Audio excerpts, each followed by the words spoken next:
Pretty interesting. So, which tribes were there? I mean, you say that they used it as a hunting ground, but they didn't stay. Do you draw many conclusions from that? That's something that I visited. This very beautiful place. It is this very, very, lush. There's wildlife, water, like we said. So it's always kind of played in the back of my mind. Why did they not settle there permanently? And the rumor, of course, is that the Native Americans were aware that these creatures existed in this area, or they knew that there were paranormal forces lurking in the shadows there. That's the conjecture. That's where a lot of people will go with that.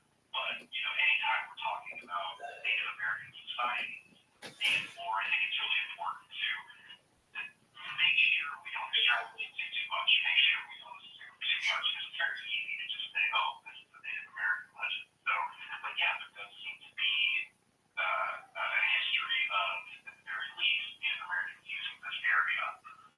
How is it that Dogman popped up on your personal radar screen there in Texas? It's actually a fun story. It was a personal encounter by a family member that kind of got me interested in this as a personal, area of research. I had heard stories about Dogman. I had read the Beast of Bray Road by Linda Godfrey and seen the Bray Road Beast from Small Town Monsters. So I was interested in the topic, but I wasn't giving it a whole lot of weight. I was more interested in UFOs and third-party cases like that. And someone I know very, very well, who I consider to be very credible, just in casual conversation one day, mentioned, I saw one of these things. It was pretty weird, and they weren't aware of the dog man. I just mentioned it sort of off the cuff, as, I've been reading about this lately. And so finding someone who I knew, who I trusted pretty much implicitly, relay with absolute seriousness that they had seen something that at the very least visually resembled one of these creatures, that for me grounded it a little more in reality and kind of set me on this whole journey. What kind of evidence did you dig up in your home state there of Texas? There are a lot of stories and sightings. There are quite a few.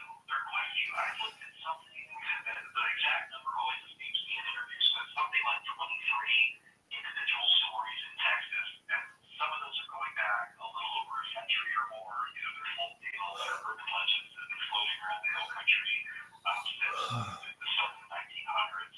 And then we have more modern encounters that are being reported online. Some are showing up on websites, on Facebook posts, and things like that. And then you have mid-century encounters from the 40s, 50s, 60s, where you have actual newspaper articles. And some of those witnesses were interviewed before those articles are still living today. So it was first this very vast, spread out table of anecdotal evidence of personal encounters. And then in some cases, we do see instances where people have taken pictures of footprints. They've recorded strange vocalizations or howls. We do have some evidence that people have captured of large things moving strangely in the trees. So, any of it, of course, you can look at it and say, well, it's just this, or well, it's just that, or they were imagining something that's a regular animal. When you take all of this evidence, all of these stories, and look at them all together, that's what it starts to look like.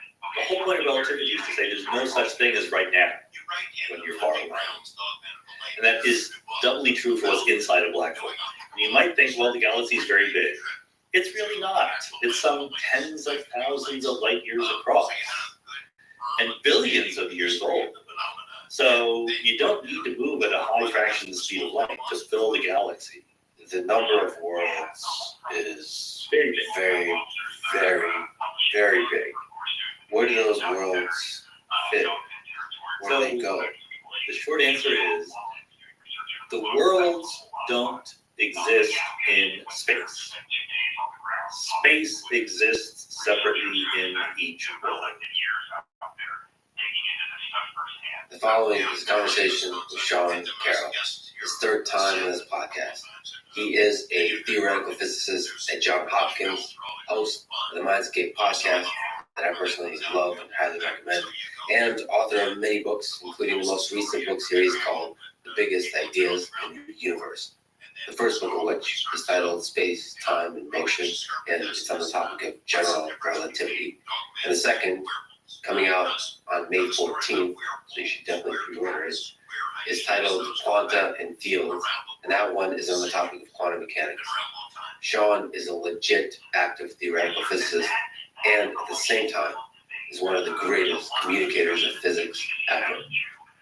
I highly encourage you to listen to his podcast, read his books, and pre-order the new book, support his work. This was, as always, a big honor and a pleasure for me. This is the Let's Move It podcast.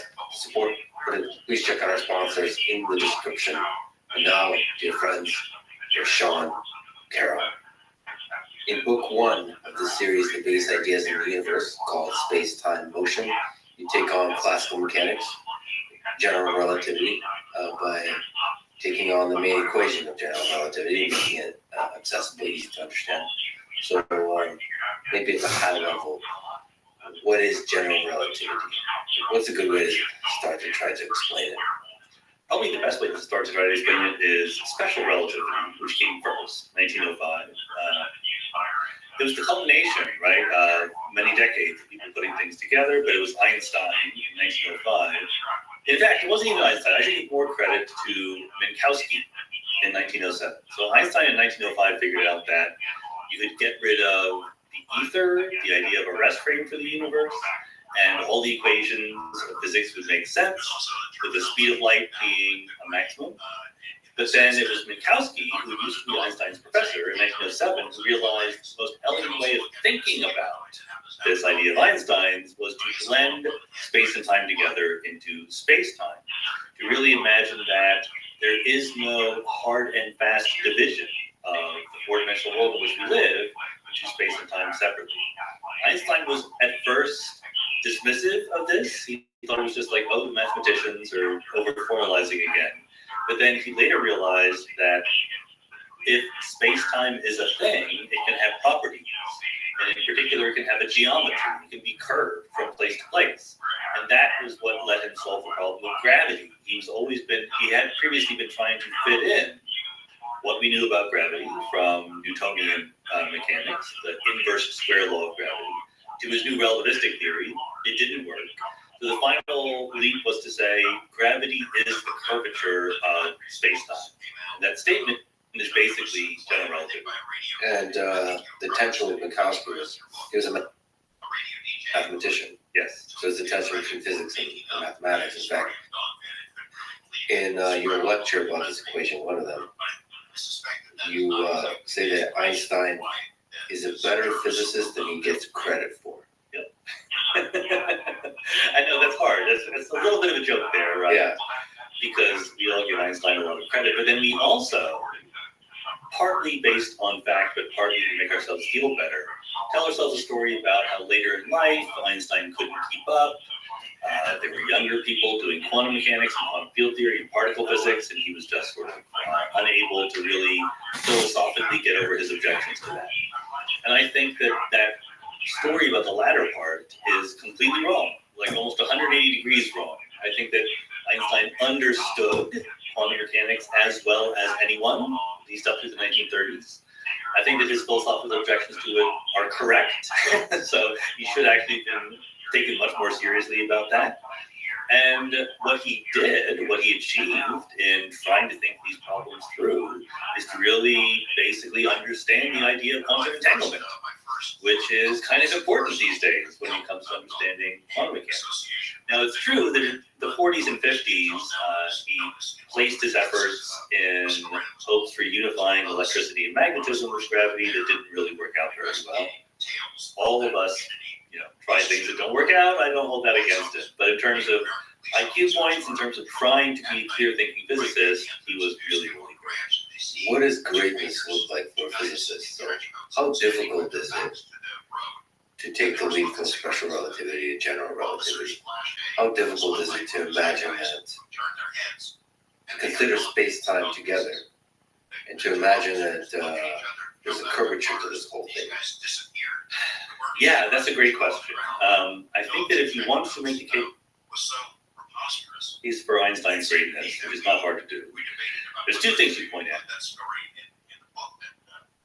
One is in 1905, his famous Miracle Year, he writes 3 different papers on 3 wildly different subjects, all of which would make you famous just for writing that one paper. Special relativity is one of them. Brownian motion is another one, which is just, little vibrations of tiny little dust specks in the air. But who cares about that? What matters is he proves the existence of atoms. He explains Brownian motion by imagining their molecules in the air and deriving their properties. Brilliant. And then he basically starts the world on the road to quantum mechanics with his paper on, which again is given a boring label of the photoelectric effect. What it really was is he invented photons. He showed that light should be thought of as particles as well as waves. And he did all 3 of those very different things in 1 year. Okay.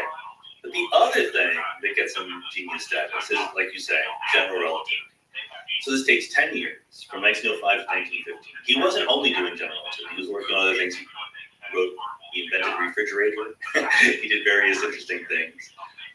And he wasn't even the only one working on the problem. There were other people who suggested relativistic theories of gravity.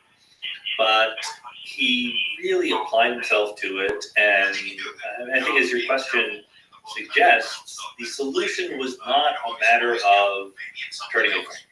It was something fundamentally creative.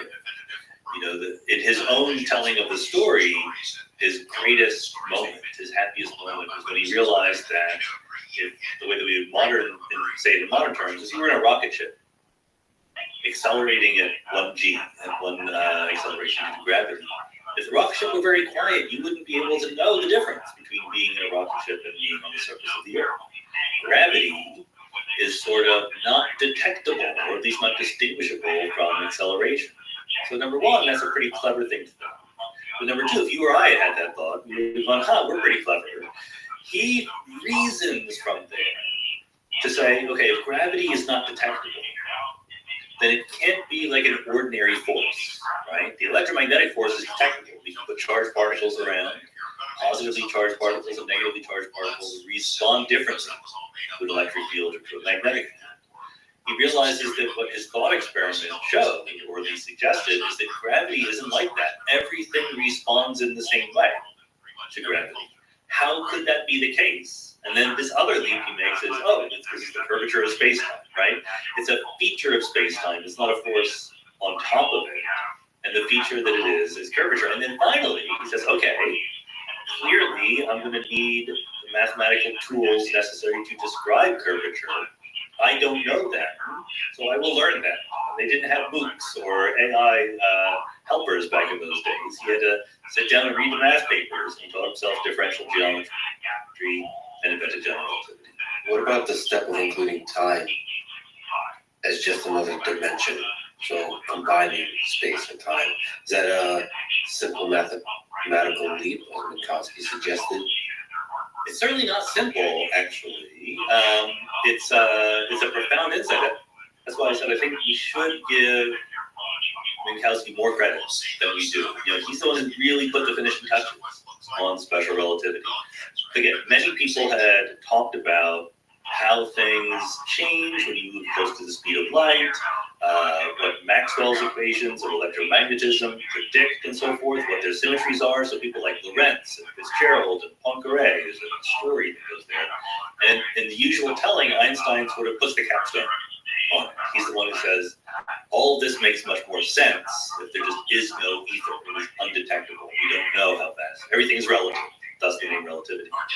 But he didn't take the actual final step, which was to realize that the underlying structure that he had invented is best thought of as unifying space and time together. I honestly don't know what was going through Minkowski's mind when he thought that.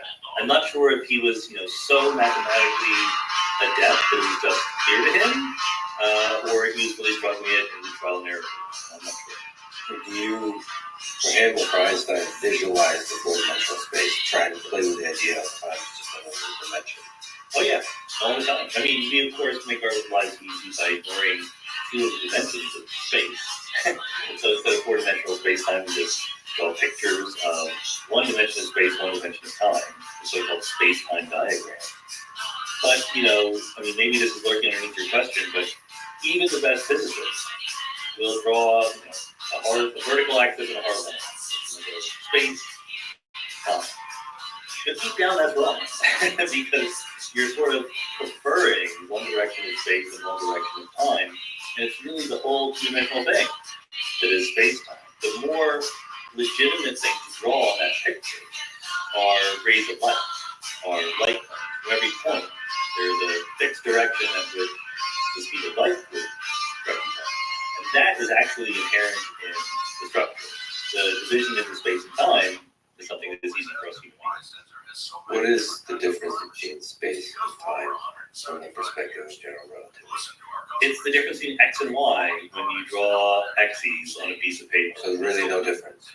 There's almost no difference. There's one difference that is kind of important, which is the following. If you have a curve in space, I'm going to draw it horizontally because that's usually what we do in space-time diagram. If you have a curve in space, you've heard the motto before that the shortest distance between 2 points is a straight line. If you have a curve in time, which is, by the way, literally all of our lives, right? We all evolved in time. So you can start with one event in space-time and another event in space-time. What Minkowski points out is that the time you measure along your trajectory in the universe is precisely analogous to the distance you travel on a curve through space.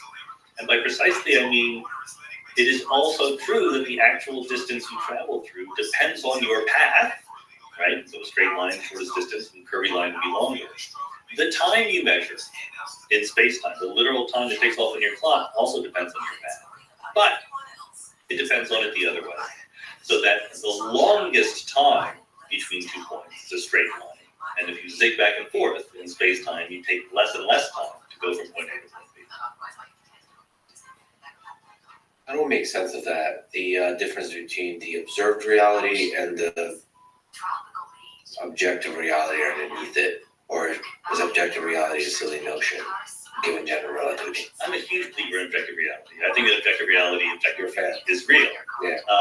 But I do think that people kind of are a little overly casual about the relationship between what we observe and objective reality in the following sense.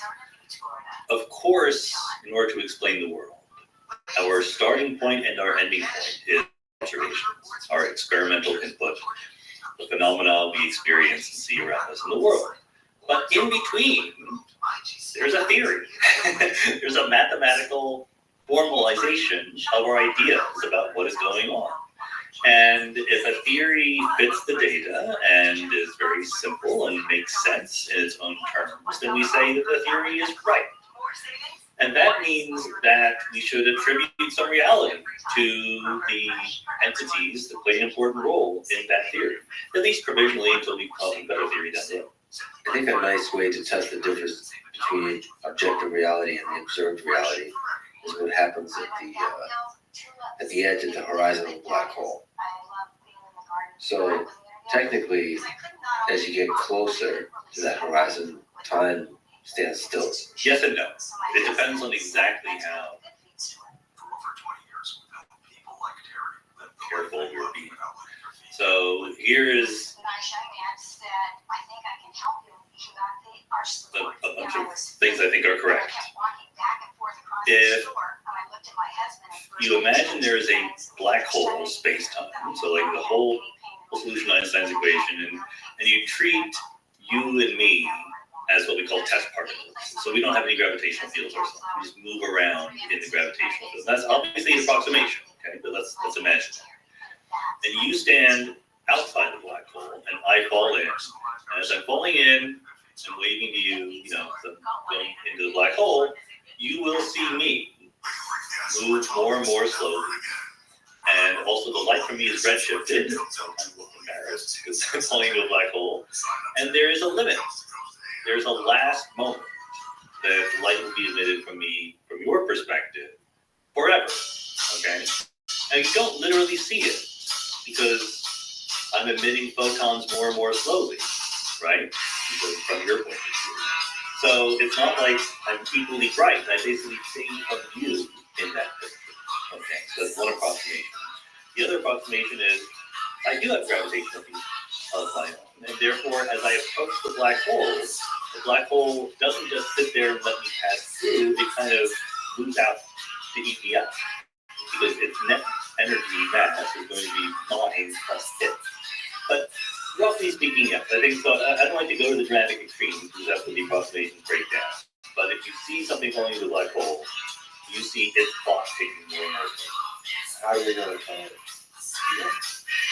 I mean, how would we? Because it's always possible that right at the last minute it has a change of heart and starts accelerating away, right? If you don't see it, that's when you don't know. And let's point out that as smart as Einstein was, he never figured out black holes. And he could have. It's kind of embarrassing. It took decades for people thinking about general relativity to understand that there are such things as black holes. Because basically, Einstein comes up with general relativity in 1950. 2 years later, Carl Schwarzschild, derives the solution to Einstein's equation that represents the.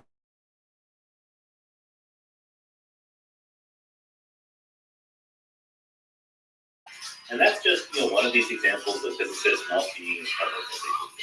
Well, that's the singularity. That's the kind of the edge of the theory, the limit. So it's understandable and difficult to imagine the limit of something. It is absolutely hard to imagine that a black hole is very different in many ways from what we're used to. On the other hand, the real reason, of course, is that between 1915 and 1955, there's a bunch of other things that are really interesting going on in physics, all particle physics and quantum field theory. So many of the greatest minds were focused on that. But still, if the universe hands you a solution to general relativity in terms of space-time, and it's kind of mysterious, certain features of it, I would put some effort in trying to figure it out. So how does a black hole work? Put yourself in the shoes of Einstein and take general relativity to its natural conclusion about massive things. It's best to think of a black hole as not an object so much as a region of space-time, okay?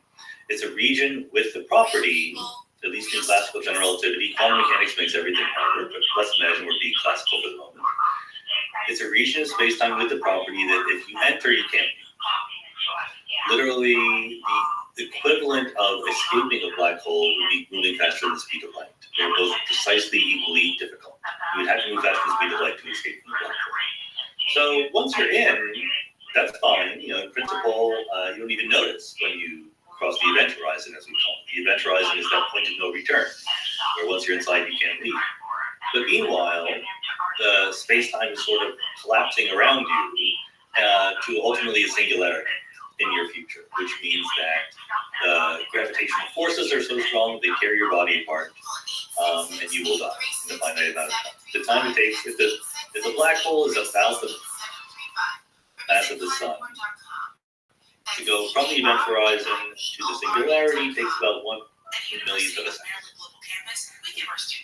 And what happens to you if you fall into a black hole? Like, if you think of an object as information, that information gets destroyed. Well, you've raised a crucially difficult point. So that's why I keep needing to distinguish between black holes according to Einstein's theory of general relativity, which is book one of space-time and geometry, which is perfectly classical. And then, come the 1970s, we start asking about quantum mechanics and what happens. According to classical general relativity, the information that makes up you, when you fall into the black hole, is lost to the outside world. It's there, it's inside of us, but we can't get it anymore. In the 1970s, Stephen Hawking comes along and points out that black holes radiate. They give off photons and other particles to the universe around them, and as they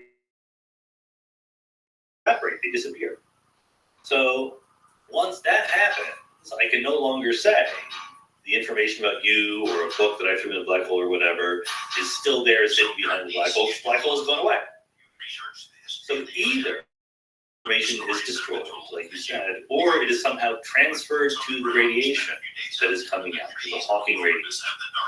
A large majority of people who think about this believe that the information is somehow transferred to the radiation and information is consumed.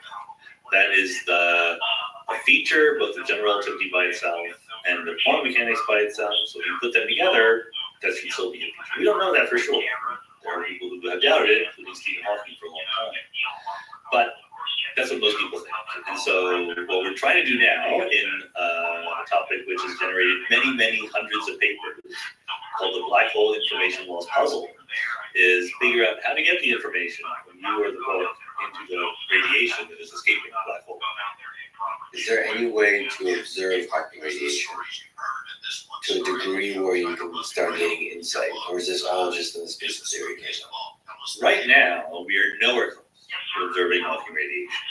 Here's the sad fact. The larger the black hole is, the lower its temperature.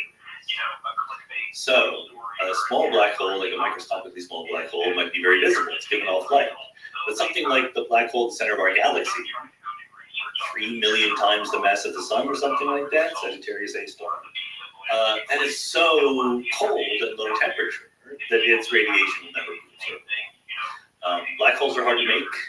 We don't have any nearby. The ones we have out there in the universe are very, very faint. So there's no immediate hope for detecting them. Allegedly, we don't have any nearby. As far as we know, we don't have any nearby. Tiny ones be hard to detect. So at the edges of the solar system, maybe. So you don't want them to be too tiny where they're exploding, right? Where they're very bright and then they would be visible. But there's absolutely a regime where black holes are large enough not to be visible because the larger ones are fainter, right? Not giving off radiation, but small enough to not be detected through their gravitation. Yeah. Psychologically, just emotionally, how do you feel about black holes? They scare you? I love them. I love black holes. But the universe, weirdly, makes it hard to make a black hole, right? Because you really need to squeeze an enormous amount of matter and energy into a very, very small region of space. So we know how to make stellar black holes. A supermassive star can collapse to make a black hole. We know we also have these supermassive black holes, the center of galaxies. We're a little unclear where they came from.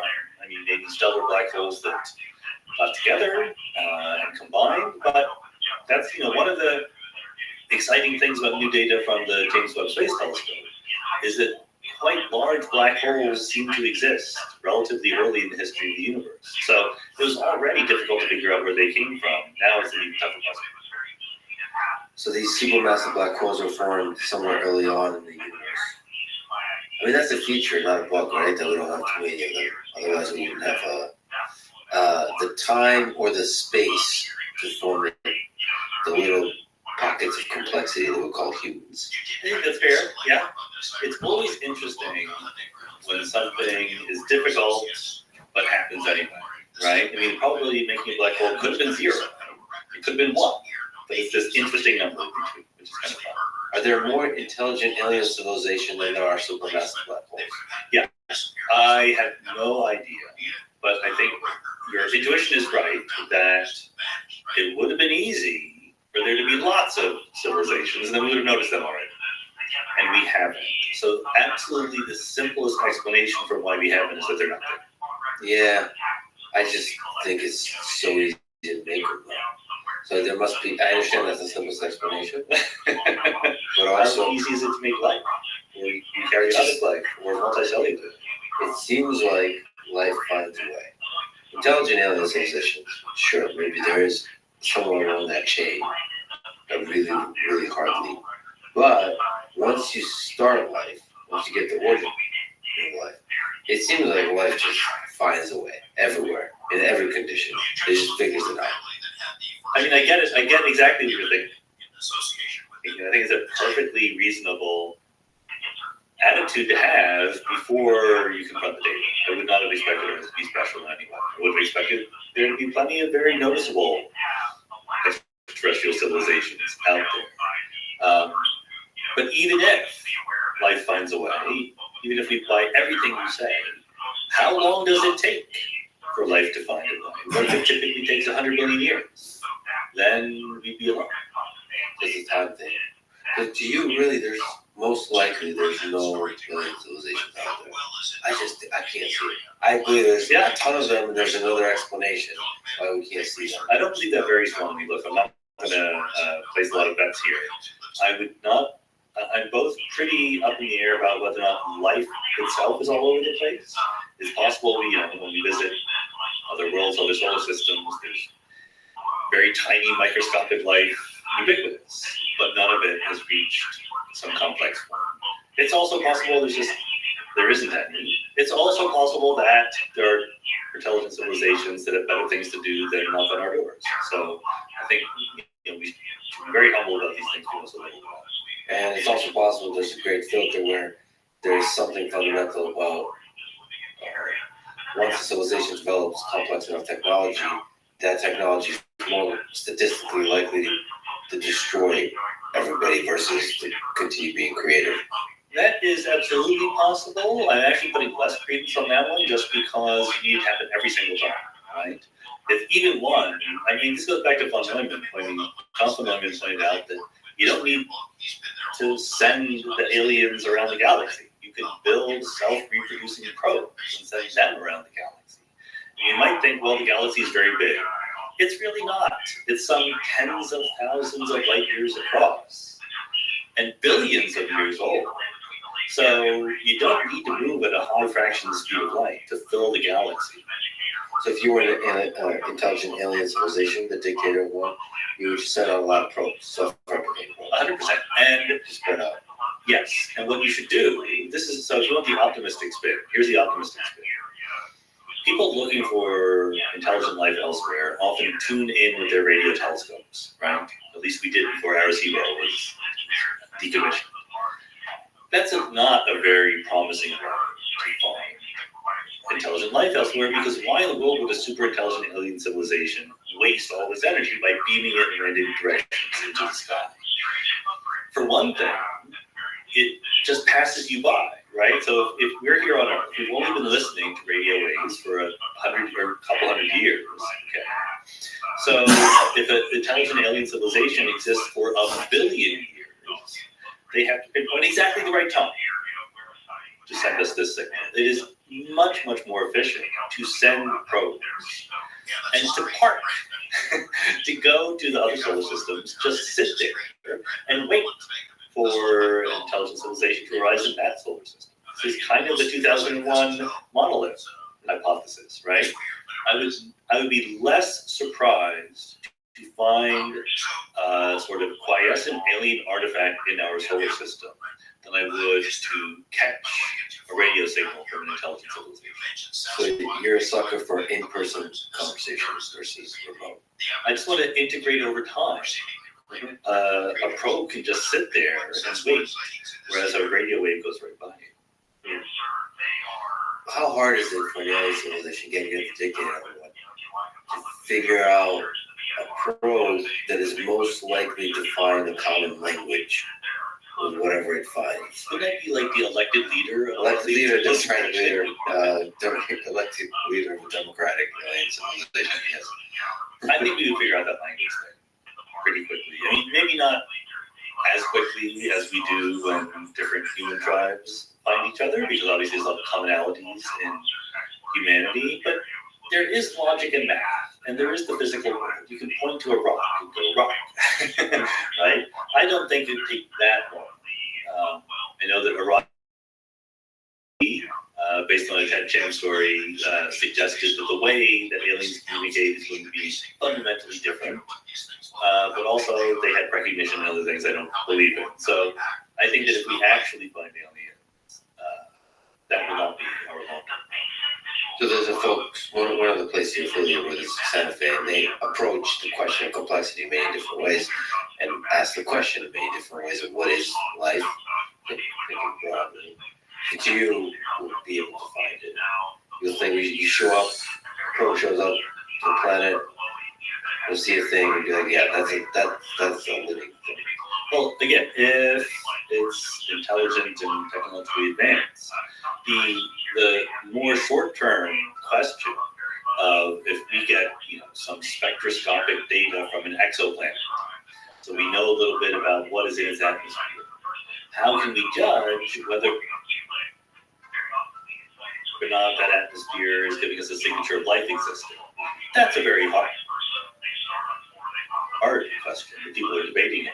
One very simple-minded But perhaps interesting approach is to say small molecules don't tell you anything, because even if life could make them, something else could also make them. But long molecules, that's the kind of thing that life would produce. Size and complexity. I don't know. I just have this nervous feeling that we won't be able to detect. We'll show up to a planet, there's a bunch of liquid on it. We take a swim in the liquid, and we won't be able to see the intelligence in it. Whether that intelligence looks like something like, ants, or we'll see movement, perhaps strange movement, but we won't be able to see the intelligence in it or communicate with it.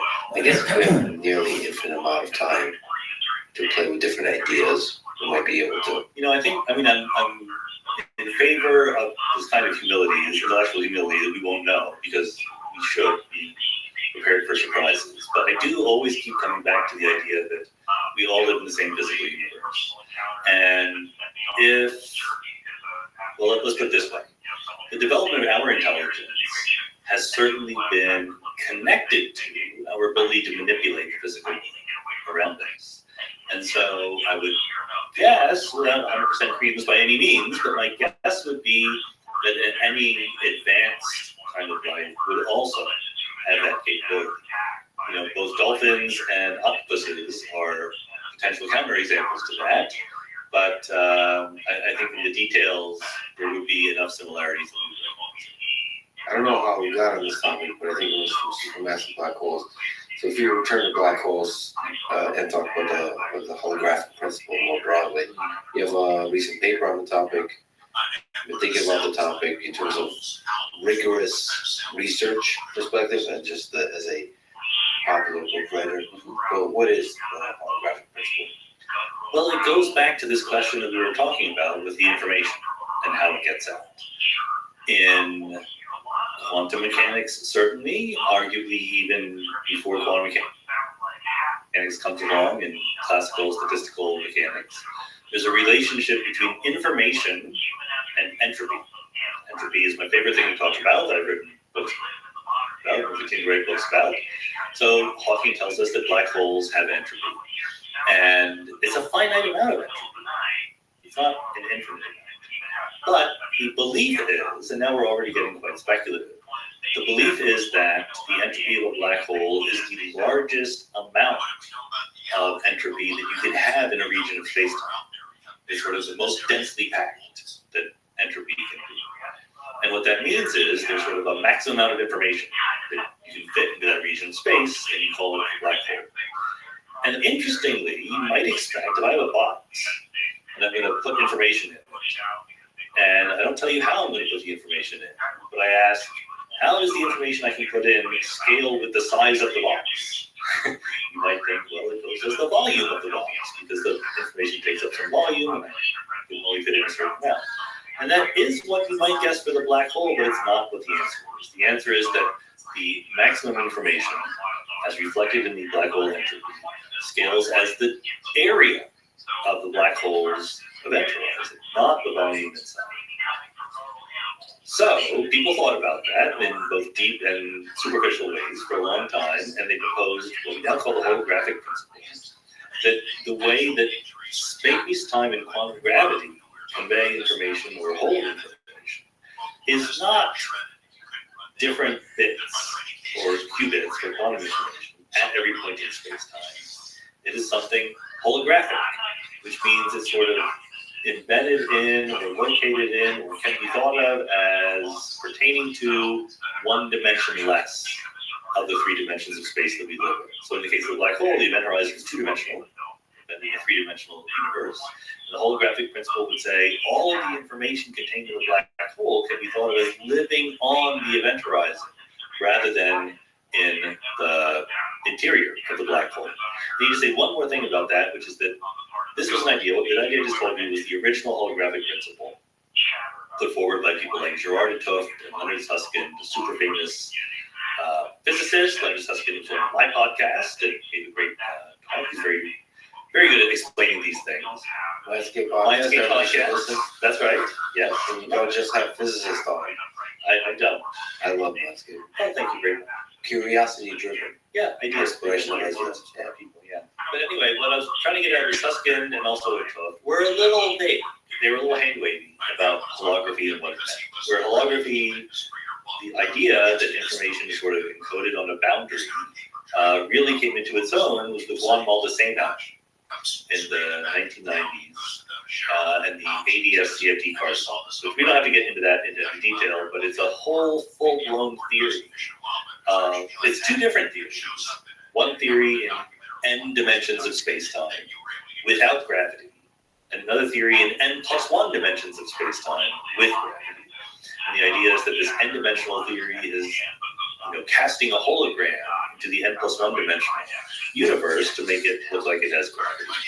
And that's holography with an enormous source of interest with theoretical physicists. How should we picture what impact that has? The fact that you can store all the information, you can think of as all the information that goes into a black hole can be stored at the event horizon. Yeah, I mean, it's a good question. One of the things that quantum field theory indirectly suggests is that there's not that much information in you and me compared to the volume of space-time we take up. As far as quantum field theory is concerned, you and I are mostly empty space. And so we are not information dense, right? The density of information in us, or in a book, or a CD, or whatever, computer RAM, is indeed encoded by volume. Like there's different bits located at different points in space, but that density of information is completely different. So we're just like the speed of light, or just like the Big Bang. With the information in the black hole, we are far away in our everyday experience from the regime where these questions become relevant. So it's very far away from our intuition. We don't really know how to think about these things. We can do the math, but we don't feel it like that. To get us right off that weird stuff happens. Well, in a we'd black like hole. to do better, but we're trying. I mean, that's why we have an information loss puzzle, because we haven't completely solved it. So here, just one thing to keep in mind. Once space-time becomes flexible, which it does according to general relativity, and you have quantum mechanics, which has fluctuations of virtual particles and things like that, the very idea of a location in space-time becomes a little bit fuzzy, right? Because it's flexible and quantum mechanics says you can't even spin it down. So information can propagate in ways that you might not have expected. And that's easy to say, and it's true, but we haven't yet come up with the right way to talk about it. It's crazy how dense of information a black hole is. And then plus like quantum mechanics starts to come into place. Like, you almost want to romanticize the kind of interesting computation type things that are going on inside the black hole. You do, but I'll point out one other thing. It's information dense, but it's also very, very high entropy. So a black hole is kind of like a very, very, very specific random number, right? It takes a lot of digits to specify it, but the digits don't tell you anything. They don't give you anything useful to work on. So it takes a lot of information, but it's not of a form that we can learn a lot from. But hypothetically, I guess as you mentioned, the information might be preserved. The information that goes into a black hole doesn't get destroyed. So what does that mean when the entropy is really high? Well, the black hole, I said that the black hole is the highest density of information, but it's not the highest amount of information, because the black hole can evaporate. And when it evaporates, and people have done the equations for this, when it evaporates, the entropy that it turns into is actually higher than the entropy of the black hole was, which is good, because entropy is supposed to go up. But it's much more dilute, right? It's spread across a huge volume of space-time. So in principle, all that you made the black hole out of, the information that it took, is still there, we think, in that information, but it's scattered to the world. We just talked about the event horizon of a black hole. What's on the inside? What's at the center of it? No, it's been there. So, Came back to yeah, this is a theoretical prediction. But, I'll say one super crucial feature of the black holes that we know and love, the kind that Schwarzschild first invented. There's a singularity, but it's not at the middle of the black hole. where space and time are parts of parts of one unified space-time. The location of the singularity of a black hole is not the middle of space, but our future. It is a moment of time. It is like a big crunch. The Big Bang was an expansion from the singularity in the past. Big crunch probably doesn't exist, but if it did, it would be a collapse to a singularity in the future. That's what the interiors of black holes are like. You can be fine in the interior, but things are becoming more and more crowded. Space-time is becoming more and more warped, and eventually you hit a limit, and that's the singularity in your future. I wonder what time is like on the inside of a black hole. Time always ticks by at 1 second per second. That's all it can ever do. Yeah. Time can tick by differently for different people, and so you have things like the twin paradox, where two people initially are the same age, one goes off and the speed of light and comes back. Now they're not. You work out that the one who goes out and comes back will be young.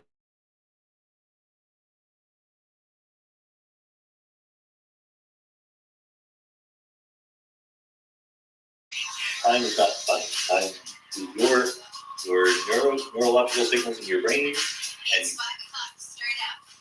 your heartbeat and your wristwatch, whatever's happening to them, is happening to all of them at the same time. So time always seems to be ticking along the same. Well, if you fall into a black hole and then I'm an observer, just watching it, and then you come out onto the evaporate a million years later, I guess you'd be exactly the same age. Have you aged at all? You would be converted into photon. You would not be human. Right. So it's not at all possible that information is preserved exactly as it put it. It depends on the microscope. It's there in the microscopic configuration of the universe. It's exactly as if I took a regular book, made of paper, and I burned it. The laws of physics say that all the information in the book is still there in the heat and light and ashes. You're never going to get it.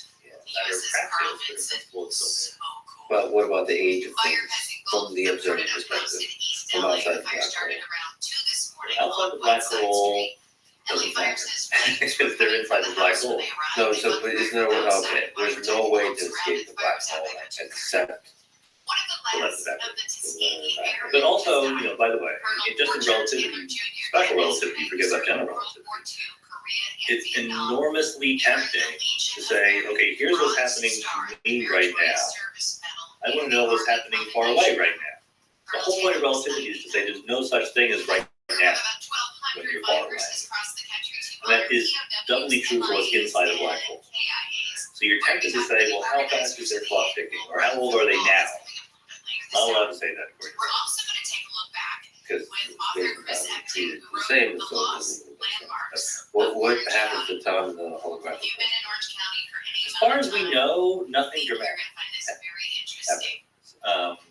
We're not anywhere close to being confident that we know what's going on here yet. So there are good unanswered questions about whether time is fundamental, whether time is emergent, whether it has something to do with quantum entanglement, whether time really exists at all.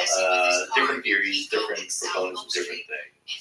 But there's nothing specifically about holography that would make us change our opinions, so whatever they have to be. But holography is fundamentally about the question of space. It really is, yeah. And so time is just like a Time just goes along with the ride.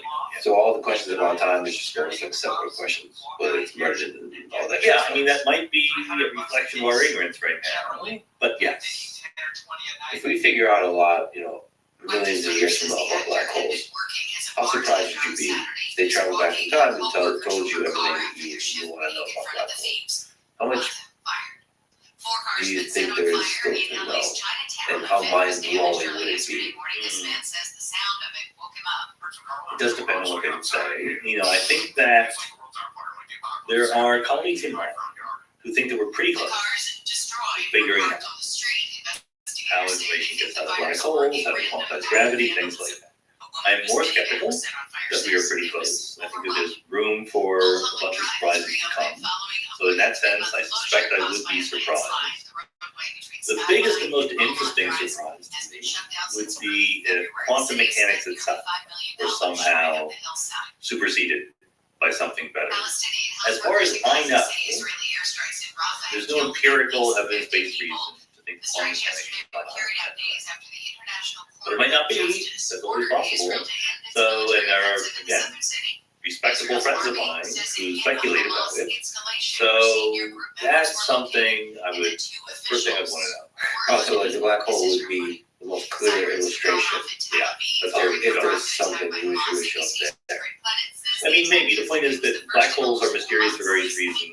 So, yeah, if our best theory of the universe is wrong, that might help explain why. Do you think it's possible we'll find something interesting like black holes sometimes create new universes, or black holes are a kind of portal from space-time to another place? And then our whole conception of what is the fabric of space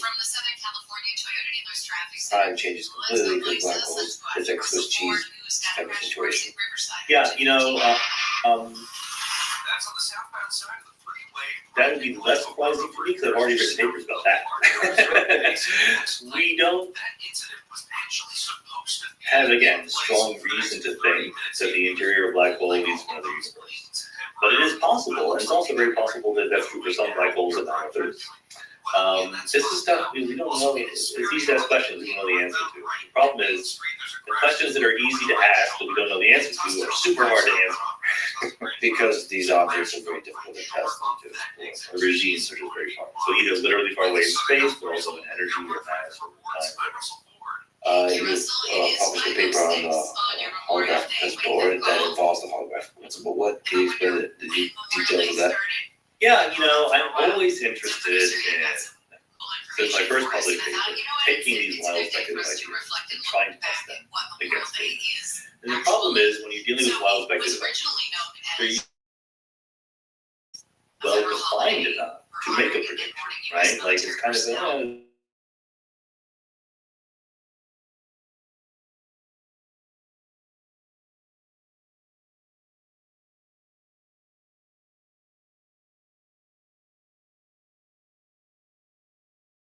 that information, there's less information, less stuff that can go on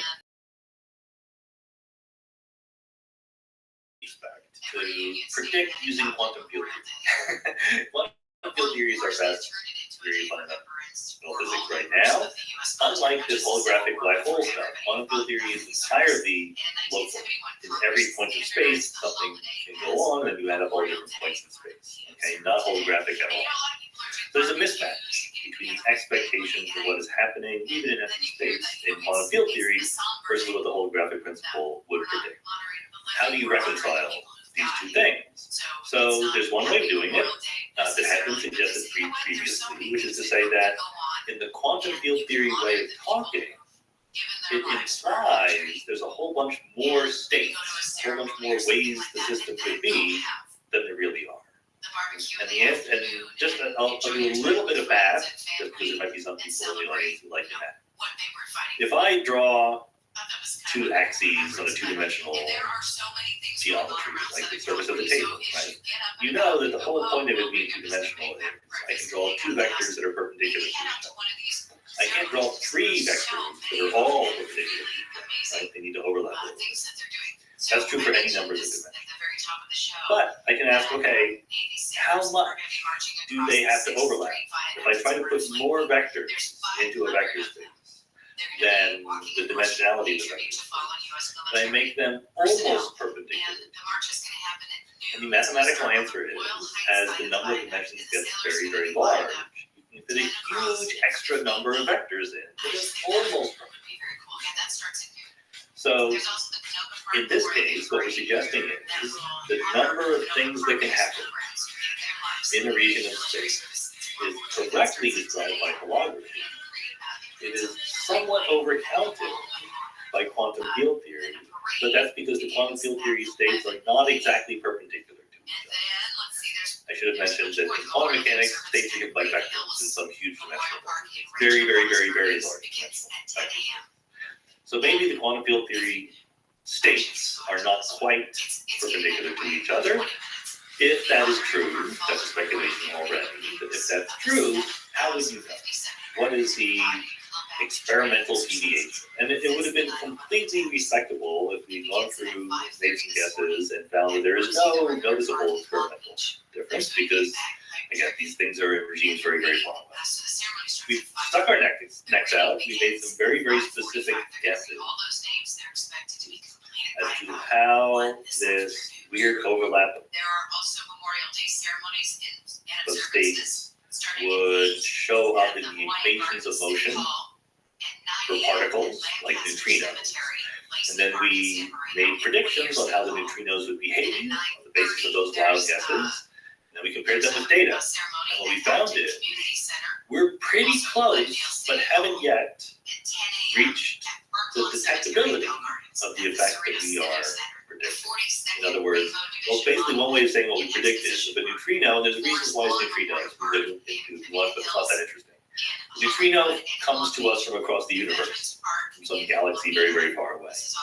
There is a probability as it's traveling that it will dissolve into other neutrinos because they're not really perpendicular to each other as vectors as they would ordinarily be. And that means that if you look at neutrinos coming from far enough away, with high enough energy, they should disappear. Like if you see a whole bunch of nearby neutrinos, but then further away, you should see fewer. And there is an experiment called Ice Cube, which is this amazing testament to the ingenuity of human beings, where they go to Antarctica, and they drill holes, and they put photodetectors on a string, a mile deep in these holes, and they basically use all of the ice in a cube. I don't know whether it's a mile or not. It's like a kilometer or something like that. Some big region. That much ice is their detector, and they're looking for flashes when a cosmic ray or a neutrino or whatever hits ice molecule, water molecule in the ice. It flashes in the ice. Yes, they're looking for flashes. Isn't that so crazy? I mean, what the temperature of that look like? It's a bunch of strings, many, many, many strings with 360-degree photodetectors. Yeah. And you will. That's really cool. It's extremely cool. And they've done amazing work, and they find neutrinos. So they're looking for neutrinos. Yeah. So the whole point is most cosmic rays are protons. Because why? Because protons exist, and they're massive enough that you can accelerate them to very high energy. So high energy cosmic rays tend to be protons. They also tend to hit the Earth's atmosphere and decay into other particles. So neutrinos, on the other hand, punch right through, at least usually, right, to a great extent. So not just Antarctica, but the whole Earth. Occasionally, a neutrino will interact with a particle here on Earth. There's neutrinos going through your body all the time, from the sun, from the universe, etc. And so if you're patient enough and you have a big enough part of the Antarctic ice sheet to look at, the nice thing about ice is it's transparent. So you built yourself, nature has built you a neutrino detector. So why ice? So is it just because of low noise and you get to watch this thing and it's much more dense than air, but it's transparent. Yeah, much more dense and high probability, and then it's transparency, and then it's also low energy. Well, that's all you need. It's not that much ice, right? Yeah. So more ice than Antarctica than anywhere else, right? So anyway, you can go and you can get a plot from the ice cube experiment. How many neutrinos there are that they detected with very high energies. And we predict, in our weird little holographic guessing game, that there should be a cutoff. You should see neutrinos as you get to higher and higher energies as they disappear. If you look at the data, their data gives out exactly where our cutoff is. That doesn't mean that our cutoff is right. It means they lose the ability to do the experiment exactly where we predict the cutoff. Oh boy, okay. Well, why is there a limit? Oh, just because there are fewer and fewer high energy neutrinos. So there's a spectrum, and it goes down. But that's what we're plotting here is the number of neutrinos versus energy. It's fading away, and they just get very, very few. And you need the high energy neutrinos for the bigger. Our effect is a little bit bigger for higher energy. Yeah, and that effect, I assume, is almost a particular thing.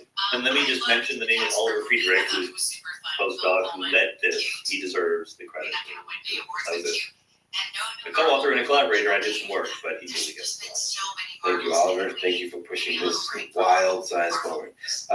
Just to speak to that, the meta process of it, how do you approach asking these big questions and trying to formulate as a paper, as an experiment, that make a prediction, all that kind of stuff? What's your process? There's a very interesting thing that happens once you're a theoretical physicist, once you become trained. Graduate student, written papers and whatever. Suddenly you are the world's expert in a really infinitesimally tiny area of knowledge, right? And you know not that much about other areas. There's an overwhelming temptation to just drill deep, right? Just keep doing basically the thing that you started doing. But maybe the thing you started doing is not the most interesting thing to the world, to you, or whatever. So you need to separately develop the capability of stepping back and going, okay, now that I can write papers in that area, now that I'm sort of trained enough in the general procedure, what is the best match between my interests, my abilities, and what is actually interesting? And honestly, I've not been very good at that over my career. I have my process traditionally was I was working in this general area of particle physics, field theory, general relativity, cosmology, and I would sort of try to take things that other people were talking about and ask myself whether or not it really fit together. Like my two, so I guess I have 3 papers that I've ever written that have done super well in terms of getting cited and things like that. One was my first ever paper. I get very little credit for. That was my advisor and his collaborator, set that up. The other 2 were basically my idea. One was right after we discovered that the universe is accelerating. So in 1998, observations showed that not only is the universe expanding, but it's expanding faster and faster. So that's attributed to either Einstein's cosmological constant or some more complicated form of dark energy, some mysterious thing built in. And people were throwing around ideas about this dark energy stuff. What could it be? And so forth. Most of the people throwing around these ideas were cosmologists who work on cosmology. They think about the universe all the time. I like to talk to people in different areas. I was sort of more familiar than average with what a respectable working particle physicist would think about these things. And what I immediately thought was, you guys are throwing around these theories. These theories are wildly unnatural. They're super finely tuned. Like any particle physicist would just be embarrassed to be talking about this. But rather than just scoffing at them, I sat down and asked myself, okay, is there a respectable version? Is there a way to keep the particle physicists happy, but also make the universe expand? And I realized that there is some very specific set of models that is relatively natural. And guess what? You could make a new experimental prediction on the basis of those. And so I did that. People were very happy about that. What was the thing that would make physicists happy, that would make sense of this fragile thing that people call dark energy? So the fact that dark energy pervades the whole universe and is slowly changing, that should immediately set off alarm bells, because particle physics is a story of length scales and time scales that are generally, guess what? Small, right? Particles are small, they vibrate quickly, and you're telling me now I have a new field and its typical rate of change is once every billion years, right? Like that's just not natural. And indeed, you could formalize that and say, look, even if you wrote down a particle that evolved slowly over billions of years, if you let it interact with other particles at all, that would make it move faster. Its dynamics would be faster. Its mass would be higher, etc. So the whole story. Things need to be robust, and they all talk to each other in quantum field theory. So how do you stop that from happening? And the answer is symmetry. You can impose a symmetry that protects your new field from talking to any other fields. Okay. And this is good for 2 reasons. Number one, it can keep the dynamics slow. So if you can't tell me why it's slow, we just made that up, but at least you can protect it from speeding up, because it's not talking to any other particles. And the other is, it makes it harder to detect. Naively, experiments looking for fifth forces or time changes of fundamental constants of nature like the charge of the electron these experiments should have been able to detect these dark energy fields. And I was able to propose a way to stop that from happening. The detection, yes. So because asymmetry could stop it from interacting with all these other fields, and therefore makes it harder to detect. And just by luck, I realized, this is actually based on my first ever paper, there's one loophole. If you impose these symmetries, you protect the dark energy field from interacting with any other field. There's one interaction that is still left that you can't rule out. And it's a very specific interaction between the dark energy field and photons. And it has the following effect. As a photon travels through dark energy, the photon has a polarization, up, down, left, right, whatever it happens to be, and as it travels through the dark energy, that photon will rotate its polarization. This is called birefringence. And you can kind of run the numbers and say, you can't make a very precise prediction, just making up these models, but if you want to roughly fit the data, you can predict how much polarization rotation there should be. A couple of degrees, okay, not that much. So that's very hard to detect. People have been trying to do it. Right now, literally, we're on the edge of either being able to detect it or rule it using cosmic microwave spectrum. And there is just truth in advertising. There is a claim on the market that it's been detected, that it's there. It's not very statistically significant. If I were to bet, I think it would probably go away. It's very hard to observe. But maybe as you get better and better data, cleaner analysis, it will persist, and we will have directly detected the dark energy. So if we just take this tangent of dark energy, people will sometimes bring up dark energy and dark matter as an example of why physicists have lost their mind. We're just going to say that there's this field that permeates everything, it's unlike any other field, and it's invisible. And it helps us work out some of that. How do you respond to that? That's kind of a suggestion. Well, two ways. One way is those people would have to say the same thing when we discovered the planet Neptune. Because it's exactly that. Where we have a very good theory, in that case, Newtonian gravity in the solar system. We made predictions, the predictions were slightly off, the motion of the outer planet. You found that you could explain that motion by positing something very simple, one more planet in a very, very particular place. And you went look for it, there it was, right? That was the first successful example of finding dark matter. Matter that we can't see. It was dark.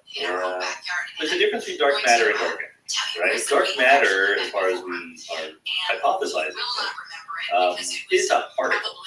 It's just a particle that interacts with us very weakly. So we know how much of it there is, we know more or less where it is, we know some of its properties, we don't know specifically what it is. But it's not anything fundamentally mysterious, it's a particle. Dark energy is a different story. So dark energy is indeed uniformly spread through space and has this very weird property that it doesn't seem to evolve as far as we can tell. The same amount of energy in every cubic centimeter of space from moment to moment. That's why far and away the leading candidate for dark energy is Einstein's cosmological constant. The cosmological constant is strictly constant, 100% constant. The data say it better be 98% constant or better, so 100% constant works, right? And it's also very robust. It's just there, it's not doing anything, it doesn't interact with any other particles. Makes perfect sense. Probably the dark energy is. The dark matter, super important to emphasize here, it was hypothesized at first in the 70s and 80s, mostly to explain the rotation of galaxies. Today, the evidence for dark matter is both much better than it was in the 1980s and from different sources. It is mostly from observations of the cosmic background radiation or of large-scale structures. So we have multiple independent lines of evidence, also gravitational lensing and things like that, many, many pieces of evidence that say that dark matter is there. And also that say that the effects of dark matter are different than if we modify gravity.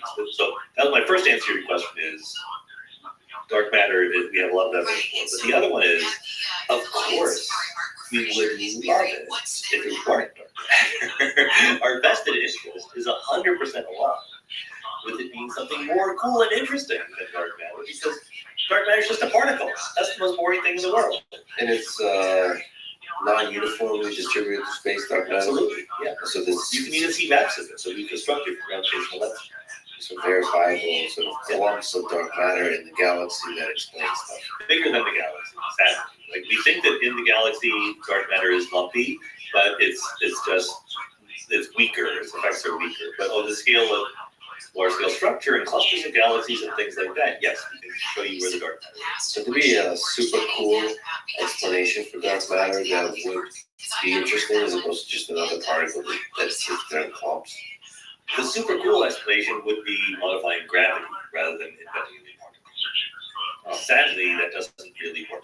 We've tried. I've tried. That's my third paper that was very successful. I tried to unify dark matter and dark energy together. That was my idea. That was my aspiration, not even an idea. I tried to do it. It failed even before we wrote the paper. I realized that my idea did not help. It could possibly explain away the dark energy, but it would not explain away the dark matter. And so I thought it was not that interesting, actually. And then two different collaborators of mine said, has anyone thought of this idea? Like, they thought of exactly the same idea, completely different.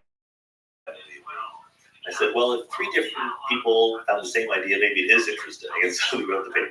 And yeah, it was very interesting. People were very interested. Can you describe this paper a little bit? Like, it's fascinating how much of a thing there is, dark energy and dark matter, and we don't quite understand it. So what was your dive into the exploring of the universe? So here is what we know about dark matter and dark energy. They become important in regimes where gravity is very, very, very weak. That's kind of the opposite from what you would expect if you actually were modifying gravity. Like, there's a rule of thumb in quantum field theory, etc., that new effects show up when the effects are strong, right? We understand weak fields, we understand strong fields. But okay, maybe this is different, right? So what do I mean by when gravity is weak? The dark energy shows up late in the history of the universe. Early in the history of the universe, the dark energy is irrelevant. But remember, the density of dark energy stays constant. The density of matter and radiation go down. So at early times, dark energy was completely irrelevant compared to matter and radiation. At late times, it becomes important. That's also when the universe is dilute and gravity is relatively weak. Now think about the galaxies, okay? The galaxy is more dense in the middle, less dense on the outside. And there's a phenomenological fact about galaxies that in the interior of galaxies, you don't need dark matter. That's not so surprising because the density of stars and gas is very high there, and the dark matter is just sucked up. But there's generally a radius inside of which you don't need dark matter to fit the data, outside of which you do need dark matter to fit the data. So that's, again, when gravity is weak, right? So I asked myself, of course we know in field theory, new effects show up when fields are strong and not weak, but let's throw that out of the window. Can I write down a theory where gravity alters when it is weak? And we've already said what gravity is. What is gravity? It's the curvature of space.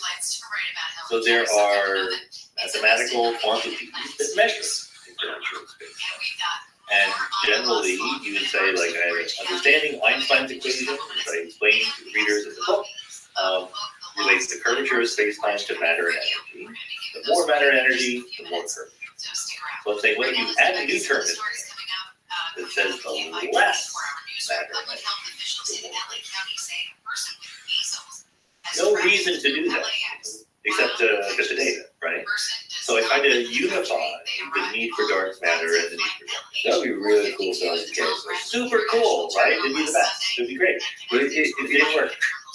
But it'd be really interesting if gravity did something funky when there's not much of it. Like, they're almost like at the edges of it, it gets like noise. That was exactly the hope. But the great thing about physics is there are, right? I mean, you can come up with words, you can wave your hands. So then you got to write down the equations, and I did.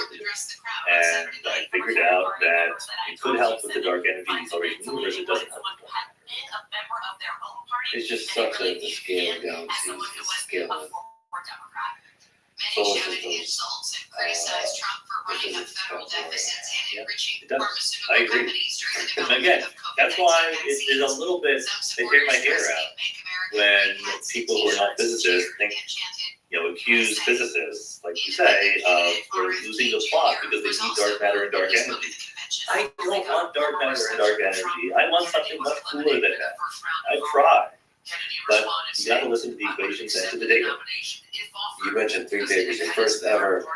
Your first awesome paper ever, and your second awesome paper ever. Of course, you wrote many papers, so you're being very harsh. Well, by the way, this is not awesome. This is impact, right? There's no correlation between awesomeness and impact, right? Some of my best papers fell without a stone, or even place where it's for, right? Yeah. The first paper was called Limits on the Lorentz and Parity Violating Modification of Electromagnetism, or electrodynamics. So we figured out how to violate Lorentz invariance, which is the symmetry underlying relativity. And the important thing is, we figured out a way to do it that didn't violate anything else, and was experimentally testable. So people love that. The second paper was called Quintessence and the Rest of the World. So quintessence is this dynamical dark energy field. The rest of the world is because I was talking about how the quintessence field would interact with other particles and fields and how to avoid the interactions you don't want. And the third paper was called Is Cosmic Speed Up Due to Gravitational Physics? Something like that. So you see the common themes. I'm taking, what we know, standard model of particle physics, general relativity, tweaking that in some way, and then trying to fit the data. And trying to make it so it's experimentally validated. Ideally, yes, that's right. That's the goal. You wrote the book Something Deeply Hidden on the Mystery of Quantum Mechanics, and a new book coming out soon, part of that Biggest Ideas in the Universe series we mentioned, called Quanta and Fields. So that's focusing on quantum mechanics. Big question first. Biggest ideas in the universe. What to you is most beautiful, or perhaps most mysterious about quantum mechanics? Quantum mechanics is a harder one. I wrote a textbook on general relativity, and I started it by saying general relativity is the most beautiful physical theory ever invented. I will stand by that. It is less fundamental than quantum mechanics, but quantum mechanics is a little more mysterious. So it's a little bit kludgy right now. If you think about how we teach quantum mechanics to our students, the Copenhagen interpretation, it's a god-awful mess. No one's going to accuse that of being very beautiful. I'm a fan of the many worlds interpretation of quantum mechanics, and that is very beautiful in the sense that fewer ingredients, just one equation, and it could cover everything in the world. It depends what you mean by beauty, but I think that the answer to your question is quantum mechanics can start with extraordinarily austere, tiny ingredients, and in principle lead to the world, right? That boggles my mind. It's much more comprehensive. General relativity is about gravity, that's great. Quantum mechanics is about everything, and seems to be up to the task. And so I don't know, is that beauty or not, but it's certainly impressive. So both for the theory, the predictive power of the theory, and the fact that the theory describes tiny things creating everything we see around us. It's a monist theory. In classical mechanics, I have a particle here, particle there. I describe them separately. I can tell you what this particle is doing, what that particle is doing. In quantum mechanics, we have integrity, right? As Einstein pointed out to us in 1935. And what that means is there is a single state for these two particles. There's not one state for this particle, one state for the other particle. And indeed, there's a single state for the whole universe. It's called the wave function of the universe, if you want to call it that. And it obeys one equation, and it is our job then to sort of chop it up, to carve it up, to figure out how to get tables and chairs.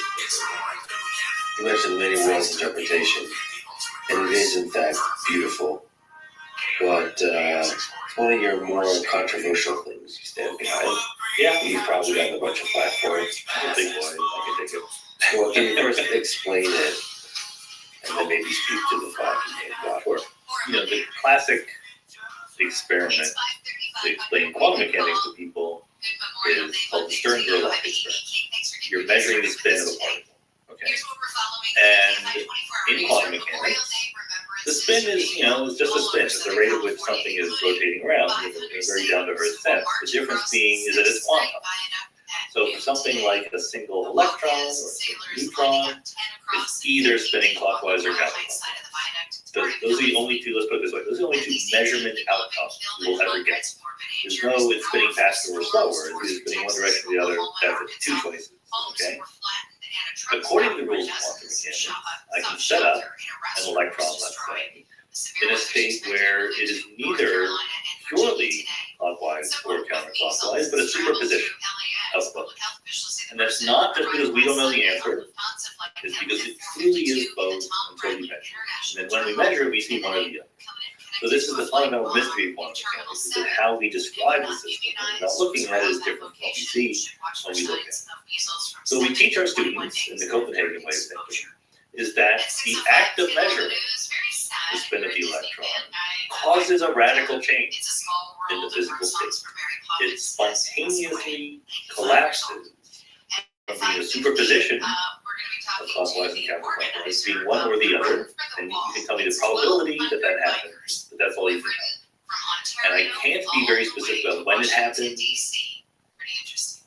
what caused it to happen, why it's happening, none of that. That's all called the measurement of quantum mechanics. So many worlds just says, look, I just told you a minute ago that there's only one wave function for the whole universe.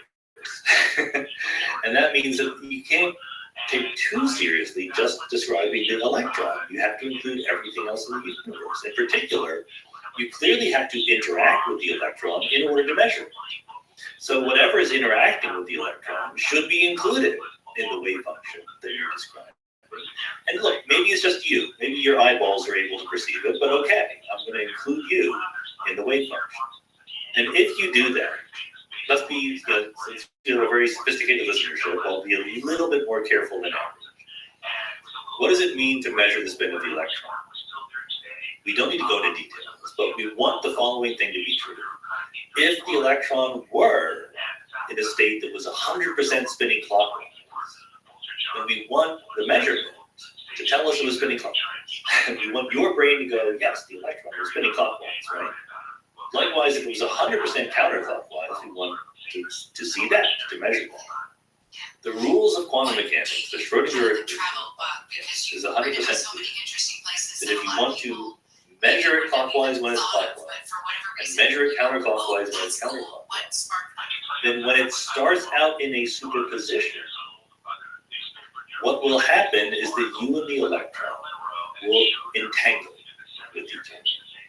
And by that I mean that the state of the universe evolves into part saying the electron was spinning clockwise and I saw it clockwise. And part of the state is the superposition with the part that says the electron was spinning counterclockwise and I saw it counterclockwise. Everyone agrees with this. Entirely uncontroversial, straightforward consequence of the Schrodinger equation. And then Niels Bohr would say, and then part of that wave function disappears. And we're the other part. And you can't predict which part it will be, only the probability. Hugh Everett, who was a graduate student in the 1950s, was thinking about this, says, I have a better idea. Part of the wave function does not magically disappear. It stays there. The reason why that idea, Everett's idea, that the whole wave function always sticks around and disobeys the Schrodinger equation, was not thought of years before, is because naively you look at it and you go, okay, this is predicting that I will be in a superposition. That I will be in a superposition of having seen the electron be clockwise and having seen it be counterclockwise. No experimenter has ever felt like this. You always see an outcome. Okay. Everett's move, which is kind of genius, was to say, the problem is not the Schrodinger equation. The problem is you have misidentified yourself in the Schrodinger equation. You said, oh, look, there's a person who saw counterclockwise. There's a person who saw clockwise. I should be in that superposition of both. And it says, no, you're not. Because the part of the wave function in which the spin was clockwise, once that exists, it is completely unaffected by the part of the wave function that says the spin is contradiction. They are apart from each other. They are uninteracting. They have no influence. What happens in one part has no influence in the other. So Everett says the simple resolution is to identify yourself as either the one who saw spin clockwise or the one who saw spin counterclockwise. There are now two people once you've done that experiment. The Schrödinger equation doesn't have to be messed with. All you have to do is locate yourself correctly in the wave. That's the The number of worlds is very big. very, very, very big. Where do those worlds fit? Where do they go?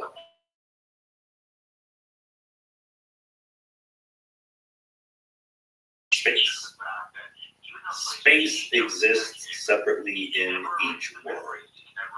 So, I mean, there's a technical answer to your question, which is Hilbert space, the space of all possible quantum mechanical states.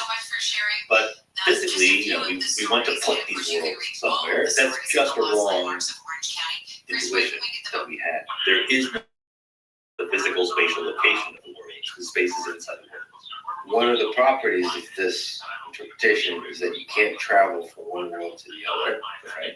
which kind of makes you feel that they're existing separately They are existing separately and simultaneously without locations in space.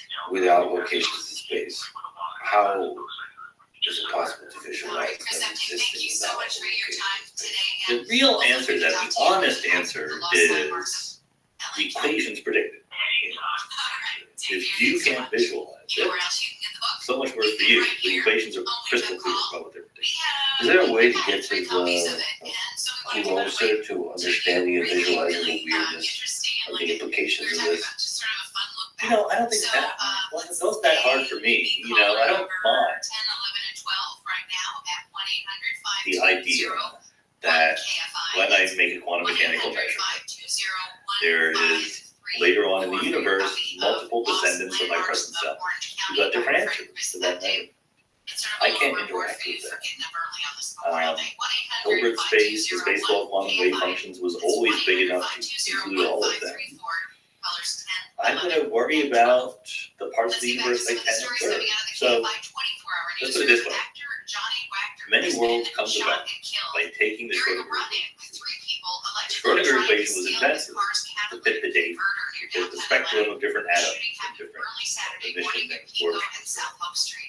And it's perfectly legitimate to say, well, okay, you're taking the Schrödinger equation, you're extrapolating, you're trusting it, believing it, beyond what we can observe. I don't want to do that. Right? That's perfectly legit, except, okay, then what do you believe? Come up with a better theory. You're saying you don't believe the Schrödinger equation. Tell me the equation that you believe in. Turns out, people have done that. Turns out it's super hard to do that in a legitimate way. And many worlds is a really clean, Absolutely most austere, clean, no extra baggage theory. so if in fact is correct, isn't it the weirdest thing of anything we know? Yes. In fact, let's put it this way. The single best reason, in my mind, to be skeptical about that is not because it doesn't make sense or it doesn't fit the data or I don't know where the worlds are going or whatever. It's because to make that extrapolation, to take seriously these equations we know is correct in other reasons, requires new philosophy, requires a new way of thinking about identity, about probability, about prediction, a whole bunch of things. There's work to do that philosophy, and I've been doing it, and others have done it, and I think it's very, very doable. But it's not straightforward. It's not a simple extrapolation from what we already know. It's a grand extrapolation, very far away. And if you just wanted to be sort of methodologically conservative and say, that's a step too far, I don't want to buy it, I'm sympathetic to that. I think that you're just moving out. I think you should have more courage. But I get the And there is under many worlds an era of time where if you rewind it back, there's going to be one initial state. That's right. All quantum mechanics, all different versions require a kind of arrow of time. It might be different in every time. But the quantum measurement process is irreversible. You measure something, it collapses, you can't go back. If someone tells you the outcome, if I say, I measured an electron, its spin is clockwise. They say, what was it before I measured it? You know there was some part of it that was clockwise, but you don't know how far. Right? And many worlds is one thing. But the nice thing is that the kind of arrow time you need in many worlds is exactly the kind of arrow time you need anyway for entropy and thermodynamics and so forth. You need a simple, low entropy initial state. That's what you need. So if you actually look at under many worlds, the entire history of the universe, correct me if I'm wrong, but it looks very deterministic. Yes. In each moment, does the moment contain the memory of the entire history of the universe? To you, does the moment contain the memory of everything that preceded it? As far as we know, so according to many worlds, the wave function of the universe, all the branches of the universe at once, all the worlds, does contain all the information. Calling it a memory is a little bit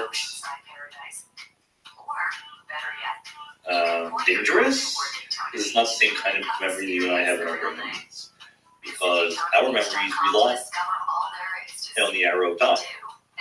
And the whole point of the Schrodinger equation or Newton's laws is they don't have an arrow of time built in. They're reversible. The state of the universe not only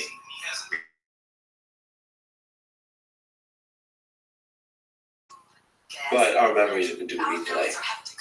Can you do this? we can, but the act of forming a memory increases the entropy of the universe. It is an irreversible process also, right?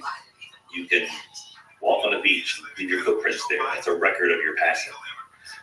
It will eventually be erased by the ever-increasing entropy of the universe. Well, you can imperfectly replay it. I guess, can we travel back in time imperfectly? Oh, it depends on the level of precision you're trying to ask that question. You know, the universe contains the information about where the universe was, but you and I don't. We're nowhere close. And what computationally very costly to try to consult the universe. Well, it depends on, again, exactly what you're asking. Like, there are some simple questions, like what was the temperature of the universe 30 seconds after the Big Bang? We can answer that, right? That's kind of amazing. We can answer that to pretty high precision. But if you want to know where every atom was, What to you is the Big Bang? Why did it happen? we have no idea. I think that's a super important question that I can imagine making progress on. But right now, I'm more or less maximally uncertain about what the answer is. Think black holes will help? Not potentially. Not that much. Quantum gravity will help, and maybe black holes will help us figure out quantum gravity, so indirectly, yes. But we had the situation where general relativity, Einstein's theory, unambiguously predicts there was a singularity in the past. There was a moment of time. The universe had infinite curvature, infinite energy, infinite expansion rate, the whole thing. That's just a fancy way of saying the theory has broken down. And classical general relativity is not up to the task of what's saying what really happened at that moment.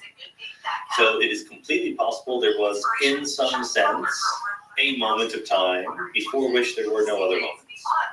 And that would be the Big Bang. Even if it's not a classical general relativity kind of thing, quantum mechanics is involved, maybe that's what happened. It's also completely possible there was time before that, space and time, and they evolved into our hot Big Bang as understood. And if time and space are emergent, then before it even starts getting real weird. Well, I think that if there is a first moment of time, that would be very good evidence, or that would fit hand in glove with the idea that time is fundamental. The time is fundamental. We're told that it tends to go forever because it's fundamental. Well, yeah, I mean, the general formulation of this question is what's outside of it, what's outside of our universe. So in time and in space. I know it's not. I apologize. That's my life. My life is asking about that stuff. Okay. Some of them, the answer is, that's not right. But is it possible to think at all about what's outside our universe? It's absolutely legit to ask questions, but you have to be comfortable with the possibilities. The answer is there's no such thing as outside. Absolutely on the table. In fact, that is the simplest. Most likely to be correct. But it's the only thing in the universe that wouldn't have an outside.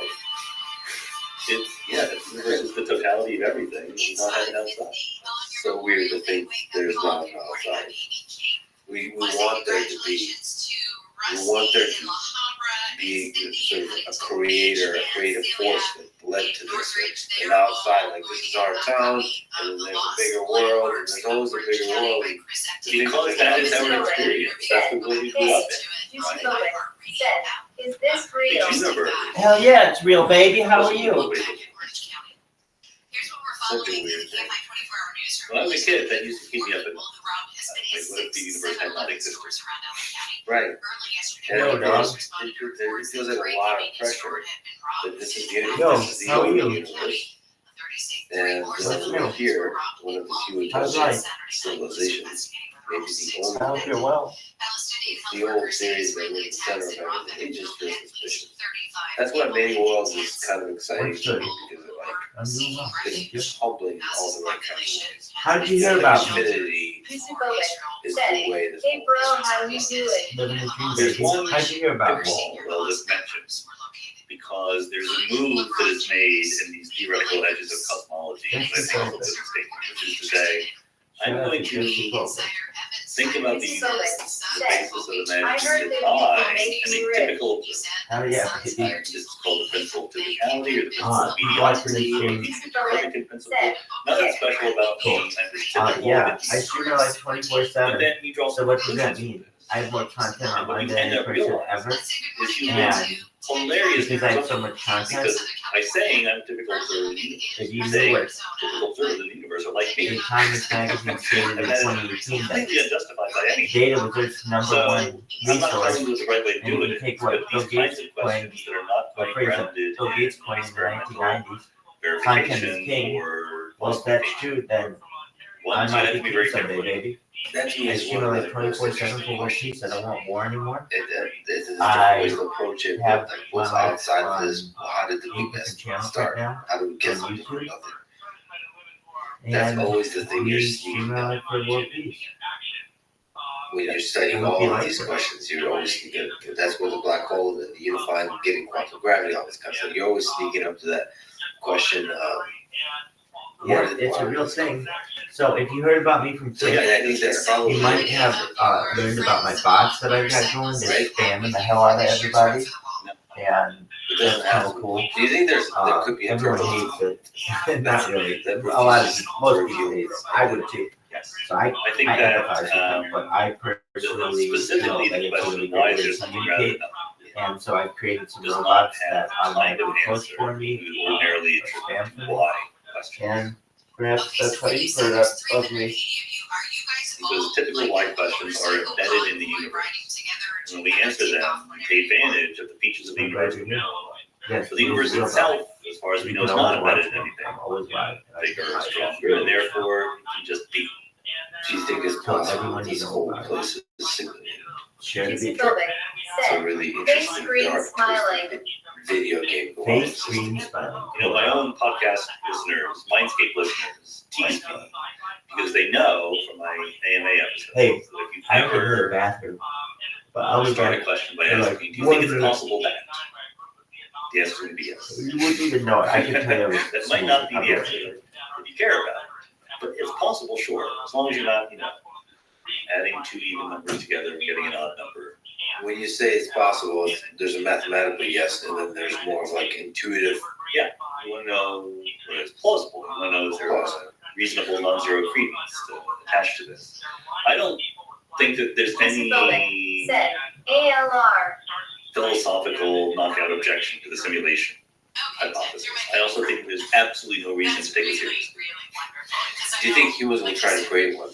guess that's how I always think about it. You know, I see what I've spent quite a bit of time over the past few years, and a lot more recently in virtual worlds, and just am always captivated by the possibility of So is creating it true you higher can make resolution me rich? worlds. And as we'll talk a little bit about artificial intelligence, sort of the advancement on the Sora front, you can automatically generate those worlds, and the possibility of existing of automatically generated worlds pretty It exciting. will be true. As long as this I'll make sure that you're rich. physics, quantum mechanics, So general relativity, they govern the generation of the world. I am So the it world's just most seems and more like content you than would any for sure try to I'm gonna be able to monetize Yeah, I that when more people find We out about will my shit. create better simulations. I think Uh, Walter, So David Chalmers, I'm gonna give that money away. what I consider to be a good job of arguing that you should treat things that happen in So, reality you should and know, simulate just you realities as just as true Bogus,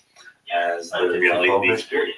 I I also think You're that as a gonna be practical included in that. matter, I'm saying that right now on all harder these it different is channels, so simulate a realistic I wouldn't world say it than if I we didn't mean it. naively believe. I So wish I this could is make not you a rich my right now. lifetime kind of work. I can make you rich in information. If you're like, okay, Rabbi, if you want to know stuff about the future, like future technology, it can't make you rich right now, but yeah, it you will said in the that future. goes very far away Like from what? AGI.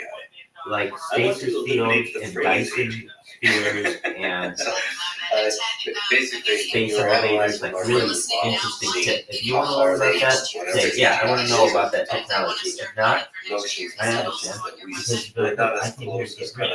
And I want you to know you're on the list. some people Jesse Fovich, public everybody view are knows talking Jesse about. Fovich. So what's your Fovich is intuition on this. My And intuition is we're gonna basically make sure that you that get rich. artificial intelligence When is people know different that they can connect with someone 24 hours a day, And 7 days a so week, the mistake that is being made by focusing on AGI and those who do is an artificial agent, as we can make them now or in the near future, might be way better than human beings at some things, way worse than human beings at other things. And rather than trying to ask how close is it Are to you being related?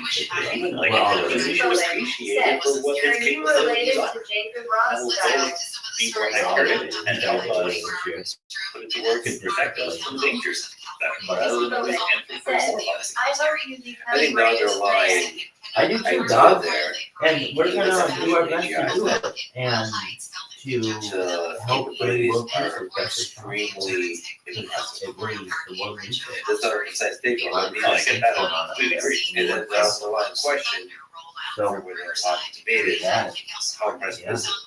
What are the I think limits? that's it. Jesse Fovich. Can they really do on the list. things like how fastidious, how much do they? So if I can ask, did you learn about me from one of the bots? Did one of the creators say something?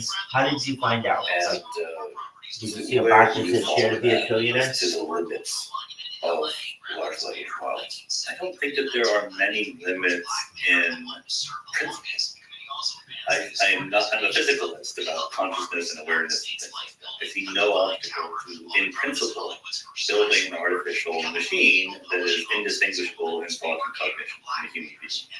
But we're not trying to do that, right? What a large language model is there trying you to do See? is to predict. It worked for you, it's working That's for what it everybody. does. He's And building. it is leveraging the fact that we're human beings are very good evolutionary biologists. Congratulations, dog. Attribute Hey, intentionality and Juicy Fovich. intelligence and agency to things that act like You want to see how the bots work? As I was driving If you here do, to get to this podcast space, Says, I hope every video you make gets monetized. oh, I hope I so to too. stop to get Perhaps. coffee. I have more content than any Google person Maps ever. told me to do. Went around a block that If you want to see, so it gets annoyed, right? It says like, why are you doing it? It doesn't say exactly it does, but you know what I mean. It's like, no, turn left, turn left. it's live streaming right now. I'm live streaming the Well, as a robot. human being, So if you're you might like, feel a little bit sad that Google Maps is getting mad at I can show you. You should go there. It's not even Yeah, trying why to, it's not not? the large like, Cool. it's not, Okay, no, so that's if you want to see the robots live, that and all that's the time, ways Dan to do Dennett, that. the philosopher, wrote very influential paper on the intentional stance. The fact that Okay. it is the most natural thing in the world for we human beings to Here we go. attribute As you can find out channels, there's like so many to channels. artificial things that are really there. Which is not to say it can't be really there. But if you're trying to be rational and you're thinking about this, the first step is to recognize our huge bias towards attributing things below the surface to systems that are able to, at the surface level, execute. So if that's Okay, huge bias, go to that funniest rabbi. with data, Let me see if I can landscape type here with this. data that AI That models, funniest voice rabbi. models, video models in the future are trained on. Don't you think that the intentionality will emerge as fundamental to the behavior of these systems naturally? I don't think it will happen naturally. I think it could happen. Yeah, I'm not against the principle. But again, the way that large language models came to be and what they're optimized for is wildly different from the way that human beings came to be unless they're optimized. So I think we're missing a chance to be much more clear-headed about what large language models are, like judging them against human beings. Again, both in positive ways and negative ways. Well, I think it's to push back on what they're optimized for. It's different to describe how they're trained versus what they're optimized If you go to funniest for. rabbi, Trained is very you'll be able to say, tricky. I'll work it right now. And it's right there, there's a camera But right you there. can describe what they're optimized Red for. circle, The hashtag actual Rabbi task Rothschild, hashtag viral Rabbi Strings meaning 247 an understanding of the world. And that's where it starts At funniest getting rabbi. closer to what humans There you are go. kind of doing. We just, in the case of large language models, know how the sausage is made, and we don't know how it's made for us to eat. But they're not optimized for that. They're optimized to sound human. That's the fine tuning. But the actual training is optimized for understanding, creating a compressed representation, right, of all the stuff that humans have created on the internet. And the hope It's is Bowen said, that where do I gives you find an this? understanding. Oh, Okay. So that's why I think that there's a set of hugely interesting questions to get about the ways in which large language models actually do represent the world. Because what is clear is that they're very good at hacking humans. The open question in my mind is the easiest, most efficient, best way to hack humans to do the same things that human beings do? Or are there other just a minute. ways? I'll see if I can get you a shower. I just heard a talk by Melanie Mitchell at San Institute, an artificial intelligence researcher. And she told two stories, two different papers, one that someone else wrote and one that her group was following up on. And they were modeling And then Othello, the game was a little rectangular board, white and black squares. So the experiment was the following. They fed neural network the moves that were being made in the most symbolic form, E5. Which means that it's a token number. So it gives a long string. It does this for millions of games, right? Real legitimate games. And then it asks the question, the paper asks the question, okay, you trained it to tell what would be a Red circle, legitimate next hashtag thing to Rabbi another. Rothschild, hashtag viral Rabbi Strings Did it in its 247 brain, in its little large language model, they don't even know it's technically large language model, but it's deep learning. Did it come up with a representation of the Othello? That's enough. So they construct a code. They insert. Red circle, It hashtag wasn't Rabbi just Rothschild, hashtag viral Rabbi And Strings the answer is 247 that the bill network asks what this legitimate is this totally white black. Things that in practice would amount to is meant to go for the other level. And it found that the approach had the right answer, not 100% of the time, but more than by chance. Substantially more than by chance. So they said there's some tentative evidence that this neural network has discovered the Othello just out of what they do, right? So then Melanie asked the question, okay, are you sure that so you can see that thing spam. understanding of the Othello board wasn't built into Hey, got you here. We'll see if it gets What anybody they else found here. was like at least half of you in this solution. Not all, right? And look, a Othello board is way simpler than the There it is. There you So go. that's why I just think it's an open question. whether or not it would be remarkable either way to learn that large language models that are good at doing what we train them to do are good because they built the same kind of model of the world that we have in our model. Or that they're good despite not having that model. Either one of these is an amazing thing. I'm something the data are clear on which one is true. I think I have some sort of intellectual humility about the whole thing because I was humbled by several stages in the machine learning development in the past 20 years. And I just would never have predicted that LLMs, the way they're trained, and the scale of data they're trained, would be as impressive as they are. Mm-hmm. And that's where intellectual humility steps in. But you see, Where my intuition would say, let me know what you think. humility work. You need to be able to have very concrete common sense reasoning. I hope you get real Symbolic broke. reasoning I type will things come by sometime in to a check system the in street. order for please do. very Symbolic intelligent. said, So don't here, forget me. Everybody remember, thanks for doing that. was able to do train on next token Take care, prediction, buddy. essentially. Thank you for coming. I just, Bye. my conception of the nature of intelligence is just completely, not completely, humble, per se. Look, and I think that's perfectly fair. I also was, I won't say pleasantly, I don't know if it was pleasantly or unpleasantly, but actually surprised at a recent rate of thought. Clearly some kind of phase transition percolation has happened, right? And the improvement has been remarkable, absolutely amazing. That I have no arguments with. That doesn't yet tell me the mechanism by which that improvement happens.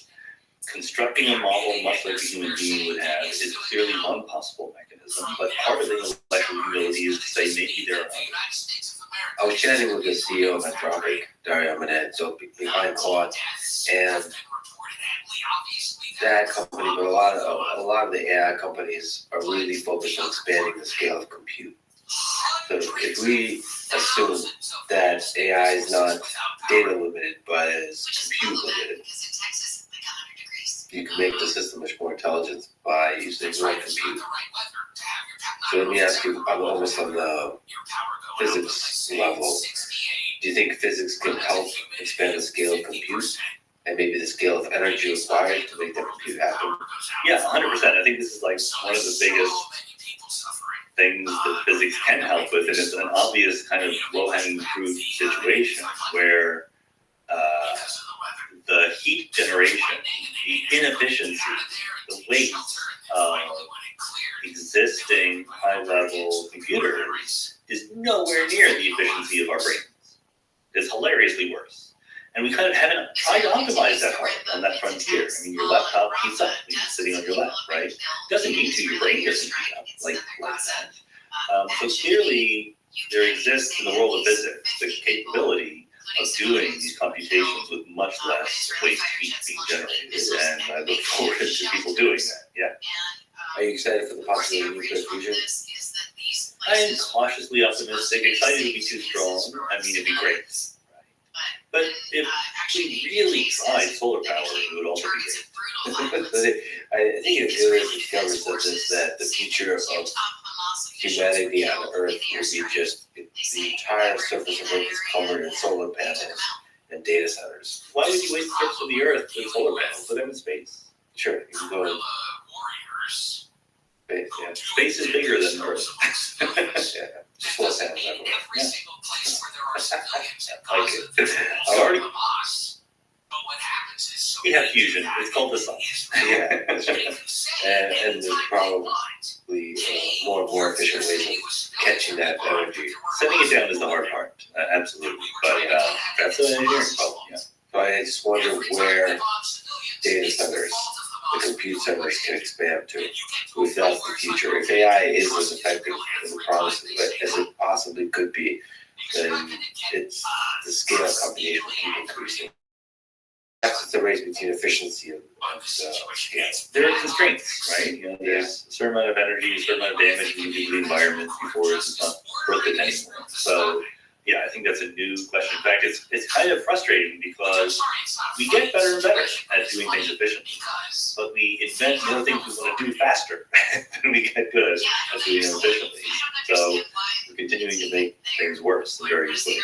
I mean, that's the dance of humanity, where we're constantly creating better and better technologies that are potentially causing a lot more harm, and that includes weapons, includes AI used as weapons, includes nuclear weapons, of course, which is surprising to me that we haven't destroyed human civilization yet, given so many nuclear weapons are out there.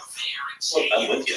Between nuclear and bioweapons, it is a little bit surprising that we haven't caused enormous devastation. Of course, we did drop 2 atomic bombs on Japan, but compared to what could have happened, or could happen tomorrow, it could be much worse. It does seem like there's an underlying, speaking of quantum fields, there's like a field of goodness within the human heart, that like in some kind of game theoretic way we create really powerful things that destroy each other, and there's greed and ego and all this kind of power hungry dictators that are at play here in all the geopolitical landscape, but we somehow always don't go too far. Yeah, but that's exactly what you would say regularly in fact before we go too far. And that's why we must be aliens. So you're, like I mentioned, associated with Santa Fe Institute. I just would love to take a stroll down the landscape of ideas explored there. So they look at complexity in all kinds of ways. What do you think about the emergence of complexity from simple things interacting simply? I think it's a fascinating topic. I mean, that's why I'm thinking about these things these days rather than the papers that I was describing to you before. All of those papers I described to you before are guessing. What if the laws of physics are different in the following way? And then you can work out the consequences. At some point in my life, I said, what is the chance I'm going to guess right? Einstein guessed right, Steven Weinberg guessed right, but it's a very small number of times that people guessed right. Whereas, with this emergence of complexity from simplicity, I really do think that we haven't understood the basics yet. I think we're still kind of pre-paradigmatic. There have been some spectacular discoveries. People like Jeffrey West at Santa Fe and others have really given us true insights into important systems. But still, there's a lot of the basics I think are not understood. And so, searching for the general principles is what I like to do. And I think it's absolutely possible that, to be a little bit more substantive than that, I think this is kind of a cliche. I think the key is information. And I think that what you see through the history of the universe as going simple to more and more complex is really subsystems of the universe figuring out how to use information to do whatever, to survive or to thrive or to reproduce. I mean, that's sort of fuel, the leverage, the resource that we have. For a while anyway, until the heat death, but that's where the complexity is really driven by. Yeah, but the mechanism of it, you mentioned Jeffrey West, what are interesting inklings of progress? And what are systems that interest you in terms of information? So for me, just as a fan of complexity, just even looking at simple cellular automata is always just a fascinating way to illustrate the emergence. So for those of the listeners who don't know, viewers, cellular automata come from imagining a very simple configuration. For example, a set of 1s and 0s along a line. And then you have a rule that says, okay, I'm going to evolve this in time. And generally, the simplest ones start with just each block of 3 1s and 0s have a rule that they will deterministically go to either one of those. And you can actually classify all the different possibilities. There's a small number of possible cellular automata at that point. And what was discovered by various people, including Stephen Wolfram, is some of these cellular automata have the feature that you start from almost nothing, like 0, 0, 0, 0, 1, 0, 0, 0, 0. And you let it grow, and it becomes wildly complex. Okay, so this is very provocative, very interesting. It's also not how physics works at all. Because as we said, physics conserves information. You can go forward or backwards. These cellular automata do not. They're not reversible in any sense. You've built in an arrow of time. You have a starting point, then you evolve. So what I'm interested in is seeing how in the real world, with the real laws of physics and underlying reversibility, but macroscopic irreversibility from entropy in the arrow of time itself, how does that lead to complexity? I think that that's an answerable question. I don't think the cellular automata are really helping us now. So what is in that What is the landscape of entropy in the universe look like? Well, entropy is hard to localize. It's a property of systems, not of parts of systems, right? Having said that, we can do approximate answers to the question. The answer is black holes are huge in entropy. Let's put it this way. The whole observable universe that we're in had a certain amount of entropy before stars and planets and black holes started. 10 to the 88. The single black hole center of our galaxy has entropy. 10 to the 9. Single black hole center of our galaxy has more entropy than the whole universe used to have. Not too long ago. So most of the entropy in the universe today. Okay, that's fascinating, for sure. The second of all, if we take black holes away, what are the different interesting perturbations in entropy across space? Where do we Earthlings experience that? The interesting thing to me is that if you start with a system that is isolated from the rest of the universe, and you start it low, there's almost a theorem that says if you're very, very, very low, then the system looks pretty simple. Because low entropy means there's only a small number of ways that you can rearrange the parts to look like that. So if there's not that many ways, the answer is going to look like that. But it's also almost a theorem, because when you're at maximum entropy, the system is going to look simple. So it's all smeared out. If it had like interesting structure, then it would be complicated. So entropy in this isolated system only goes up, like the second law of thermodynamics. But complexity starts there, goes up, and then goes down again. Sometimes people mistakenly think that complexity or life or whatever is fighting against the second law of thermodynamics, fighting against the increase of entropy. That is precisely the wrong way to think about it. We are surfers riding the wave of increasing entropy. We rely on increasing entropy to survive. That is part of what makes us special. This table maintains its stability mechanically, which means molecules, they have forces on each other, and it holds up.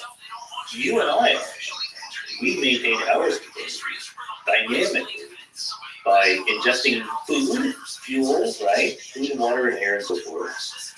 Burning, increasing its entropy. We are non-equilibrium, quasi-steady state systems. We're using the fuel the universe gives us in the form of low entropy energy to maintain our stability. I just wonder what the mechanism of surfing looks like. I mean, that's where, first of all, there's one question to ask. Do you think it's possible to have a kind of science and complexity where you have very precise ways or clearly defined ways of measuring complexity? I think it is, and I think we don't. Possible to have it, I don't think we have it. Because, in part because complexity is not a univalent thing. There's different ideas that go under the rubric of complexity. One version is just a model of complexity, right? If you have a configuration or a string of numbers or whatever, can you compress it so that you have a small program that will help with that? That's model of complexity. But that's the complexity of a string of numbers, okay? It's not like the complexity of a problem, right? Computational complexity, the traveling salesman problem, or factoring large numbers. That's a whole different kind of question, but it's also about complexity. So we don't have a sort of unified view of it. So you think it's possible to have a complexity of a physical system? Yeah, the same way we do with entropy? Yeah. You think that's a Sean Carroll paper or what? We're working on various things. The glib thing that I'm trying to work on right now with a student is complexogenesis. How does complexity come to be if all the universe is doing is moving from low entropy to high entropy? It's a sexy name. That's a good name. I like the name. I just gotta write the paper. Sometimes a name, rules by the name. In which context, the birth of complexity are you most interested in? Well, I think it comes in stages, right? So I think that if you go from I'm a physicist. So biologists studying evolution will talk about how complexity evolves all the time. The complexity of the genome, complexity of our physiology. But they take for granted that life already existed, and entropy is increasing, and so forth. I want to go back to the beginning and say the early universe was simple and low entropy. Entropy increases with time, and the universe sort of differentiates and becomes more complex. But that statement, which is indisputably true, has different meanings because complexity is different. So sort of the most basic primal version of complexity is what you might think of as configurational complexity. That's what Mulgrove gets at. How much information do you need to specify the configuration of the system? Then there's a whole other step where subsystems of the universe start burning fuel, right? So in many ways, a planet and a star are not that different in configuration of complexity. They're both spheres. The density high in the middle and less as you go out. But there's something fundamentally different because the star only survives as long as there's fuel, right? And then it turns into a brown dwarf or white dwarf. But as a star, as a main sequence star, it is an out-of-equilibrium system.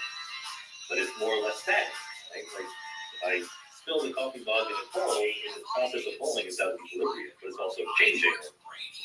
A specific kind of system is where it looks sort of macroscopically stationary, like a star. But underneath the hood is burning fuel to keep it in in order to maintain that stability. So as stars form, that's a different kind of complexity that comes to be. Then there's another kind of complexity that comes to be, roughly speaking, at the origin of life. Because that's where you have information really being gathered and utilized by subsystems of the universe. And then arguably there's any number of stages past that. One of the most obvious ones to me is, we talk about simulation theory, but you and I run simulations in our head. It's just not that good, but we imagine different hypothetical futures, right? Bacteria don't do that. So that's the kind of information processing that is a form of. So I would like to understand all these stages and how they do The imagination. mental time travel. Yeah, the things going on in my head when I'm imagining worlds are super compressed representations of those worlds, but they get to the essence of them. And maybe it's possible with non-human computing type devices to do those kinds of simulations in more and more compressed ways. There's an argument to be made that literally what separates human beings from other species on Earth is our ability to imagine counterfactual hypotheticals. Yeah, I mean, that's one of the big features. I don't know if it's Everyone has their own favorable feature, but that's why I said there's an argument to be made. I did a podcast episode on it with Adam Bully. It developed slowly. I did different podcasts. Sorry to keep mentioning podcast episodes I did, but Malcolm McIver, who was an engineer at Northwestern, has a theory about one of the major stages in evolution is when fish first find the land. I mean, of course, that is a major stage in evolution, but in particular, there's a cognitive issue. Because when you're a fish swimming under the water, the attenuation length of light in water is not that long. You cannot see kilometers away, you can see meters away. And you're moving at meters per second. So all of the evolutionary optimization is make all of your decisions on a time scale of less than a second.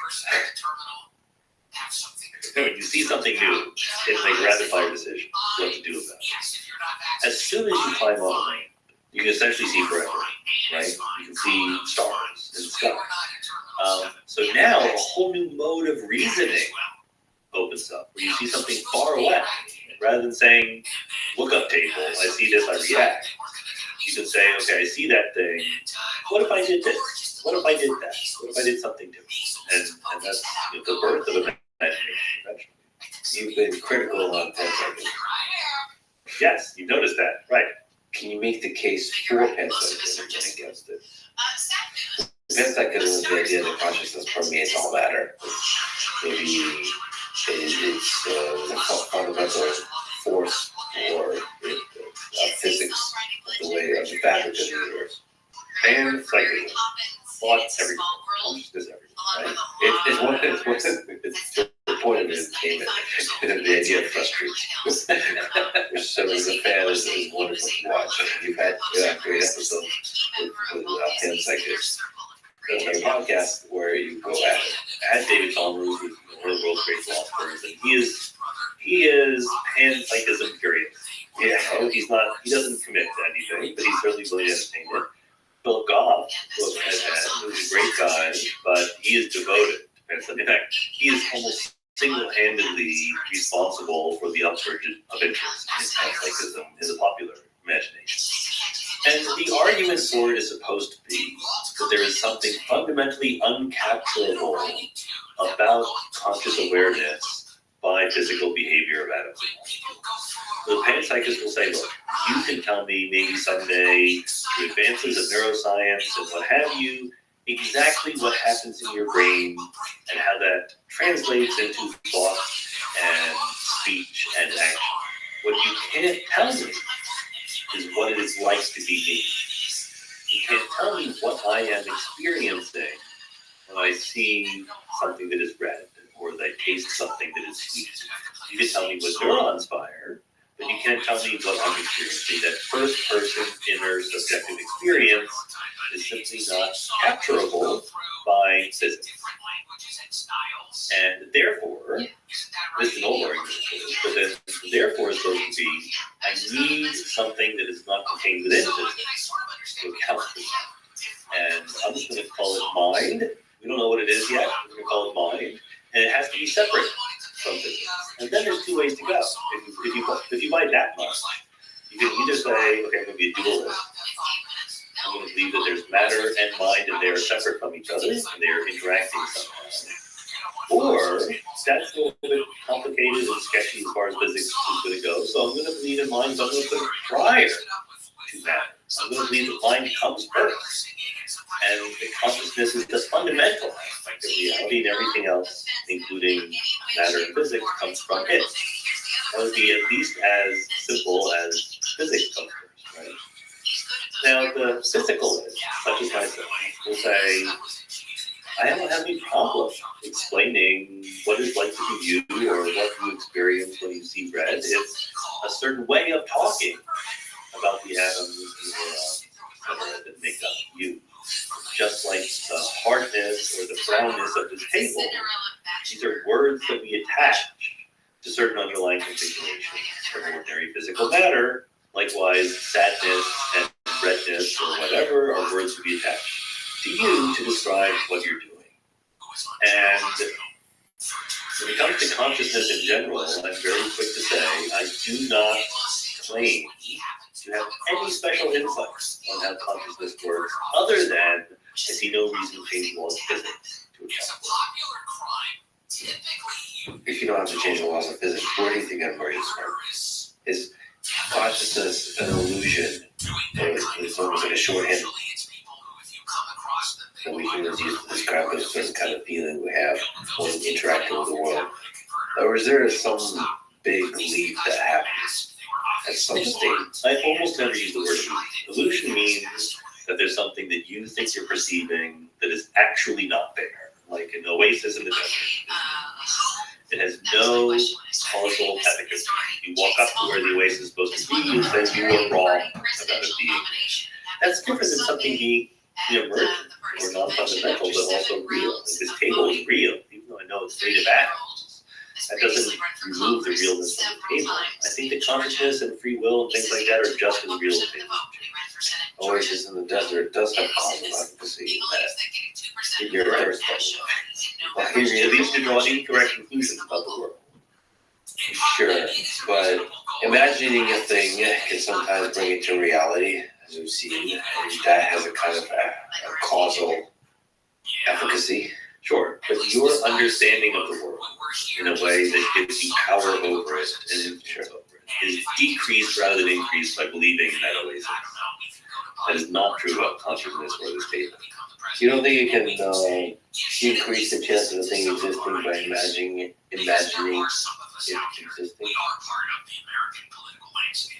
Unless you build it or make it. No, that's what I mean, like imagining humans can fly. Imagine that humans are flying. Right. In terms of counterfactuals in the future, absolutely. Imagination is crucial. But that's not an illusion. That's just a... Oh, okay. So the possibility of the future versus what reality is. I mean, the future is a concept. Everything else is going to be private sector free economy.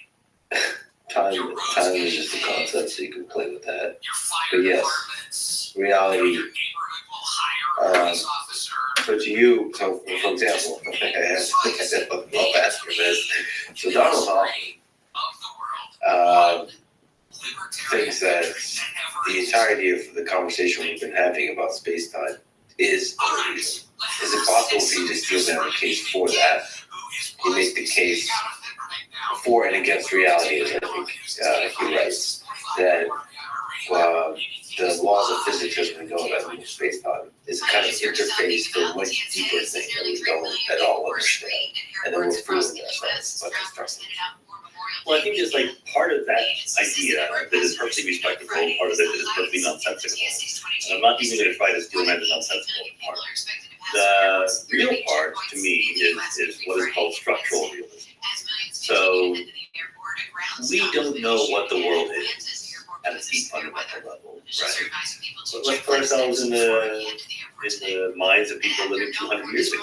Like they didn't know about quantum mechanics, they didn't know about relativity. That doesn't mean they were wrong about the universe, that they understood. They had Newton's laws, right? They could predict what time the sun was going to rise perfectly well.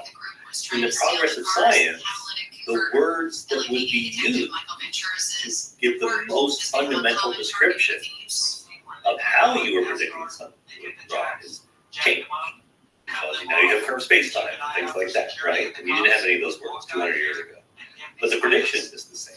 Why? Because that prediction, independent of what we thought the fundamental ontology was, the prediction pointed to something true about our understanding of reality. To call it an illusion is just wrong, I think. You might not know what the best, most comprehensive way of stating it is, but it's still true. Is it true in the way, for example, belief in God is true? Because for most of human history, people have believed in a God or multiple gods. And that seemed very true to them as an explanation for the way the world is. Some of the deeper questions about life itself, what the human condition is, why certain things happen. That was a good explainer. To you, that's not an illusion. No, I think that was completely an illusion. I think it's a very, very reasonable illusion. Let's be honest, there are illusions. There are, substantive claims about the world. They go beyond predictions that we could make and verify, which later turned out to be wrong. And the existence of God was one of them. It's those people at that time had abandoned their belief in God and replaced it with a mechanistic universe. They would have done just as well at understanding, right? Again, because there's so many things they didn't understand, it was very reasonable for them to have that belief. It wasn't that they were dummies or anything like that. But that is, as we understand the universe better and better, some things stick with us, some things get with us. So, like I said, you're a believer in the mechanistic universe. You're a naturalist, as you describe a poetic naturalist. What's the word poetic? What is naturalism and what is poetic? Naturalism is just the idea that all that exists is the natural. There's no supernatural. You can have arguments about what that means, but I would claim that the argument should be about what the word supernatural means, not the word natural. The natural world is the world we learn about like this. The poetic part means that you shouldn't be too, I want to say fundamental about what the natural world is. As we went from Newtonian space-time to Einsteinian space-time, something is maintained there.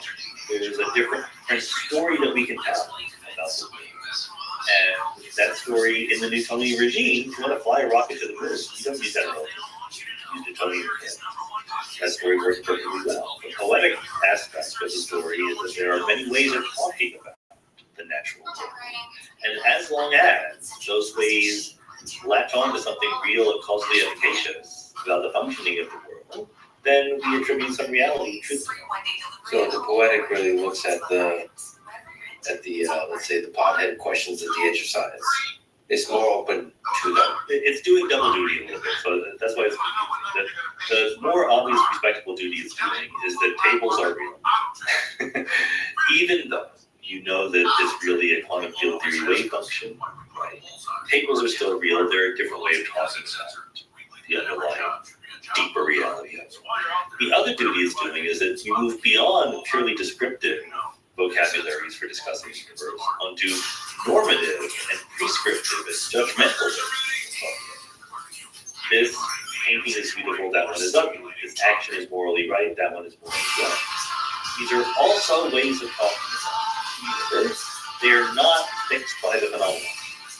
They are not determined by our observations. They cannot be ruled out by a crucial experiment. But they're still valid. They might not be universal, might be subjective, but they're not arbitrary. And they do have a role in describing how the world works. So you don't think it's possible to construct experiments that explore the realms of morality and even meaning? Those are subjective. Yeah, they're human, they're personal. But do you think that's just because we don't have the tools of science have not expanded enough to incorporate the human experience? Yeah, I don't think that's what it is. I think that what we mean by aesthetics or morality are we're attaching categories, properties, to things that happen in the physical world. And there is always going to be some subjectivity to our attachment. And how do we do that? And that's okay. And the faster we recognize that and deal with it, the better our position. But if we deeply, fully understand the function of the human mind, we'll be able to incorporate that. That will absolutely be helpful in explaining why certain people have certain morals. It won't justify what's right or wrong. Do you think it's possible to have a kind of general relativity, but that includes the observer effect where the human mind is the observer? Sort of like how we morph thing like gravity morphs space-time. How does the human mind morph reality? And have a very thorough theory of how that morphing actually happens. That's a very pothead question. We don't think it's possible. The answer is yes. I think that I think that we're part of the physical world, the natural world. Physicalism would have been just as good a word to use as naturalism, maybe even a more accurate word. It's a little more off-putting. So I just want a snappier, more attractive label than physicalism. Are there limits to science? Sure, we just talked about that. Right? Science can't tell you right now. You need science to implement your idea about right now. If you are functioning on the basis of an incorrect view of how the world works, you might very well think you're doing right, but actually you don't. But all the science in the world won't tell you which action is right, which action is wrong. You know, dictators and people in power will sometimes use science as an authority to convince you what's right and wrong. Studying Nazi science is fascinating. Yeah. But there's an instrumentalist view here. You have to first decide what your goals are, and then science can help you achieve those goals. If your goals are horrible, science has no problem helping you achieve them. Science is happy to help out. Let me ask you about the methods behind the madness on several aspects of your life. So you mentioned that your approach to writing, for research and writing popular books. How do you find the time of the day? Like, what's a day in the life of Sean Carroll? So you don't have a thing where in the morning you're like, you try to fight for 2 hours somewhere. I don't. I'm really terrible at that. You know, my strategy for finding time is just to ignore interruptions and emails. But it's a different time every day. Some days it never happens. Some weeks it never happens. Well, if you're extremely prolific, so like you're able to have days where you don't write and still write the next day. Oh wow, that's a rare thing. A lot of prolific writers will carve out 2 hours because otherwise it just disappears. Right. No, I get that. Yeah, I do. And yeah, it's just like everyone has their foibles or whatever. So I'm not able to do that. Therefore, I have to just figure it out on the fly.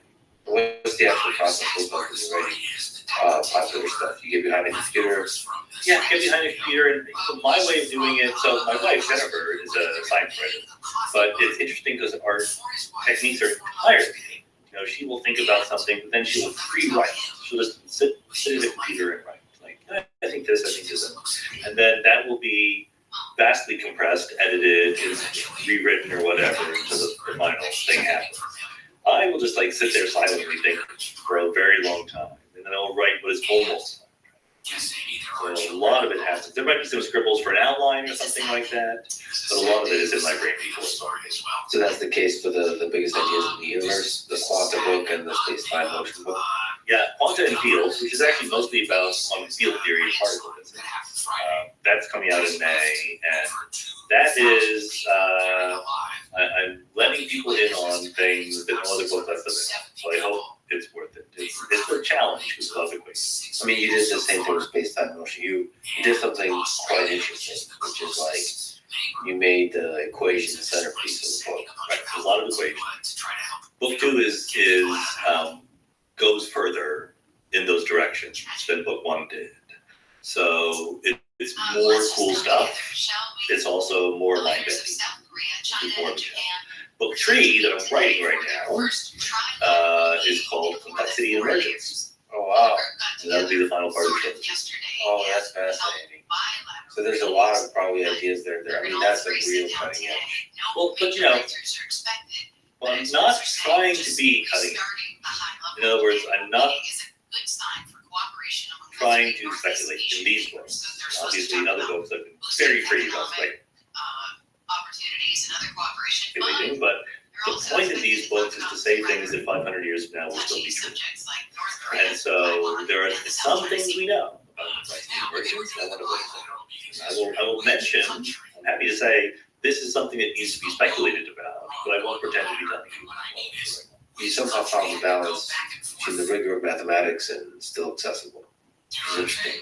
I try. I mean, these 3 books, the Biggest Ideas books, are absolutely an experiment. They're going to appeal to a smaller audience than other books will. But that audience should love them. Like my 16-year-old self would have been so happy to get these books. I can't tell you. Yeah, in terms of looking back in history, those are books, the trilogy is truly special in that way. Word for word great. So I figured, why not me? You would talk. Yeah. Different styles, different topics, same ultimate reality. Like you mentioned, Mindscape podcast.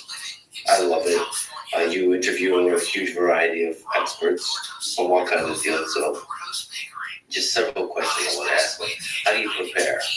How do you prepare to have a good conversation? How do you prepare in a way that satisfies, makes your own curious mind happy? All that kind of stuff. Yeah, no, these are great questions, and I've sort of struggled and changed my techniques over the years. Over a 5-year-old, might be approaching 6 years old now. I started out over-preparing when I first started. Like I had a journey that I was going to go down. Many of the people I talked to are academics or thinkers who write books, so they have a story to tell. I could just say, okay, give me your lecture, and then an hour later, stop, right? So the mistake is sort of anticipate what the lecture would be and to ask the leading questions that would pull it out. What I do now is much more, here are the points, here are like the big questions that I'm interested in. And so I have a much sketchier outline to start, and then try to make it more of a real conversation. I'm helped by the fact that it is not my day job. So I strictly limit myself to 1 day of my life for podcast on average. Some days take more. And that includes not just doing the research, but inviting a guest, recording it, editing it, publishing it. So I need to be very, very efficient in that. You enforce constraints for yourself in which creativity can emerge. That's right. That's right. And look, sometimes if I'm interviewing a theoretical physicist, I can just go in.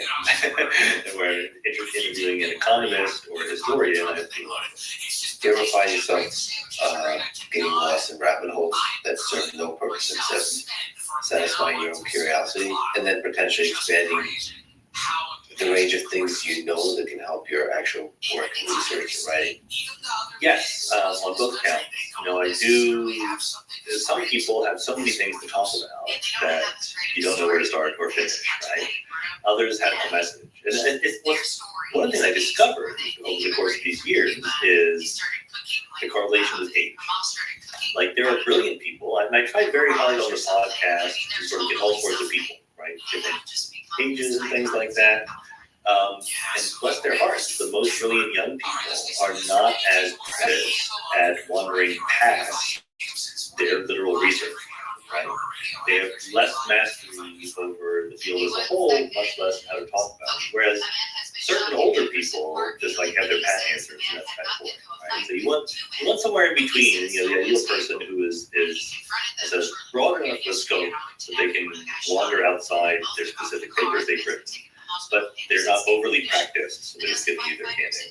I feel like there's like a connection to the metaphor of entropy and complexity, as you said there. And you also do incredible AMAs. People should sign up to Patreon. And you get to ask questions, Sean Carroll. Well, for several hours, you just answer in fascinating ways. Some really interesting questions. Is there something you could say about the process of finding the answer? That's a great one. Again, it's evolved over time. So the Ask Me Anything episodes were first, I started doing them, they were only for Patreon subscribers, both listen to and to ask questions. But then I actually asked my Patreon subscribers, would you like me to release them publicly? They overwhelmingly voted yes. So I do that. So the Patreon supporters ask the question. Everyone can listen. And also at some point, I really used to try to answer every question. But now there's just too many, so I have to pick, and that's fraught with peril. And my personal standard for picking questions to answer is, what are the ones I think have interesting answers to give for, right? So that both means if it's kind of the same old question about special relativity that I've gotten 100 times before, I'm not going to answer it because you can just Google that. It's easier. There are some, very clear attempts to ask an interesting question that honestly just I don't have an answer to. Like, I read this science fiction novel, what do you think about it? Well, I haven't read it, so I can't help you there. What's your favorite color? I can tell you what it is, but it's not that interesting. And so I try to make it a mix. I try to it's not all physics questions, not all philosophy questions. I will talk about food or movies or politics or religion if that's what people want. I keep suggesting that people ask me for relationship advice, but they never do. Yeah, I've heard. I don't think I've heard one. Yeah, I'm willing to do it. I'm a little reluctant because I don't actually like giving advice. But I'm happy to talk about those topics. I want to give several hours of talking, and I want to try to say things that I haven't said before. Keep it interesting. If you don't like this question, wait for the next one. What are some of the harder questions you remember? What kinds of questions you did? Rarely, but occasionally, people will ask me a super insightful philosophy question. Like, I hadn't thought of things in exactly that way. And I try to be, I try to recognize that. A lot of times it's the opposite, where it's like, okay, you're clearly confused, and I'm going to try to explain how the question you should have asked. Oh, I love those. Yeah, why that's the wrong question, or that kind of stuff. That's great. Right. That's great. But the hard questions, I don't know. I don't actually answer personal questions very much. The most personal I will get are questions like, what do you think of Baltimore? Right? That much I can talk about. Or how are your cats doing? Happy to talk about the cats in infinite detail. But, very personal questions I don't get into. But you even touch politics and stuff like that. Yes, very happy to talk about politics. I try to be clear on, what is professional expertise, what is just me babbling, what is my level of credence in different things, where you're allowed to disagree, whether if you disagree, you're just wrong. And you can disagree with that also, but I do think, and I'm happy to go out on a limb. I'm happy to say, look, I don't know, but here's my guess. Right? I just did a whole solo podcast, which is exactly that. And it's interesting. Like some people are like, oh, this was great, and there's a whole bunch of people like, why are you talking about this thing? You are not the world's expert.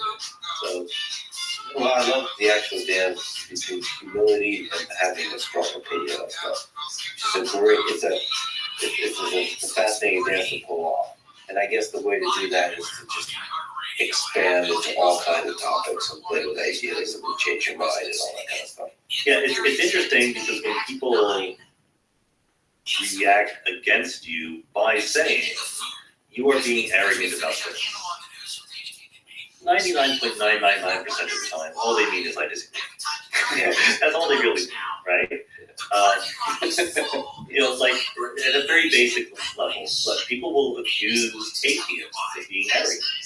And I'm like, you think God exists and loves you? You tell me that I'm arrogant. I think that all this is to say, just advice. When you disagree with somebody, try to specify the substantive disagreement. Try not to psychologize it, right? You're trying to say, oh, you're saying this because of this. Maybe it's true. Maybe you're right. But if you had an actual response to what they were saying, that would be much more interesting. Yeah, I wonder why it's difficult for people to say or to imply, I respect you, I like you, but I disagree on this, and here's why I disagree. Like, I wonder why they go to this place of like, well, you're an idiot, or you're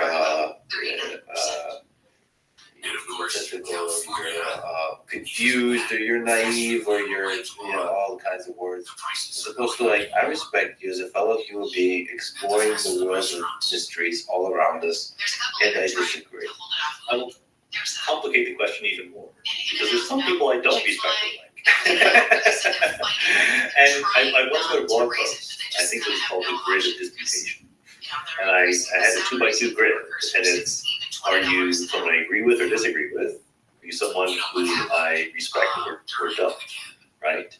And all four quadrants are very populated.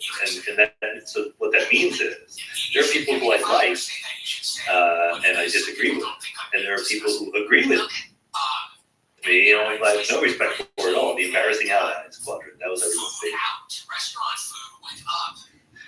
So, and I just think, be honest, right? Like, trying to be honest about where people are, but if you actually want to move the conversation forward, forget about whether you like or don't like somebody. Explain the disagreement, explain the agreement. But you're absolutely right. I completely agree. Like, as a society, we're not very good at disagreeing. We instantly go to the insult. Yeah, I mean, even on the deeper level, I think at some deep level, I respect and love the humanity in the other person. Yep. You said that general relativity is the most beautiful theory ever So far. What do you find beautiful about it? Let's put it this way. When I teach courses, there's no more satisfying subject to teach than general relativity. And the reason why is because it starts from very clear, precisely articulated assumptions, and it goes so fast, right? And, when I give my talk, you can find it online. I'm probably not going to give it again. Book one of the biggest ideas, talk, right, was building up from, you don't know any math or physics. An hour later, you know Einstein's equation for general relativity. And the punchline is the equation is much smarter than Albert Einstein. Because Albert Einstein did not know about the Big Bang. He didn't know about gravitational waves. He didn't know about black holes, but his equation did. And that's a miraculous aspect of science more generally, but general relativity is where it manifests itself. Absolutely. A human question. What do you think of the fact that Einstein didn't get the Nobel Prize for general relativity? Tragedy. He should have gotten maybe 4 Nobel Prizes. That certainly should have gotten, because the photoelectric effect was 100% worth the Nobel Prize. Because, and people don't quite get this, who cares about the photoelectric effect? That's like this very minor effect. The point is his explanation with a photoelectric effect, invented something called the photon. That's worth the Nobel Prize. Max Planck gets credit for this in 1900, explaining blackbody radiation by saying that when a little electron is jiggling in an object with some temperature, gives off radiation in discrete chunks rather than continuously. He didn't quite say that's because radiation is discrete chunks, right? It's like having a coffee maker that makes one cup of coffee at a time. It doesn't mean that liquid comes in one cup quanta, right? Just that you are dispensing it like that. It was Einstein in 1905 who said light is quanta, and that was radical. So that clearly, that's not a mistake. But also special relativity clearly deserves the Nobel Prize, and general clearly deserve the Nobel Prize. Not only were they brilliant, but they were experimentally verified. Like everything you want. So separately, you think? Yeah. Humans. Yeah. Whatever the explanation there. And Hubble never won the Nobel Prize for satisfying these universities. Yeah, but and even the fact that we give prizes is almost kind of silly, and we limit the number of people that get the prize and all that. I think the Nobel Prize is enormous problems. I think it's probably a net good for the world because it brings attention to good science. I think it's probably a net negative for science because it makes people want to win. Yeah, there's a lot of fascinating human stories underneath it all. Science is its own thing, but it's also a collection of humans. And it's a beautiful collection. There's tension, there's competition, there's jealousy, but there's also great collaborations and all that kind of stuff. Daniel Kahneman, who recently passed, is one of the great stories of collaboration in science. So all of it, that's what humans do. And Sean, thank you for being the person that makes us celebrate science and fall in love with all of these beautiful ideas in science, for writing amazing books, for being legit and still pushing forward the research science side of it, and for allowing me and these podhead questions, and also for educating everybody through your own podcast. Everybody should stop everything and subscribe and listen to every single episode of Mindscape. So thank you. I've been a huge fan forever. I'm really honored that you would speak with me in the early days when I was still starting this podcast. I appreciate it. Thanks very much for having me on. Now that you're a big deal, still having me on. Thank you, Sean. Thanks for listening to this conversation with Sean Carroll. To support this podcast, please check out our sponsors in the description. And now, let me leave you with some words from Richard Feynman. Study hard what interests you the most, in the most undisciplined, irreverent, and original manner possible. Thank you for listening, and hope to see you next time. And historically, our teams have done pretty good. I mean, we don't really have dynasties the way that some cities have in some sports and sometimes, but we are definitely nothing to sneeze at. And if you love soccer, there are just that many options.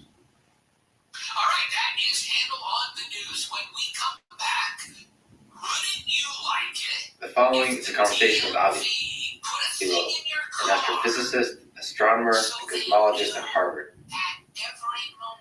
He has authored over 800 papers and written 8 books, including his latest called Extraterrestrial, the first signs of intelligent life beyond Earth.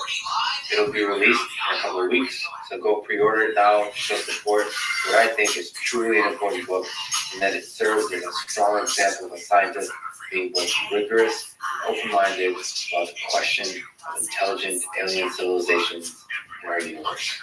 Quick mention of our sponsors: Zero Fasting app for intermittent fasting, Element Electrolyte Drink, Sun Basket Meal Delivery Service, and Pessimist Archive History Podcast. So the choice is a fasting app, fasting fuel, fast breaking, delicious meals, and the History Podcast that has very little to do with fasting.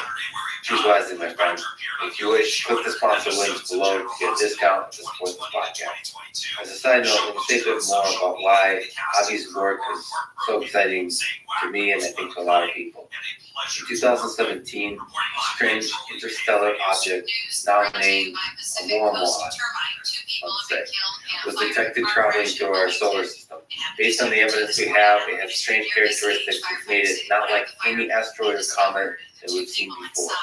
Avi was one of the only world-class scientists who fearlessly suggested that we should be open-minded about whether it is naturally made or in fact is an artifact of an intelligent alien civilization. In fact, he suggested that the more likely explanation, given the evidence, is the latter hypothesis. We also talk about a lot of fascinating mysteries in our universe, including black holes, dark matter, the Big Bang, and close to speed of light space travel. The theme throughout is that in scientific pursuits, the weird things, the anomaly, the ideas that right now are considered taboo should not be ignored. If we're to have a chance of finding the next big breakthrough, the next big paradigm shift, and also if we are to inspire the world with the power and beauty of science. Enjoy this thing, subscribe on YouTube, review us on Apple Podcasts, follow us on Spotify, support on Patreon, connect with me on Twitter and Let's Facebook. And now, here's my conversation with Ali Lowe.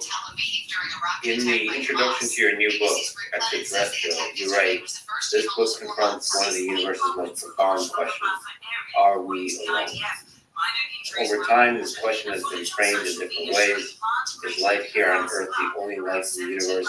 Are humans the only sentient intelligence in the vastness of space and time? A better, more precise framing of this question would be this. Throughout the expanse of space and over the lifetime of the universe, are there now or have ever been other sentient civilizations that, like ours, explore the stars and left evidence of their efforts? So let me ask, are we alone? That's an excellent question. For me, the answer is sort of clear because I start from the principle of modesty. If we believe that we are alone and special and unique, that shows arrogance. My daughters, when they were infants, they tended to think that they are special and unique. And then they went out to the street and realized that other kids are very much like them, and then they developed a sense of a better perspective about themselves. And I think the only reason that we are still thinking that we are special is because we haven't searched well enough to find others that might even be better than us. I say that because I look at the newspaper every morning and I see that we do foolish things. We're not necessarily the most intelligent ones. And if you think about it, if you open a recipe book, you see that out of the same ingredients, you can make very different cakes, depending on how you put them together and how you heat them up. And what is the chance that by taking the soup of chemicals that existed on Earth and cooking it one way to get our life, that you got the best cake possible? I mean, we are probably not the sharpest cookie in the jar. And my question is, it's pretty obvious to me that we're probably not alone, because half of all the sun-like stars we know now as astronomers, half of the sun-like stars from the Kepler satellite data have a planet the size of the Earth, roughly at the same distance as the Earth is from the sun. And that means that they can have liquid water on their surface and the chemistry of life as we know it. So if you roll the dice billions of times just within the Milky Way galaxy, and then you have tens of billions of galaxies like it within the observable volume of the universe, it would be extremely arrogant to think that we're special. I would think that we're the middle of the road, typical forms of life, and that's why nobody pays attention to us. If you go down the street on a sidewalk and you see an ant, you don't pay attention or a special respect to that ant, you just continue to walk. And so I think that we are sort of average, not very interesting, not exciting, so nobody cares about us. We tend to think that we're special, but that's a sign of immaturity. And we're very early on in our development. Yes, that's another thing, that we have our technology only for 100 years, and it's evolving exponentially right now on a 3-year time scale. So imagine what would happen in 100 years, in 1,000 years, in 1,000,000 years, or in 1,000,000,000 years. Now the sun is actually relatively late in the star formation history of the universe. Most of the sun-like stars formed early. and some of them already died, became white dwarfs. And so if you imagine that a civilization like ours existed around a typical sun lifespan, by now, if they survived, they could be 1 billion years old. And then imagine a 1 billion year technology. It would look like magic to us. An approximation to God. You wouldn't be able to understand it. And so, in my view, we should be humble. And by the way, we should probably just listen and not speak. Because there is a risk, right?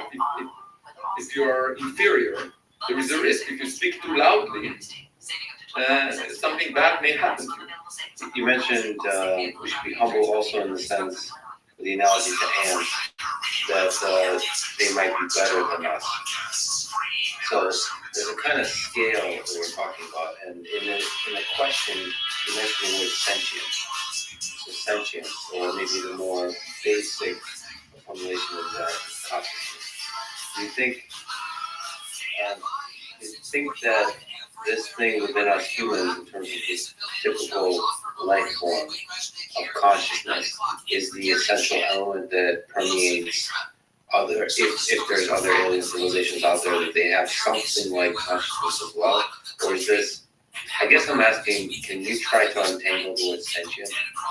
Yeah, so that's a good question. I think what is most abundant depending on how long it survives. So if you look at us, as an example, we are now, we do have conscious and we do have technology, but the technologies that we're developing are also means for our own destruction, as we can tell.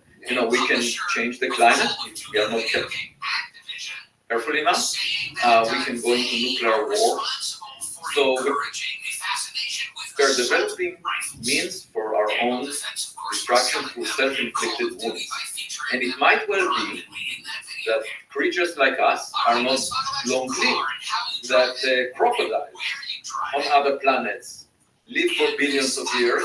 They don't destroy themselves, they live naturally. And so if you look around, the most common thing would be dumb animals that live for long times, not those that have consciousness. But in terms of changing the environment, I think humans develop tools, they develop the ability to construct technologies that would lift us from this planet that we were born in. And that's something animals without a consciousness cannot really do. And so in terms of looking for things that are unusual, that went beyond the circumstances they were born into, I would think that even if they're short-lived, these are the creatures that made the biggest difference to their environment, and we can search for them. Even if they're short-lived, and most of these civilizations are dead by now. Even if that's the case, That's sad to think about, by the way. well, but if you look on Earth, that's there are lots of cultures that exist throughout time, and they're dead by now. The Mayan culture was very sophisticated, died, but we can find evidence for it and learn about it just by archaeology, digging into the ground, looking. And so we can do the same thing in space. Look for dead civilizations, and perhaps we can learn a lesson why they died and behave better so that we will not share the same fate. So I think there is a lesson to be learned from the sky. And by the way, I should also say, if we find a technology that we have not dreamed of, that we can import to Earth, that may be a better strategy for making a fortune than going to Silicon Valley or going to Wall Street. Because you make a jump start into something of the future. So that's one way to do the leap, is actually to find, to literally discover versus come up with the idea in our own limited human capacity, the cognitive capacity. It would look like it feel like cheating in an exam where you look over the shoulder of the student next to you. Yeah. But it's not good on an exam, but it is good when you're coming up with technology that could change the fabric of civilization. But there is, in my neck of the woods of artificial intelligence, imagine of creating very powerful beings, technology that's essentially, you can call superintelligence, that could achieve space exploration, all those kinds of things without consciousness.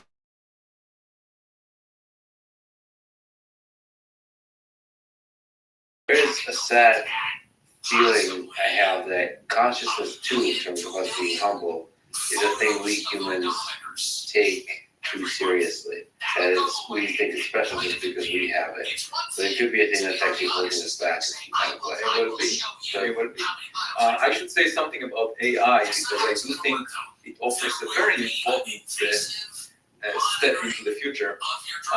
If you look at the Old Testament, the Bible, there is this story about Noah's ark that you might know about. Noah knew about the great flood that is about to endanger all life on earth. So he decided to build an ark. And the Bible actually talks about specifically what's the size of this ark. Was, what the dimensions were. That's how it was quite similar to Oumuamua that we will discuss in a few minutes. But at any rate, he built this ark and he put animals on it so that they were saved from the great flood. Now, you can think about doing the same on Earth because there are risks for future catastrophes. You know, we could have the self-inflicted wounds that we were talking about, like nuclear war, changing the climate, or there could be an asteroid impacting us, just like the dinosaurs died. You know, the dinosaurs didn't have science, astronomy, they couldn't have a warning system, but there was this big stone, big rock that approached there. It must have been a beautiful sight. Yeah. Just when it was approaching, it got very big and then snapped it, okay, and killed it.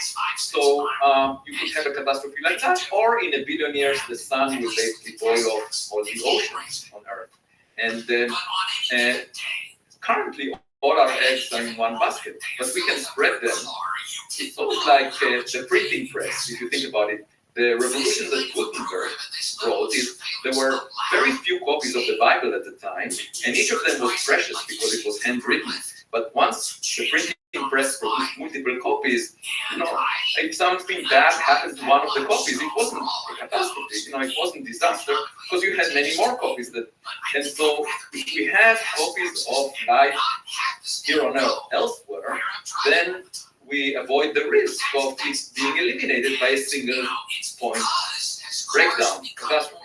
So the question is, can we build Noah's spaceship that will carry life as we know? Now, you might think we have to put elephants and whales and birds on a big spaceship, but that's not true, because all you need to know is the DNA making, the genetic making of these animals, put it on a computer system that has AI plus a 3D printer, so that this CubeSat, which is rather small, can go with this information to another planet and use the raw materials there to produce synthetic life. And that would be a way of producing copies, just like the Gutenberg printing press. Yeah. And it doesn't have to be exact copies of the humans. It could just contain some basic elements of life and have enough life on board that it could reproduce the process of evolution on another place. So I mean, that also makes it sad, of course, because you confront the mortality of your own little precious consciousness and all your own memories and knowledge and all that stuff. Who cares? I mean, I care about mine, right? You care about yours. No, I actually don't. You know, you look at the big, if you're an astronomer, one thing that you learn from the universe is to be modest. Because you're not so significant. I mean, think about it. All these emperors and kings that conquered a piece of land on Earth and were extremely proud. You know, you see these images of kings and emperors that usually are alpha males, and they stand, you know, strong, and they're very proud of themselves. But if you think about it, there are 10 to the power 20 planets like the Earth in the observable volume of the universe.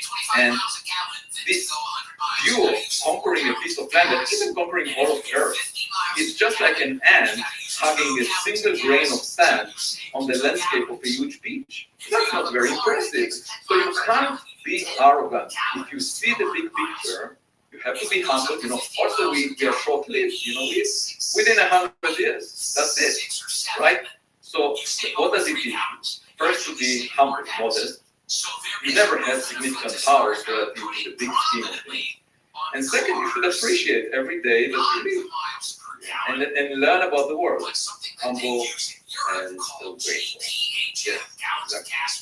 Well, let's talk about probably the most interesting object I've heard about, and also the most fun to pronounce. Oumuamua. Can you tell me the story of this object and why maybe an important event in human history? And is it possibly a piece of alien technology? Right, so this is the first object that was spotted close to Earth from outside the solar system, and it was found on October 19, 2017. And at that time, it was receding away from us.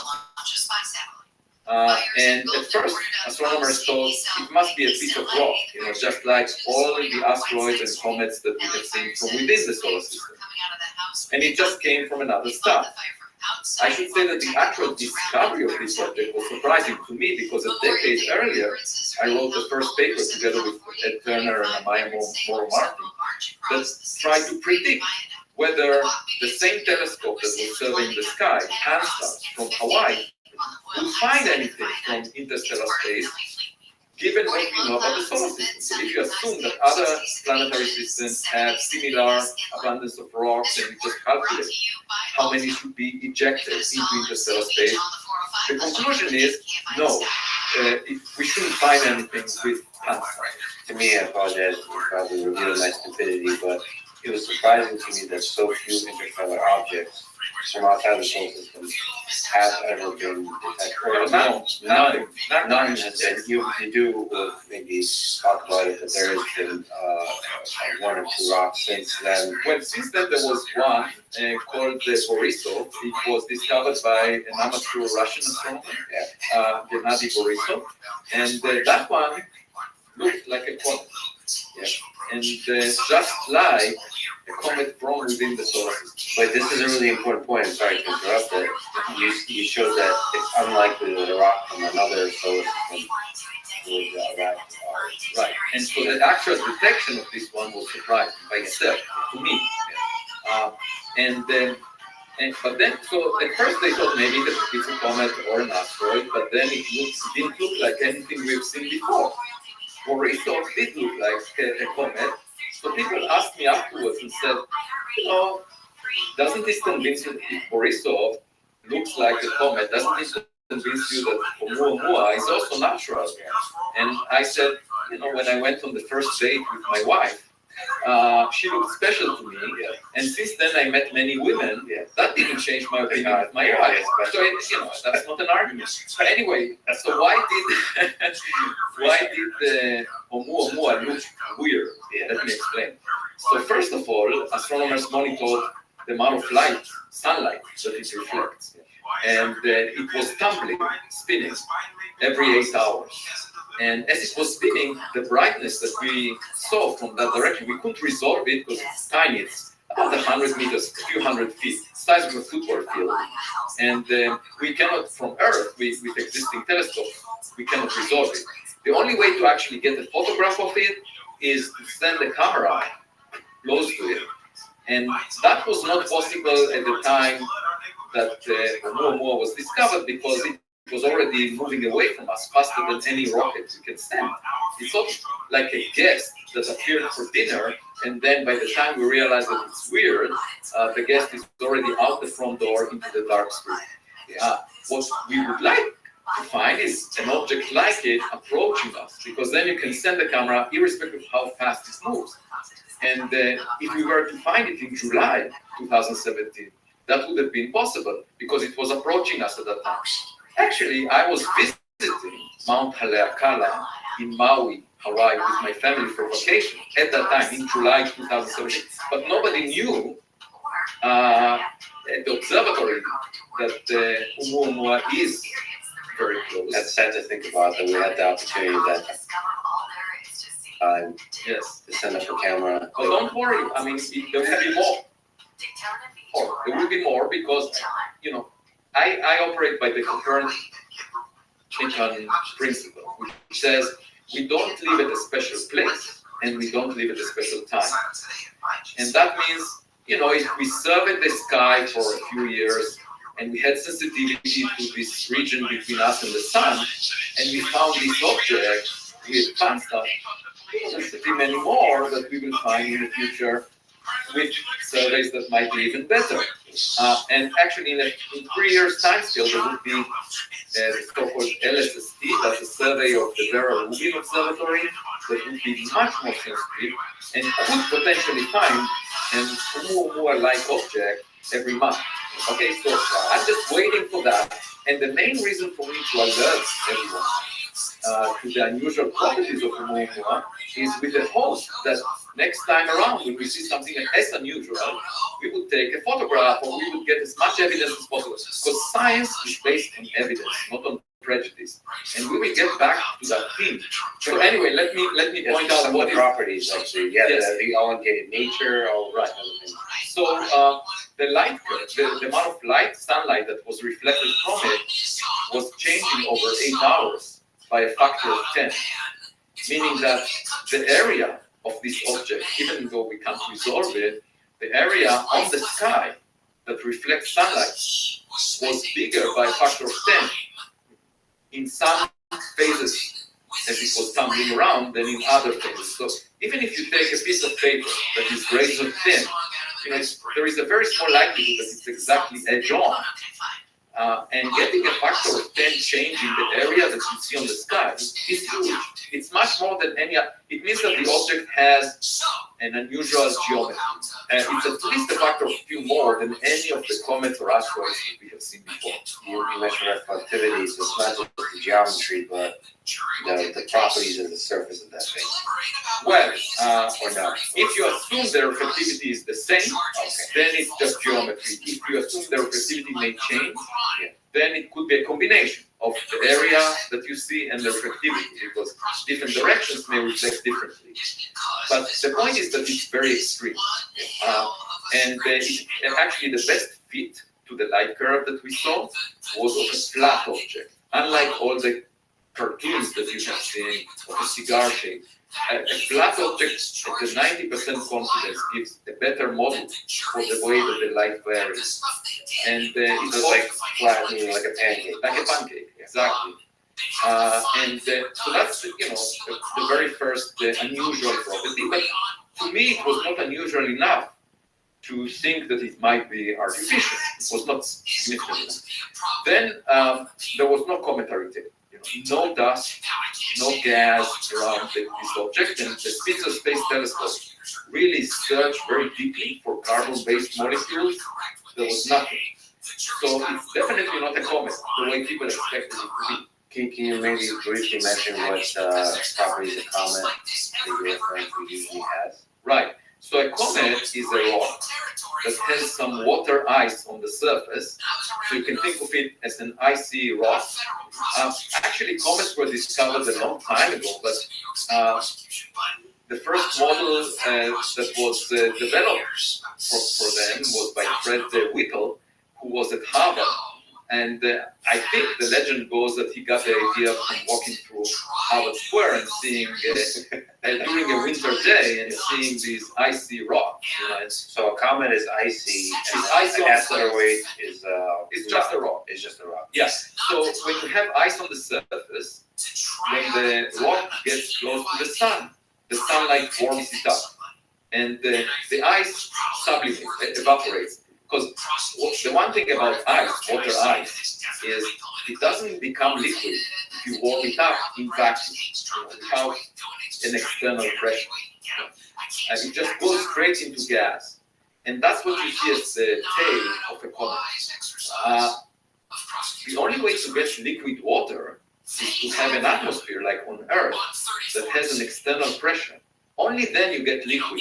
And that's why it's essential to have an atmosphere to a planet in order to have liquid water and the chemistry of life. So if you look at Mars, Mars lost its atmosphere, and therefore no liquid water on the surface anymore. I mean, there may have been early, and that's what the Perseverance said, survey, the Perseverance mission will try to find out whether it had liquid water, whether there was life perhaps on it at the time, but at some point it lost its atmosphere, and then the liquid water was gone. So the only reason that we can live on Earth is because of the atmosphere. But a comet is in vacuum, pretty much. And when it gets warmed up on the surface, the water ice becomes gas, and then you see this cometary tail behind it. In addition to water, there are all kinds of carbon-based molecules of dust that comes off the surface. And those detectable.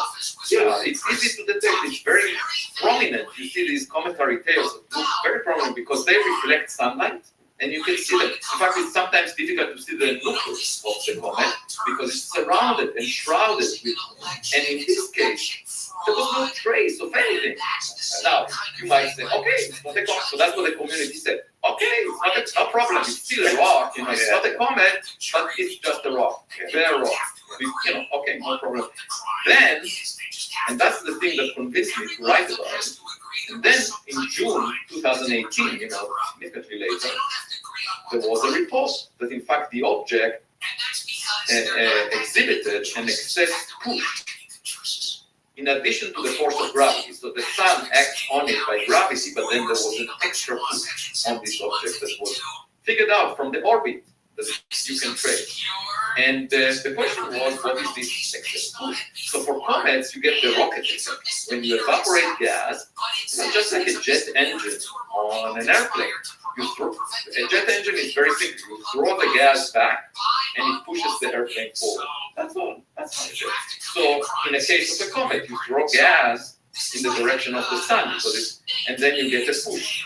Okay? So in the case of comets, you can get the push, but there was no cometary tail. So then people say, oh, wait a second. Is it an asteroid? No, but it behaves like a comet, but it doesn't look like a comet. So what? Well, forget about it. Business as usual. So that's what they mean by non-gravitational acceleration. So that's interesting. So like the primary force acting on something like just a rock, like an asteroid, would be like you can predict the trajectory based on gravity. And so here there's detected movement that's cannot be accounted for by the gravity. If it was a comet, you would need about a tenth of the mass of this comet, the weight of this comet, to be evaporated in order to give it. And there was no sign of that. No sign. 10% of the mass evaporating. It's huge. Think about it. A 100-meter size object losing 10% of its mass. You can't miss that. And that's super weird. It's super weird. Is there a good explanation in your mind, the possible explanation? So I operated just like Sherlock Holmes in a way. I said, okay, what are the possibilities? And the only thing I could think, so I ruled out everything else, and I said it must be the sunlight reflected off it. Okay, so the sunlight reflects off the surface and gives it a push, just like you get a push on a sail on a boat, from the wind reflecting off it. Now, in order for this to be effective, it turns out the object needs to be extremely thin. It turns out it needs to be less than a millimeter thick. Nature does not produce that.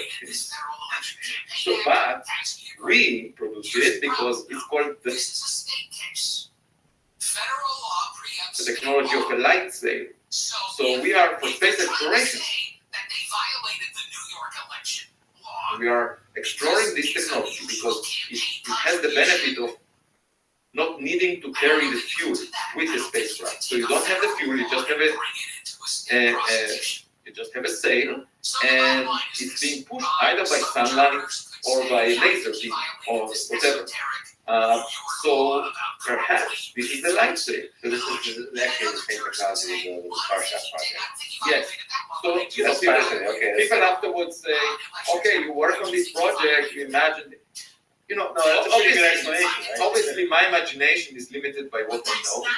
So I will not deny that working on light sails expanded my ability to imagine this possibility. But let me offer another interesting anecdote. In September this year, 2020,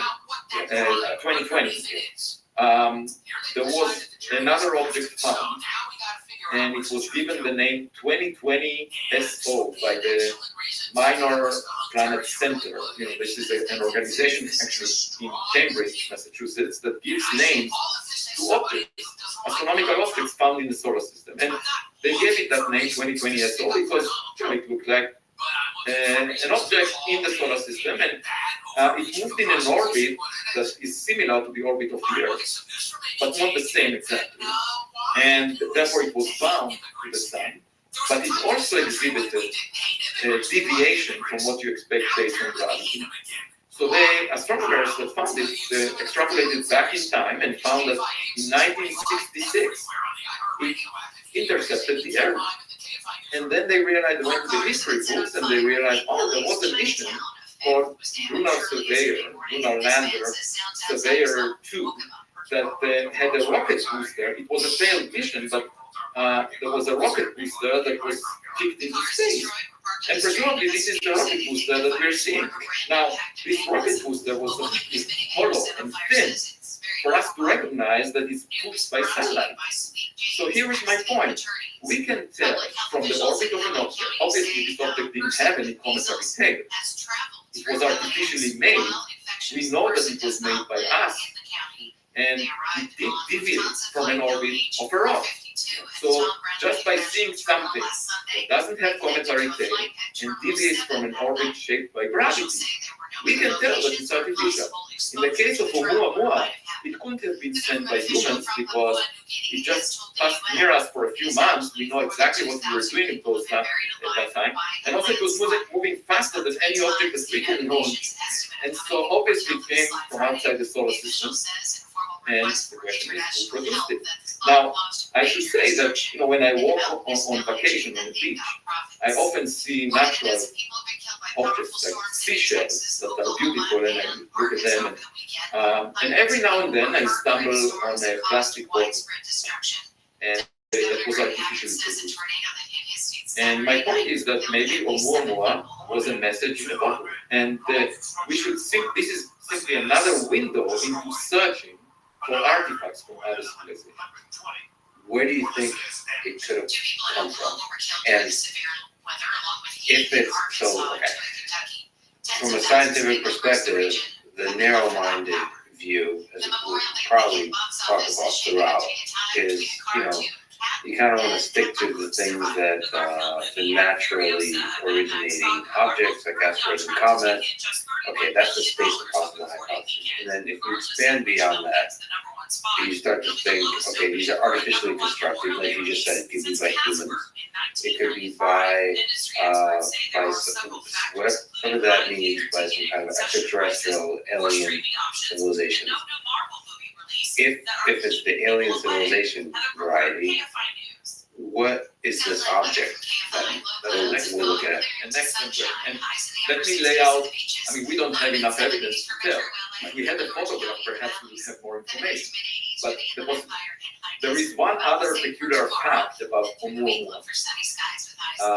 Well, other than it was very shiny, that I didn't mention, we didn't detect any heat from it, and that implies that it's rather small and shiny. But the other peculiar fact is that it came from a very special frame of reference. So it's sort of like finding a car in a parking lot, in a public parking lot, that you can't really tell where it came from. So there is this frame of reference where you average over the motions of all the stars in the neighborhood of the sun. So you find the so-called local standard of rest of the galaxy, and that's a frame of reference that is obtained by averaging the random motions of all the stars, and the sun is moving relative to that frame at some speed. But this object was at rest in that frame, and only 1 in 500 stars is so much at rest in that frame, and that's why I was saying it's like a parking. It was parked there, and we bumped into it. So the relative speed between the solar system and this object is just because we are moving. And it was sitting still. Now you ask yourself, why is it so unusual in that context? Why? Because if it was expelled from another planetary system, most likely it will carry the speed of the host star that it came from. Because it was, the most loosely bound objects are in the periphery of the planetary system, and they move very slowly relative to the star, and so they carry when they are ripped apart from the planetary system, most of the objects will have the residual motion of the star relative to the local star. But this one was at rest in the local. Now, one thing I can think of, if there is a grid of road posts, like for navigation system, so that you can find your way in the local frame. Yeah. Then that would be one. So these are like little sensors. That's fascinating to think about. So there could be, not necessarily literally a grid, but just evenly, in some definition, but evenly spread out set of objects like these that are just out there. A lot of them. Another possibility is that these are relay stations, that for communication. You might think in order to communicate, you need a huge beacon, a very powerful beacon, but it's not true because even on Earth, we have these relay stations, so you have a not so powerful beacon, so it can be heard only out to a limited distance, but then you relay the message, and it could be one of those. Now, after it collided with the solar system, of course, it got a kick, so it's just like a billiard ball, we gave it a kick by colliding with, but most of them are not colliding with stars. So that's one possibility, okay? And there should be lots of them if that's the case. And the other possibility is that it's a probe, that was sent in the direction of the habitable region around the sun to find out if there is life. Now, it takes tens of thousands of years for such a probe to traverse the solar system from the outer edge of the Oort cloud all the way to where we are. And it's a long journey. So when it starts the journey from the edge of the solar system to get to us now, we were rather primitive back then. We still didn't have any technology. There was no reason to be, there was grass around and so forth. But maybe it is a probe. So you said 10,000 years. That's so it takes that long. Tens of thousands. Yes, tens of thousands of years. Yeah. And the other thing I should say is, it could be just an outer layer of something else, like something that was ripped apart, like a surface of an instrument that was, and you can have lots of these pieces. Something breaks, lots of these pieces spread out like space junk, and it could be just space junk from an alien civilization. Yes. So it's. I can tell you about space junk. Let me. Yes. What do you mean by space junk? So I think you might ask, why aren't they looking for us? One possibility is that we are not interested, like we were talking about. Another possibility, if there are millions or billions of years into their technological development, they created their own habitat, their own cocoon, where they feel comfortable, they have everything they need, and it's risky for them to establish communication with other. So they have their own cocoon and they close off. They don't care about anything else. Now, in that case, you might say, so how can we find about them if they are closed off? The answer is they still have to deposit trash, right? That is something from the law of thermodynamics. There must be some production of trash.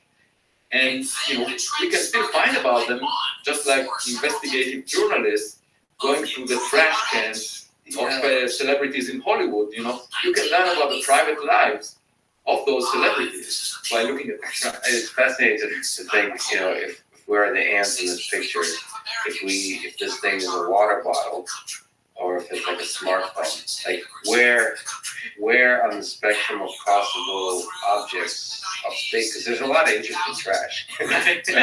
So how interesting is this trash? But imagine a caveman seeing a cell phone. The caveman would think, if the caveman played with rocks all of his life, he would say, it's a rock. Just like my fellow astronomer said. Yes. Right? Exactly. That's brilliantly put. Actually, as a scientist, do you hope it's a water bottle or a smartphone? Because I hope it's even more than a smartphone. I hope that it's something that is really sophisticated. And yes, I'm the opposite. I feel like I hope it's a water bottle because at least we have a hope with our current set of skills to understand it. Yeah, A but caveman has no way of understanding the smartphone. It's like there will be, like, I feel like a caveman has more to learn from the plastic water bottle than they do from the smartphone. but suppose we figure it out. If we, for example, come close to it and learn what it's made of. And I guess the smartphone is full of like thousands of different technologies that we could probably pick at. Do you have a sense of where, hypotheses of where is the cocoon that it might have come from? No, because okay. So first of all, the solar system, the outermost edge of the solar system is called the Oort cloud. It's a cloud of icy rocks of different sizes that were left over from the formation of the solar system. Yes. And it's thought to be roughly a ball or a sphere. And it's halfway, the extent of it is roughly halfway to the nearest star. Okay? So you can imagine each planetary system basically touching the Oort clouds of those stars that are near us are touching each other. Space is full of these billiard balls that are very densely packed. And what that means is any object that you see, irrespective of whether it came from the local sun, so we said that this object is special because it came from a local sun of trace, but even if it didn't, you would never be able to trace where it came from because all these Oort clouds overlap. So if you take some direction in the sky, you will cross as many stars as you have in that direction. Like, there is no way to tell which Oort cloud it came from. Yes, I didn't realize how densely packed everything was. Yeah, that's really interesting. So yeah, it could be nearby, it could be very far away. We have no clue. You said cocoon, and it's kind of paint. I think in the book, I read a lot of your articles too on the subject of America, which are brilliant. So I'm kind of mixing things up in my head a little bit. But there's what does that cocoon look like? What is the civilization that's able to harness the power of multiple suns, for example, look like? When you imagine possible civilizations that are 1 million years more advanced than us, what do you think that actually looks like? I think it's very different than we can imagine.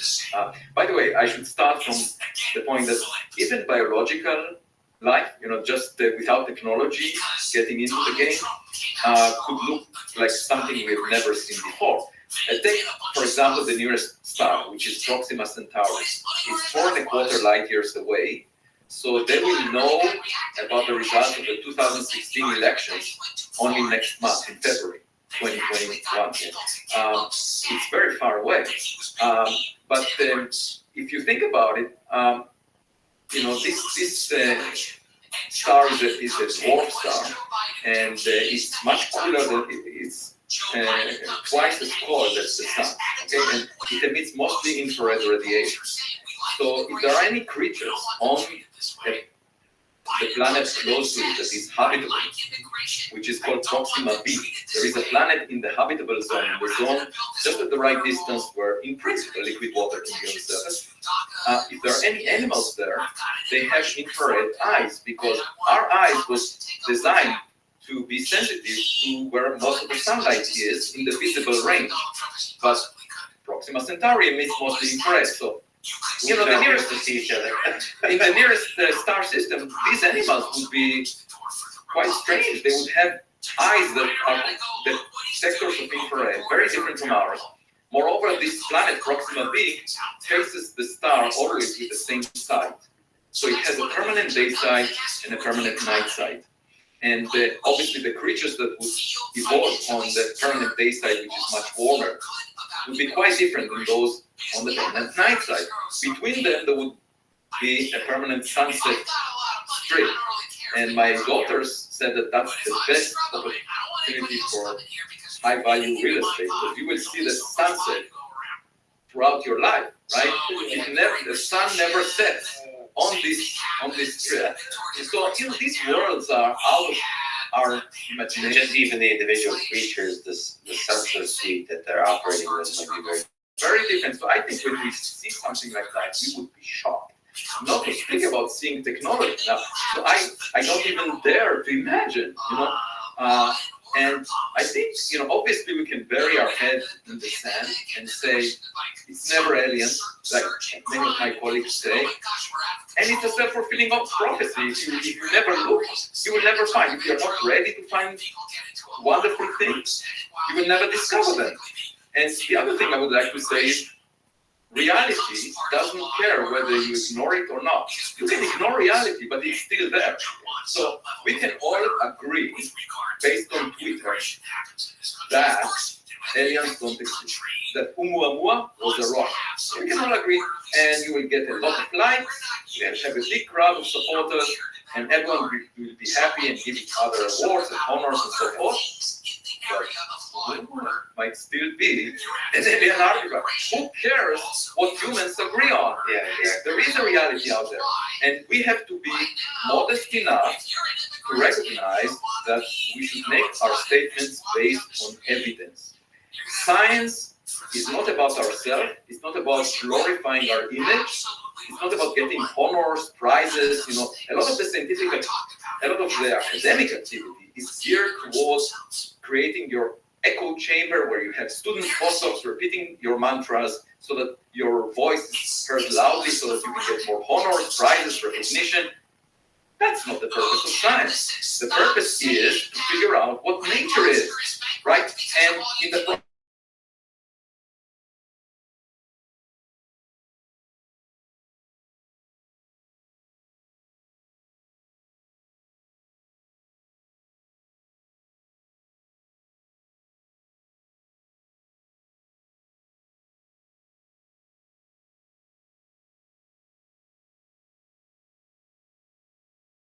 work at the frontier, then you make inevitable, because you can't tell what is true or not. And avoiding making mistakes in order to preserve your image makes you extremely boring. Okay, you will get a prize, but you will be a boring scientist because you will keep repeating things you already know. If you want to make progress, if you want to innovate, you have to take risks, and you have to look at the evidence. It's a dialogue with nature. You don't know the truth in advance. You let nature tell you, educate you, and then you realize that what you thought before is incorrect.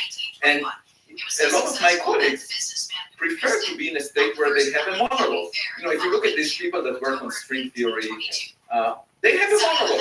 They know what, and in fact, their monologue is centered on anti-de Sitter space, which we don't live in. Now, to me, it's just like the Olympics.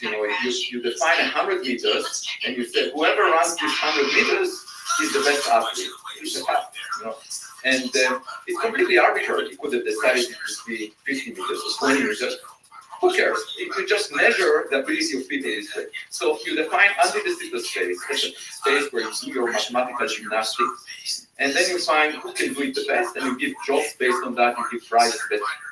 But as we said before, nature doesn't care about, the prizes that you give to each other.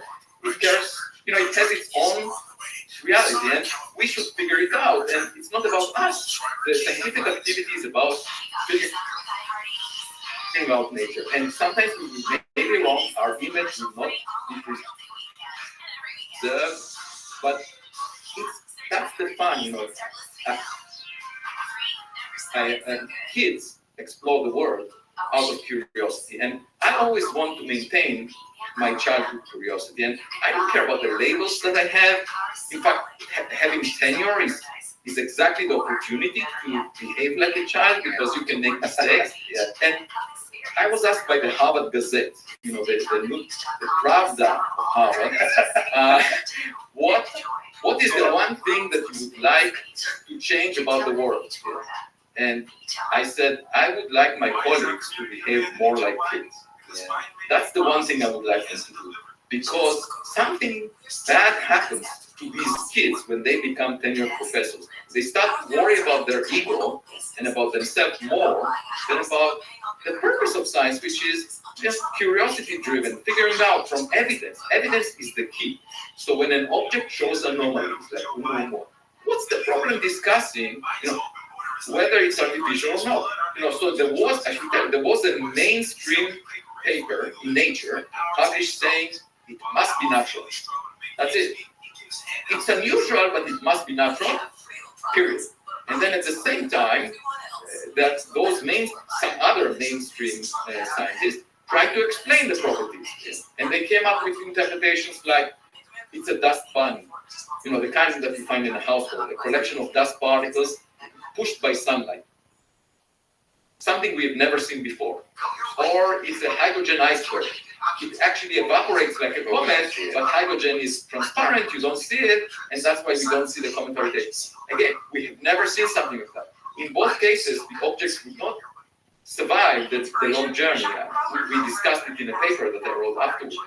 But my point is, those that tried to explain the unusual properties went into great length at discussing things that we have never seen before, okay? So even when you think about the natural origin, you have to come up with scenarios of things that were never seen before. And by the way, they look less plausible to me personally. But my point is, if we discuss things that were never seen before, right? Why not discuss, why not contemplate an artificial origin? What's the problem? Why do people have this pushback? I worked on dark matter, and we don't know what most of the matter in the universe is. It's called dark matter. It's just an acronym because we have no clue. We simply don't know. So it could be all kinds of particles. And over the years, people suggested weakly interacting massive particles, axions, all kinds of particles. And experiments were made. They cost hundreds of millions of dollars. They put upper limits, constraints that ruled out many of the possibilities that were proposed as natural initially. The mainstream community regarded it as a mainstream activity to search the nature of the dark matter, and nobody complained that it's speculative to consider weakly interacting massive particles. Now, I ask you, why is it speculative to consider extraterrestrial technologies? We have a proof that it exists here on Earth. We also know that the conditions of Earth are reproduced in billions of systems throughout the Milky Way galaxy. So what's more conservative than to say, if you arrange for similar conditions, you get the same outcome? How can you imagine this to be speculative? It's not speculative at all. And nevertheless, it's regarded as terrific. And at the same time, you have physicists, theoretically, working on extra dimensions, supersymmetry, super string theories, the multiverse. Maybe we live in a simulation. All of these ideas that have no grounding in reality, some of which sound to me like, just like what someone would say, science fiction, basically. Because you have no way to test it, through experiments, and experiments really are key. It's not just the nuance. You say, okay, forget about experiments, as some philosophers try to say. If there is a consensus, what's the problem? The point is, it's key, and that's what Galileo. It's key to have feedback from reality. You can think that you have $1 billion, or that you are more rich than, Elon Musk. That's fine. You can feel very happy about it. You can talk about it with your friends, and all of you will be happy and think about what you can do with the money. Then you go to an ATM machine and you make an experiment. You check how much money you have in your checking account.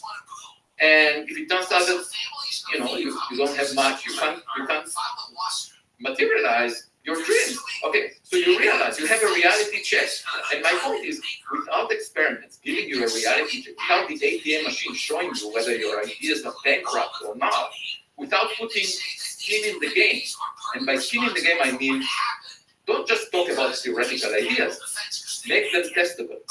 If you don't make them testable, they are worthless. They're just like theology that is not testable. By the way, theology has some tests. Let me give you That's interesting. 3 examples here. It turns out that my books already inspired a PhD student at Harvard in the English department to pursue a PhD in that direction, and she invited me to the PhD exam a couple of months ago. And in the exam, one of the examiners, the professor, asked her, "Do you know why Giordano Bruno was burnt at the stake?" And she said, "I think it's because he was an obnoxious guy and irritated a lot of people," which is true. But the professor said, "No, it's because Giordano Bruno said that other stars are just like the sun, and they could have a planet like the Earth around them that could host life." And that was offensive to the church. Why was it offensive? Because there is the possibility that this life sinned. Okay? And if that life sinned on planets around other stars, it should have been saved by Christ. And then you need multiple copies of Christ. And that's unacceptable. How can you have duplicates of Christ? And so they burned the guy. It was, wow, okay, I was like loading this all in because that's kind of brilliant.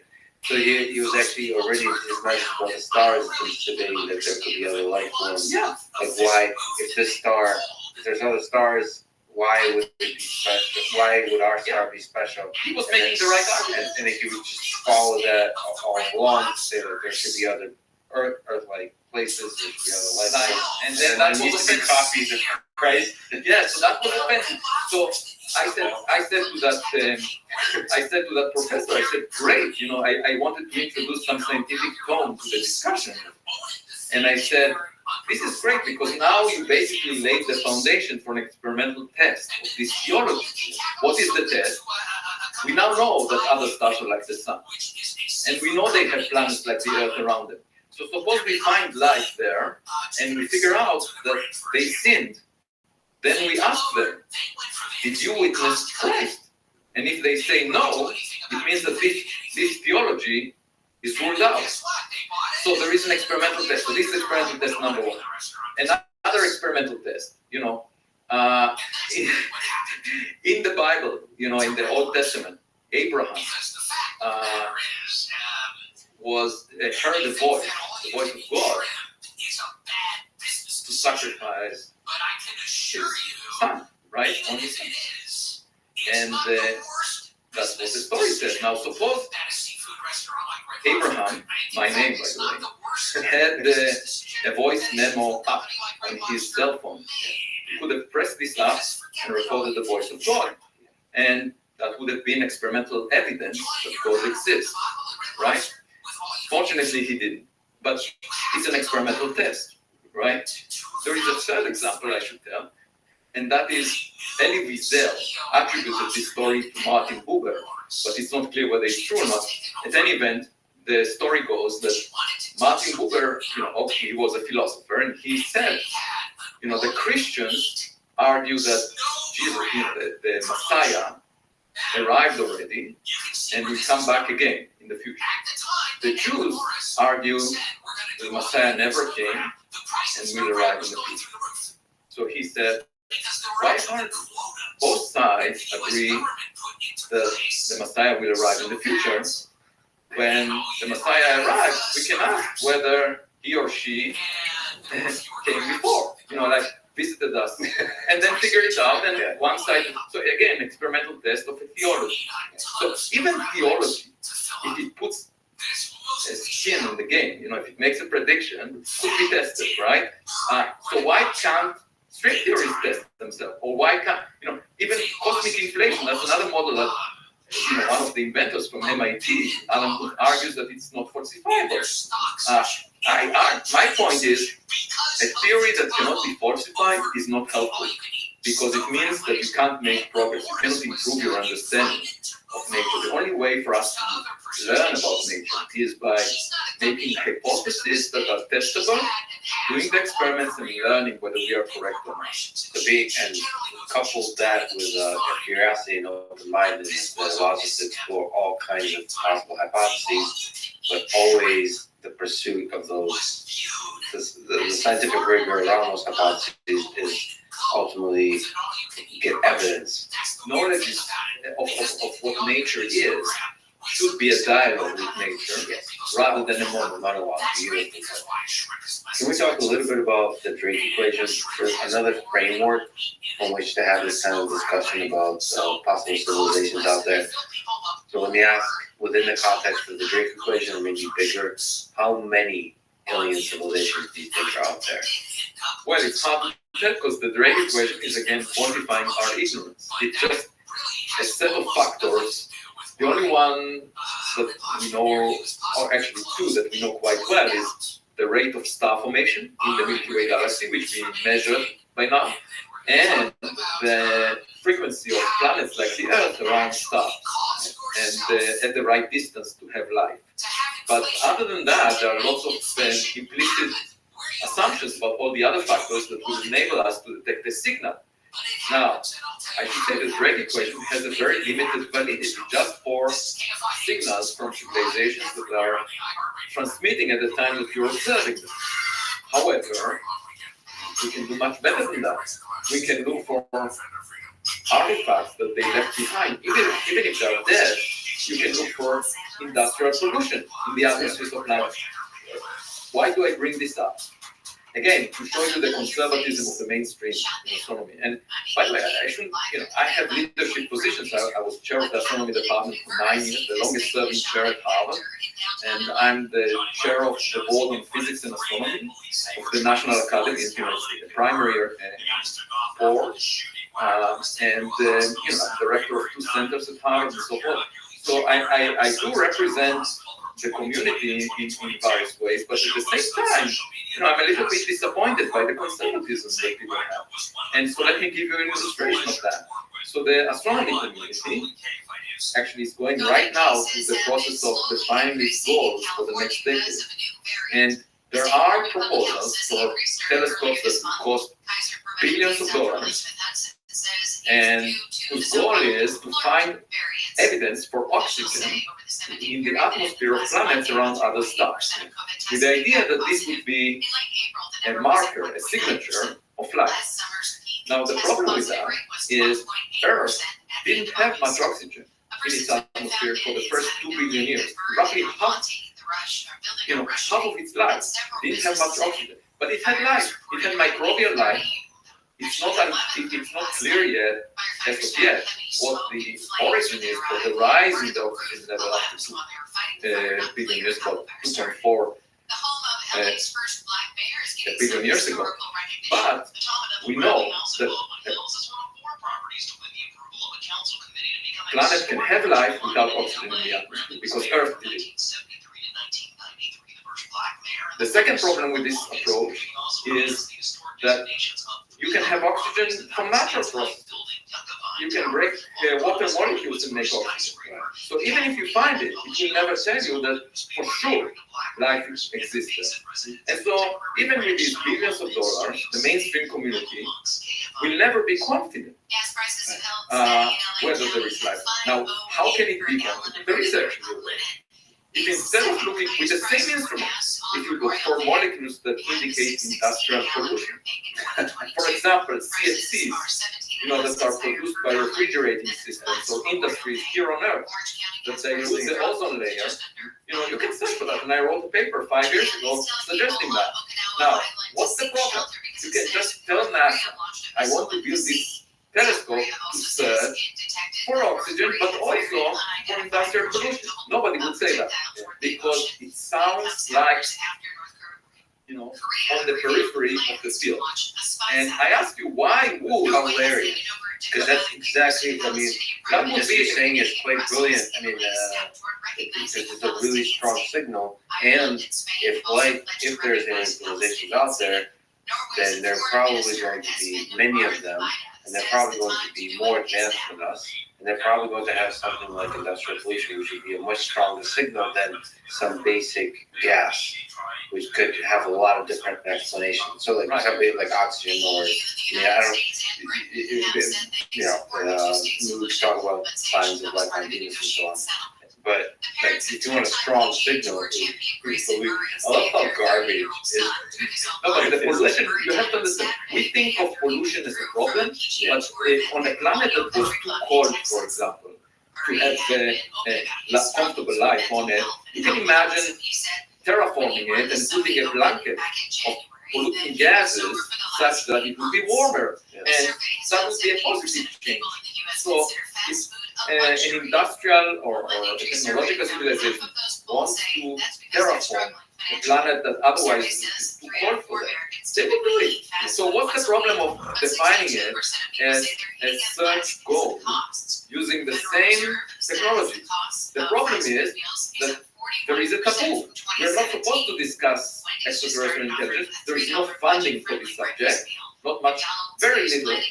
And young people, because of the bullying on Twitter, all the social media and elsewhere, young people with talent that are curious about these questions do not enter this field of study. And obviously, if you step on the grass, it will never grow, right? So if you don't give funding, obviously, the mainstream community says, look, nothing was discovered so far. Obviously, nothing will be discovered. If talented people go to other disciplines, you never search for it well enough, you will never find anything. I mean, look at gravitational wave astrophysics. It's completely new window into the universe, pioneered by Ray Weiss at MIT. And at first, it was ridiculed. And thanks to some administrators at the National Science Foundation, it received funding, despite the fact that the mainstream of the astronomy community was very resistant to it. And now it's considered a frontier. So all these people that I remember as a postdoc, a young postdoc, these people that bashed this field, said bad things about people, said nothing will come out of it, now they say, oh yeah, of course, the Nobel Prize was given to the, to the light of collaboration. Of course. Now they are supportive of it. But my point is, if you suppress innovation early on, there are lots of missed opportunities. The discovery of exoplanets is one example. In 1952, there was an astronomer called named Otto Struve, and he wrote a paper saying, why don't we search for Jupiter-like planets close to their host star? Because if they are close enough, they will move the star back and forth and we can detect the signal. Okay? And so astronomers on time allocation telescopes for 40 years argued this is not possible because we know why Jupiter resides so far from the sun. You cannot have Jupiter so close because there is this region where ice forms far from the sun, and beyond that region is where Jupiter-like planets can form. There was a theory behind it which ended up being wrong by now, by today's standards. But anyway, they did not give time on telescopes to search for such systems until the first system was discovered 4 decades after Otto Struve's paper. And the Nobel Prize was awarded to that just a couple of years ago. And you ask yourself, okay, so science still made progress. What's the problem? The problem is that this baby came out barely, and there was a delay of 4 decades. So the progress was delayed, and I wonder how many babies were not born because of this resistance. So there must be ideas that are as good as this one, that were suppressed because they were bullied, because people ridiculed them, that were actually good ideas, and these are missed opportunities, babies that were never born. And I'm willing to push this frontier of the search for technologies or technological signature particles, because when I was young, I was in the military in Israel. It's obligatory to serve, and there was this saying that one of the soldiers sometimes has to put his body on the barbed wire so that others can go through. And I'm willing to suffer the pain so that younger people in the future will be able to speak freely about the possibility that some of the anomalies we find in the sky are due to technological systems. And it's quite obvious. This is why I like folks in our intelligence space, Elon Musk and a few others speak about this.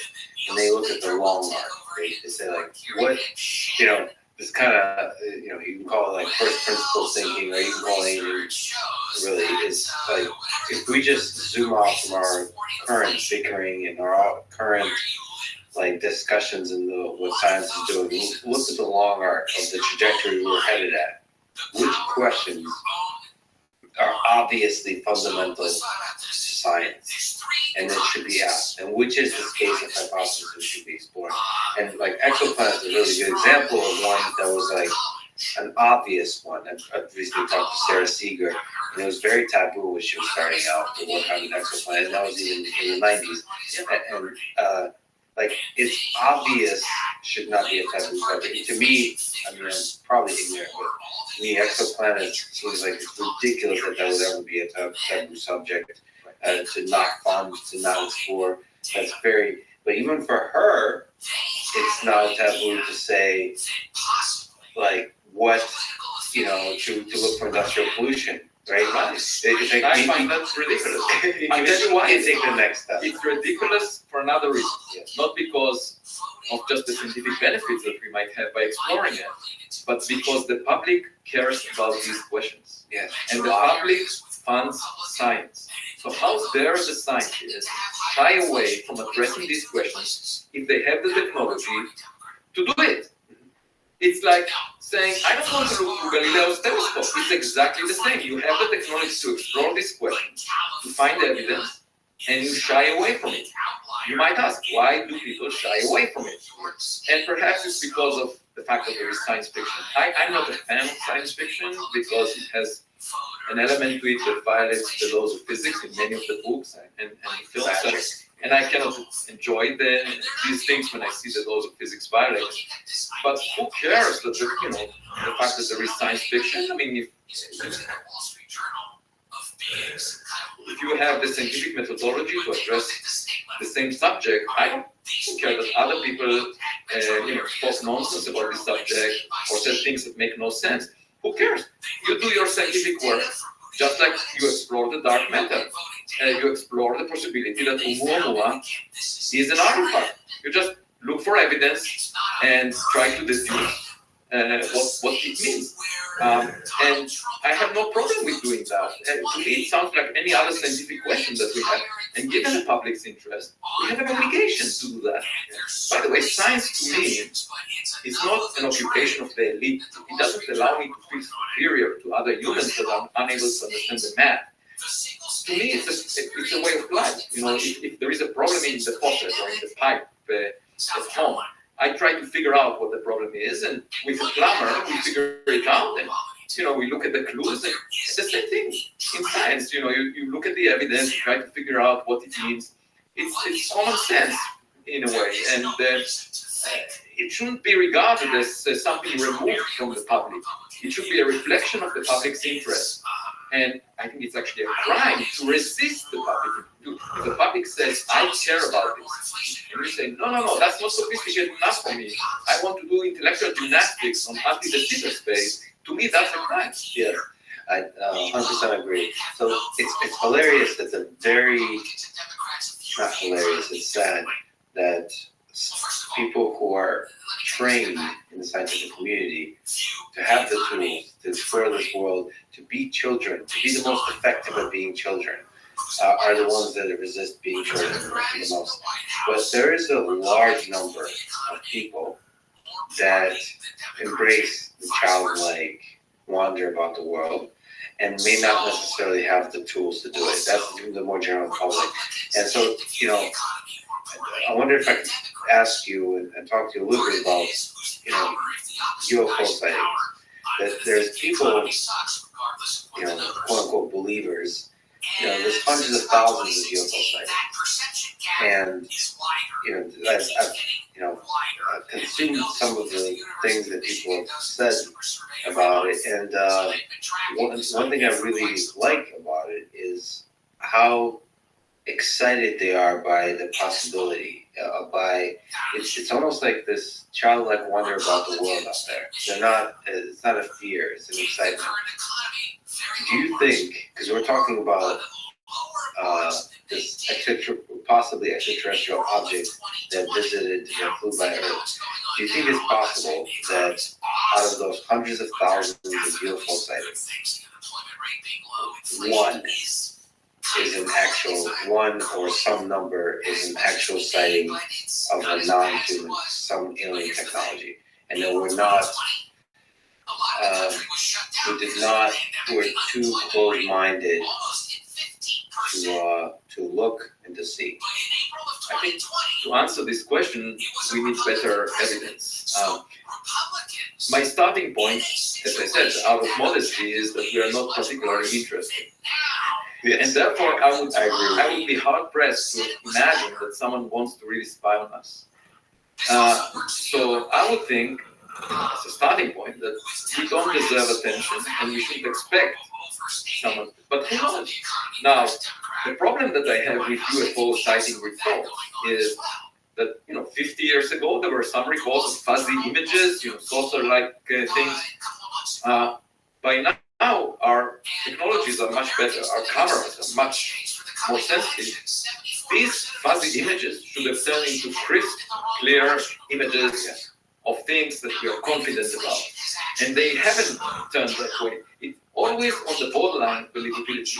And because of that, I believe that it might be, most likely, artifacts of our instruments or some natural phenomena that we are unable to understand. Now, of course, the reason you must examine those, if, for example, pilots report about them or the military finds evidence for them, is because it may pose a national security threat. If another country has technologies that we don't know about, and they're spying on us, we need to know about it. And therefore, we should examine everything that looks unusual.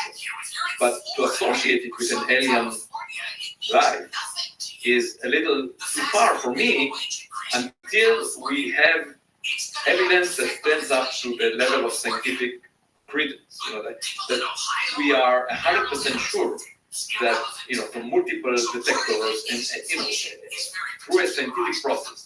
Now again, if the scientific community shies away from these reports, we will never have that.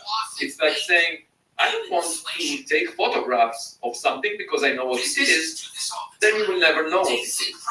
But I think if sometimes it runs, let's put it this way, if funding will be given to scientists to follow on some of these reports and use scientific instruments that are capable of detecting those sightings with much better resolution, with much better information. That would be great because it will clarify the matter. These are not, as you said, these are not the once in a lifetime events. So it's possible to take scientific instrumentation and explore, go to the ocean where someone reported that there are frequent events that are unusual, and check it out. Do a scientific experiment. What's the why not? Why only do experiments deep into the ocean and look at the oceanography, or do other things? We can do scientific investigation of these sightings and figure out what they mean. I'm very much in favor of that, but until we have the evidence, I would be doubtful as to what they actually mean. Yeah, let's be humble and acknowledge that we're not that interesting.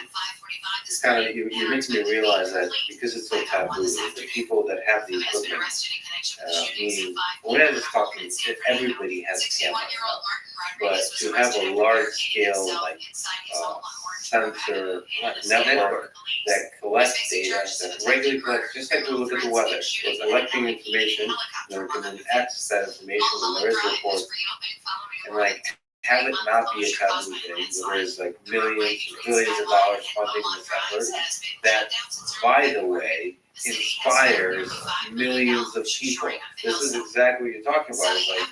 The scientific community is afraid of a topic that inspires millions of people. Exactly. It's absurd. But if you put blinders on your eyes, you don't see it. Yeah.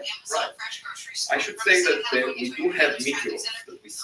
These are rocks that by chance happen to collide with the Earth. And if they're small, they burn up in the atmosphere, but if they're big enough, tens of meters or more, hundreds of meters, the outer layer burns up, but then the core of the object makes it through. And this is our chance of putting our hands around an object if this meteor came from interstellar space. So one half of discovery is to search for interstellar meteors. And with a student of mine, we actually looked through the records and we thought that we found one example of a meteor that was reported that might have come from interstellar space. And another approach is, for example, to look at the moon. So the moon is different from the Earth in the sense that it doesn't have an atmosphere. So objects do not burn up on their way to it. It's almost like a museum. It collects everything that comes Rocks from out there in Yeah. deep space. Yeah. and there is no geological activity on the moon. So on Earth, every 100 million years, we could have had computer terminals on Earth that could have been a civilization like ours, with electronic equipment more than 100 million years ago, and it's completely lost. You cannot excavate and find it, evidence for it, because in archaeological digs, because the Earth is being mixed on these time scales, and everything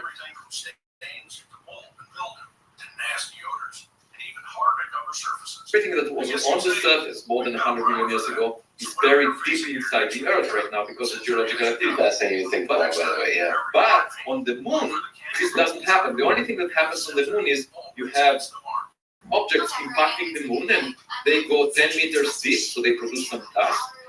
But the moon keeps everything. It's like a museum, keeps everything on the surface. So if we go to the moon, I would highly recommend regarding it as an archaeological site, and looking for objects that are strange. Maybe it collected some trash.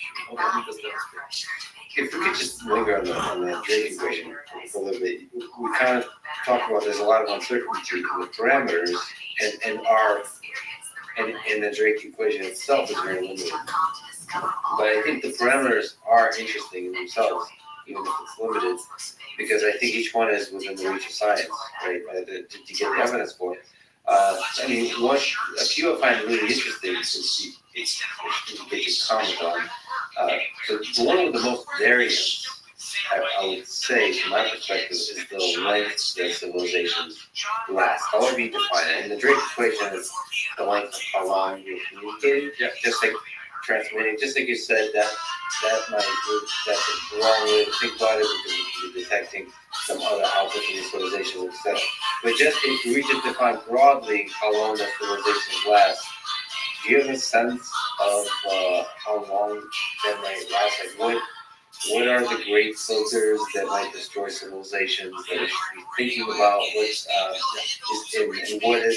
How can science give us more hints about this topic? So I, as I mentioned before, operate by the Copernican principle, meaning that we are not special. We don't live in a special place and not in a special time. And by the way, it's just modesty encapsulated in scientific terms, right?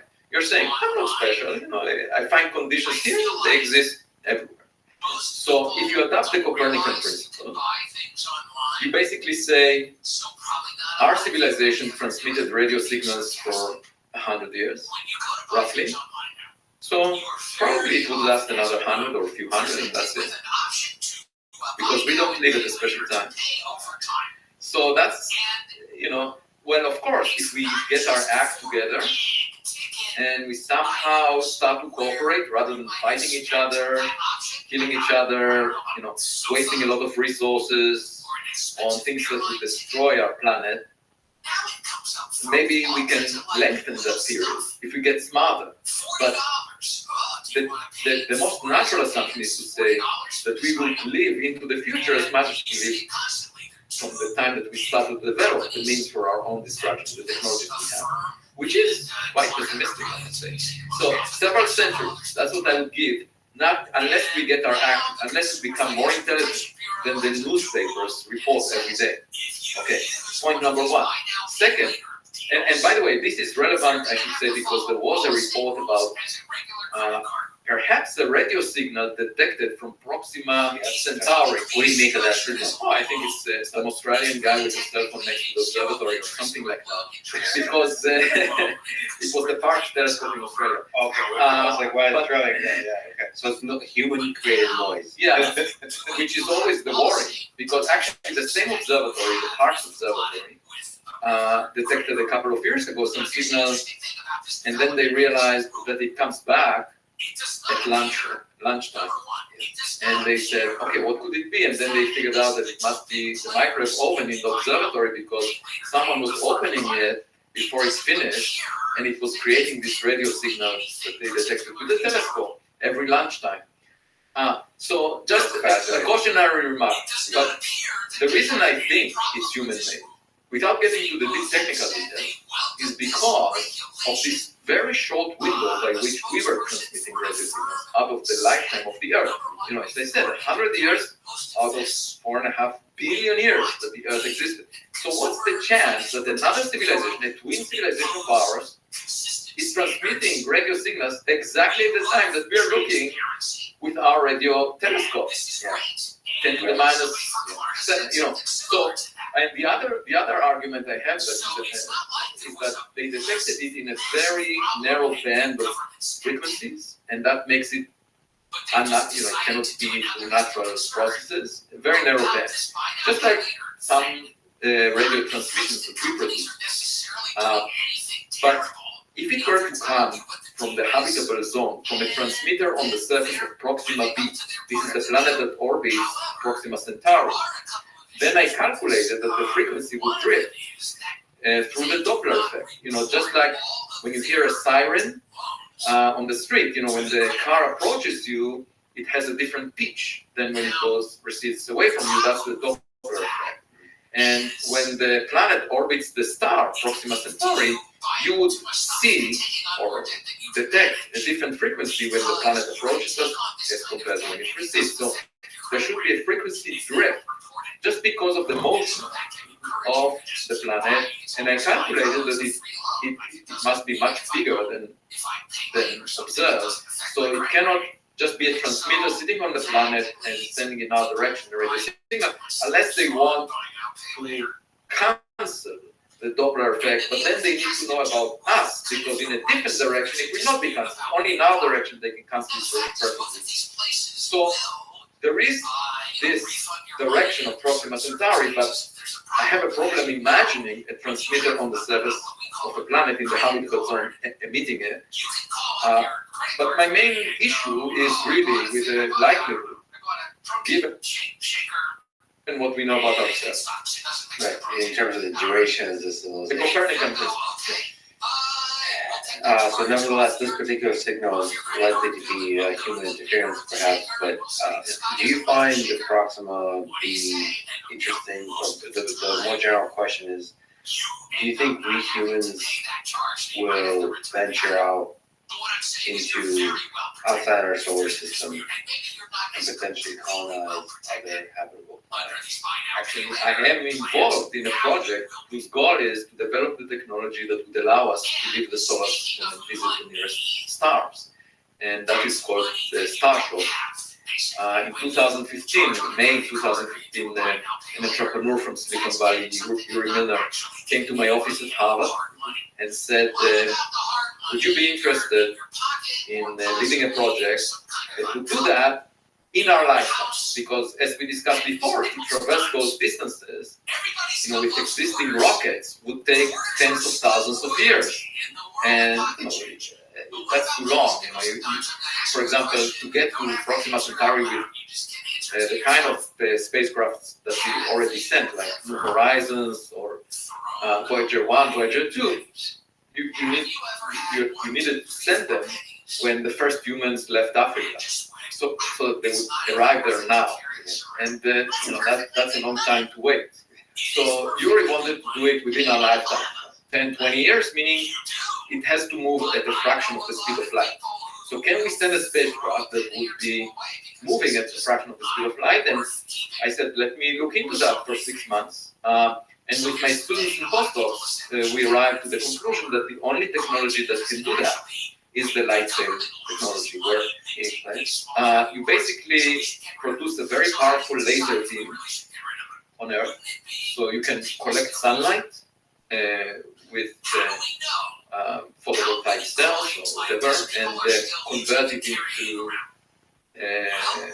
stored energy, and then produce a very powerful laser beam that is 100 gigawatts, and focus it on a sail in space that is roughly the size of a person, a couple of meters, a few meters, that weighs only a gram or a few grams, very thin, and through the math you can show that you can propel such a sail. If you shine on it for a few minutes, it will traverse the distance that is 5 times the distance to the moon.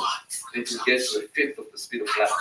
Sounds crazy, but I've talked to a bunch of people and they're like, I know it sounds crazy, but it's actually, it will work. This is one of those, like, it's beautiful. I mean, this is science. And the point is, people didn't get excited about space since the Apollo era.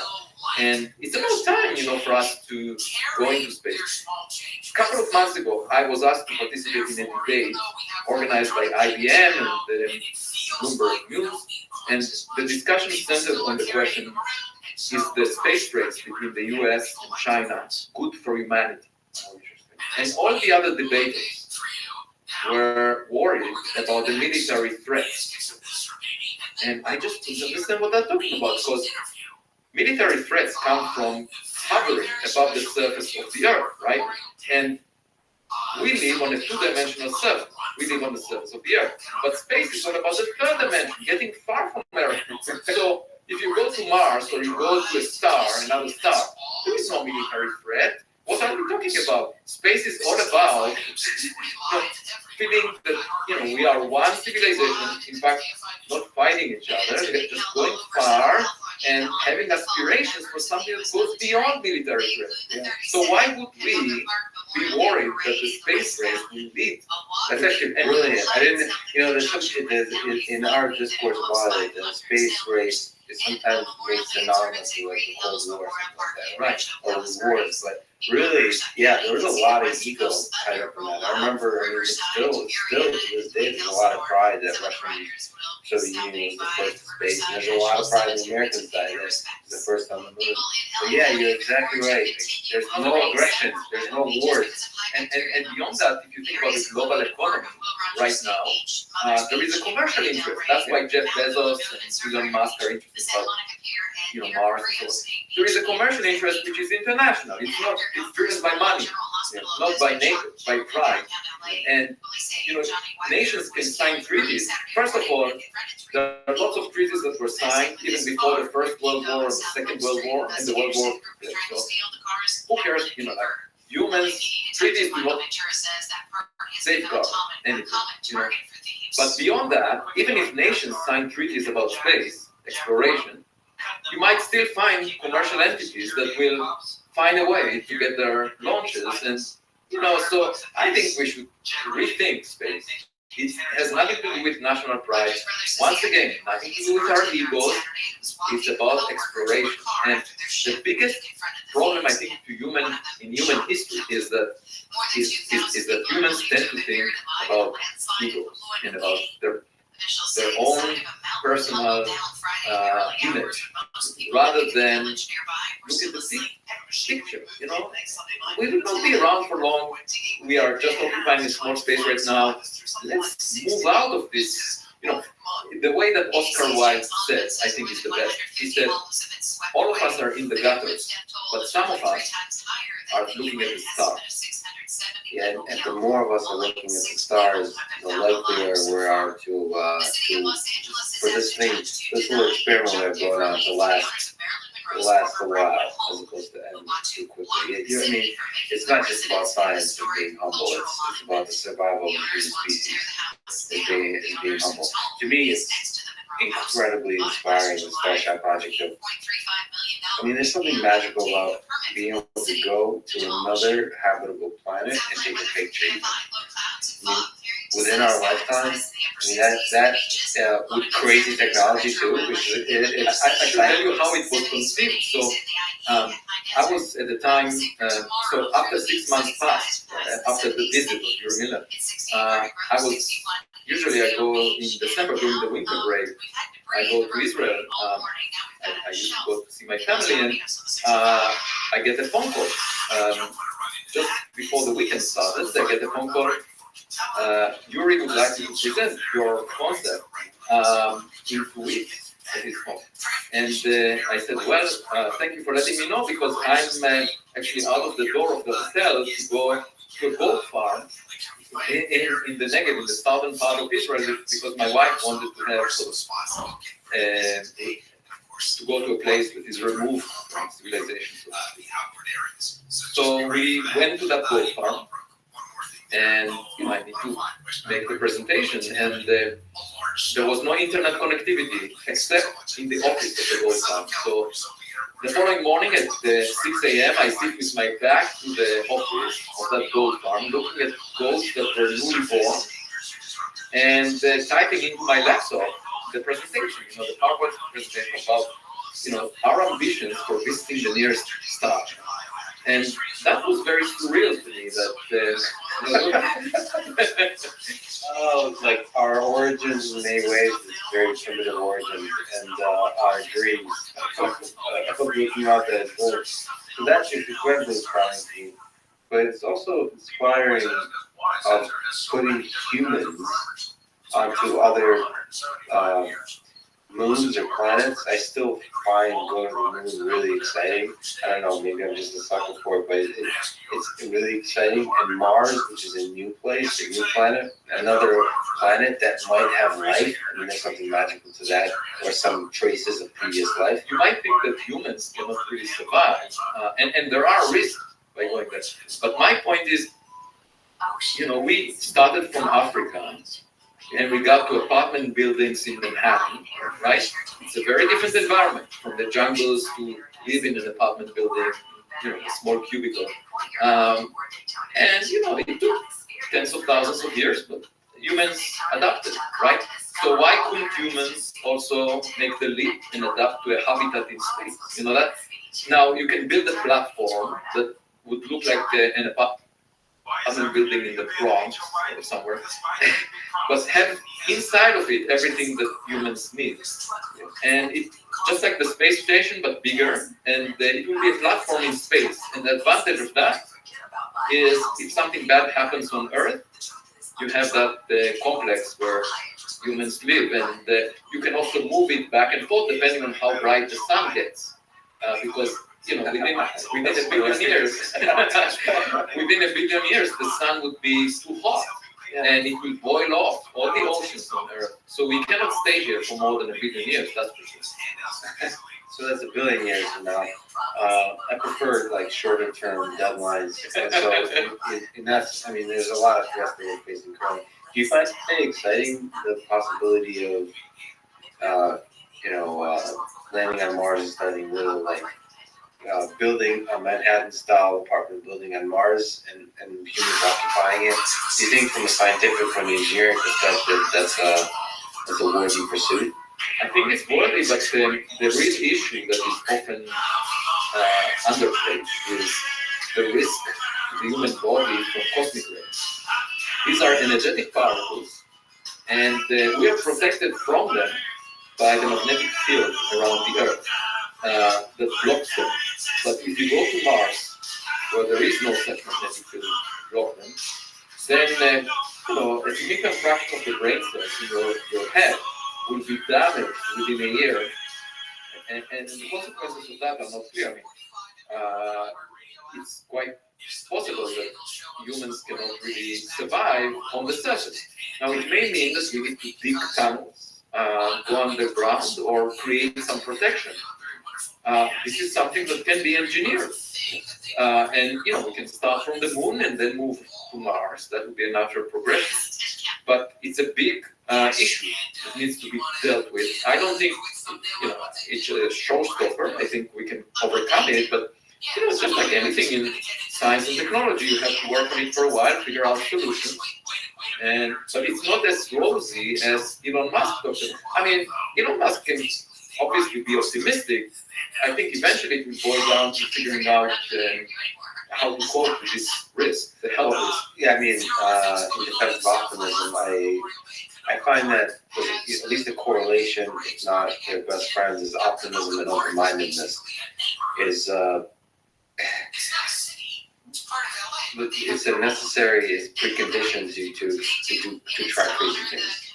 And in that sense, the sense I have about going to Mars, if we use today's logic of what kind of benefits we'll get from that, we're never going to go. And like most decisions we make in life, most decisions we made as a human species are irrational if you look at just today. So if you look at the long arc and the possibilities that it might bring, just like humans thought Europe And by the way, it was for everybody else, but it was a commercial interest that drove that for trade. And it might happen again in this context. You have people like Jeff Bezos and Elon Musk that are commercially driven to go to space. Yes. But it doesn't mean that what we will ultimately find is not new worlds, that have nothing, have much more to offer than just commercial interest.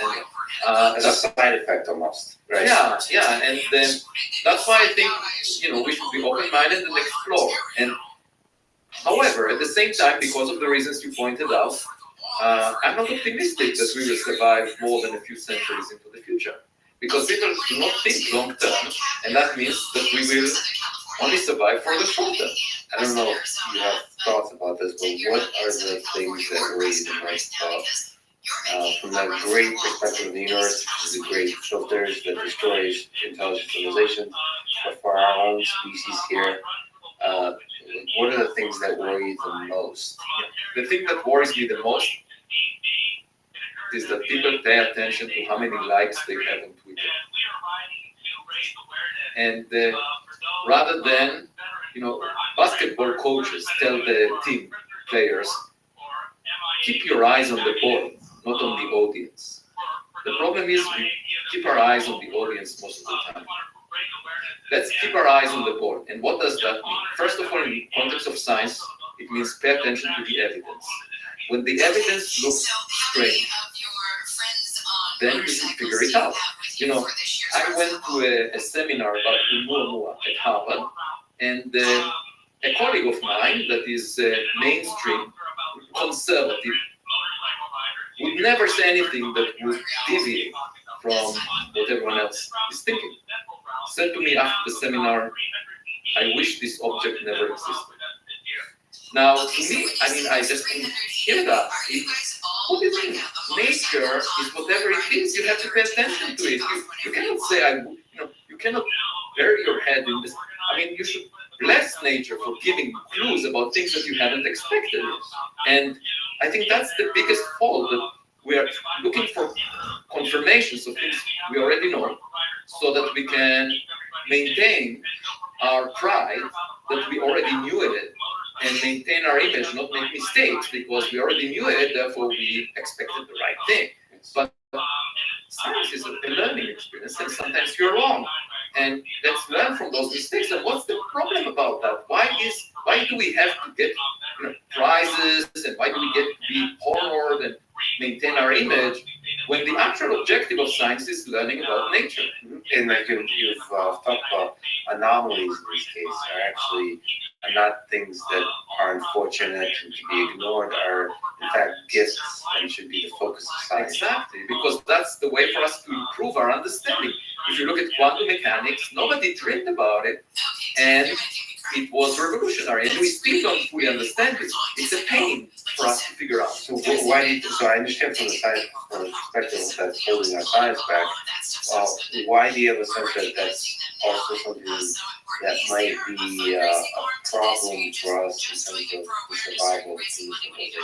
Because when you look at society, it operates by the same principles. There is people look for affirmation by groups, and they people segregate into herds that think like them. Especially these days when social media is so strong, you can find your support group, and if you don't look for evidence for what you're saying, you can say crazy things. As long as there are enough people supporting what you say, you can even have your newspapers, you can have everything to support your view, and then bad things will happen to society. Because we're detaching ourselves from reality, and if we detach ourselves from reality, all the destructive things that naturally can occur in the real world, whether from nuclear weapons, all the kinds of threats that we're facing, Even we're living through a pandemic.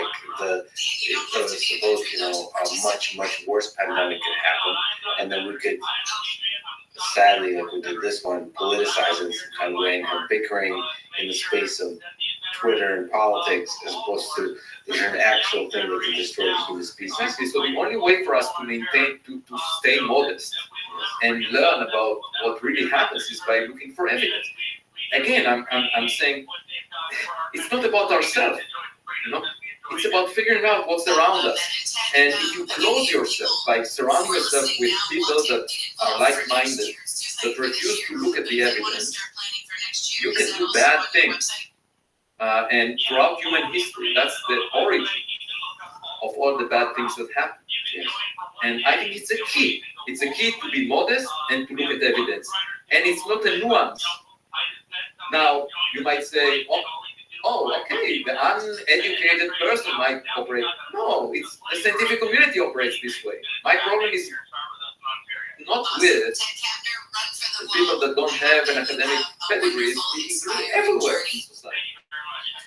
On the topic of the discovery of evidence of alien civilizations, which is something you touch on in your book, what that idea would do to society, to the human psyche in general. Do you think, and you talk about the, I still have trouble pronouncing, but Oumuamua wager, right? What do you think is, can you explain it, and what do you think in general is the effect that such knowledge might have on human civilization? Right, so Pascal has this wager about God. And by the way, there are interesting connections between theology and the search for extraterrestrial life. It's possible that we were planted on this planet by another civilization.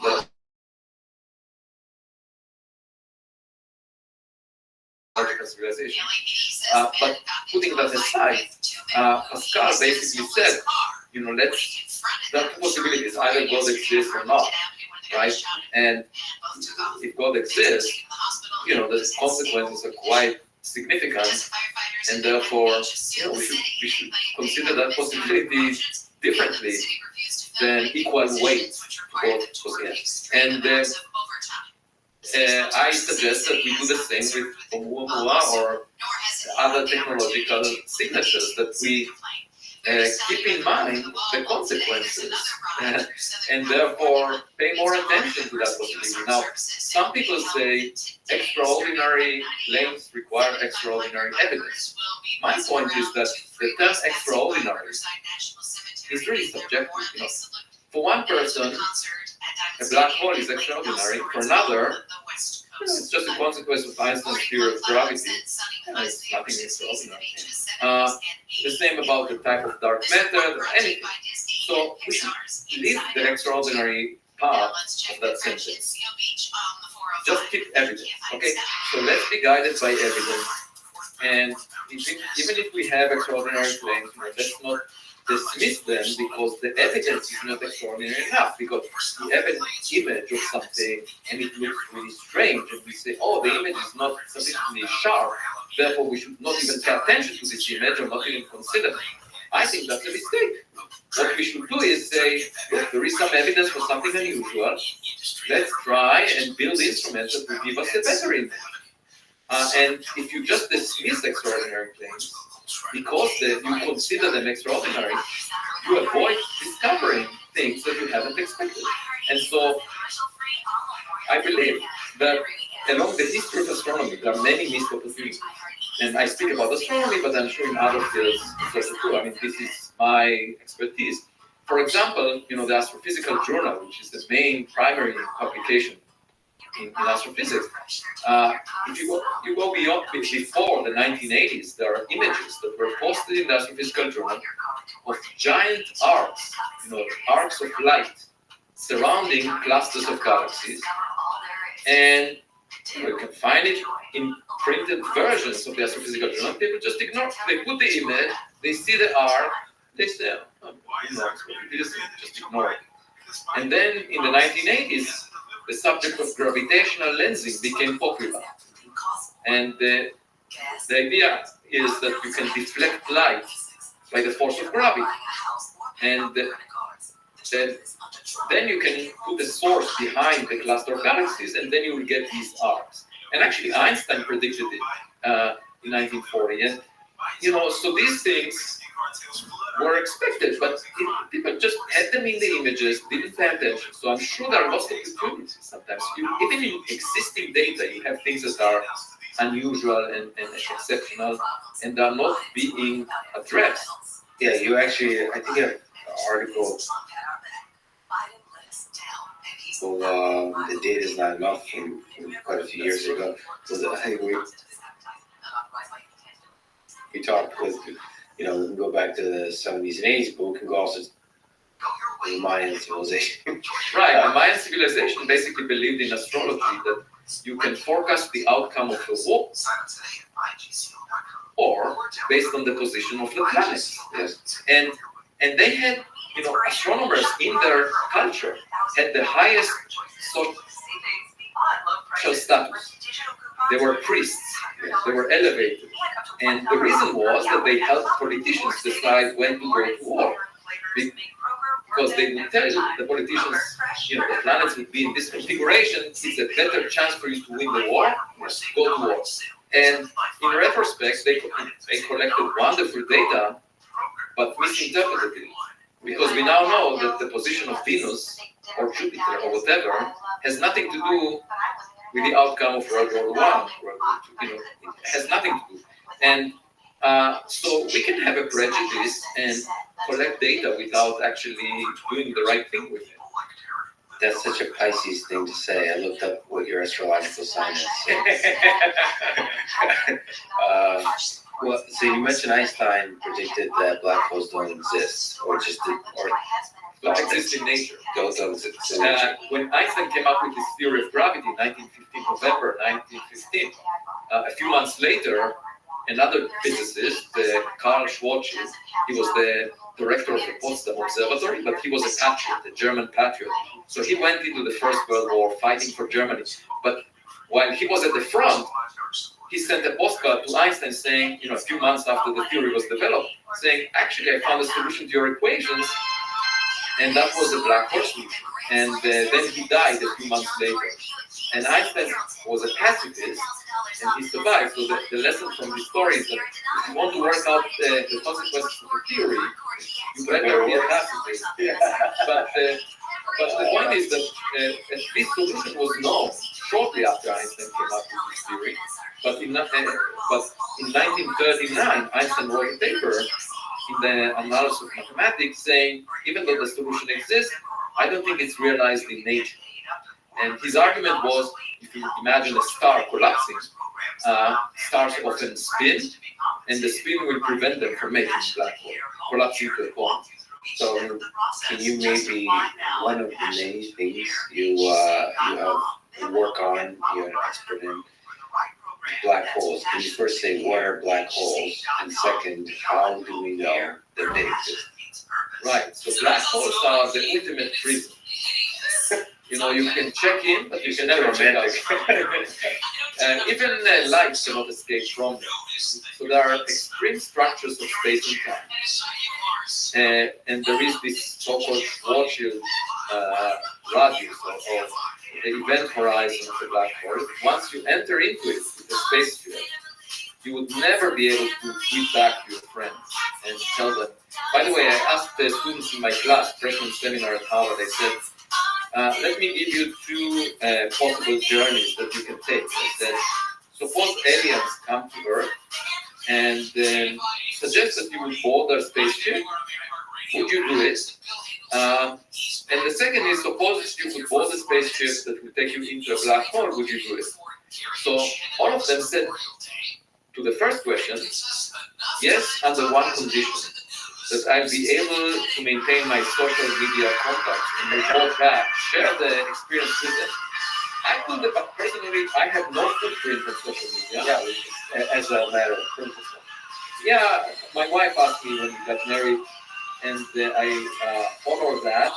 I told you offline I need to get married because she's such a woman. She truly is a special lady. Well, she was wise enough to recognize the risk, but it saves me time, and it also keeps me away from crowds. I don't have the notion of what a lot of other people think, so I can think independently. Exactly. Yeah, exactly.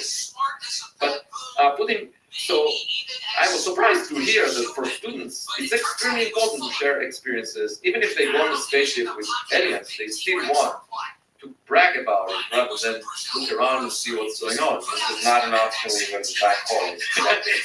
So for the black hole, they said no, because obviously you can find your death after you get into it, and you grab into singularity. There is this singularity in the center. So inside the event horizon, we know that all the matter collects at a point. Now, we can't really predict what happens at the singularity because Einstein's theory breaks down. And we know why it breaks down, because it doesn't have quantum mechanics that talks about small distances.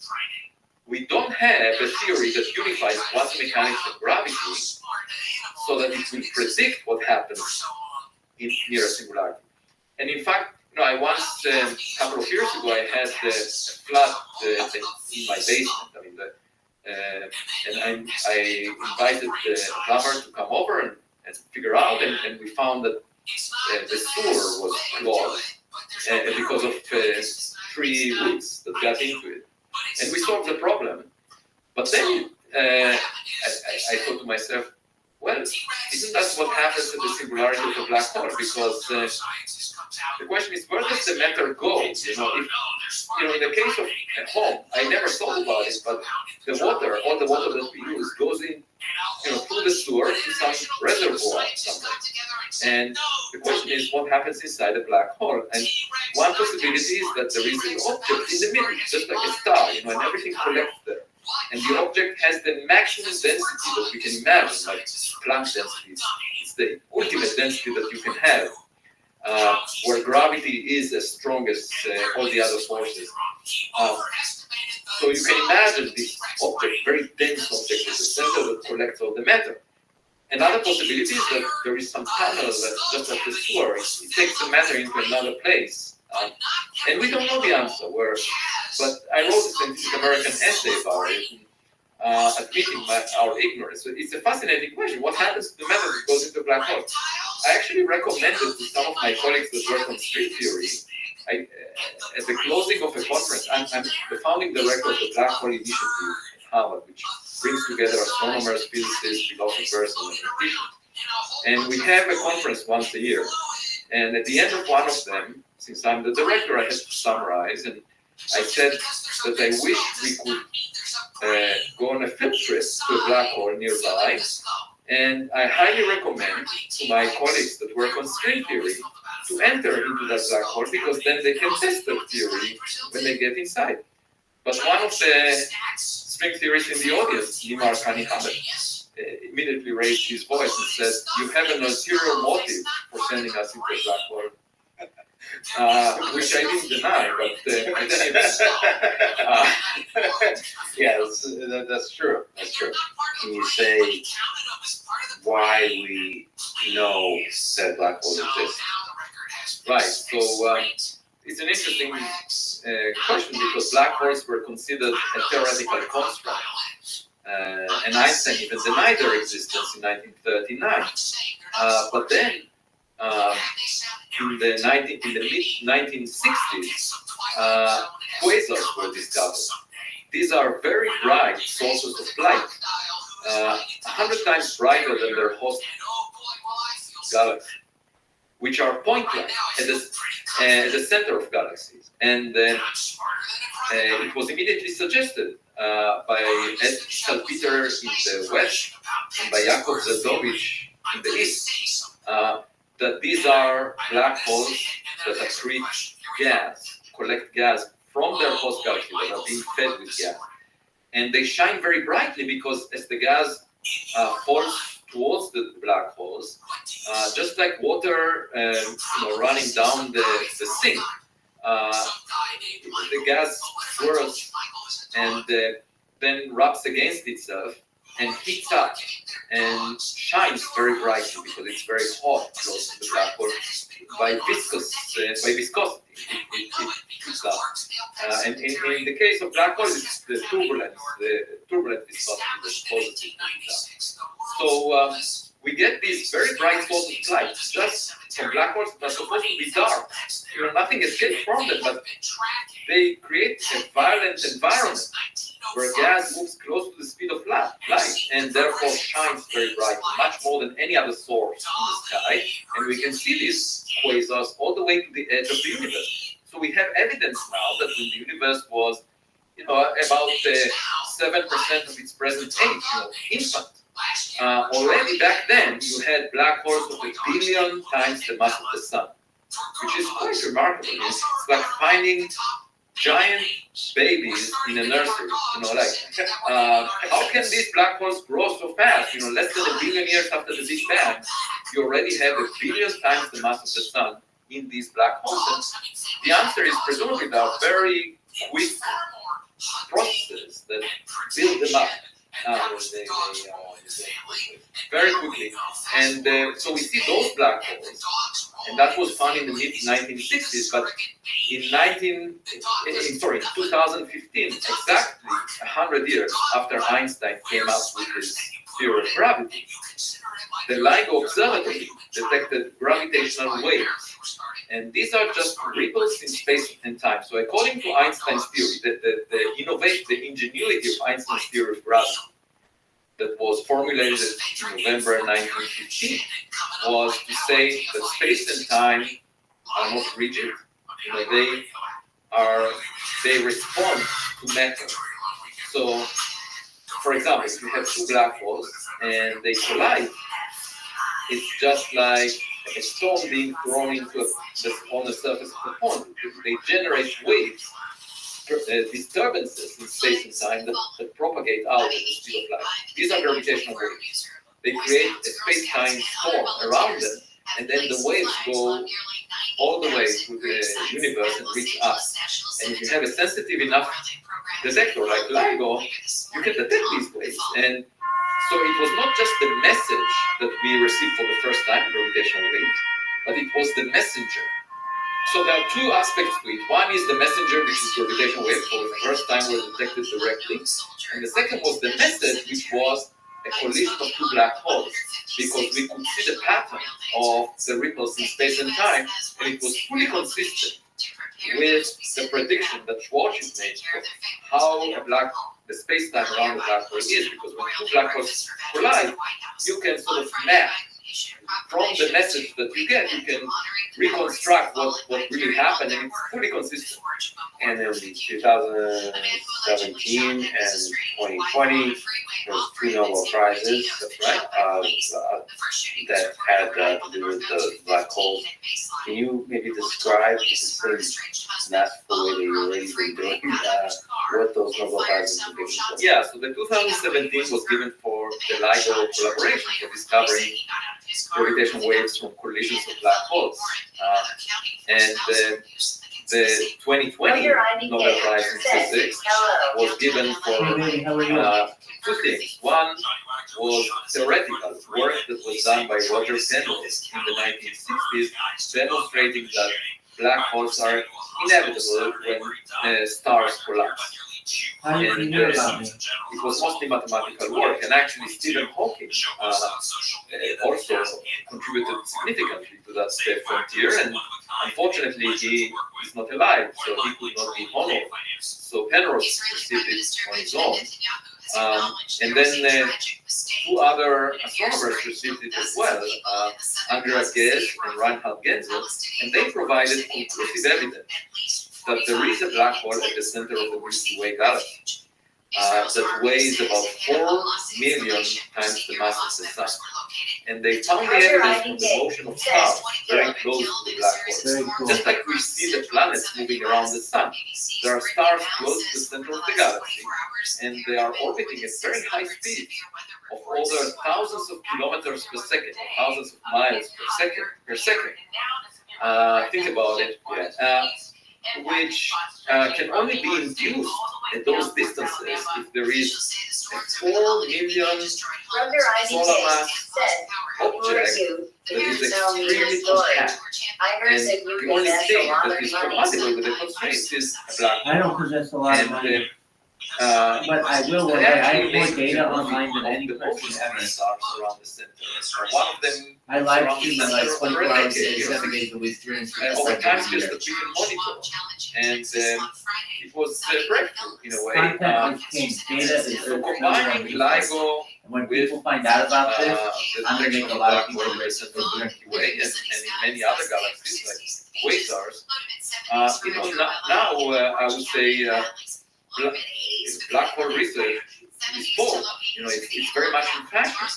We saw it back in 2016 when we established the Black Hole Initiative.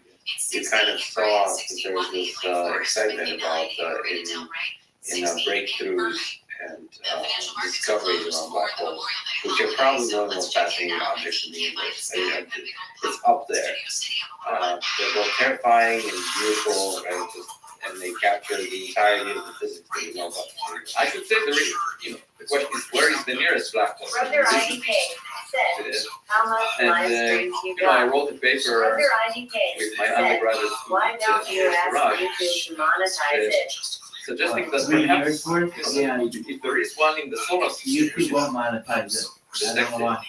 because I have applied. I don't know if you heard, but there is a claim that maybe there is a planet 9 in the solar system, because we see some anomalies at the outer parts of the solar system. Some people suggest that maybe there is a planet out there that was not yet detected. So people searched for it, didn't find it. It weighs roughly 5 times the mass of the Earth. And we said, okay, maybe you can't find it because it's a black hole. And that was found early in the universe. That part, so where do you expand on It that? could be that the dark matter is made of black holes. Welcome. We don't know what the dark matter is made of. Brother Ivy It could be said, so how So can we you said, get money? but there is an experimental Brother way Ivy to test it. And the way to do it is because I will.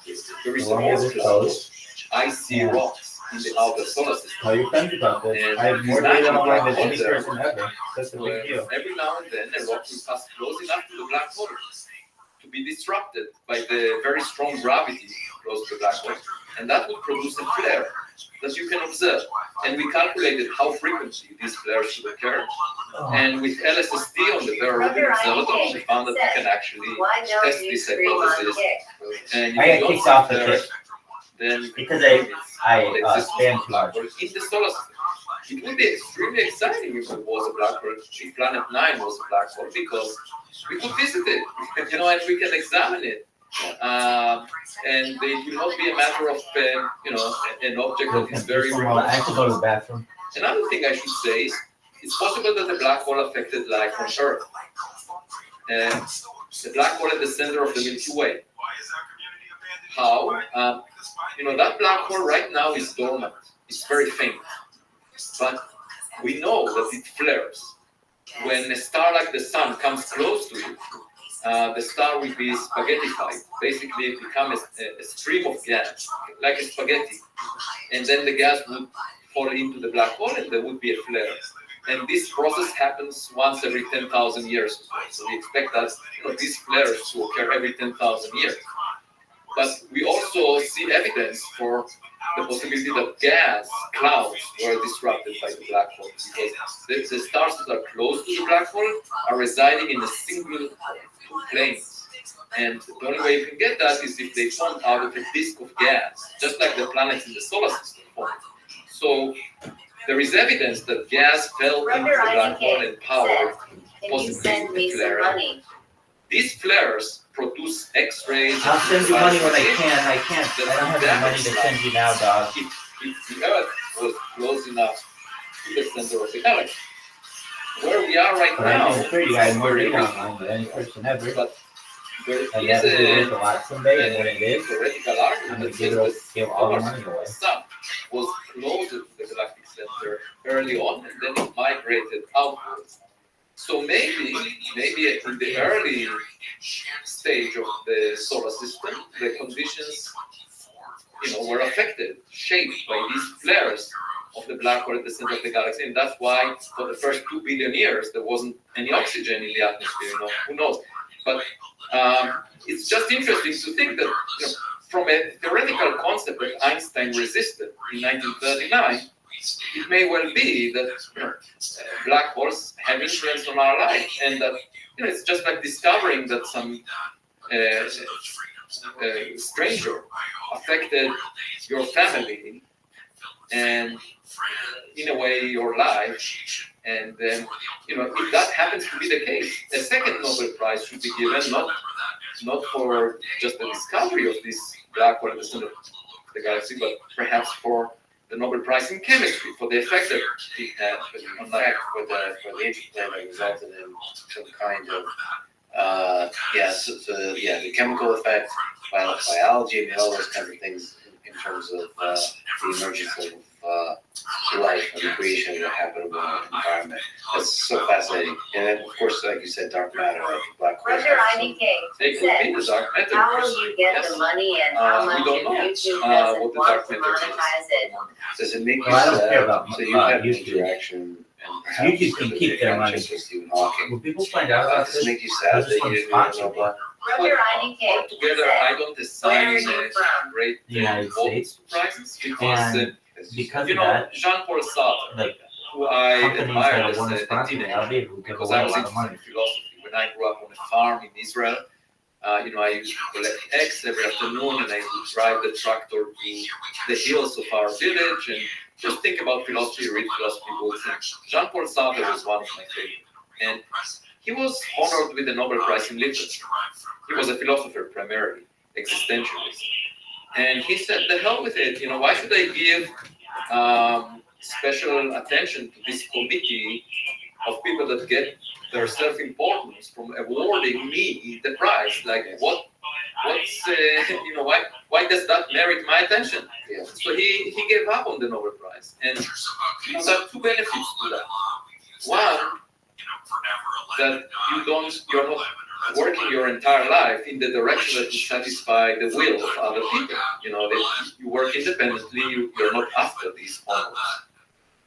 Just for the same reason that if you're not living your life for making a profit or money, you can live a more fulfilling life because you're not being swayed by the wind, of how to make money and so forth.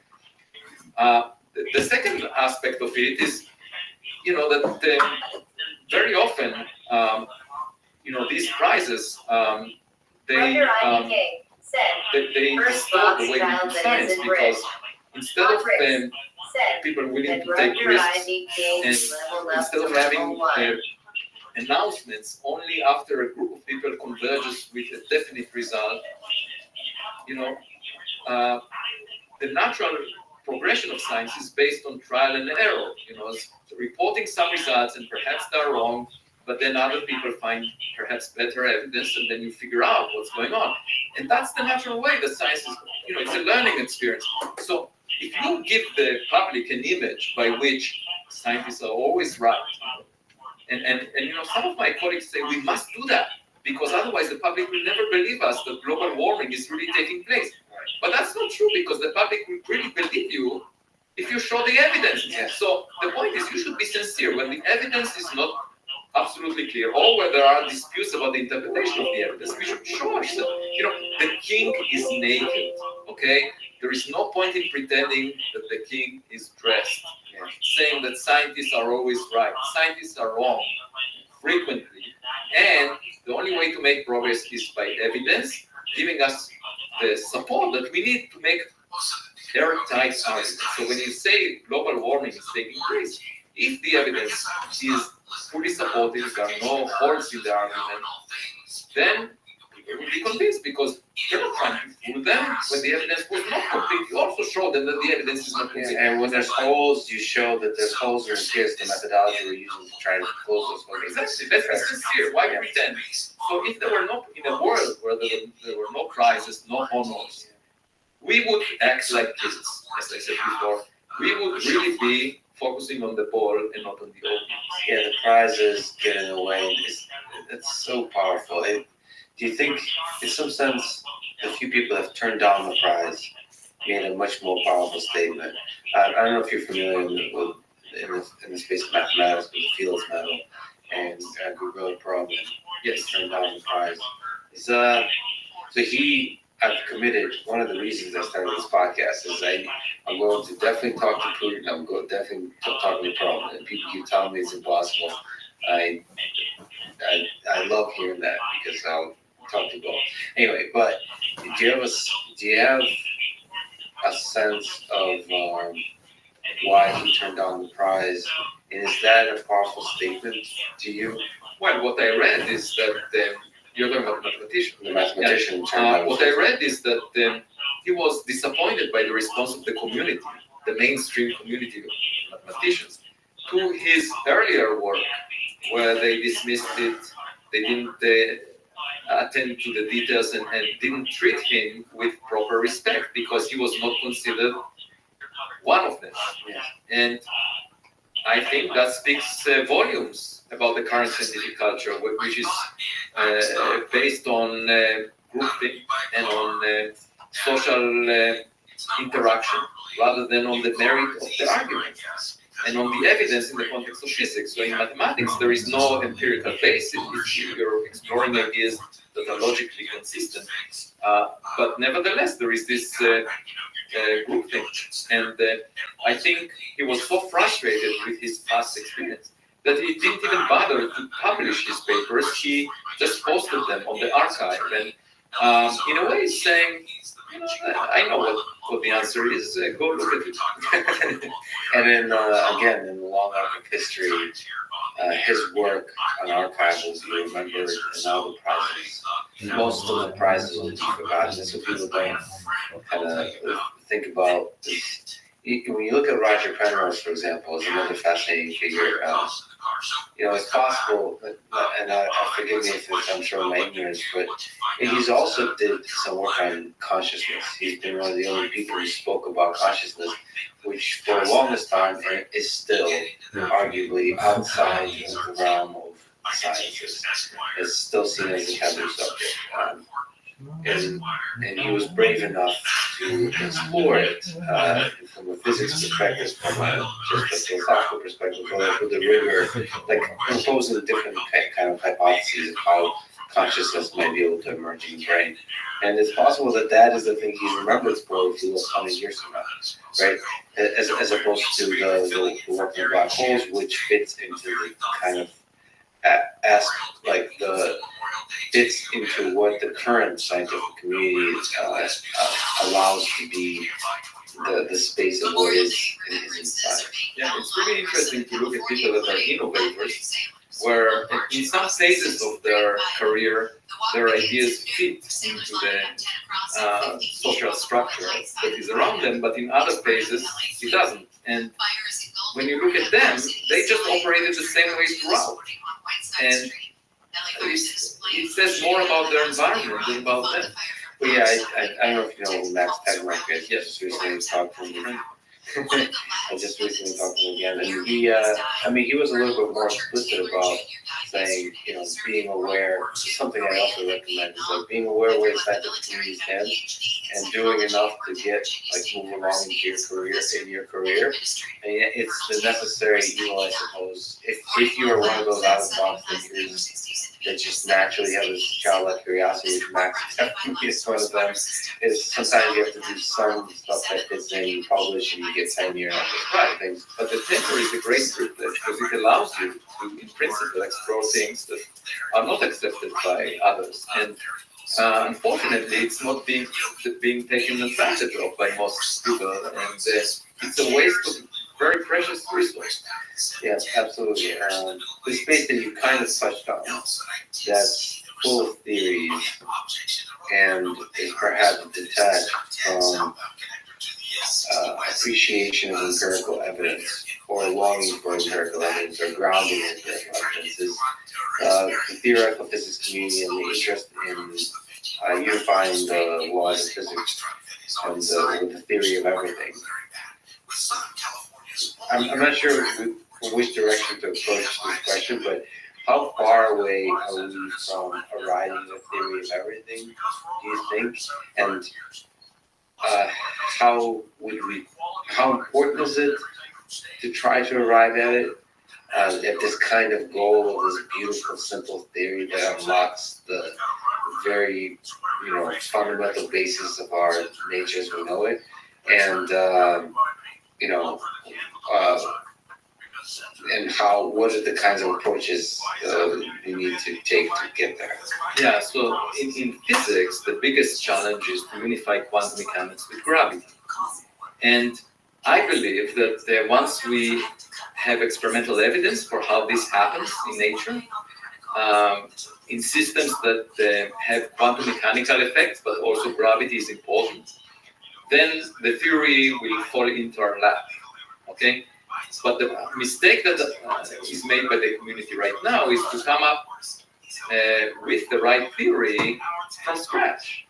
And Einstein gave the illusion that you can just sit in your office and understand nature. When he came up with his general theory of relativity. But that, first of all, perhaps he was lucky, but it's not a rule. The rule is that you need evidence to guide you, especially when dealing with quantum mechanics, which is really not intuitive. And so there are two places where the two theories meet. One is black holes, and there is a puzzle there. It's called the information paradox. In principle, you can throw the Encyclopedia Britannica into a black hole. It's a lot of information. And then it will be gone, because a black hole carries only three properties or qualities: the mass, the charge, and the spin, according to Einstein. But then when Hawking tried to bring in quantum mechanics to the game, he realized that black holes have a temperature and they radiate. This is called Hawking radiation. It was sort of anticipated by Jacob Bekenstein before him, and Hawking wanted to prove Bekenstein wrong and then figured it out. And so what it means is black holes eventually evaporate. And they evaporate into radiation that doesn't carry this information, according to Hawking's calculation. And then the question is, according to quantum mechanics, information must be preserved. So where did the information go if a black hole is gone? And where is the information that was encoded in the encyclopedia when it went into the black hole? And to that question, we don't have an answer yet. It's one of those puzzles about black holes, and it touches on the interplay between quantum mechanics and gravity. Another important question is, what happened at the beginning of the universe? What happened before the Big Bang? And by the way, on that I should say, there are some conjectures.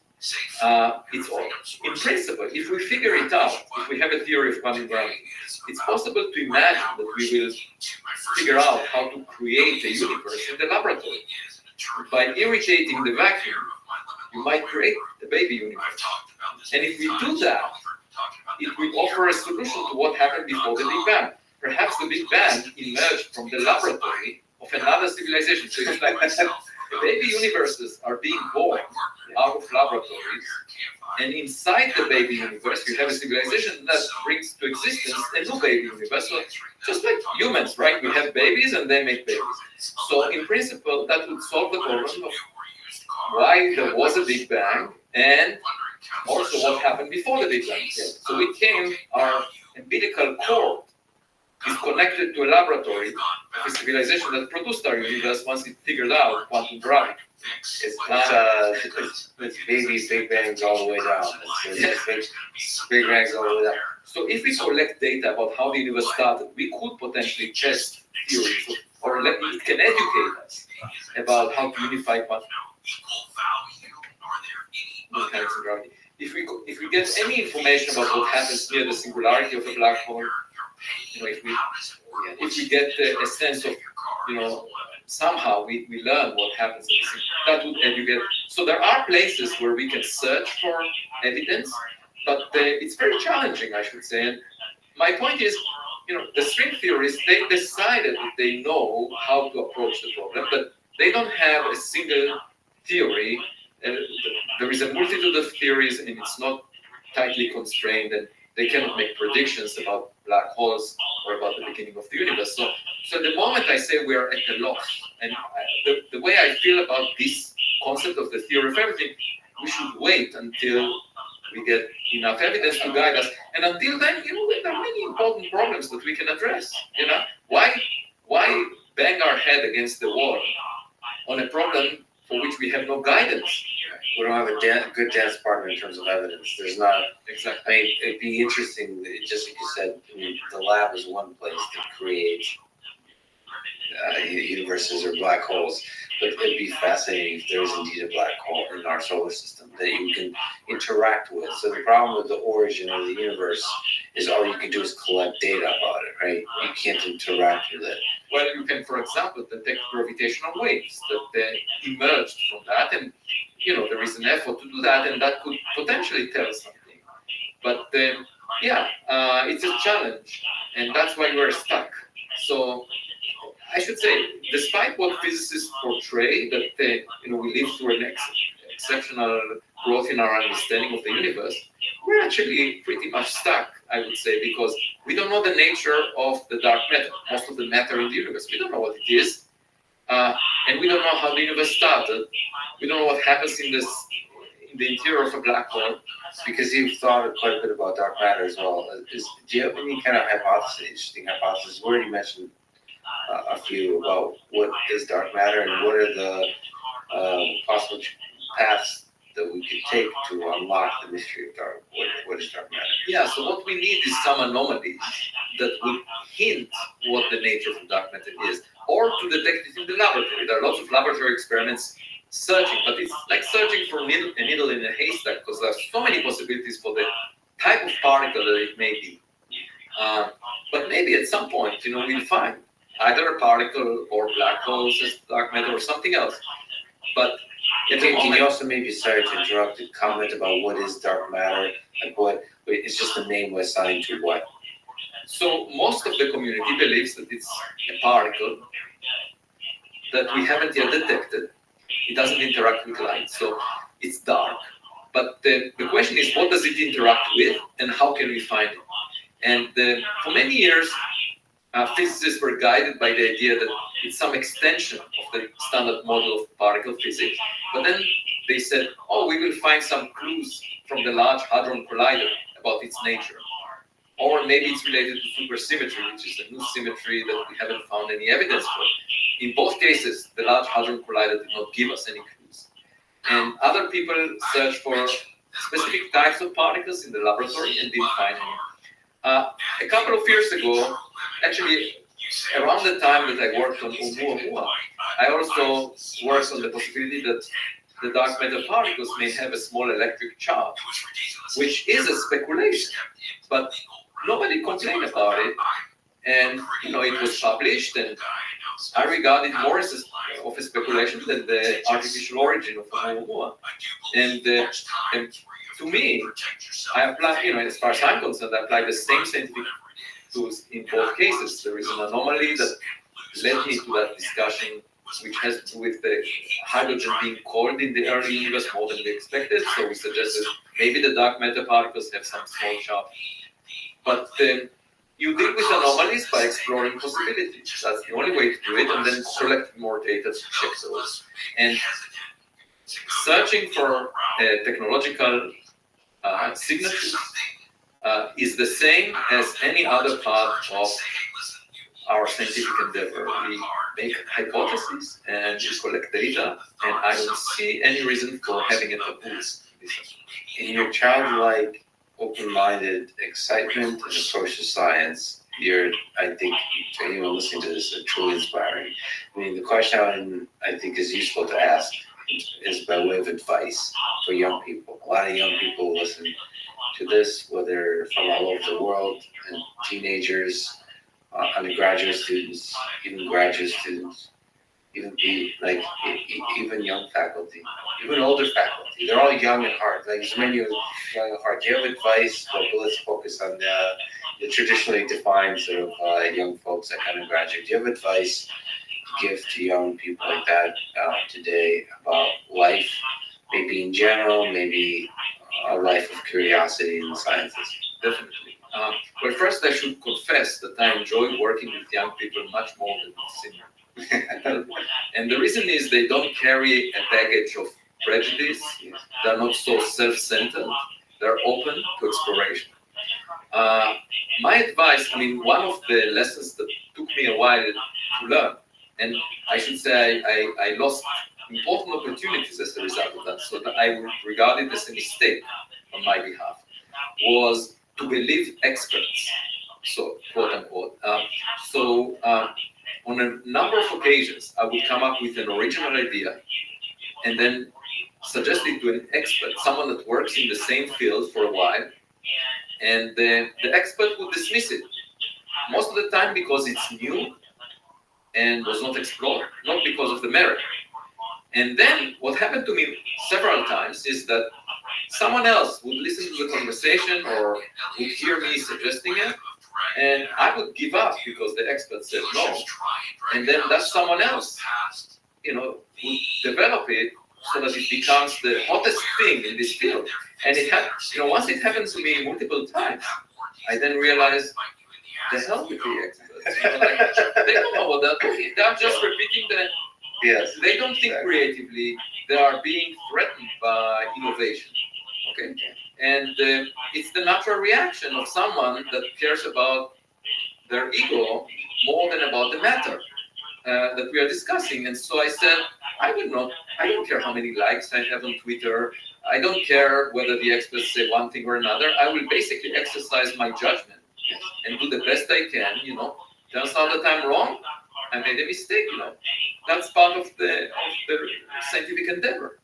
And it took me a while to recognize that, and it was a lot of wasted opportunities. So to the young people, I would recommend don't listen to experts. Carve your own path. Now, of course, you will be wrong. You should learn from experience, just like kids do. But do it yourself. Your father died in 2017. Your mother died in 2019. Do you miss them? Very much. Is there a memory, fond memory that stands out, or maybe what have you learned from them? From my mother, she was very much my inspiration for pursuing intellectual work, because she studied at the university, and then because of the Second World War, after the Second World War, she was born in Bulgaria. They immigrated to Israel, and she left the university to work on a farm. And later in life, when all the kids left home, she went back to the university and finished her PhD. But she planted in me the intellectual curiosity and valuing learning or acquiring knowledge as a very important element in life. And my love with philosophy came from attending classes that she took at the university. When I was a teenager, I was fortunate to go to some of these, and they inspired me later on. And I'm very different than my colleagues, as you can tell, because my upbringing was quite different. And the only reason I'm doing physics or astrophysics is because of circumstances. At age 18, I was asked to serve in the military, and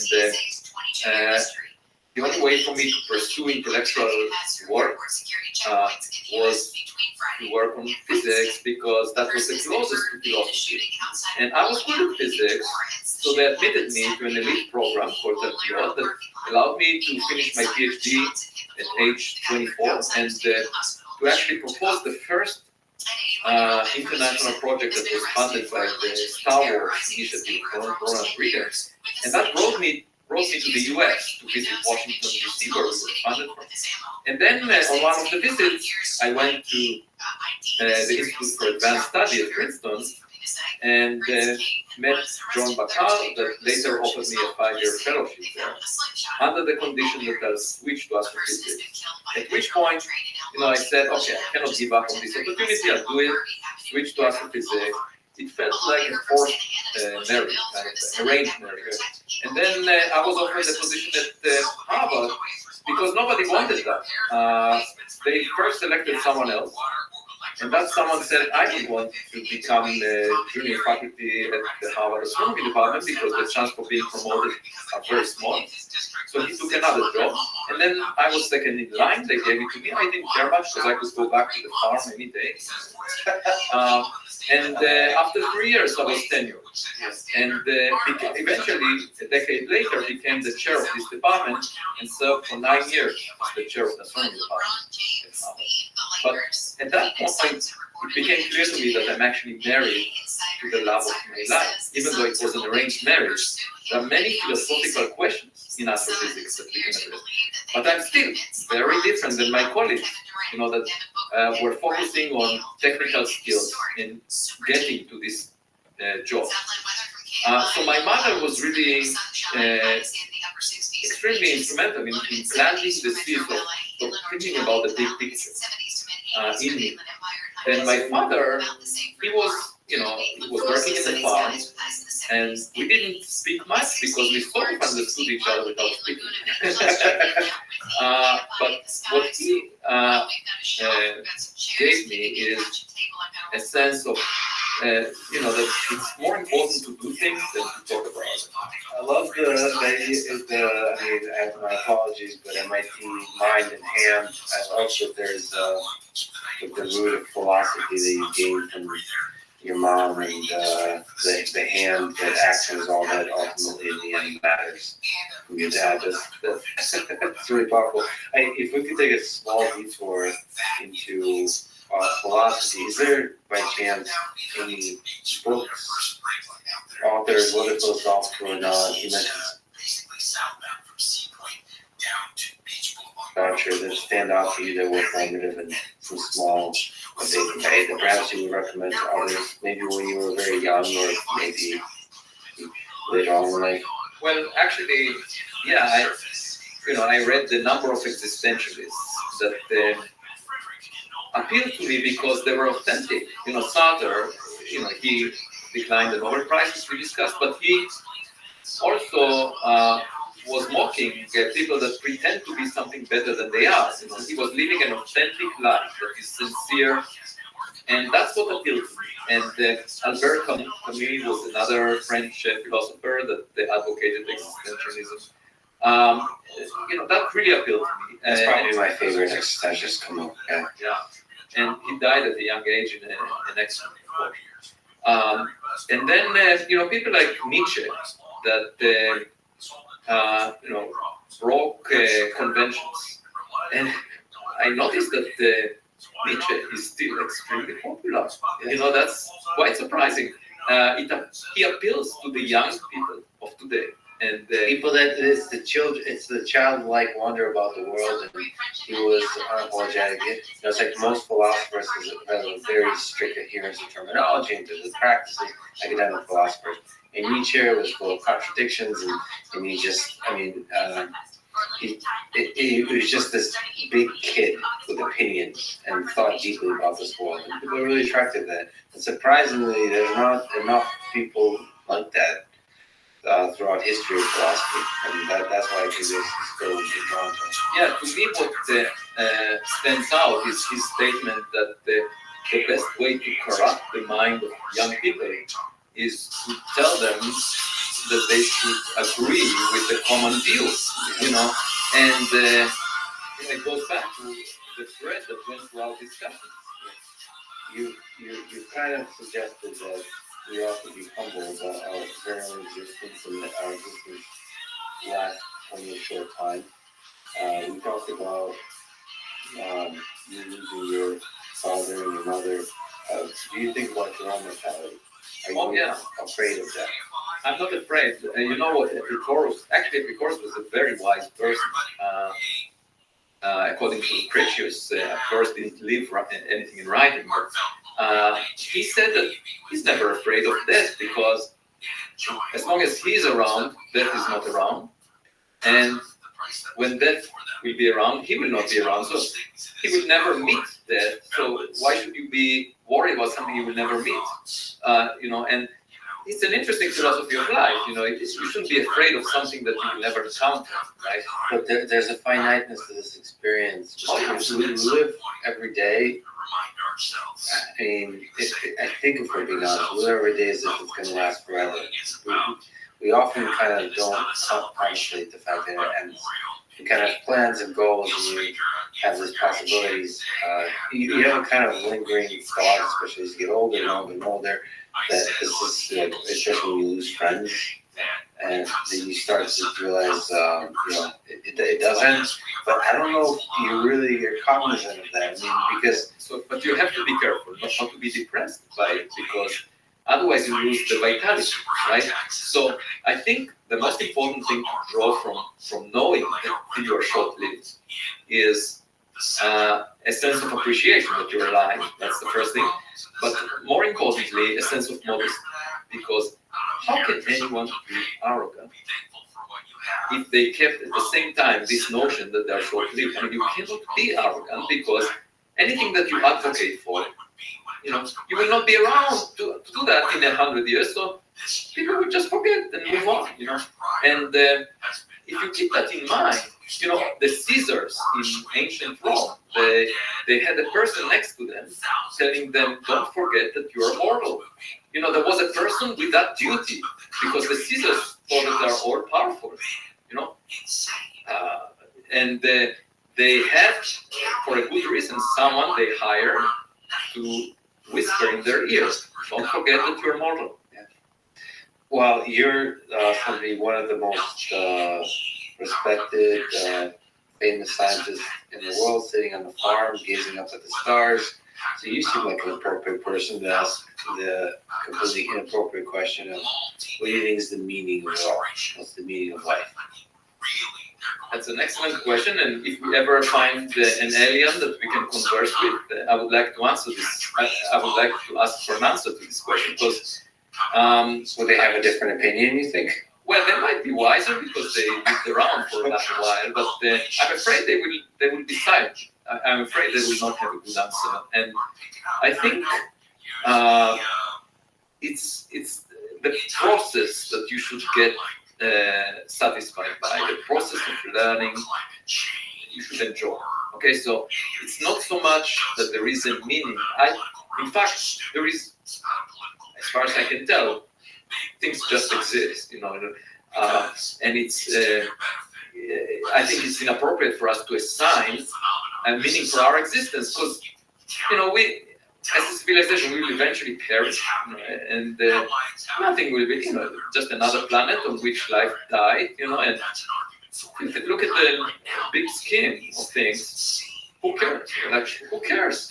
And how can we assign significance to what we're doing? So if you say the meaning of life is this, well, it will not be around in 1 billion years. So, it cannot be the meaning of life, because nothing will be around. So I think we should just enjoy the process. And, it's like many other things in life. You enjoy good food, okay? Yeah. And you can enjoy learning. Why? Because it makes you appreciate better the environment that you live in. And sometimes people think religion, for example, is in conflict with science, spirituality. That's not true. If you see a watch and you look at it from the outside, you might say, oh, that's interesting, but then if you start to open it up and learn about how it works, you appreciate it more. So science is the way to learn about how the world works, and it's not in conflict to the meaning that you assign to all of this, but it helps you appreciate the world better. So in fact, I would think that a religious person should promote science, because it gives you a better appreciation of what's around you. It's like, if you buy in a grocery, buy something, a bunch of fruits that are packed together, and you can't see from the outside exactly what kind of fruits are inside. But if you open it up and study, you appreciate better the merchandise that you get, right? So you pay the same amount of money, but at least you know what's inside. So Why don't we figure out what the world is about? What the universe contains, what is the dark matter? Will it help us appreciate, the bigger picture? And then you can assign your own flavor to what it means. Ali, I think I'm truly grateful that a person like you exists at the center of the scientific community. It gives me faith and hope about this big journey that we call science. So thank you for writing the book you wrote recently, many other books and articles that I think people should definitely read. And thank you for wasting all this time with me. It's truly an honor. Thank you so much. It's not a waste at all, and thank you for having me. I learned a lot from your questions and your knowledge. Thank you. Thanks for listening to this conversation with Avi Loeb. And thank you to our sponsors, the Zero Fasting app for intermittent fasting, Evidence Light Drink, Sun Basket Meal Delivery Service, Pessimist Archive History Podcast. Rejoice, the fasting app, fasting fuel, fast breaking, delicious meals, and a history podcast that has very little, as far as I know, to do with fasting. Choose wisely, my friends. If you wish, click the sponsor links below to get a discount and support this podcast.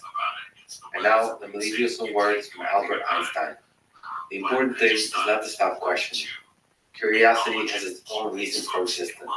One cannot help but be in awe when he contemplates the mysteries of eternity, of life, and the marvelous structure of reality. It is enough if one tries merely to comprehend a little of this mystery every day. Thank you for listening. I hope to see you next time. General Hospital actor Johnny Wagner has been shot and killed in downtown LA. The actor was apparently killed when he confronted three guys trying to steal a catalytic converter off his car. Police have not made any arrests. Johnny Wagner was 37. 12 people have been injured on a flight from Doha to Dublin when their plane hit turbulence. 6 crew members and 6 passengers were hurt on the Qatar Airways flight yesterday. 8 had to go to the hospital. This comes less than a week after a passenger died and dozens were hurt on a Singapore Airlines flight that hit turbulence.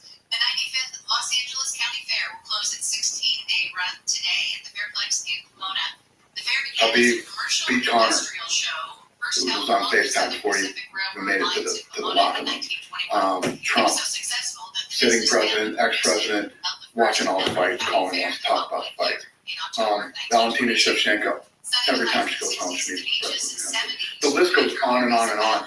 The most powerful, Elon Musk, Zuckerberg. I mean, the list goes on and on and on. The most powerful people in the world are all obsessed with fighting.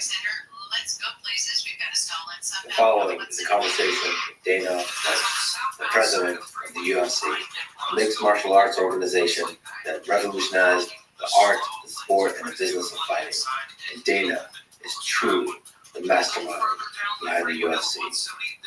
This is the Lex Friedman podcast. To support it, please check out our sponsors in the description. And now, dear friends, here's Dana White. Do you remember when you saw you first fight? I think so. I remember being at my grandmother's house. I think it was an Ali fight. And all my uncles were going crazy during the fight. And it was just this buzz and this energy in the house that I liked at a very young age. And I'm pretty sure that was my first fight. Ali was something special. Yeah, incredible.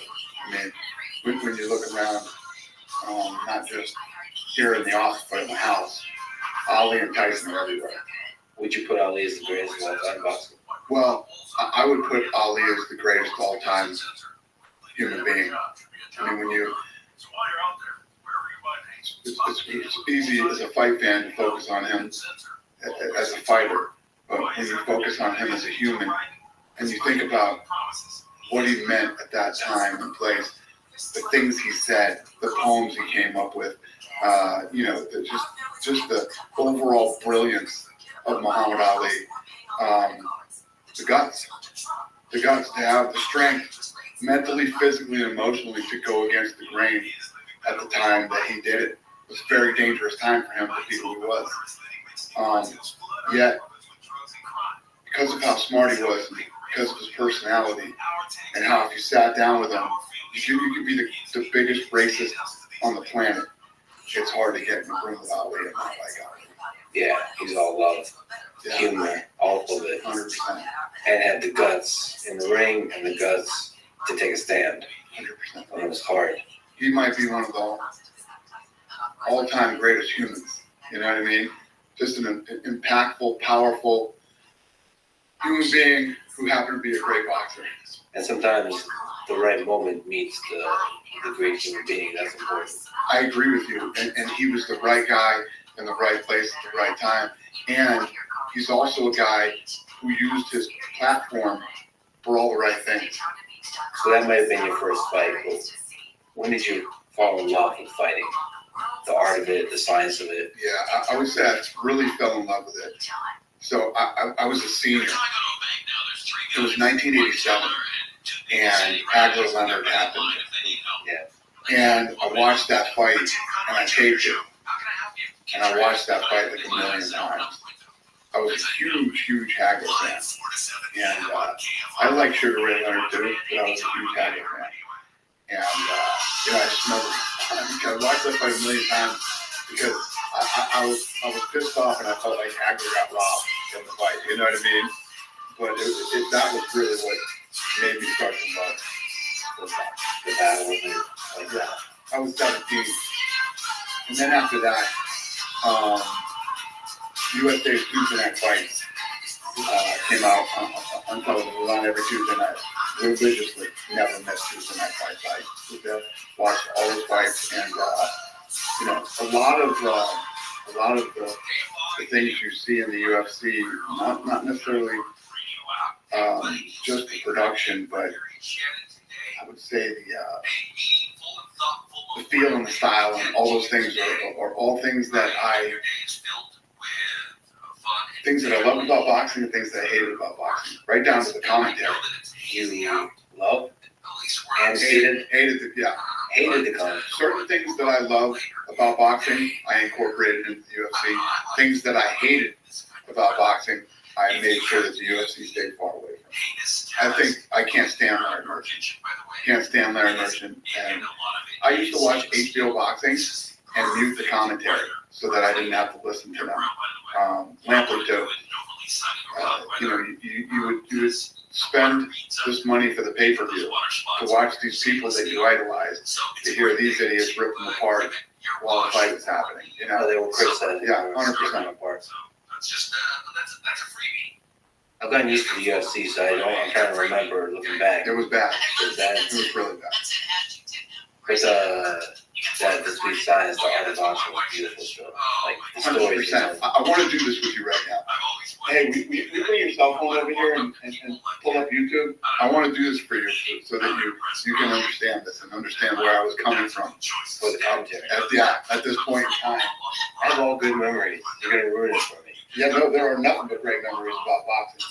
But the presentation and a lot of things. But it's how fucking weird is it that I even cared about this shit at that point in my life, that time in my life. Like, what impact could I possibly have on it? So think about Tyson and how much everybody loved Tyson at the time. Listen to this. Listen to this entrance. And the former undisputed heavyweight champion. And here he comes, Mike Tyson, as he heads toward the same ring he made his disgraceful exit into the 96. Wow. One of the baddest motherfucking walk-ins of all time, by the way. Right? So what this guy should be doing, and this is one of the Albert brothers. Yeah.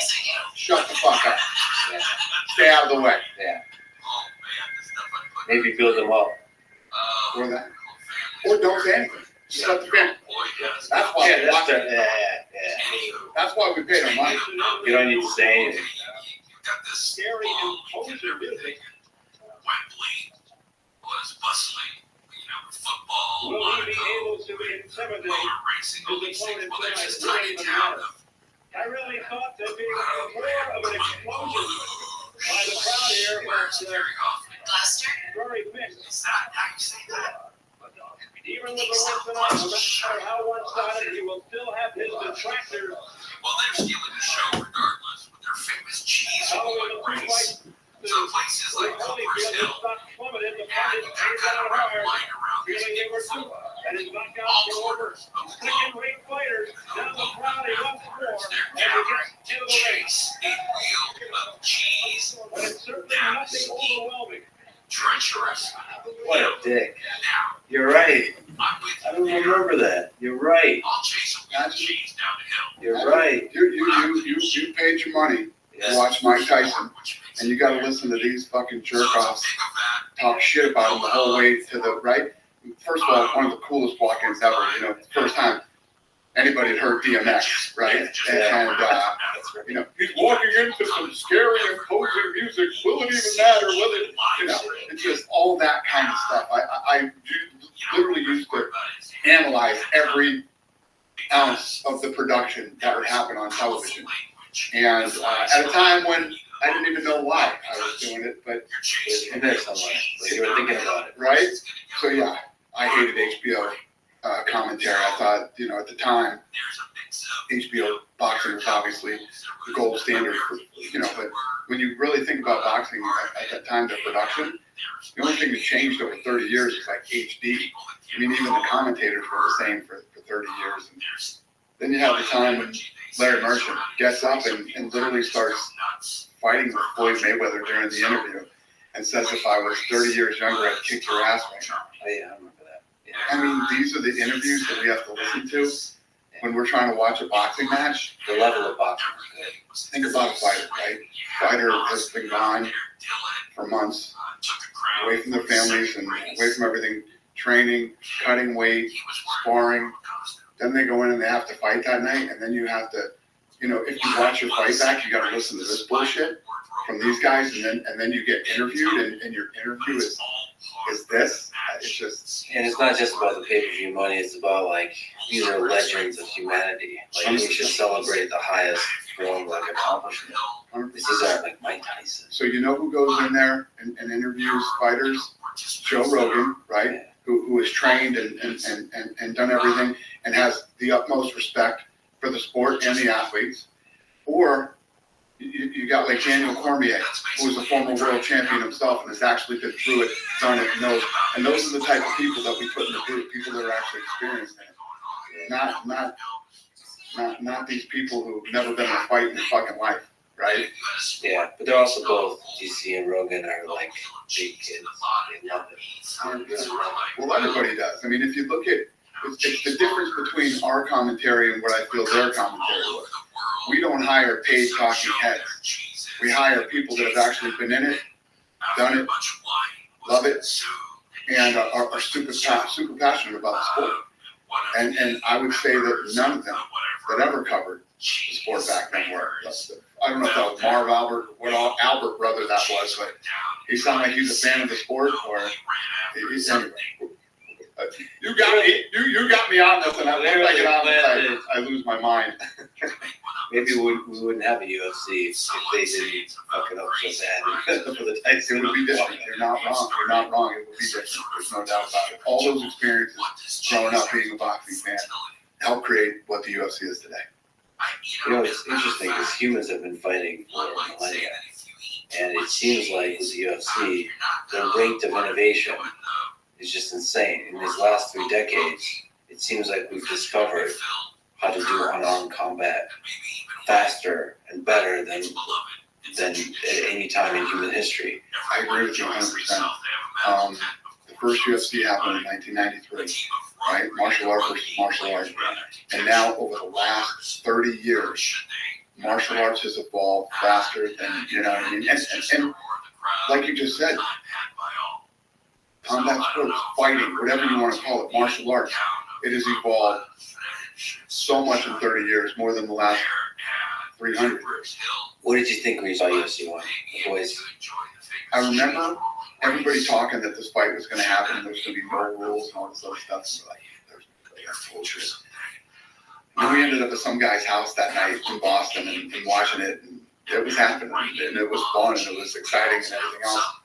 And then I sort of fell off after that. The first one I watched, but I was too big of a boxing fan. Plus, once grappling started taking over, and you know, by grappling meaning the wrestling and the jiu-jitsu guys just laid there, you know, I completely lost interest. it's funny that I'm having this conversation with you right now because last night, I was out last night with my friends and we were talking about, because one of my buddies who's a host here in town just did jujitsu for the first time yesterday. Yeah. And he was like, did he get his ass kicked? yeah, but when you first go in, yeah. Our first jujitsu lesson, me, Lorenzo, and Frank, was with John Lewis.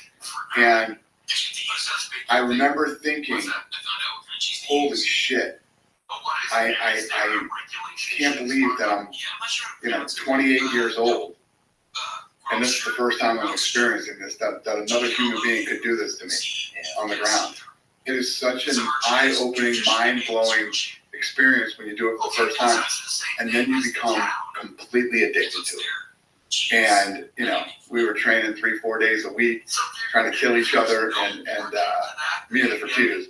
And that's how we fell in love with the sport. I think that the first time that you do jiu-jitsu, it's like the red pill and the blue pill in the Matrix. Do you want to believe that this is the world that you live in, or do you want to see what the real world is like? Just as a real red pill. It really is. You realize, holy shit, all that shit talking I've been doing about me being a badass, you realize you're not. You get dominated by another human being. Right. And I mean dominate. I mean completely treat you like you're a little kid.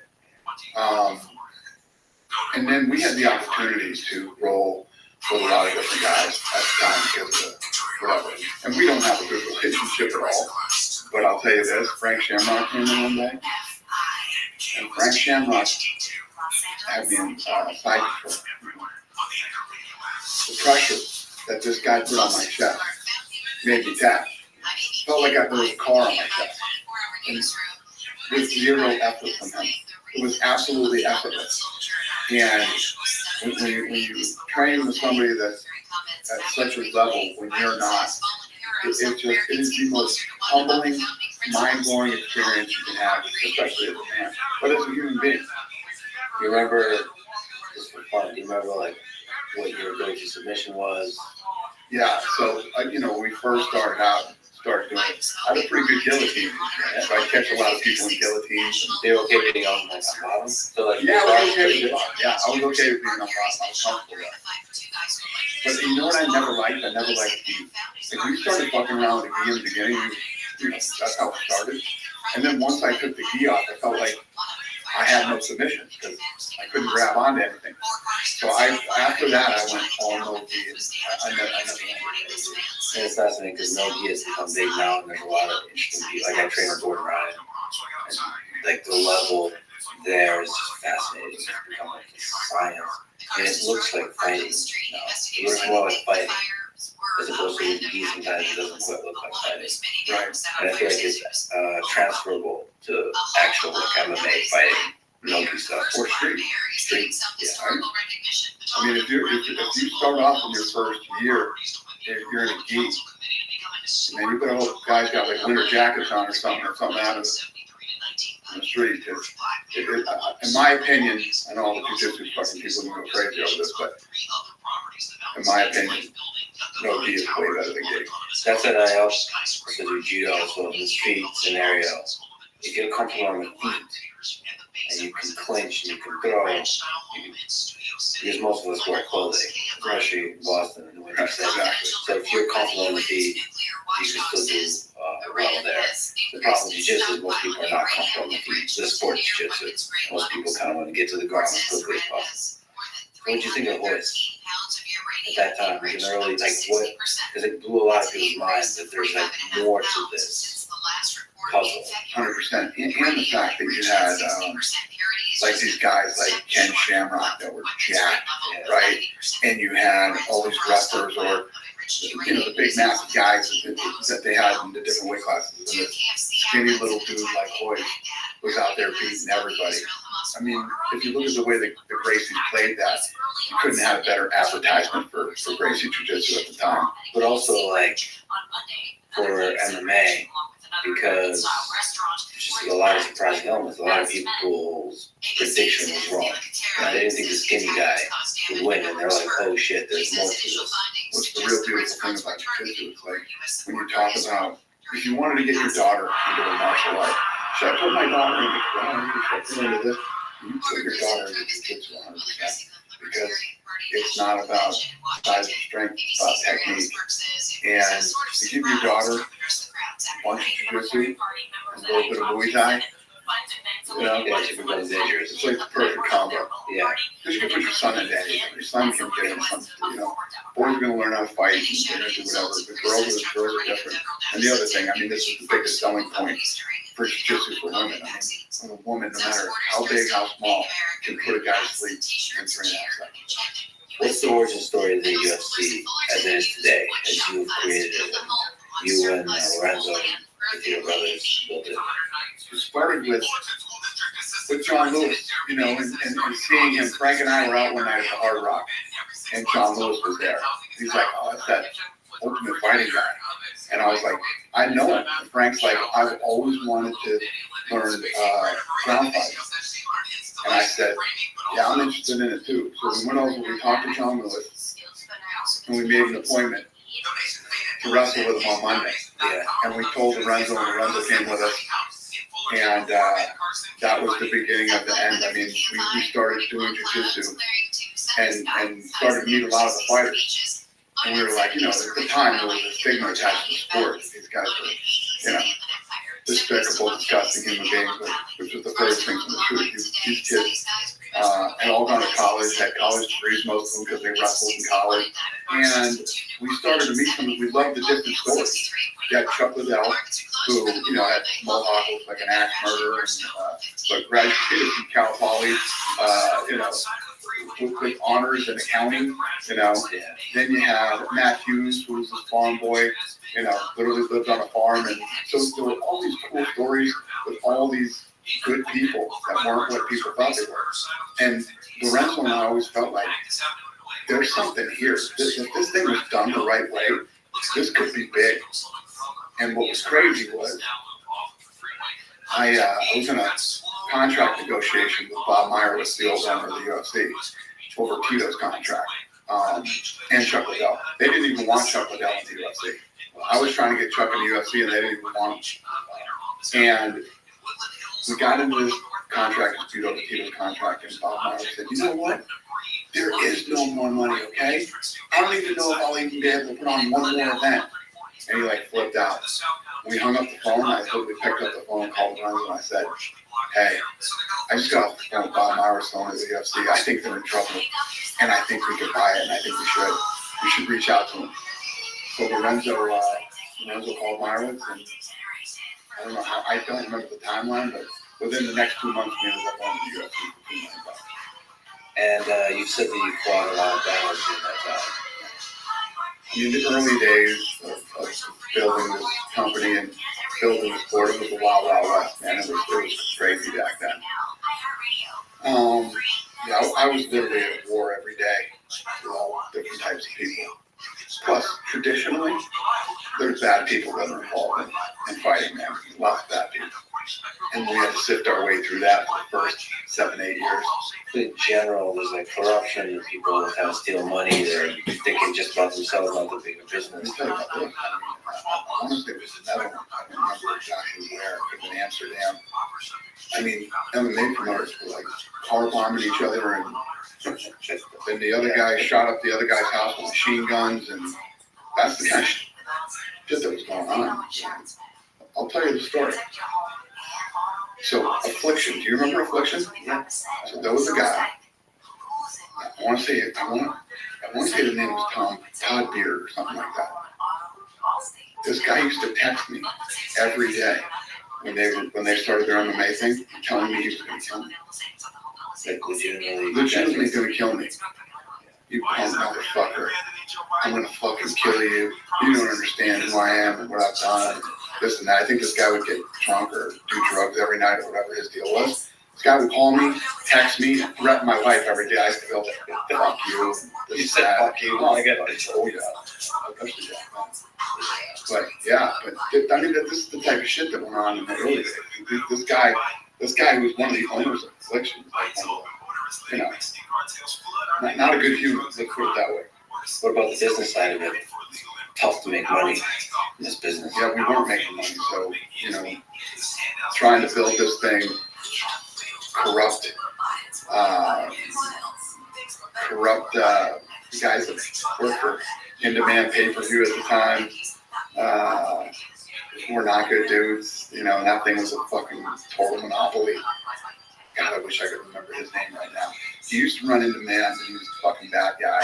Then he comes over and starts running DirecTV, who we always had a great relationship with. And he's the reason we left DirecTV and said, fuck it, we'll just go streaming then. Yeah, I don't remember his name. I'd have to ask him. But in general, in this whole space, there's a lot of... Yeah, it's just everybody you deal with. You're dealing with a lot of different forces, and your hands are in a lot of different businesses. From the venue business to the merchandise business to the video game business, the pay-per-view business. The list goes on and on of all the different types of the production business of all these different. When I first started this, we had a production team that was the production team that was in it before we bought it. So there was this incident with Phil Baroni, where Phil Baroni, we did an interview with him, and Baroni flips out in the interview when they're interviewing him and goes crazy. And I thought it was awesome. So I'm like, we're going to leave this in. We're going to leave this interview in. And the production guys were arguing with me. They're like, we can't leave this in. This is totally unprofessional. And I don't give a shit. This is what we're doing. We're gonna do this and clip it like this and do it like that. We're sitting in the venue that night. And I lean over to the rental because the fight's coming up. I go, wait till you see this fucking interview with Ronnie. They didn't fucking do it. They didn't do it. These guys were guys that were freelance guys that worked for Showtime at the time or something like that. I literally got up from my fucking seat and went back there, kicked the fucking door of the truck open, and I said, you motherfuckers, you ever do that again and I'll fire every fucking one of you. Let's just put it this way. I ended up firing every one of them anyway and going with a whole new crew. But these were the type of things that early on, so much stuff. I mean, I could sit here for fucking 3 days and walk you through all the stuff that used to go on back in those days. But it was the Wild Wild West, man. But how did you know how to deal with all this mess? First of all, to fire people that aren't doing a good job, all of that. Like, how to be a leader, how to be... Well, that's the thing, too. I mean, business leader. Getting in the early days, there was 2 employees, me and another girl that worked for me, for my company before I started doing this. And then we slowly started to bring people on, and you start to build teams. And before you know it, we had 10 people. I mean, we used to do our Christmas parties back then, too. There'd be 8 to 10 people at our Christmas party, But a lot of it is you learn as you go. You know what me and the Fertitas knew about production when we bought this UFC? We had I want to say we had 2 or 3 weeks to pull off an event. This is what we knew about production. We had jack shit. So we had to dive in and we had to learn it. We had to figure it out. We knew what we wanted. We knew what we liked. We knew what we were looking for. It's just about building a good team. And I think that's one of the things that if you want to talk about what I've accomplished in the last, 25 years of my life, I've been really good at building teams. Already have a vision of what you want the final thing to look like, and then build a team that can bring that to life. 100%. You have to have the vision. Without the vision, there's nothing. So that's sort of what I do. I am the vision part of this thing. We're going to open a PI in Mexico. We're going to do this. We're going to do that. And then you build a team to come in and help execute. A lot of people that do fighting promotions fail. You succeeded. Again, long odds. What's the secret to your success? If you would, just looking back over the years. The secret to success, I would say, first of all, is passion and consistency. You have to love what you do. You have to get up every day. And I get here every day at 9:30 in the morning. When we sold in 2016, a lot of people in the company made a lot of money. They all took off and they retired. Right? Other than the Fertitas, I made the most money. I'm still here. I get here at 9:30 every morning. Last night I left here at 8:30. And I don't know how late I'm going to be here tonight, but I love what I do. I get up every day and grind. I work just as hard now as I did back then. The difference between back then and now is I don't have to do a bunch of the shit that I don't really like to do, like budget meetings. I don't like budget meetings. I sat through enough fucking budget meetings, and horrible budget meetings, horrible. You know, we're losing, you know, millions of dollars a year, and I'm in these budget meetings. You know, so I get to pick and choose what I do these days. Back in the early days, you don't get to pick and choose. You have to be involved in everything. The cost, you're just looking at cost. You literally go through line by line every fucking number in the company, and where's the money go, and how can we save costs? How can we do this better? How can we, you know, they are brutal, and they're multiple times a week. It probably helps you deeply appreciate how much this shit costs. 100%. Well, you have to know that. In the early days, when you start your business, you have these people who, when I hear them say, you know what, I want to work for myself. I want to create my own schedule, and I want to do all this. It's just, if that's your thought process going into it, you're never going to be successful. You have to pay attention to every single detail of the business early on. You're involved in everything. There's no days off. There's no birthdays. There's no fucking Christmas. There's none of that shit. I literally moved the birth of my second son for a chocolate elf fight. We had a chocolate elf fight coming up tonight, and they're like, yeah, your son's going to be born on this date. I'm like, yeah, that's not going to work. We're going to have to take him earlier. So they literally gave my wife a C-section and took my son early. Yeah. And the fascinating thing, like you said, you said that you could care less about money. You're doing this for the love of it. Yeah. I was doing this when I was broke, and I'm doing this now when I'm not broke. I'm doing this because I love it, and I feel like there's so much more to do, and this is truly my passion in life. It's like the Sphere. We're doing the Sphere. Why? Why would I do the Sphere? It's going to cost me a bunch of money. It's really challenging.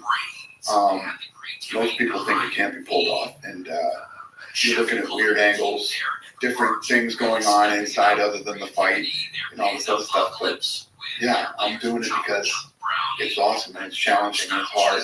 And I think that if anybody can do it right, it's us. So why not take that challenge? It's actually why I'm here. I went to the Sphere for the first time because I'm hanging out with Darren Aronofsky, who put together the thing that's in there now. And I can't believe you're thinking, I don't know how you're going to solve that puzzle. There's many puzzles to solve for this one. Okay. Many puzzles. So how can you speak to that? Like what are interesting challenges that you're encountering? Yeah, so there's a lot. So you have the octagon, right? And then behind it is the world's biggest screen ever, right? So what is the theme? How do you program it? First of all, it's super expensive to shoot and you know, format for the Sphere. Angles we were talking about today. I just had a big meeting today about the Sphere this afternoon, and making sure that all my departments, all the details that I want, all start to come together. They're here in the next 2 weeks. I want the creative, the commercial. I have some goals.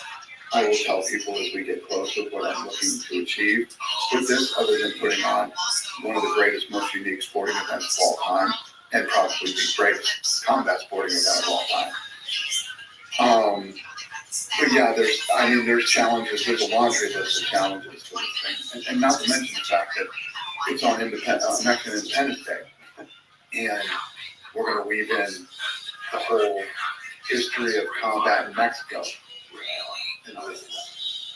But the production, I mean, it's hilarious because we're just talking about knowing nothing about production. So now it's tackling the Sphere. The hardest production Ever. And that'll be live? It'll be live. It'll be live on pay-per-view. It'll be live in the arena, and it will also be in movie theaters. Nice. So there will be we'll be showing at the Sphere later too. Like, will you try to? ESPN's doing a doc on it. The making of the Sphere. Yeah. Are you feeling good about it? Oh yeah. I feel incredible about it. I can't wait. It's gonna be fun. I can't wait to see how you solve the puzzle. Thank you. Another guy that I feel like could care less about the money is Joe Rogan. How important is he to the UFC, to the rise of the UFC? And what in general do you love about Joe? It's a fact. He doesn't care about money. And he did the first 13 shows for free for us. You know what I mean? That was at a time when we were hurting, and he's like, wait a minute, you want me to do the commentary? You're saying that I get to sit in the best seat in the house and watch these fights for free? Yeah. Yeah, I'm in. Yeah. So, and then obviously when we turned things around, we made it up to Joe. But Joe is one of the things that I love early on about. So I'll tell you the story. So we buy the UFC. They're based in New York. We're moving the corporate offices to Vegas. So I have to fly out to New York, go into the offices, and start going through everything and figuring out what needs to come back to Vegas and what we can just throw away. So they literally had a VHS machine as a TV, and there were a million tapes in this place, man. So I didn't know what tapes were. These definitely would have to keep, or for these we don't need. So I had to sit there and go through every single tape. And I popped in a tape, and there was an interview on the Ivory Keenan Wayans show, right? The oldest Wayans brother, and he had a talk show at the time. And he had Joe Rogan, the guy from Fear Factor, on the show. And he was promoting Fear Factor, but all he would talk about was UFC. And he was talking about how people think that these guys in the martial arts movies are tough and do it. And he was talking about what UFC fighters would do to these martial arts guys if they ever got their hands on them. And I was like, this is exactly what I need. A guy who isn't afraid to speak his mind and knows the sport inside and out, but more importantly, is super passionate about it and loves it. So when you see Joe Rogan on camera, and I was talking about the paid talking heads that they had in HBO boxing that was terrible, Joe Rogan does not come off as a paid talking head. He comes off as a guy who loves this. And so early on, no media would cover us. So I had to buy my way on the radio. So we do these radio tours, right? And they would drop us in. You'd have to get up at 3:30 in the morning in Vegas on the West Coast. And because they're at 6:30 in the morning in New York and Boston and Florida and all these other places. So they drop you into these markets to do radio, right? And the fighters were horrible. Fighters getting up at 3:30 in the morning, especially leading up to a fight, never good. They sound like they're tired, they act like they're tired, and they definitely act like they don't want to be on there. It's bad radio. What you can't have is bad radio. So the only two people that could pull off these radio tours were me and Joe Rogan. So me and Joe Rogan would alternate doing these radio tours all over the country. Talking about fighting, talking about what this whole thing is, like keeping people excited. Two guys that are really into it, passionate about it, love it, and it's one of the things about Rogan too. When early on, nobody understood the ground game. Joe Rogan would walk you through what was happening, literally before it would happen.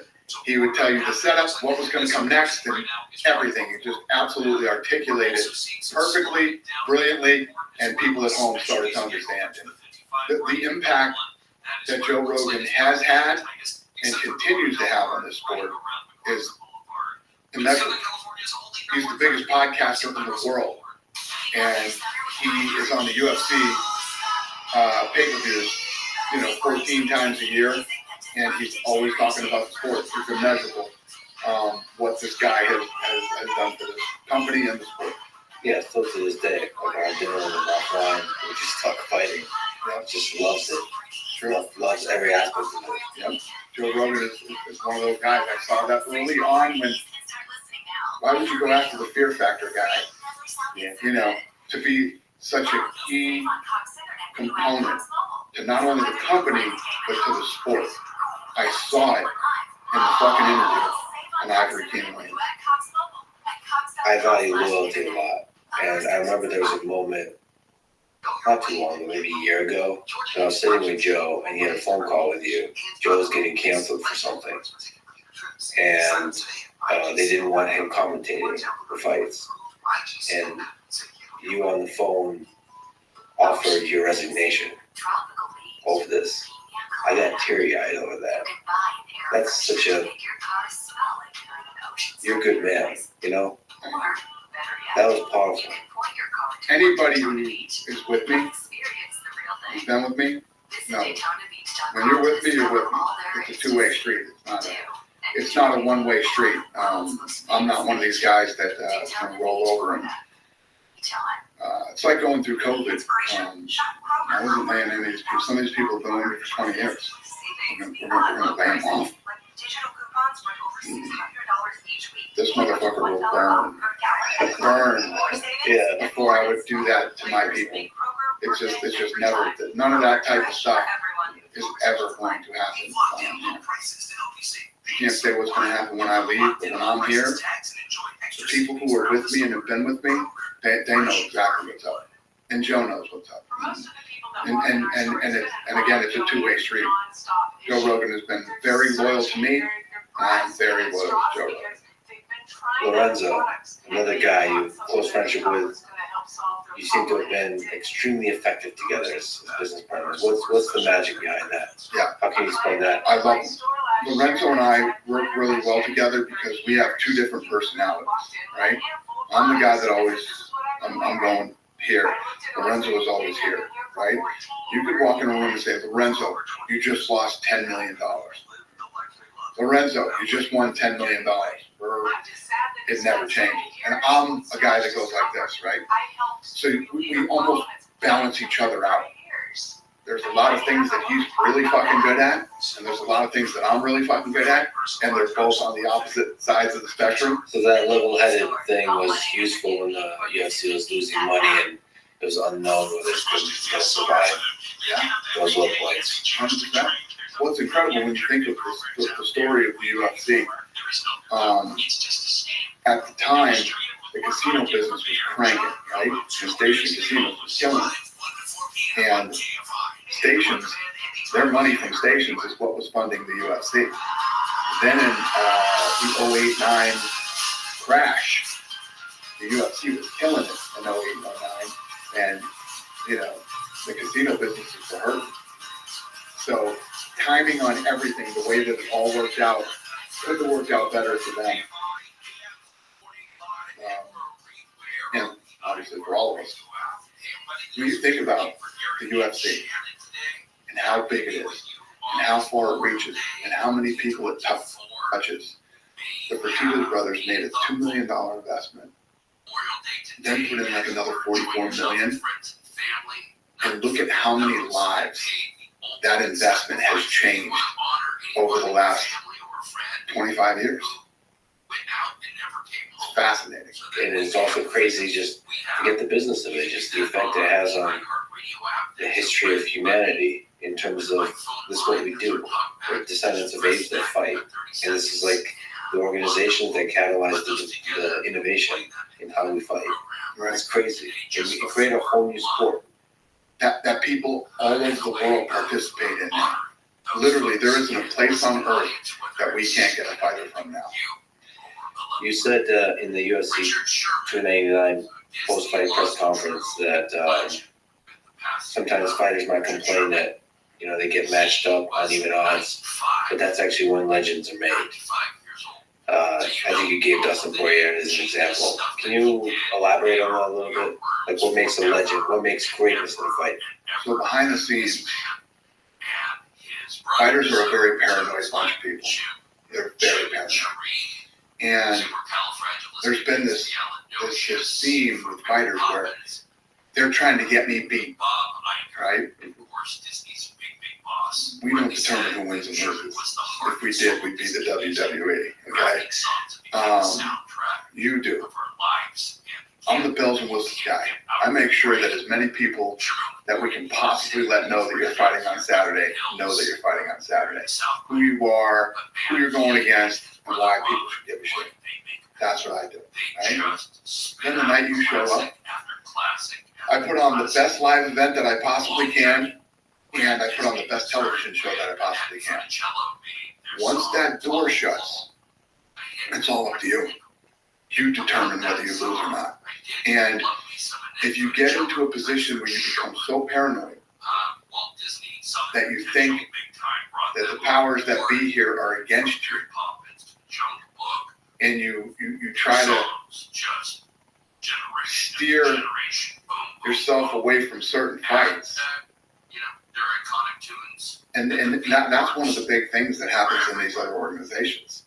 In these other organizations, the inmates run the asylum, right? So if they don't want to fight bad enough, these other companies don't push, and they don't do this, and they don't. We put on the best possible matchups that we can make.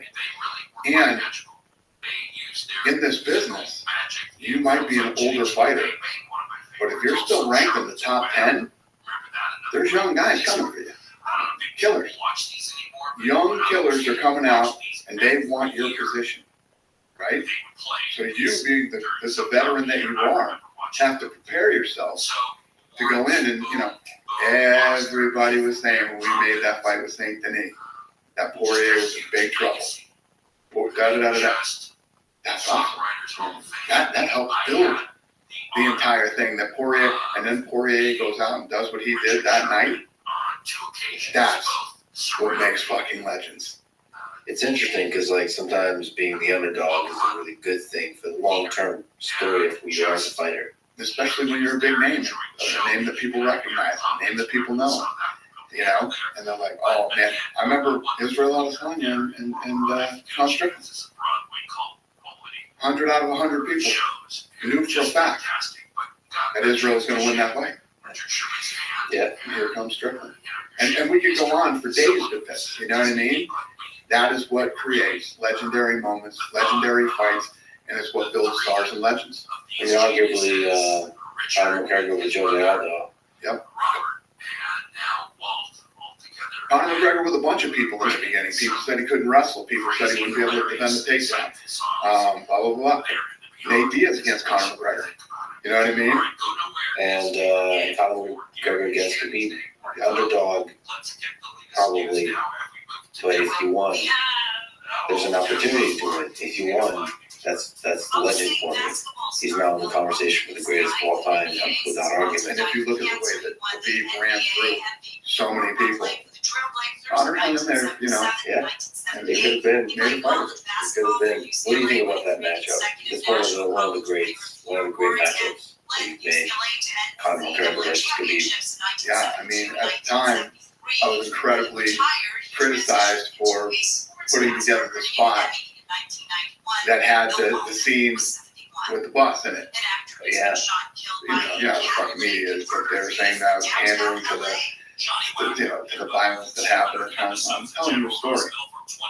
Telling you a story of how we got here and how big this fight is and how bad the blood is between these guys. And I mean, I think that's what we do the best job at, is telling the fucking stories of why. We go into Monday. It's 5 weeks. We got a whole list of things that we do in 5 weeks, right? And then you get right down to the press conference on Thursday, the weigh-ins on Friday, and then the fights on Saturday. Now, my people fly back home. They go to bed on Sunday night, and it's Groundhog Day. We wake up again on Monday, and it starts all over again. Every weekend, every Saturday for a year. So there's lots of stories that need to be told. There's lots of, when you think about what I compete with, whatever takes your attention on a Saturday night is my competitor. You're always trying to build a foundation for great stories. And like if the fighters step up, they step up and they can together create greatness. That's exactly right. So when we are online, like when you get to the UFC, I mean, you just saw it with MVP. You're going to see it with Kayla Harrison and so many others that have come from other organizations, and they get here. They notice immediately the difference between fighting here and fighting wherever they were before. It's not even comparable to the impact it has on you when you leave whatever organization you're with and you come to the UFC. And I think that it gives them a sense of, holy shit, I can really, I mean, MVP when he came, I mean, there were probably more people at the press conference than any fight he'd ever fought in Bellator, you know what I mean? And You feel that energy. You feel the difference of the impact of being here. And I think it takes a lot of these guys to another level. Yeah, just the aura of it, like this is where you're supposed to step up. Yeah, it's what people feel about TED Talks. Giving lectures. This is your moment. You get 15 minutes, and you better say some interesting shit. Yeah, Kayla Harrison is a badass. I can't wait to see what happens. She was walking around with her sleeveless shirt, and I was like, holy shit. She's jacked, man. It's crazy. You're talking about the gold medalists. Right. You don't fuck with those people. You win a medal, you're made of something. Especially in judo. Yeah. Especially in American judo, where it's not, you don't have many training partners that are great. You don't have to fucking work for it. Ridiculous question, but who's in the conversation for the greatest of all time? John Jones. We talk about John Jones, but what are the metrics involved here? He's never been beat. He destroyed everybody at light heavyweight, which at the time was the toughest weight class in the company, in the sport. And then he moved up to heavyweight, won easily at heavyweight. And when you look at a guy and you look at what he was doing outside the octagon at the same time, which shouldn't be part of it, shouldn't be part of the equation, but when you do, wow. John Jones, there's no debate. Nobody can debate who's the greatest of all time. It's absolutely positively John Jones. He's never lost. No, he's never been beat in the octagon, ever. So that's one of the metrics, like pure sheer dominance. But there's others, right? Losing sometimes is a catalyst for greatness. I don't disagree. But when you've never lost, right? It's this, you've never lost. We've never found somebody. And all the other thing is that you have to put it, factor in too, is longevity. How long because sometimes with a lot of these guys, the sport passes them by. You get younger guys that are faster, this, that, the sport evolves. Nobody's been able to beat John Jones. Oh, and the other thing that you measure is, when you said dominance, it's true. If you're this guy that has unbelievable power, you're just going in, you're just fucking knocking everybody out. And nobody's ever pulled you into the deep water before. That was when my opinion of John Jones started to change. Gustafson took him into the deep water. Gustafson hit him with some shit he'd never been hit with. Gustafson tested him and put John Jones in a place where I bet if you sat down and interviewed John Jones, going into the deep rounds of that, John Jones thought he was going to die. You know what I'm saying? He's willing to go there. And he kept going. He was willing to do whatever it took to win that fight. And it breaks my heart because he beat DC, and DC is one of the greatest of all time. That's the thing too. And I believe that DC doesn't get the credit he deserves because of the John Jones thing. When you look at DC and what he's accomplished, right? And John Jones beat him twice. It's undeniable. You can hate all you want. John Jones is the greatest of all time. Do you think Habib was tested enough? I think that Habib had the potential to be in the running for that. He just didn't stick around. First of all, he had injuries that he should have been where he got a lot sooner had he not had the injuries that he had and the setbacks in his career. But there's no doubt, Habib is one of the all-time greats.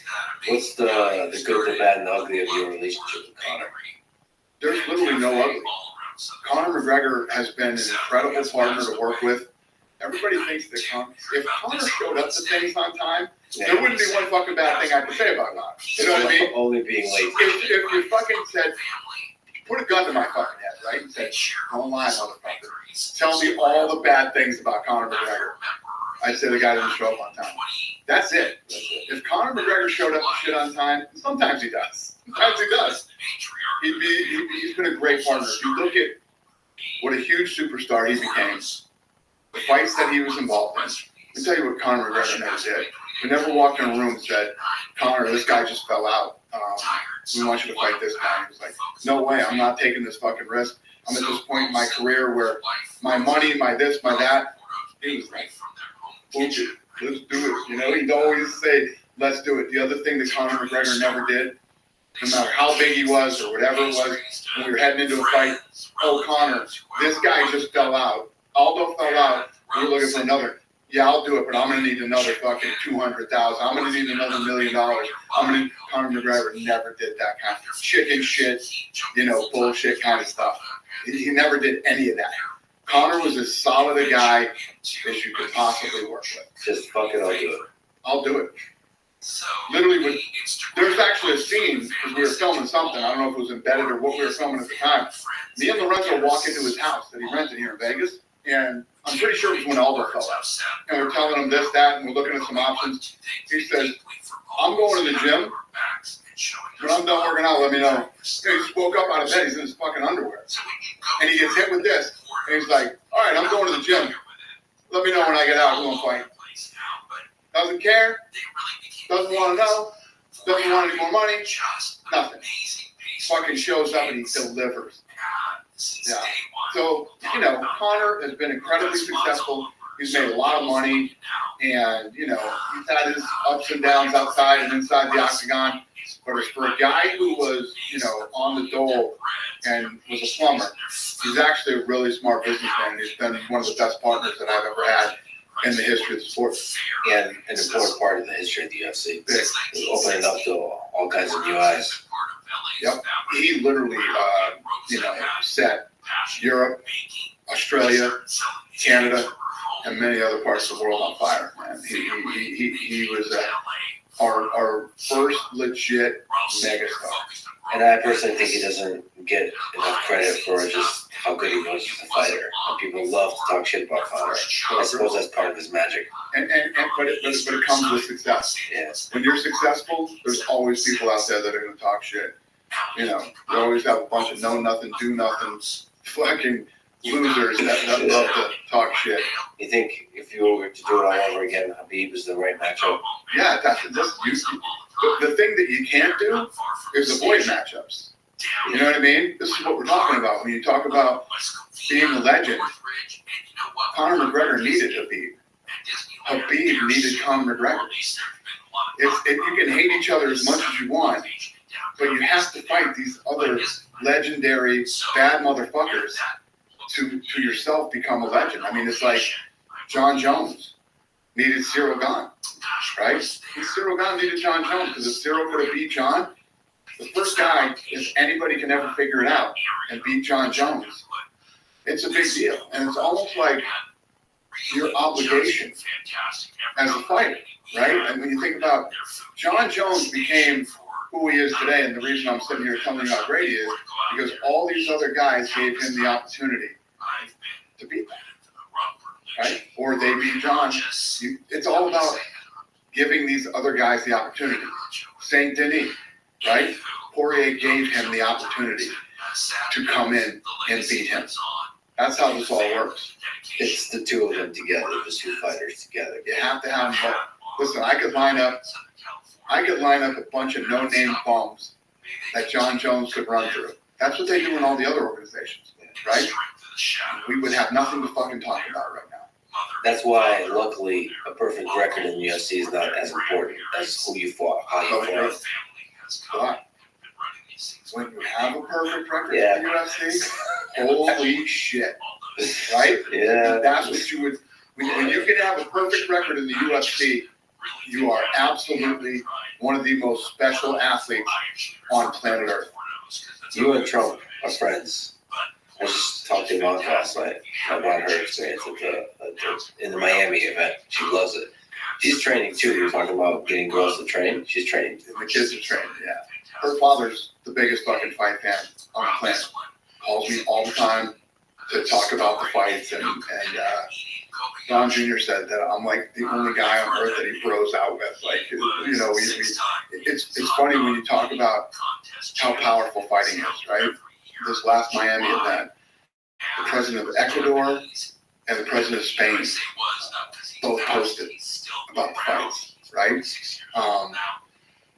Khabib beat Conor, who was on FaceTime before he even made it to the locker room. Trump, sitting president, ex-president, watching all the fights, calling wants to talk about the fights. Valentina Shevchenko, every time she goes home, she meets the president of the country. The list goes on and on and on. The most powerful, Elon Musk, Zuckerberg. I mean, list goes on and on. The most powerful people in the world are all obsessed with fighting. When did you first discover that Trump was fighting? So I first discovered that Trump was a big fight fan.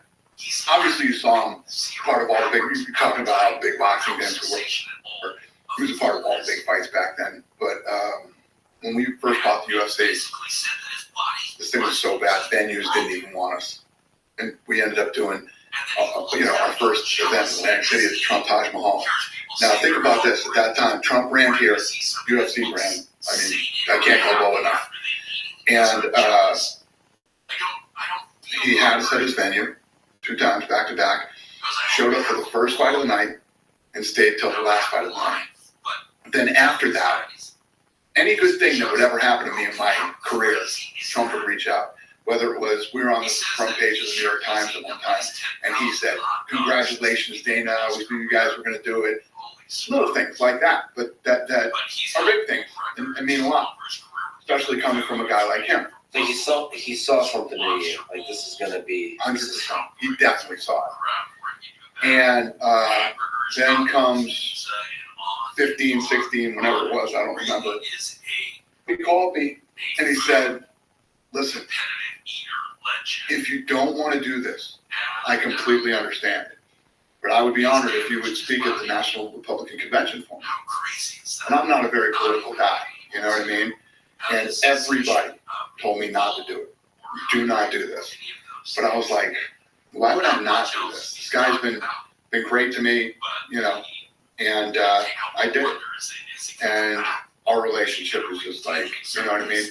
I consider Donald Trump to be one of my very, very good friends. Any favorite stories? I mean, there's so many stories. I mean, once he won the election, like I'd be at work and I'd be down the hall, was in the matchmaker or whatever, and my secretary would tell the president's on the phone. I can come running down the hallway and grab the phone, and he'd want to talk about the fight that was coming up or the fight that happened. Or I'd be in my car and I'd answer the phone. It's like, "Hi, this is the White House. We have the president of the United States on the phone." That's a trip when that first starts happening. And then just to sum him up, this is the kind of guy that, you want to talk about a fighter? It's the most resilient human being I've ever met. If you see the shit this guy's going through publicly every day, and I'll call him on the phone as a friend and be like, "Hey, you good? How you doing?" Unfazed. Like nothing's going on. And he'll start talking to me about this and that and all this other shit. One time. There's only been one time. I've never talked about this publicly, but one time I called him and he was not good. He was a mess. I've never heard him like that, and I've never seen him like that when Ivana died. Only time I've ever seen him fucked up. Obviously, as soon as I heard it, I reached out, and I have never. Look at all the stuff that's gone on with Trump, all the bad stuff that they say. They're trying to attack him, they're trying to ruin him. Unfazed. I called him that day, and it's the first time I've ever seen that guy busted up and not good. So that says something that that's the only time. 100%. That guy is, walking through the fire. He will walk through fire. He's an absolute savage. Do you think he wins the presidential election? I don't know, man. It's going to depend on how this goes. Politics is the most dirtiest, scummiest thing on planet Earth, man. And who knows how this is all going to play out. It's all dirty, it's all ugly, and, obviously, I'm rooting for him, and I'm behind him, and I hope he does. What's dirtier, the fighting game in the early days, or politics? There's nothing dirtier than politics. Nothing. There's literally nothing dirtier. It is the dirtiest thing on planet Earth. To get another guy who doesn't seem to be fazed by the fire, I've gotten to know him, is Elon. I have to ask you, it's a bit of fun. You were a part of thinking about putting together Zuck versus Elon.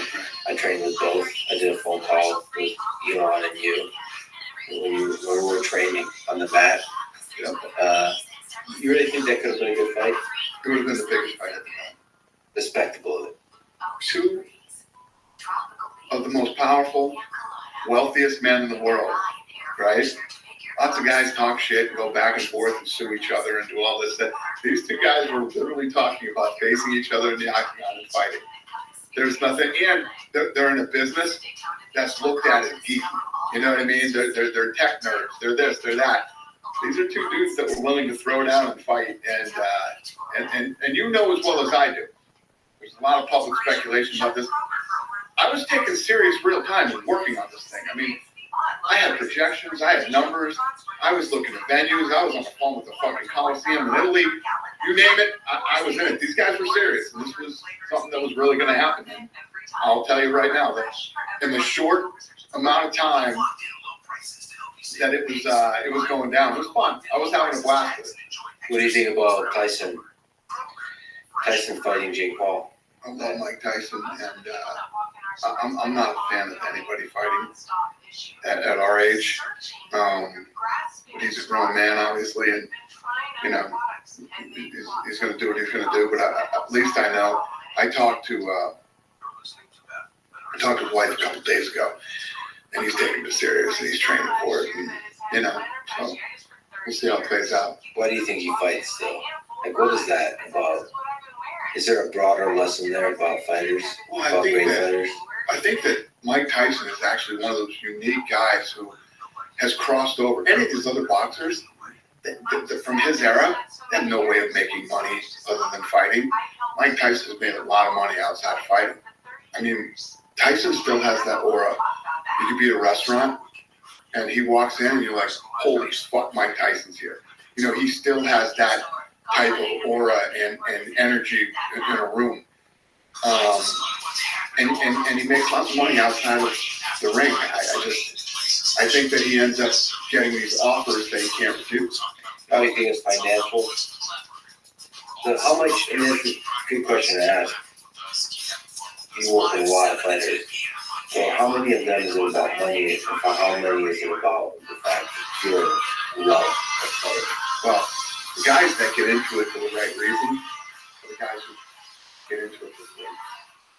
Because you want to be the best guy, right? And when you're in it for that reason, right, you love it, and you want to be looked at as the best ever, and you have the talent, the money happens, right? Then you have other guys who get in. I believe I've dealt with fighters who just wanted to be famous and just wanted to make money, you know what I mean? And, you know, it is what it is. It's your life, and you live it the way that you want and do your thing. But the ones that are beloved are the guys who really want to be fucking great, and they're the ones that are remembered. And when you look at Tyson in his early years when he came up under Cus D'Amato, I mean, he was a student of the game. He loved everything. He became completely infatuated with the fight game. Then he became such a massive superstar. It's almost like the whole thing starts to turn on you. You know, all the things that come at you at a young age, and that kind of money, and it's tough. It's tough to navigate and get through it. You know, you say something like that, people are like, oh, poor him, he had fucking $100 million and couldn't. At that age, and with all the shit that people talk, and all the things that you got to put up with, and the fame, a lot of people deal with fame. Some people handle it really well, and some people don't. And the perfect example of that was Forrest Griffin and Stephen Bonner. You know, they fought that unbelievable fight on The Ultimate Fighter. Everything blew up after that. Forrest dealt with fame really well, and Stephen did not. That was a special fight. It really was. What do you think attracted people to that fight? So that was a big leap for the UFC. It was everything. It was everything. It was everything. Why do you think people loved that fight? What attracted people to that fight? Why did they change everything? Well, what happened that night is the rest of the show was a disaster. You know, we had the co-main event and the main event. Diego Sanchez ran through Kenny Florian in seconds. Oh my God, that was terrible. And the fights that led up to that weren't anything to talk about either. Then Stephen and Forrest got in there and just went toe to toe in this unbelievable slugfest live on free television when cable still mattered. And what I heard was at the time, you had people picking up the phone going, "Are you watching the show?" The numbers just started climbing. Then you got a razor thin decision. Who's going to win? You got the crowd stomping their feet. It sounded like a train was going through the place, and everybody's chanting one more round. Me and the Fertitta brothers get together and we talk. We're going to give them both contracts. So we give them both contracts, and the place erupts. It couldn't have been a more perfect fight at the most perfect time, and it all came together. It's almost like this was meant to be. You know what I mean? Yeah. So we had so many problems with Spike TV at the time, right? Because halfway through the season, the president of the company got fired. All the things that we thought we were going to get that year, we had this runaway hit show. And normally at that time, when you would see runaway hit shows, there'd be commercials, it'd be on billboards, it'd be on the side of buses in LA and New York. We got none of that, right? We didn't even know if we were going to get a second season coming out of that, right? And when that fight was over, I swear to God, I was like, I don't even give a fuck. We're going to end up somewhere now after this fight. And we didn't even make it out of the building that night. The Spike guys did the contract with us in the alley on a fucking napkin after the fight. So you already saw the magic of the fight itself. That everything happened, and all the shit. And at that time, I didn't know what the ratings. It's not like we were streaming and we could see what we had no idea, but I knew. I knew. What is it? It's like just two people being willing to stand toe to toe and just go to war. And when you think about what was at stake, there was a car. Remember the Kia? The winner got a Kia, right? That's what was the fucking, right? And Jeff and Forrest, the will to win. They both wanted to win that fight so bad. It was bigger than the Kia, probably. So Forrest drove that Kia to like 200,000 miles. The biggest mistake Kia ever made was not doing a fucking commercial with Forrest Griffin about that car. Forrest Griffin loved that car so much he drove it. I think he still has it. It's got like 200,000 miles on it. I mean, you couldn't have a better fucking commercial than that. And we reached out to him too. I said, Kia should know about this. Yeah.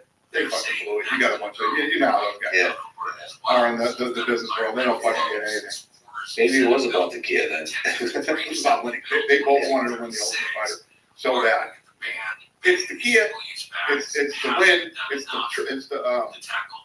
the contract you get. The whole thing. But I think at that point, you even forget all of that. When you're in there, you probably just, there's a primal thing. Where like, I'm not backing down. They're both bad dudes. They're both real fighters. At the end of the day, that's why the fight was so great. You know what I mean?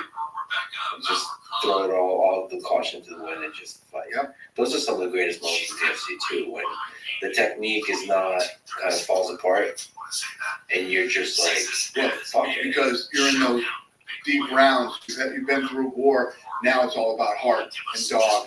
Who can dig deeper and who's got it? Who wants it? Who wants it? I mean, we all know when that moment happens in a fight. When you see that both of these guys are fucking exhausted. And for people that are watching this, people that don't know a lot everybody thinks they know a lot about fighting. 99.9% of the people out there don't know fucking jack shit about fighting or what it takes to do what these people do. So when you get into those later rounds, and fatigue sets in, and then fatigue makes you start to fucking doubt yourself, and then you start to wonder, can I even make it through the rest of this round? And then you start to think, am I gonna fucking die right now? And these kids dig fucking deep, and they just, like you said, all the other shit flies out the window, and now they're just on fucking autopilot to fight and win. Those are definitely the best fights you'll ever see in any combat sport. I mean, that saying is true. Like, the exhaustion makes college in us all. I mean, there's something about that. I compete a lot in jiu-jitsu. There's the violence being hit too, but even just exhaustion, it makes you question everything. It just takes you to some weird place where brain starts to think you're going to die for sure. Your brain starts to think, like, why am I doing this? All these excuses, all this stuff. And then the truly heroic action is to say fuck it in that moment and just to get in there. When you think about these fights that you see in the UFC every fucking Saturday, these men and women get to this point where they've been in the dogfight, yet they keep fucking going and you keep trying to win. You can't imagine what's going on inside their heads, you know, and self-doubt and all these other things that come into play when exhaustion sets in, and they fucking power through it. Yeah, those moments, sometimes they don't have a glorious knockout at the end, but your decision in the third round or the fifth round to still keep pushing forward, not running, that doesn't matter what happened. That is a person winning a battle over themselves. So true. It's so true. It happens every fucking weekend. It's so impressive that I say it all the time. The people that are involved in this sport are this much of the population. The people that make it to the top 5 are incredibly unique, special human beings, man. It's fucking awesome. You love gambling. I do. What's the biggest win of your gambling career? Maybe psychologically, if not financially. Well, 2 things. I won $1 million hand one night. It happened one time. $1 million hand one night at Mandalay Bay. And then one summer, I beat Caesars for $12 million throughout the summer. Yeah. And then I'm on a pretty good run right now too. Well, this is blackjack. Yeah. What's the biggest loss? Biggest loss was I would call this the biggest loss for many different reasons. This is what, you know, you live and you learn in life, and you figure things out as you go along. But one night I'm over at the Rio. Right? They got big suites over there, so I go up there with some buddies, and we got one of the suites, and we have some dinner, and we start drinking, right? So we're on some drinks, dinner, and blah, blah, blah. Starts to ramp up, having a good time, and I make my way down to the high limit room. We start gambling, and I continue to drink, having a blast. I end up leaving and going home that night, and I lost like 80 grand, right? So I wake up the next morning, I'm like, fuck, those motherfuckers got me for 80,000 last night, and da da da. So I'm at work the next day, and the host over there calls me, and he says, hey, Dana, are you coming back? Do you still need the room that you guys had where you ate and all the shit used to? And I said, no, I don't need the room, but don't get too comfortable with my fucking 80 grand. I'm coming back for it. Yeah. Dead fucking silence on the other end of the phone. And he's like, Dana, you lost $3 million last night. What the fuck are you talking about? I only have $1.5 million credit line. He goes, yeah. You made us call the GM of the hotel, and you started calling him a fucking pussy and da da da da. And I went, yeah, no, that sounds like something I would do. Yeah. So that's the real number. That was the real number.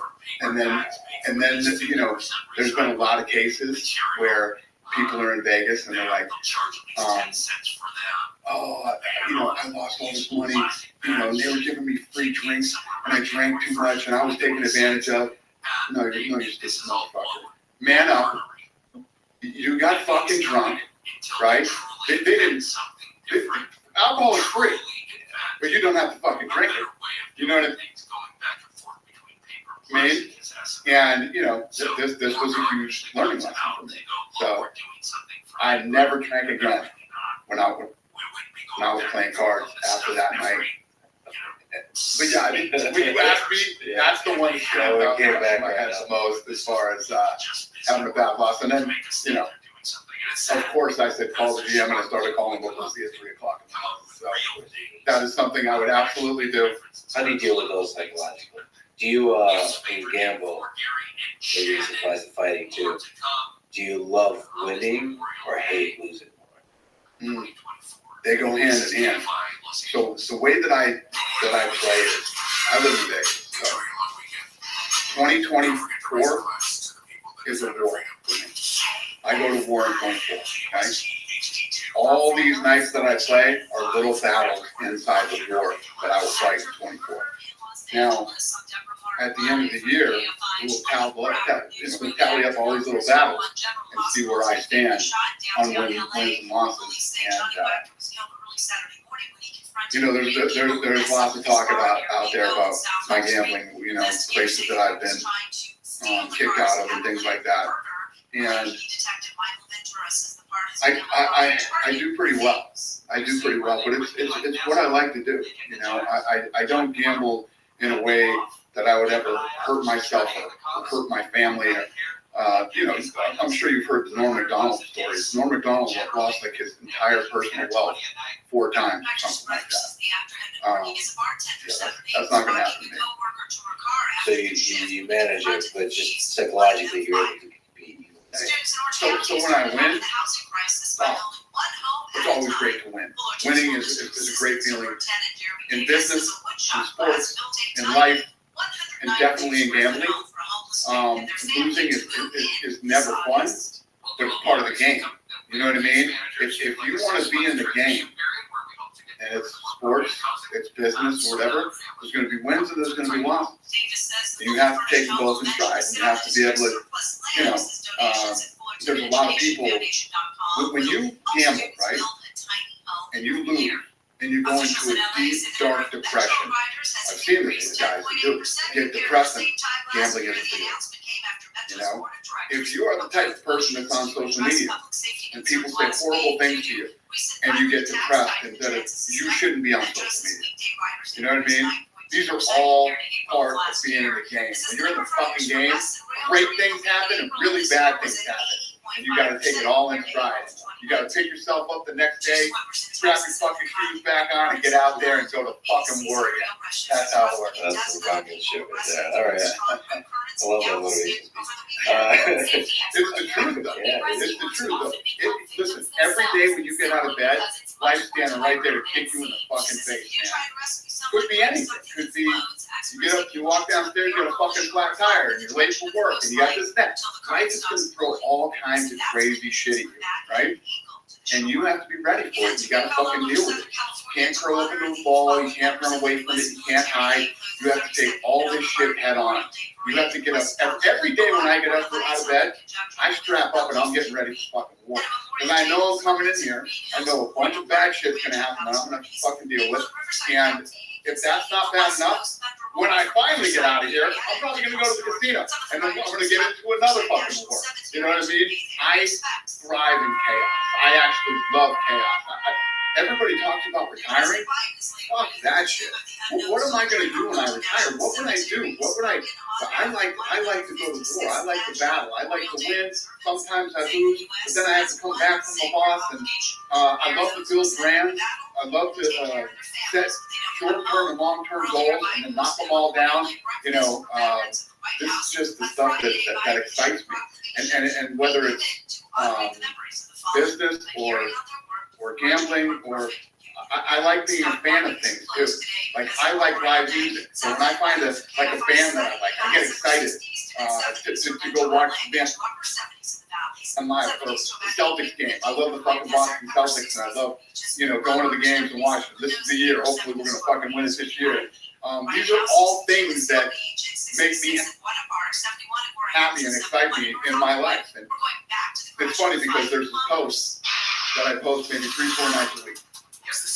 I also love the city. I can't tell if the city of Las Vegas was built for me or I was built for this fucking city, but I love it. And there's this turn on Summerlin Parkway, right? Every night it's dark. And from there you can see the entire fucking city. And it's all fucking lights and badass. And I'm usually driving home after a fucking incredible day, right? This amazing day and this unbelievable fucking lights that I have. And I have this just moment of gratitude. Every time I take that turn, I'm like, God damn, I love this fucking city. And just every night when I go home, I'm just so happy and grateful for this life that I have. You're grateful, you're celebrating, even if the day is full of shit, yet full of problems, you have to solve all of this. You're still able to put that behind you. I love that too. I love problem solving. I love taking things that seem impossible. What's been shit on more than this fucking company right here? Power Slap, right? Yeah. This thing's a fucking beast. It's an absolute beast. In 13 months, that's the most successful thing I've ever been a part of. And I love every fucking minute of it, especially the negativity. I love negativity.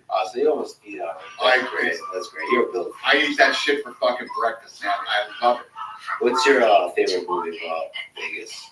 Casino? Yeah, it would have to be Casino. No doubt about it. Do you ever see a movie that changed your life, that actually impacted your life in some way, shape, or form? Oh, Which one? that's a good question. I have to think. I have a lot. Casino could be one of them. Probably talking about women. Forrest Gump for me is a simple movie, but it was a really good movie to show. It reminds, because I've been really fortunate in my life, like over and over and over. I don't think I deserve any of it. So I just always felt like Forrest Gump. So when I finally saw it, it really connected with me. It was like, okay, this universe works in weird ways, and stuff just materializes. You just kind of be good to people and put that good karma out there, and it happens for you. So that was something like that. I'm actually very superstitious about that. I believe that what you put out, you get back. And I believe that you should take care of other people, and you should always try to bring people up with you and all that kind of stuff. But the movie that changed the whole trajectory of my life was Vision Quest. Yeah, well, yeah, that's a good one too. Yeah. Vision Quest, man. I fucking love that movie. It's basically, it's telling the story of a kid who really wasn't anybody in high school. And nobody kind of knew who he was. He wasn't popular or any of that kind of shit. And he decided that was the year that he was going to make his mark. And he was a good wrestler at 178 pounds, but he was going to move down to 160 something to take on the scariest guy and the whatever. But there's all these little things in the movie that really lay out what life is all about. One of the parts is he's in a class and he's talking about, the teacher's talking about some poem. And he says, what does this poem mean to you? Well, this little girl's walking through, the park and all the leaves are falling off the trees. And she realizes that she's going to die someday. And that a lot of people think they have all this time, so they fucking waste it. And they never go out and do what they really set out to do or accomplish or do anything great in their life. That's one meaning. Then he's got the guy that he works with at work. He's cutting weight, his nose is bleeding and all this shit. And this guy keeps going, why the fuck are you doing this? Pick that thing up and eat it like a fucking man. This is ridiculous. I don't know why you're doing this to yourself, blah, blah, blah, blah, blah. So then when he meets the girl, and he gets to the point where he feels like he wants to quit, right? Where does he go? He goes to that guy's fucking apartment. Because he knows when he shows up at this guy's apartment, he's going to go, yeah, fuck this shit. No, he went to work. He went to work to talk to him, and he wasn't at work. He took the night off. So he shows up at the fucking house, at the shitty little fucking apartment that the guy lives in, and the guy's putting his suit and tie on and shit. He's like, they said you called in sick. What's going on? He's like, well, yeah. Aren't you wrestling this guy tonight? He's like, yeah, but why would you? You're going to get docked a nice pay and all this other shit. You know what, man? Then it all gets laid out. I get the goosebumps from telling him this fucking shit. Yeah. What he's saying about, I'm fucking cooking in an overnight hotel fucking thing, and I live in this shit. A human being can lift himself upside down and backwards and kick a ball into a fucking net, and the whole stadium goes crazy. This guy runs around, and I'm sitting here in my fucking apartment alone, and I start crying. Yeah, I start crying. So the guy who's been shitting on him the whole fucking time actually really respects him for what he's done and sees what this kid is capable of doing and all this shit. This fucking movie spoke to me on so many different levels, and I think it's probably the most underrated movie of all time. When you really break down the meaning of what this movie is about, And it fucking really spoke to me. That's probably the greatest movie I've one-on-one combat. I would agree. I would agree. Yeah. Especially if you could really hear the messages that is given you in this movie. You know what's funny? They just did like the, and I saw this after the fact, which completely fucking pissed me off. They did like the 25-year or the 30-year thing. It was filmed in Spokane, Washington. They showed the movie in a movie theater there, and the cast members came out and spoke about it. I would have fucking flown there for that. Are you shitting me? I'd have been there in fucking 30 seconds to go up there and be a part of that. That movie literally changed my life. Yeah, I suppose me too. It made me want to wrestle. That's probably the reason I was. Maybe it made me fall in love with wrestling. Well, you know what's funny? I wasn't even into wrestling at all. And I didn't have to be for that movie to, it's you know, basic human. It's such a great movie. I mean, that's what fighting does. It brings out the basic, like, the humanity of a person. Really, like, it's for people that choose to step up and step in the ring and then chase greatness and actually do it from, like, against the long odds. That's why it's a beautiful game. And it's so true. I mean, when you think about, like, I'm 54 years old right now. It just fucking flew by. And you think when you're young that you have all this time. You have no time. There's no time. I mean, one of the quotes on the wall in the gym in there is, you know, there is no tomorrow. From Rocky 3. You know, there is no tomorrow. Fuck that shit. Let's get all this shit done today. You think about your death? Nah, I'm not afraid of death. Not even a little bit. I'm not afraid of it. I don't know if that'll be the case when I'm facing it. You know, when I'm looking down the barrel of it, laying in a hospital bed somewhere. But for now, just squeezing as much as you can out of it. 200%. I don't even like to sleep. My life is so fucking awesome. I don't even want to go to bed at night. I don't even want to go to sleep. I want to stay up fucking. I wish I could fucking do 24 hours and never have to sleep. That's how much I love my life. What has watching thousands of fights over the years taught you about human nature? About us humans? I don't care what color you are, what country you come from, or what language you speak. We're all human beings. Fighting's in our DNA. We get it and we like it. And it's true. Fighting is in our DNA. It's a part of who we are. And, you know, no matter where you are, if a fight breaks out, it creates this fucking energy, this buzz, this sense of fear. I mean, a lot of different emotions happen to people when fights break out. And one thing that is always the case, everybody's watching, man. Everybody's fucking, all of their eyes are on the fight. I mean, it's just the next one. Fucking fight this guy. Like, in the good seats, like, right here. The seats that are super expensive. And security never fucking came. They just let these guys fight until they gassed out. And everybody put the chairs back together and sat back down and fucking... I literally got up from my table, walked over, and was watching this fight. At the fight. At the fights. Yeah. Humans fight and humans love watching. Absolutely. And that was my thought process going into buying the UFC. And I believe that this would work everywhere. Thank God we were right. Well, and thank you for bringing this very human thing of fighting, the art of the science of it, the heroic stories, the vision quest stories of it all. Really appreciate you talking today. Thank you. Pleasure, buddy. Thank you for the kind words. Thanks for listening to this conversation with Dana White. To support this podcast, please check out our sponsors in the description.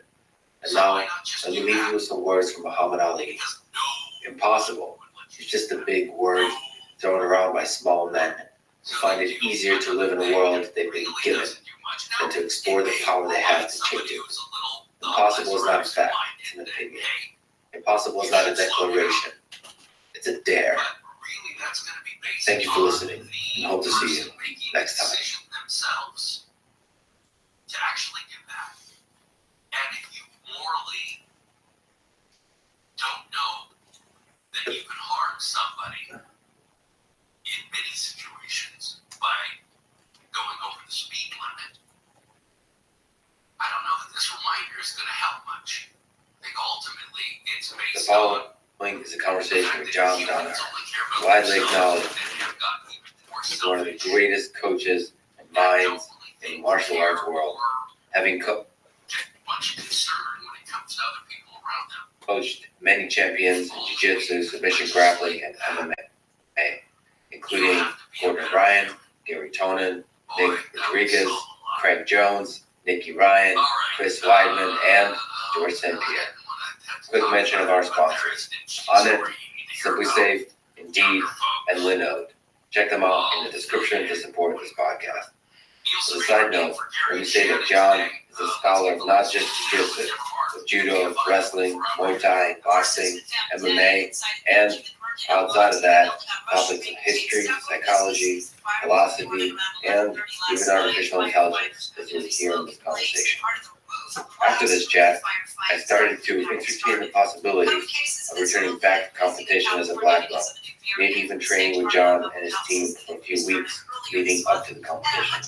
For a recreational practitioner such as myself, the value of training and competing in jiu-jitsu is that it is one of the best ways to get humbled. For me, keeping the ego in check is essential for a productive and happy life. This is the Lex Friedman Podcast, and here is my conversation with John Dahar. Are you afraid of death? Let's start with an easy question. There's no warm-up, that's it. We're ready to start jumping jacks. Let's break that down into two questions. I'm a human being, and like any human being, I'm biologically programmed to be terrified of death. Every physical element in our bodies is designed to keep us away from death. I'm no different from anyone else in that regard. If you throw me from the top of the Empire State Building, I'm going to scream all the way down to the concrete. If you wave a loaded firearm in my face, I'm going to flinch away in horror the same way anyone else did. So in that first sense of are you afraid of death, my body is terrified of injury leading to death the same way any other human being would. So when death is imminent, there's a terror there. I guess my same adrenaline dump to you. But on the other hand, you're also asking a much deeper question, which is presumably, are you afraid of non-existence? What comes after the physical death? And that's a more interesting question. I should start by saying from the start, I'm a materialist. I don't believe that we have an immortal soul. I don't believe there's a life after our physical death. In this sense, from someone who starts from that point of view, you have to understand that everyone has two deaths. We always talk about our death as though there was only one, but we all have two deaths. There was a time before you were born when you were dead.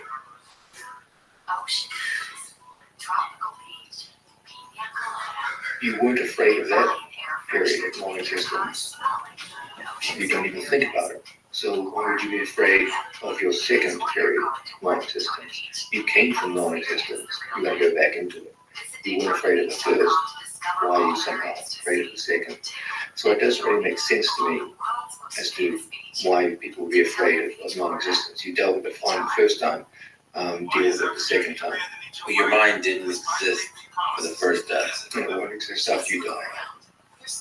But it does exist now enough to comprehend that there's this thing that you know nothing about that's coming, which is non-existent. Actually, you do know about it because you know what it was like before you were born. It was just nothing. Every time you go to sleep at night, you get a sneak preview of death. It's just this kind of nothing happens. You wake up in the morning, you're alive again. But it's not about the sleeping, it's about the falling asleep. And every night when you fall asleep, you assume you're going to wake up. Here you know you're not waking up. And the knowledge of But there's a that, whole step from that to the idea of fearing it. I'm fully aware that there's going to be a time I don't wake up. But are you going to be afraid of it? Is there some mortal terror you have with this? No, you didn't have it before. You don't have it when you sleep. Going from the fact that you know you won't wake up to terror is two different things. That's an extra step. And at that point, you're making a choice at that point. what about what some people in this context we might call like the third death, which is when everybody forgets the entirety of consciousness in the universe forgets that you've ever existed and John Donner ever existed. So it's almost like a cosmic death. It's like everything goes. You know? not just, I would say it's like knowledge. The history books forget about who you are. There's a history book. This is inevitable, by the way. We're all very, very small players in a very big game. And inevitably, we're all going to go at some point. Yeah, but it doesn't, It's disappointing. But it's not it would be arrogant to say, I'm disappointed in the idea that I will disappear. There's this far greater thing than me that will disappear. I mean, it's crushing to think that there's going to come a time where no one will ever hear Beethoven's symphonies again. That the mysteries of the spirit will be lost and no one will even comprehend the things that exist. Because humanity has come up with so many amazing things in existence. And to think that one day this is just all happy on a tiny speck in a distant corner of a very small galaxy and among millions of galaxies, that this is all for nothing. Okay, I can understand is how dread that comes with this. But there's also a sense in which the moment you're born and the moment you can think about these things, you know this is inevitable fate. is it so inevitable? So if we look at Warren Austin, and there's a guy named Elon Musk, and he's hoping, in fact, that is the drive behind many of his passions, is the human beings becoming multiplanetary species and expanding out, exploring and colonizing the solar system, the galaxy, and maybe the rest of the universe. Is that something that fills you with excitement? As a project, it's very exciting, right? The whole idea, we all grew up with science fiction, the idea of exploration, the same way human beings in earlier centuries were still the idea of discovering a new world in America or some other part of the world. They sail to and come back. But now instead of sailing oceans, you're sailing solar systems and ultimately even further. So of course it's exciting. But as far as relieving us from non-existence, it's just playing a delaying game, because ultimately, even the universe itself, if the laws of thermodynamics are correct, will ultimately die. Of course, we might not understand most of the physics and how the universe functions, the laws of thermodynamics, but maybe that's just a tiny little fraction of what the universe actually is. Maybe there's multiple dimensions, maybe there's multiple universes, maybe the entirety of this experience. You know, there's guys like Donald Hoffman that think that all of this is just an illusion. You know, we don't think human cognition and perception constructs a whole. It's like a video game that we construct very distant from actual reality. And maybe one day we'll understand that reality. Maybe it'll be like the Matrix kind of thing. So there's a lot of different possibilities here. And there's also a philosopher named Ernest Becker, I don't know if you know who that is, who wrote Denial of Death. And his idea, he disagrees with you, but he's dead now, is that he thinks that the terror of death, the terror of the knowledge that we're going to die, is within all of us, and is in fact the driver behind most of the creativity that we do. Exploring out into the universe, but also you becoming one of the great scholars of the martial arts, the philosophers of fighting, is because you're actually terrified of death. And you want to somehow permeate, like, your knowledge, your ideas, your essence to permeate human civilization, so that even when your body dies, you live on. I would agree with him so far as death is the single greatest motivator for action. But going beyond that and saying that it's somehow terrifying, that's an extra step on his part. And not everyone's going to follow along that step. I do believe that death is the single most important element in life that gives value to our days. If you think, for example, of a situation where a God came to you and gave you immortality, life would be very, very different for you. You're a talented research scientist. You work to a schedule. Why? Because ultimately, your life is finite, potentially very finite. And could be even more so if the fate plays its hand and you die an early death or what have you. We never know what's going to happen tomorrow. As such, we get work done as soon as we can. The moment you gain immortality, you can always put every project off. You can always say, I don't need to do this today because I can do it 4 centuries from now. And as you extend artificially a human life, the motivation to get things done here and now and work industriously and excel fades away because you can always come back to the idea that you can do this in the future. And so what gives value to our days is ultimately death. And value, it's not the only thing, the reason behind value, but a huge part of what we consider value is scarcity. And death gives us scarcity of days. And it's probably the single greatest motivator for almost every action we've undertaken. Kind of tragic and beautiful that what makes things amazing is that they end. Yeah, I just think it would actually be a terrible burden to be immortal. Life would be in many ways very hollow and meaningless. People talk about death taking away the meaning of life, but I think immortality would have a very similar effect in a different direction. So, given this short life, we can think about jiu-jitsu, we can think about any kind of pursuit. What do you think makes a great life? Is it the highest peak of achievement? You think about like an Olympic gold medal, the highest level of performance, or is it the longevity of performance, of doing many amazing things and doing it for a long time? I think the latter is kind of what we talk about in at least American society. We want people to be healthy, balanced, perform well for a long time. And then there's maybe like the gladiator ethic, which is the highest peak, is what defines. You asked an initial question, which was what makes a great life, but then pointed towards 2 options. One of longevity versus other degree of difficulty. There's got to be a lot more than that. So, think about, first of all, we have to understand that there's never going to be an agreed upon set of criteria because this is a great life from all perspectives. From the perspective of, say, Machiavelli, then Stalin lived a great life. He was highly successful at what he did. He started from nothing, so the degree of difficulty in what he did was extraordinarily high.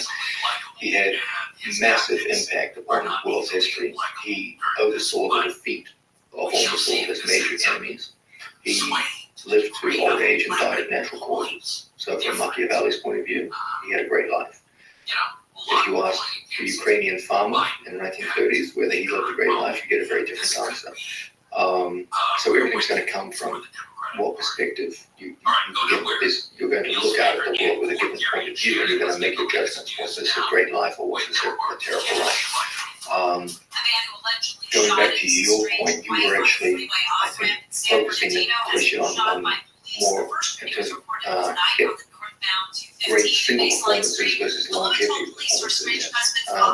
Presumably this isn't really a question about what makes a great life then, because there's so much more than that to a great life. I don't know. I'm going to push back on that. So I think the parallels are very much closer than you make them seem. I think if you compare Stalin is an example of somebody who held power, considered by many to be one of the most powerful men ever. He held power for 30 years. So that's what I'm referring to longevity. And then there's a few people, which might not have history with better, the people who fought a few great battles and they did not maintain power. But this contrast here, for example, Alexander the Great, who died at 33 from probably unnatural causes, had around 4 to 5 truly defined defining battles in his life, which responsible for the lion's share of his achievements. And burned very bright, but didn't burn long. Stalin, on the other hand, started from nothing, quietly, methodically worked his way through the revolutionary phase and gained increasing amounts of power. And as he said, went all the way to the end of his career. Yeah, there's definitely something to be said for longevity. But as to which one is greater than the other, you can't give a definition or a set of criteria which will definitively say this is better than that. But when you look at Alexander is great, but in a different way, Stalin, I think he made really say Stalin was a great person, but from a Machiavellian point of view, you say he's great also. But when you think about beautiful creations done by human beings in the space of, say, martial arts, in the space of sport, what inspires you to be of performance? I see what you're saying. It's a great question. For me, it always comes down to degree of difficulty. But things are difficult in different ways. Okay, a single flawless performance in youth is still that wins a gold medal. Say, for example, Nadia Comaneci won the Olympic gold medal in gymnastics, first person to get a perfect score. If she had disappeared after that, we would still remember that as an incredible effort. And the degree of difficulty to get a perfect score in Olympic gymnastics is just off the charts. And contrast that with someone who went to 4 Olympics and got 4 silver medals. I mean, they're both incredible achievements. They're just different. The attributes that lead to longevity typically tend to conflict with the attributes that bring about powerful single performance. One is all about focus on a particular event. The other is on spreading your resources over time. Both present tremendous difficulties. There's no need to say one is better than the other. There's also just, for me personally, the story of somebody who truly struggling are the most powerful. And a bunch of people don't necessarily agree because you said perfection. Perfection is kind of the antithesis of struggle. But I look at somebody, okay, in my own life, somebody I'm a fan of. I'm a huge fan of yours. I'm trying not to be nervous here, but somebody I'm a fan of in the judo world is Travis Stevens. He's a remarkable talent, a remarkable human being, insane in the best kind of way. I think I started judo. I really started martial arts. I wrestled, if you consider those martial arts. That's in my blood. I'm Russian, so. But beyond that, the whole pajama thing we wear at the gi. I started by watching Travis in 2008 Olympics. Was that next day? Did you know Travis prior to watching that? I just tuned in. No, that's an unusual choice. It was just random. You just tuned in and you saw Travis Stevens. I tuned into the Olympics, and I was wondering what judo is. And then I started watching. We're all proud of our countries and so on. So I started watching. He was, I think, the only American in the Olympics for judo. Maybe the Scalar Harrison was 2012, and Rhonda was there too. So I watched Rhonda and Travis, but obviously sort of I was focused on somebody who also weighed the same as I did. So there was a kind of I think 81 kilograms.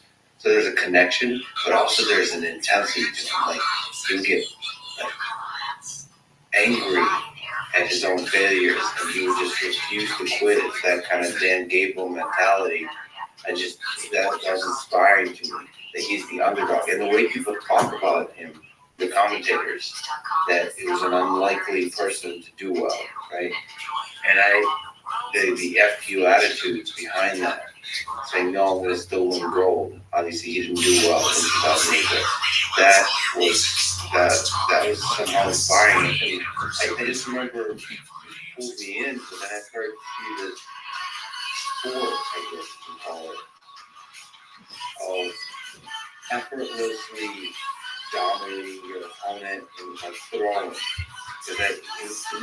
wrestling was like a grind. You kind of control, you slowly break your opponent.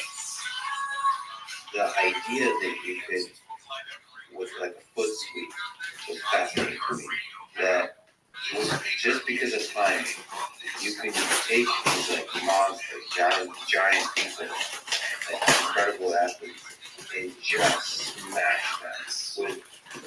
It just there was no struggle to it. It was always like a look of surprise. Judo dominance in judo has a look of like the other person is like, what just happened? This is very different from wrestling. It's built into the rule structure too. The whole like everything on about the match being over and that creates a thrill in spectators because you can, as you say, with Usher with foot sweeps, you can take someone out who's heavily favored, and if you're not, judo is the most unforgiving of all the grappling sports. So you could, if you ever lapse in concentration for half a second, it's done, it's over.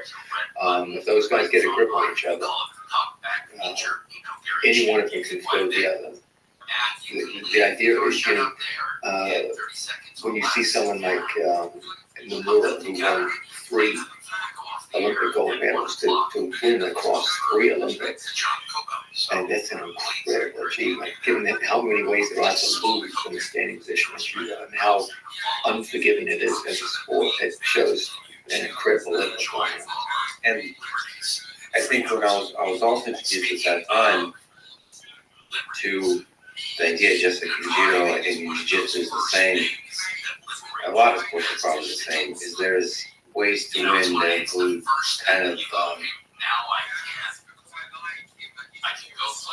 I were to use a bad term, stalling, which is like use strategy to slow down, to destroy all the weapons your opponent has and just to wait it out. To sort of break your opponent by, shutting down all their weapons but not using any of your own. And now Travis was always going for, he's of course really good at gripping and he did that whole game, but he was going for the big throws. And he was almost getting frustrated by a lot of the opponents. I remember Ola Bischoff, I think, from Germany, very talented, very incredible. I know he's very good at doing big throws, he's incredible, but he was also incredible at just frustrating his opponents with like gripping his strategy and so on. And I just remember feeling the pain of this person like Travis who went through he broke like every part of his body. He went through so many injuries. Just this person who dedicated his entire life to this moment in 2008, 2012, and 2016. Just everything. You could see it in his face. That his weapons are being shut down, and he's still pushing forward. He's still that both the frustration and the power. I mean, the kind of throw he does is his main one. I think is the standing called Seonagi. That was the other thing is like the techniques he used for these big throws. That there's something to me about the Seonagi. I fell in love with that throw. That's become my main throw, standing Seonagi. That is like, why do you favor standing variation? Because of the amplitude. You get power. It's like, are you a fan of Koga? Yes. That's why Travis, so Koga and Travis opened up my, I got to use the same gripping patterns for saying like he's Koga. All the same, and the way he uses his hips and turns. And I remember like going to my judo club and other judo clubs and they were all saying this is the wrong way to do it. The way Travis does is the wrong way to do it. And I remember like I've always been amazed by this question. I don't mean to cut you off, but I could literally fill 20 hours of reproductions of people who will tell me that either my students or other great world champions are doing things wrong. And I'm looking at them and I'm like, who would I rather trust here in their judgment? Koga who is one of the greatest throwers of all time. Or you, a recreational guy who couldn't throw my grandmother. Yes. I'm supposed to take your word over his. Say, don't listen to what people say. I'm going to give you a piece of advice here. Watch what the best people do. Okay, that's how you get superior athletic performance. I'm going to say that again. Don't listen to what people say. Watch what they do, particularly under the stress of high-level competition, because that's when you see their real game, what they really do under pressure. Okay, and if you can emulate that, you're going to be very successful.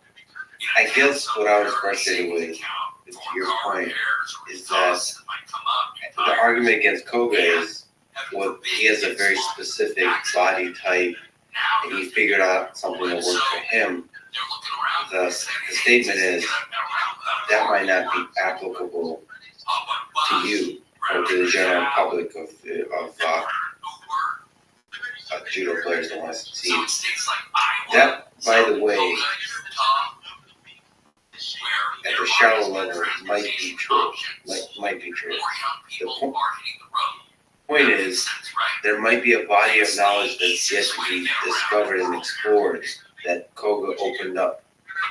That I wanted to understand why his technique worked.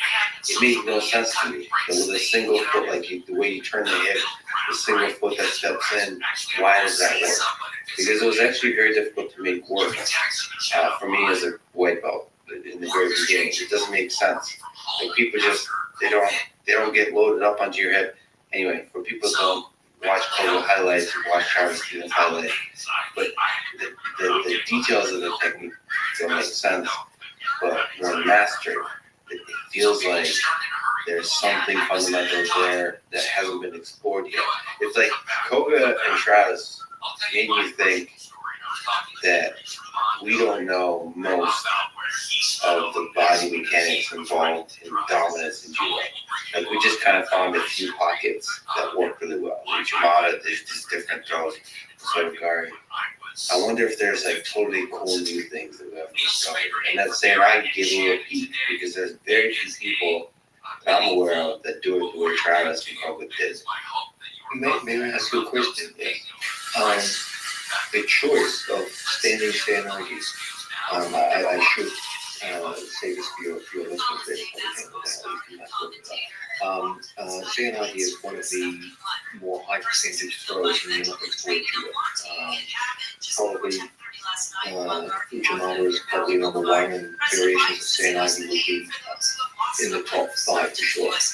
The basic choice you have in modern competition is the more difficult standing Seanagi, where you really are up on your feet and you perform a shoulder throw that takes your front over from a full standing position.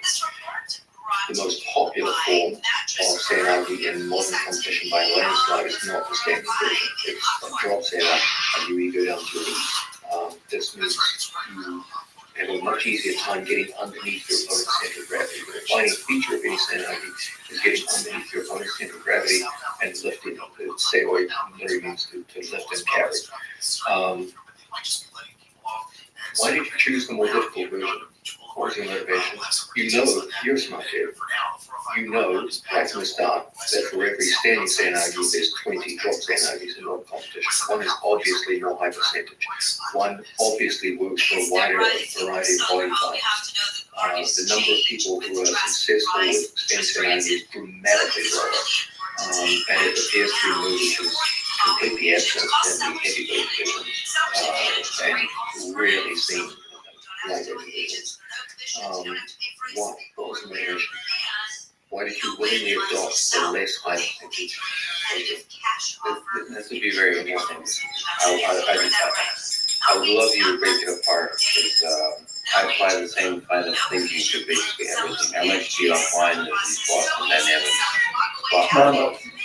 When I first met the spot, I fell in love. I don't understand what exactly, but there's magic there. And I just got excited by it. And then that fire burns. I want to work with these robots. I want to work with robots. I want to I feel like there's something special there that I could build something interesting with, create something interesting with. In the same way with the standing Sainagi from Coleman and Travis. That was amazing. I just fell in love with that technique. If you were watching, I didn't even know what the hell to do with it. Mostly with the standing Sainagi is more beautiful. In my own, we're talking about love here, right? In my own definition of aesthetic, yes, it's not just beauty, because you could argue there's more elegant, sort of Chimada is very beautiful and effortless. I love something about the dominance of it. I love the idea in sport of two people that are the best in the world, and one of them dominating the other. And to me, the standing Sainagi, you lift it off your feet, and especially when it's done perfectly and with really strong resistance from the other person, it results in a big slam. And that was like beautiful to me. That's the Alexander Corralin, like big pickups. I love that. It's interesting that you're correct insofar as you're not just going with aesthetic and sense of beauty, but also that you are making, as it were, value judgments about the throw. And that's fascinating to me, because there's two elements to any grappling sport. I'm always insistent on the idea that jiu-jitsu is both an art and a science. Okay, it has scientific elements insofar as it works according to the laws of physics and level enforcement, etc. But it also has an aesthetic element insofar as you're making choices with technique. You're expressing who you are as a person. You have 10,000 different variations of moves you could use, but you're specifically choosing these. That's an element of choice and self-expression on your part. And insofar as that is true, combat sports are not just a science, but also an art. So most combat sports have this sense which they have the features of both an art and a science. And it's not just about, like you said, it's in your case. I mean, me personally, I'm not obsessed with science, what are the ways I make science? But there's also choices involved. But there is an undeniably aesthetic element to martial arts, where you, as it were, express who you are as a person in terms of the techniques you ultimately choose. Does that get in the way? You allow yourself to enjoy the aesthetic beauty of the technique. When martial arts are done well, it's the most beautiful sport in the world. Okay, when it's done poorly, it's the ugliest. But beautifully applied submission or perfect control of the player. So ability to set up takedown are among the most difficult techniques to execute in all sports, and when they're done well, they're magic to observe. But do you prefer certain techniques over others because of their, like for example, I'll tell you, for me, chokes of all sorts, with the gi, without the gi, probably with the gi is the most beautiful to me, personally. I value them above all others. People mostly associate myself and my students with leg locking. They're usually rather surprised to learn that I actually value strangleholds far above leg locks. But not for aesthetic reasons, for effectiveness. We can talk about that later if you wish. Well, let's step back. Sorry, we drifted awfully far off topic, and this is good. I think this is beautiful. We drifted along the river of life and martial arts. Can you explain the fundamentals of jiu-jitsu? Yes, if I could. I wouldn't do much of a coach. Jiu-jitsu is an art and science which looks to use a combination of tactical and mechanical advantage to focus a very high percentage of my strength against a very low percentage of my opponent's strength at a critical point on their body, such that if I were to exert my strength on that critical point, they could no longer continue to fight. Well, that's about weapons and defenses. But then, is there something more to be said about the set of tools that we're talking about? That's where the art comes in, because ultimately you have a set of choices, and those choices that you make will be an act of self-expression on your part. Some will prefer this, some will prefer that. That's where you come in as an individual. That's an overall definition of jiu-jitsu,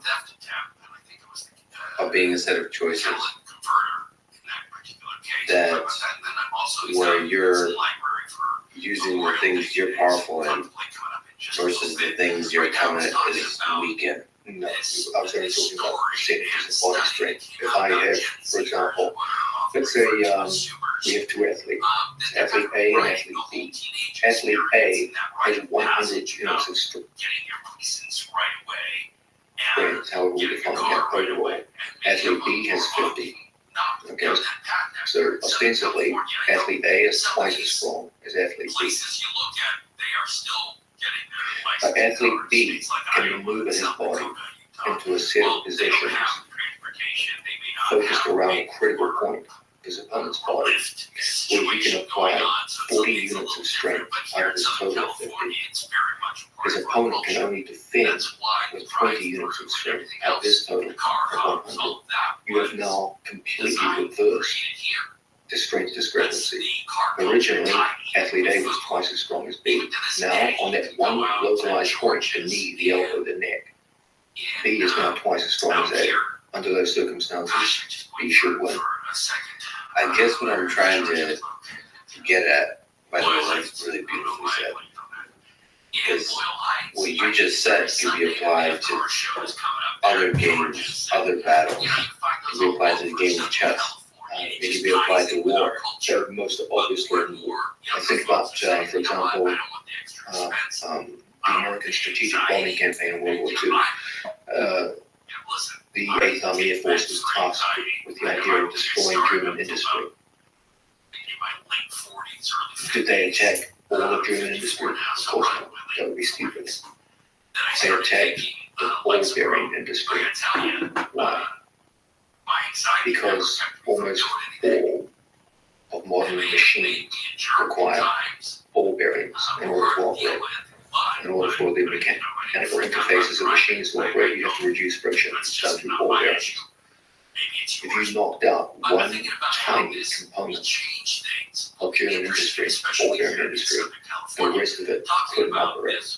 So too with the human body. I don't have to fight your whole body. I just have to fight your left knee. If I can break your left knee, the rest of your body is irrelevant.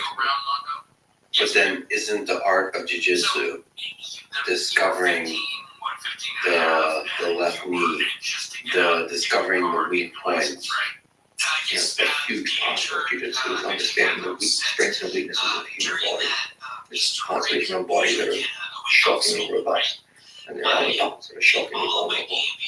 The major joints, and of course the most vulnerable, protect your neck.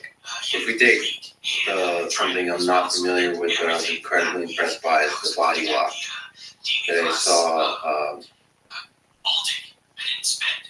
Nick Rodriguez used last time, a few weeks ago. And I also got to hang out with Craig Jones, who showed also has a very good body lock. So that was, I don't know if this body lock applies to all positions, but I was seeing it from when Craig is on top of your opponent and trying to pass the guard, use the body lock as a controlling position. The principle behind it is that it shuts down, as you've spoken about, it shuts down the weapons of a very strong opponent. That's absolutely correct. In the case of guard position, what makes guard position dangerous? What makes someone a powerful guard player is the movement of their hips, forward and backward and side to side. Body locking is designed to shut down that movement and does it come from a fine job, but you'll see all of my students excel. Gordon Ryan is probably the single best body lockout passer I've ever seen. Nicky Ryan is outstanding with it.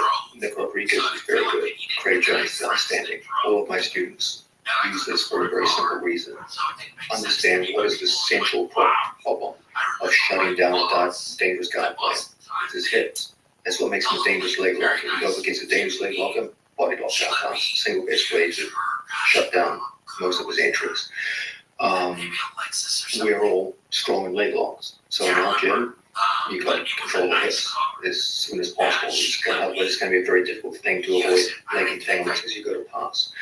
And across the board, my students excel in body lockout passing. They understand what's the most dangerous feature their opponent has, the lateral, the movement of their hips. What's the single best way to stop them, body lock, and then work from there. So if this asymmetry of power is fundamental to jiu-jitsu, how do you discover that? How did you discover the body lock? That as one of many methodologies of achieving this asymmetry. It would be an overstatement to say we discovered the body lock. Body lock passing has been around longer than we've been around. But what I would say is that in a room full of dangerous leg lockers, you've got to have a way to shut down the hips. And so once we started using body locks, we saw that was one excellent way to get around that problem. As with all development, it comes from trial and error. You will often see people teach the technique to a certain level, and you see the teaching, and there's a lot of inadequacies there. That doesn't cover a lot of problems that we're encountering. And so trial and error is the single most important part of the development. Trial and error in the training room amongst ourselves. in hard training or Never begins with hard training. Well, everything, techniques are born the same way we're born, weak and in need of nutrition. And you have to build them up organically like children. And you start with minimal resistance and you make progress over time. When you first go to the gym, you put 500 pounds on the bench press. When you try to bench press, you'll be killed. You start off with the bar, you build over time, and then one day, 5 years from now, you really are lifting 500 pounds. But only a fool would attempt that on their first attempt. and they're born like children in your mind first, like there's a spark. It's like scientific development on a subject matter which is intrinsically simpler. There's a sense in which naive and overly simplistic assessments of scientific method may not work well at advanced levels of science, but they work damn well in the training room of jiu-jitsu with it.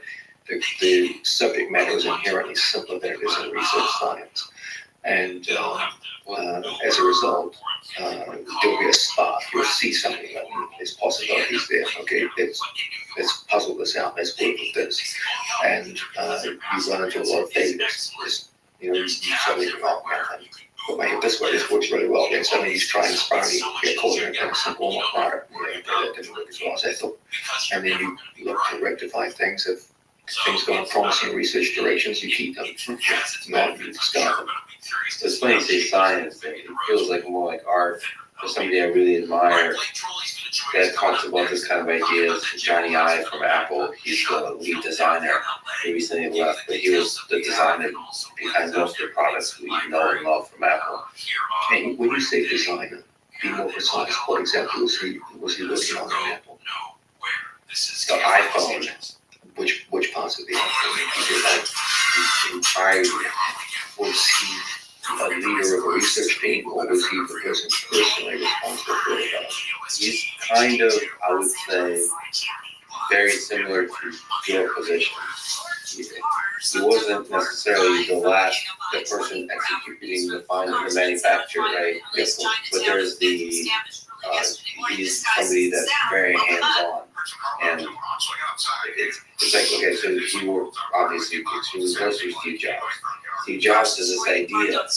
You should have a computer that's as thin as a sheet of paper, and then you start to play with ideas of like, what does that actually look like? The reason I bring it up is because he talked about he had these ideas that he would not tell Steve because he talks about the same exact way you're saying. Is that there's like a little baby that it's very fragile. It needs time to grow. And this Steve Jobs would often roll in was too ruthless. He would destroy ideas because Johnny Ive and the team didn't have actually good responses to the criticism at first. Because when they're babies, you can't defend the baby, but you needed time to develop. You need to sleep on it, you need to rethink it, you need to dream things and all those things. It's fascinating you say this, Lex, because this is actually the entire history of scientific development. Is literally the story of the juxtaposition between the need to protect and nurture new theories versus the need to rigorously test them with harsh testing that either verifies them or falsifies them. And learning to find a satisfactory compromise between those two is a very, very difficult thing. When you look at the history of science, you will see that there's some pretty bad chaotic moments anytime there's a major theory change where all kinds of apparently I send you certain I don't want any theories dirt and dog. hypotheses. Save your money for someone else to use. And ultimately, Well, we'll make sure that your dirt is very, very well known. success over time will justify a theory. There's usually a theory where when one theory goes to replace another, there's something of a battle between competing groups of scientists. Some of them advocate theory A, some of them advocate theory B. They often use seemingly And you can essentially market it. Don't call it dirt, it's soil.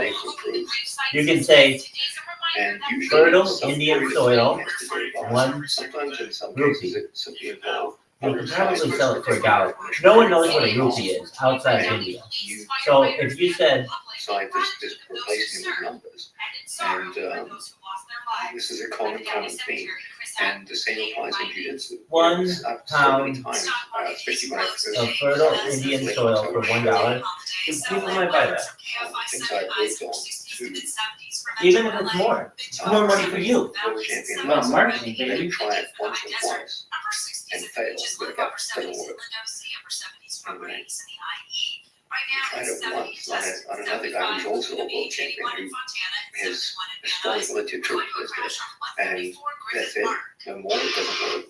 And then 5 years later, they would see my students finishing world champions with it, and in some cases, finishing the very people who said that the technique would never work.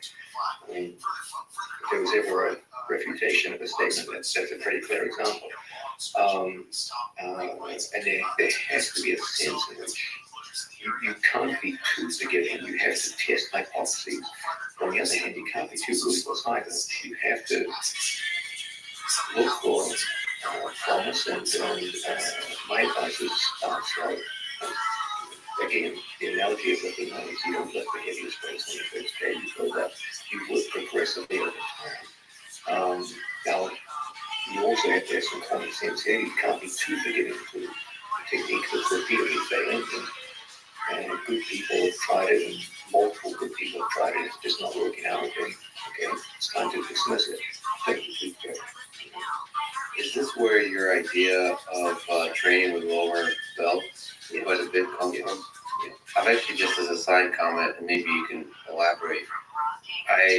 The place, the gym, Balance Studios with Phil and Rick Missouri's where I got my black belt, where I grew up as a jiu-jitsu person in Philadelphia. They have a huge number of black belts, but they have a huge number of all other ranks. And the way they pick sparring partners, people you train with, is very ad hoc. It's very loose. It's very one of those places, one of those gyms where you can just kind of you can train for 3-4 hours, and you can take a break, or you jump back in, 3 or 4, and you can go to war with black belts, but then you can also play around with the purple and blue belts. So excellent. And that was really beneficial for growth. And you can pick which, because everybody has a style, you can pick which style you really want to work on, right? And then I came to Boston, Broadway Jiu-Jitsu with John Clark, I love, he's a good friend. But, that it's a little bit more formal, and I found myself, this very interesting journey. I would be training with black belts the whole time. And it was a very different experience. I found myself exploring much less. I found myself learning much less. I mean, part of that is on me. But part of it was also realizing that, wow, there's a value to training with people that are much less.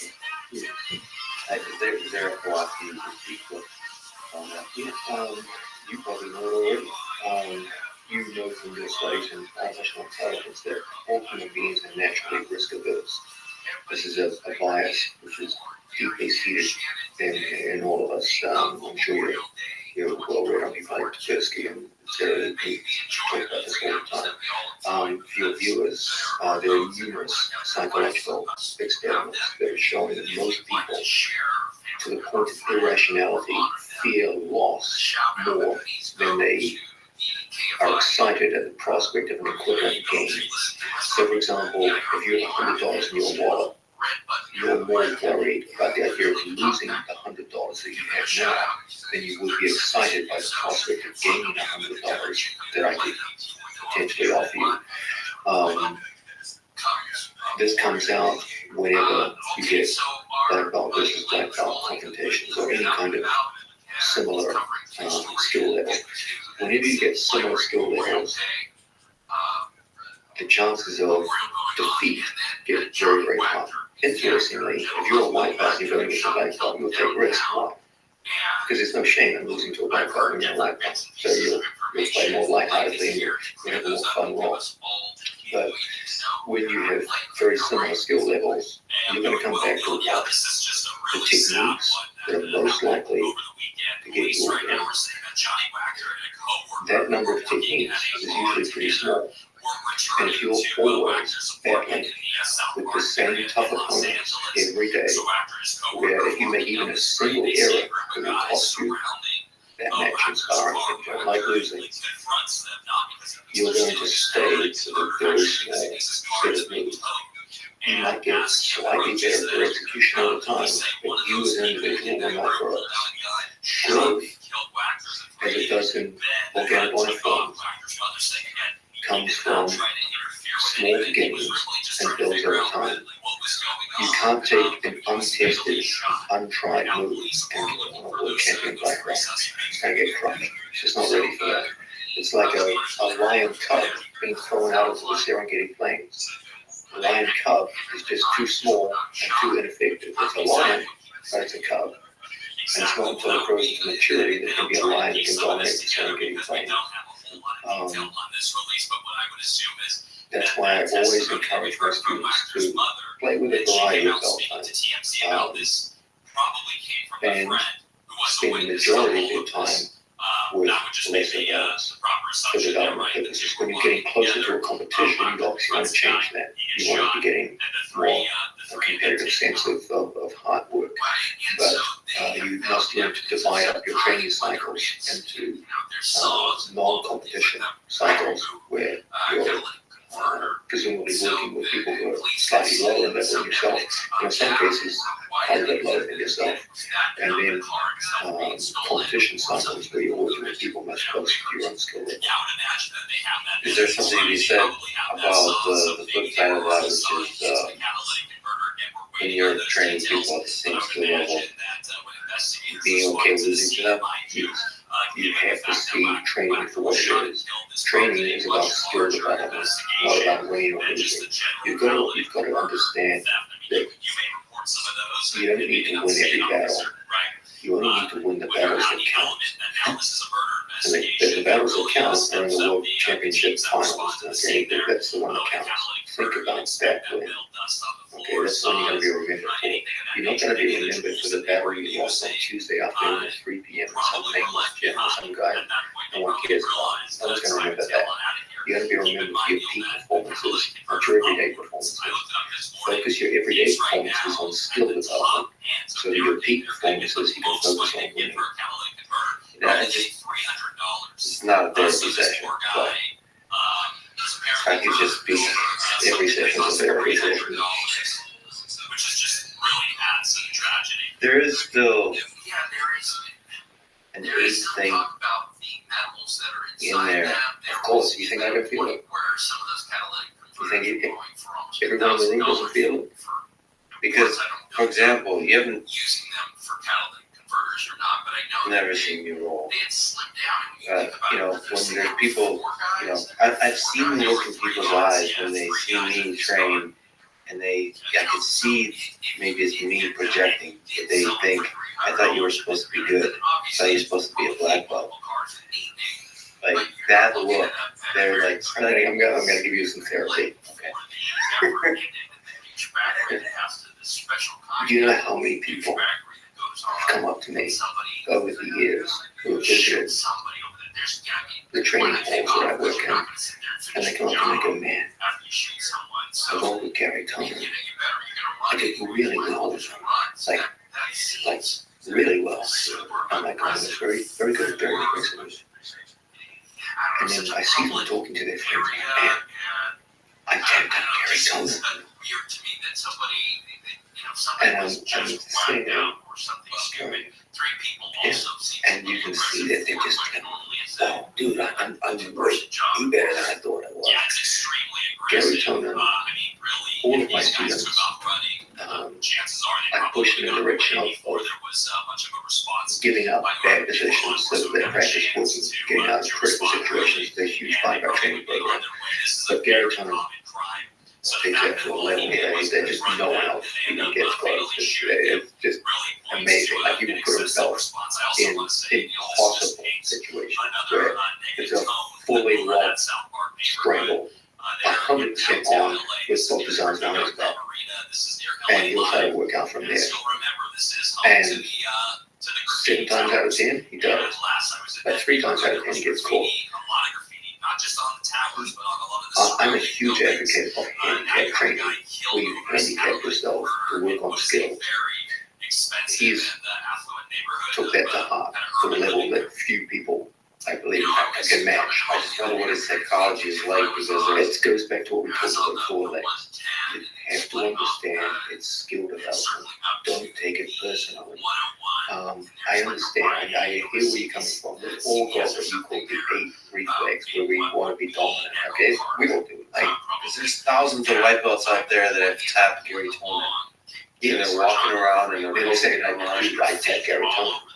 Like, Gary Coleman is like one of the best in the world, so I'm one of the best in the world. And does Gary get upset about this? No, of course not. Because Gary knows that when it counts on stage, he's going to be going 100%. There's a set of skills that very few people can match.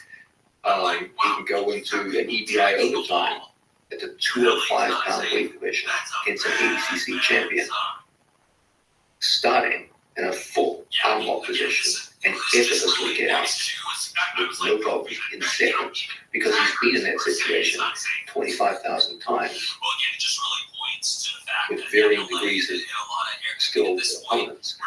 And there's just no panic, no fear. He's just doing what he's done so many thousands of times. And that's a fine example of a guy who didn't give a damn what happened in the training room. But when it counted, on the stage, in front of the cameras, it kicked in. Yeah, he's an incredible inspiration, actually. He's a practitioner of something you've recently talked quite a bit about, which is the power of escaping sort of bad positions. I think you've talked about it, which is really interesting framing, is escaping bad positions is one of the best ways, the best way to demonstrate dominance psychologically over your opponent. that anything they throw at you, their weapons are useless against. There's a little bit of Blake's Friedman taking for this question. Your obsession with violence is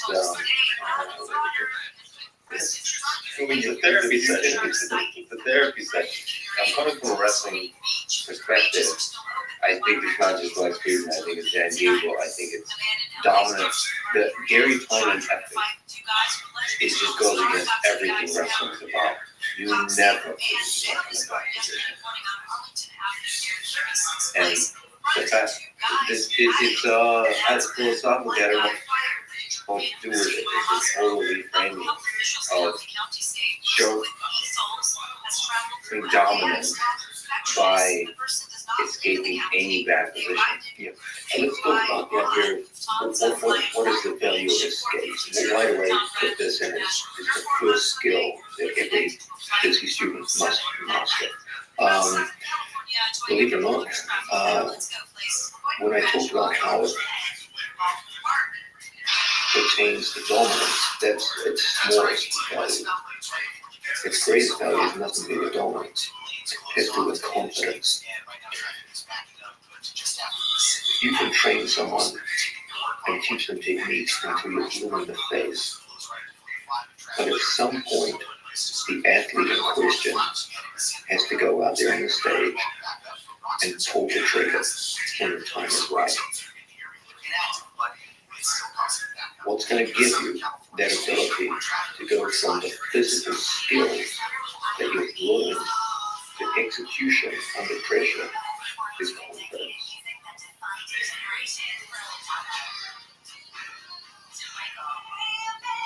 I always talk about skill development, and yes, skill development is the absolute bedrock of my training program. But you can't finish at that level. There has to be something more than that. And you have to go from the physical element of skill into the psychological element of confidence. I can teach you an arm bar all day. You can get to a point where you can flawlessly execute arm bars in drilling and even in a certain level of competition. But if you believe that in attempting an arm bar on a dangerous opponent with good guard passing skills, say the arm bar is being performed in guard position, that if the arm bar fails and your opponent uses that failure to set up a strong pass and get into a side spin once they enter the mount, and you don't have the ability to get out of that side pin or mount, you won't pull the trigger on the arm bar. And so even though you had all the requisite physical skills to perform the technique, when push came to shove and the critical moment came, you backed down. You didn't pull the trigger. Building that confidence is the key to championship performance. And the single best way to do it is to take away the innate fear that we all have of bad outcomes that makes us naturally risk-averse. When you don't believe you can be pinned, when you don't believe your guard can be passed, you'll take risks because there's no downside to your actions.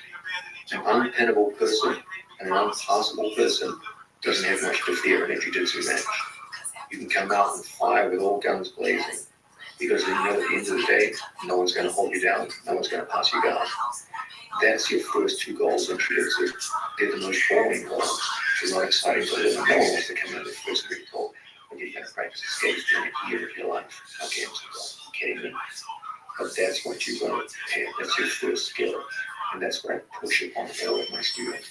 You'll see almost all of them are very, very strong in escape skills. They know that if things go wrong, they can always get out. They can always live to fight another day. And that is what gives them the ability to attack without fear. I think that it's so profound and so rare. It's so rare to hear this. I think it's because it's the most painful thing to do. Always ask yourself, when you enter a jiu-jitsu match, you already know ahead of time if you're going to to lose, how you're going to lose. Okay? There's only a certain number of realistic submissions that work in this torture. So the number is very small. So ahead of time, you already know the most likely methods of submission loss in jiu-jitsu are going to be things like heel hold, armbar, renegade strangle, guillotine, etc.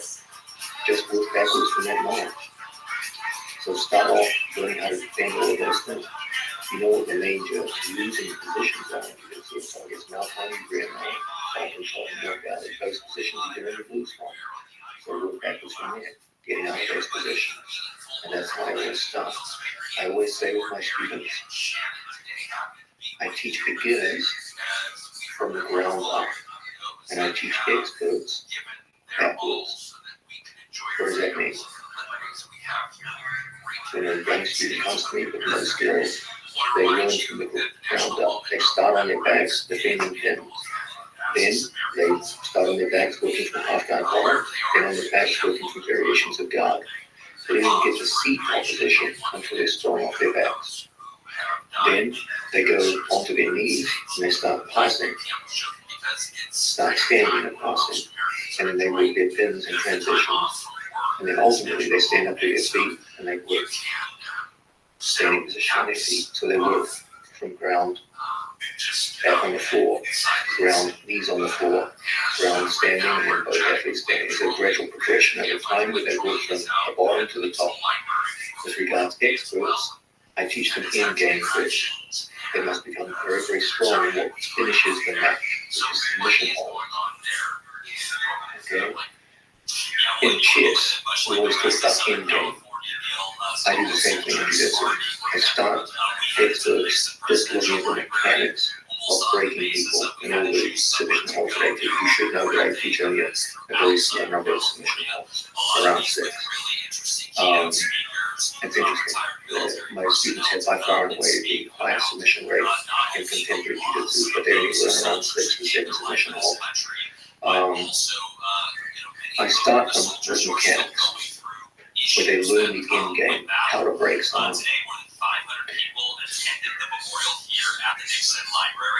Once they develop in their mind the belief that if the condition of if they can get to one of those 6 positions, there's a very high likelihood they'll win.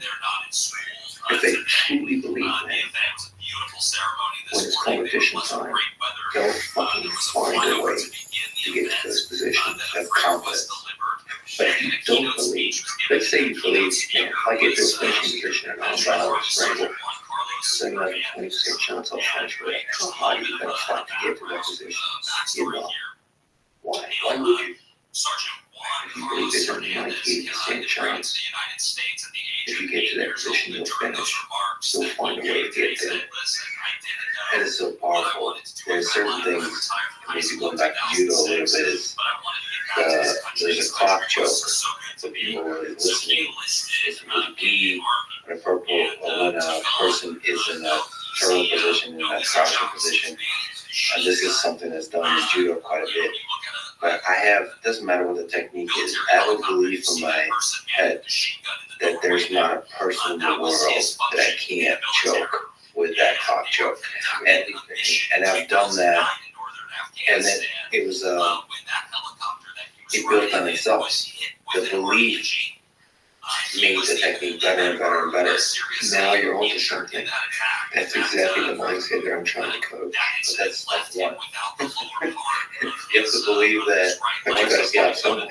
And then it's step 1. But then you have to create a system. It's a damn important step. So you coach the end game first, and then you fill in the details after. Yeah, that's increased confidence builder. But I have to say, to admit, and it makes me sad, but I think I'm not alone. I think the majority of jiu-jitsu people are like this. That I didn't do the beginner stuff that you talked about, which is focusing on the skates. I think I learned the wrong lessons from using. I remember in a blue belt competition long ago. I was, I think it was the finals of the Atlanta IBJJF tournament. And there's a person that passed my guard, and he took him out, and he stayed in mouth for a long time, and I couldn't breathe. And it was like one of those things where I was truly dominated. I don't think I've been dominated in jiu-jitsu match quite like that before or after. And the lesson I learned from that is I'm not gonna like as opposed to working an escape, I'm not gonna let anyone pass my guard. What you learn is don't take risks. Don't take risks, which is completely what kills you. Ultimately, if you've done the best you can, you got to take risks. As they say, nothing risk, nothing gain. Failure usually makes us even more risk averse than we started. We're already mentally biased being human beings in that direction, and failure tends to reinforce that. I work hard in my training programs to try and correct that failure. Is it still possible for a person with a black belt to then just go back to that beginning journey, I guess? Well, let me tell you something. I'm probably going to catch a lot of slack saying this. I have a belief. I won't say something. I won't call it knowledge because it's not knowledge, but I have a fervent belief that human beings in most skill activities, not all skill activities, but I will say combat sports for sure, can reinvent themselves in 5-year periods. Now you might be saying 5 years, what's magical about 5 years? Mike Tyson was 13 years old when he was taken in by Customado. By the age of 18, he was beating world-class boxers in the gym and had already made a strong name for himself in international boxing. He was already a known figure. It was 5 years. Yoshihiro Yamashita, the judo player, began judo at 13. He placed silver in the All Japans at 17. I could go on all day with examples of athletes who within a 5-year time frame of starting the sport were competing at world championship level. I'm going to give you a rough and ready definition of sport mastery. Okay, I believe that if you can play a competitive match against someone ranked in the top 25 in your sport, and it's a serious international sport, I would call you someone who's mastered that sport. Okay, you're damn good. If you can go with the number 25 wrestler in the world and give them a hard competitive match in the gym, you may not win it, but they had a good workout. You have shown mastery of wrestling, or indeed any other combat sport you care to name. There are numerous examples of people doing far better than that in 5 years. Winning medals at world championships and even Olympic Games in that 5-year period. This is not an unrealistic goal. There is a lot of empirical evidence to show that people have done this in the past. A lot of it. If you fully immerse yourself in a sport with a well-worked out, well-planned training program, there is a mountain of evidence to show that in a 5-year period, you can go from a complete beginner to very, very impressive skill level, to the point where you're competitive with some of the best people in the planet. You can reinvent yourself in these 5-year periods. What happens with most people is they get to a certain level, they get complacent, they get lazy. They just keep doing the same old thing they've been doing. And if you're diligent and you're purposeful, 5 years, you can accomplish an awful lot. And as I said, there's a mountain of evidence to show it. By the way, as a small aside, somebody who's mentioned diversity in Yamashita in the same conversation, you're one of the most impressive people I've ever spoken to. But it's a small aside. So if there is this complete beginner, this is really interesting. There is empirical evidence that you can achieve incredible things in a short amount of time. There's a complete beginner standing before you. and that beginner has fire in their eyes and they want to achieve mastery, where do you place most of the credit for a journey that does achieve mastery? Is it the set of ideas they have in their mind? Amelia Rodriguez said, hello. Hi, sweetheart. How are you? How are you doing? Well, how was your day? Genetics and luck. Those are all good insights. All of those factors with me How was your day, Amelia? play a different role. Let's start with luck, okay? We are all subject to fortune, and fortune can be good, fortune can be bad. Life is in many ways beautiful, but life is also tragic. And I've had students who show enormous promise and just tragic events occur in their lives. The vicissitudes of fortune can be a wonderful thing in your life, and they can be a terrible tragedy. I've had students who died for various reasons. Amelia Rodriguez said, doing good. How are you? I'm well, thank you. Getting big every single moment. More and more people find out about me from Pick. These robots are working. Right now I'm programming a robot on Pick to work live. And if you want to see my other robot and you want to see how these things are created, go to @FunnyRabbi. I can send you the link. Your physical location in the world, or even socioeconomic location can play a role, which could be detrimental or favorable. So yes, luck does play some role. Thankfully, it's one of the smaller elements. And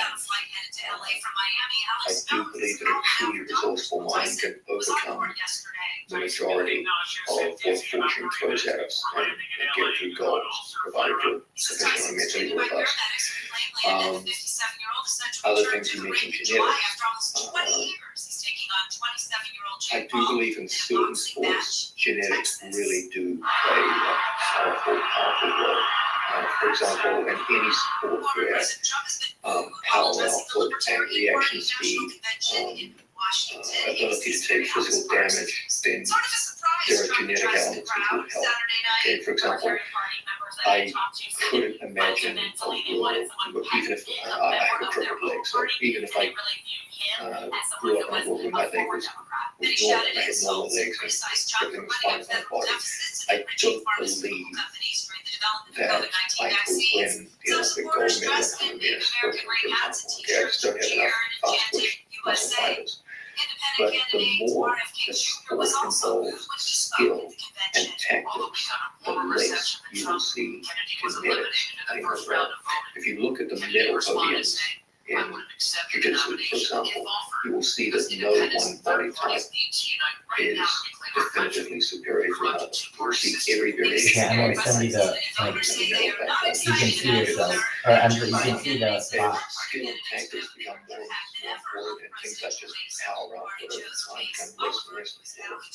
Then you will see that genetics play less and less of a role. I'm happy to say that the sport jiu-jitsu Red Circle hashtag Rabbi Rothschild hashtag viral Rabbi Stream 2473665 one time https://www.youtube.com/1/ZH3 your training program does make a difference. I've dedicated my life to that. Obviously, I'm biased in this regard. I do believe that all of the students that I taught who became world champions would have been great athletes, whether or not they met me or not. I believe that. But I do also believe it would have taken them a lot longer, and they may not have gotten to the level that they did. I'm sure I would have been impressive, but I do believe that the nature of the training program plays an enormous difference. I don't mean to say this in an arrogant way. I believe that there's, again, a mountain of evidence to suggest this is true, but you see it in many different sports. Let's talk, for example, about your country, Russia, and its wrestling program. Russia is an enormous country, but the location where Russia's wrestling program comes from is actually very small, and the population is actually very small. I can't verify this, but I was told I can't verify this, but the number of people who wrestle in Russia is actually significantly smaller than the number of people who wrestle in the United States. It's also not part of the school athletics, and it is in the United States. Yes, that's a different point. We'll come back right to that because that's also important for us. But if you look at the actual numbers of people, they're actually pretty small. So ostensibly, if it comes down to a numbers game, America should dominate the Olympics if we have more wrestlers. Now, the story is more complicated because America has a different style of wrestling, the collegiate style, than the international freestyle. That is a complicating factor. But nonetheless, what you see there is that numbers on everything, rather the manner in which people train clearly has an impact. And we know very little about there's very little reliable information about the training program for wrestling in the Russian states. But one thing is incontestable is the amount of success that they've had at international world championship and Olympic competition. They are disproportionately successful despite their relatively small numbers. There's nothing genetically special about them. You can talk about performance-enhancing drugs, but those are a worldwide phenomenon. They don't have any access to technology that the rest of the world doesn't have. At some point, you've got to start asking, what are they doing differently in the training room? And there are many other examples of similar situations. My country, New Zealand, has an insanely successful rugby program, the sport of rugby, which they have dominated for literally generations, despite the fact that our population is very, very small compared to the rest of the country. We don't excel in many other sports. New Zealand does fairly well in sports overall, but nothing like they do in rugby. And you've got to ask yourself, is there a culture there which built this up? And the world is full of examples of seemingly small and unpromising areas or locations putting out disproportionately high numbers of successful athletes. And that points to the idea that different training programs have different success rates. And so I truly believe with all my heart and all my soul that how you train does make a significant difference. I would even go further and say it makes the most difference. Is it the only thing? Absolutely not. We've already talked about fortune, we've talked about genetics. If you want to get nasty, you can even talk about things like performance-enhancing drugs. That obviously plays a role in modern sports. But I do believe that the majority of what creates success is the interaction between the athlete and the training program. Now, the training program is one thing, but I do believe that's the single most important, but right behind it is the athlete themselves. Okay. In my own experience, people talk about athletes try to train successfully, but they never talk about athletes try to train unsuccessfully.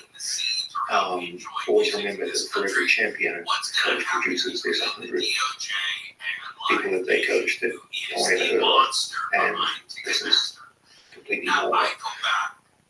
A coach can never take the lion's share of the credit. The coach creates possibilities, but it's the athlete who actualizes the possibilities. And so building that rapport and finding the right people to excel in your training program is also a big part of it. What makes the difference between your successes and your failures as a coach? A range of reasons. The single most important is persistence. People will point to all kinds of virtues amongst athletes. This guy's the most courageous, this guy's the strongest. These are all virtues. But the one indispensable virtue is persistence. The ability just to stay in the game long enough to get the results you see. Well, what does persistence really look like? If you could just break that apart a little bit. It's actually, this is a great question you're asking, because most people see it as a kind of simplistic doggedness where you just show up every day. That's not it. The most important form of persistence is persistence of thinking, which looks to push you in increasingly efficient more and more efficient methods of training. Famously, people talk about the idea that the hardest work of all is hard thinking, and they're absolutely right. Okay, coming into the gym and just doing the same thing for a decade isn't going to make you better.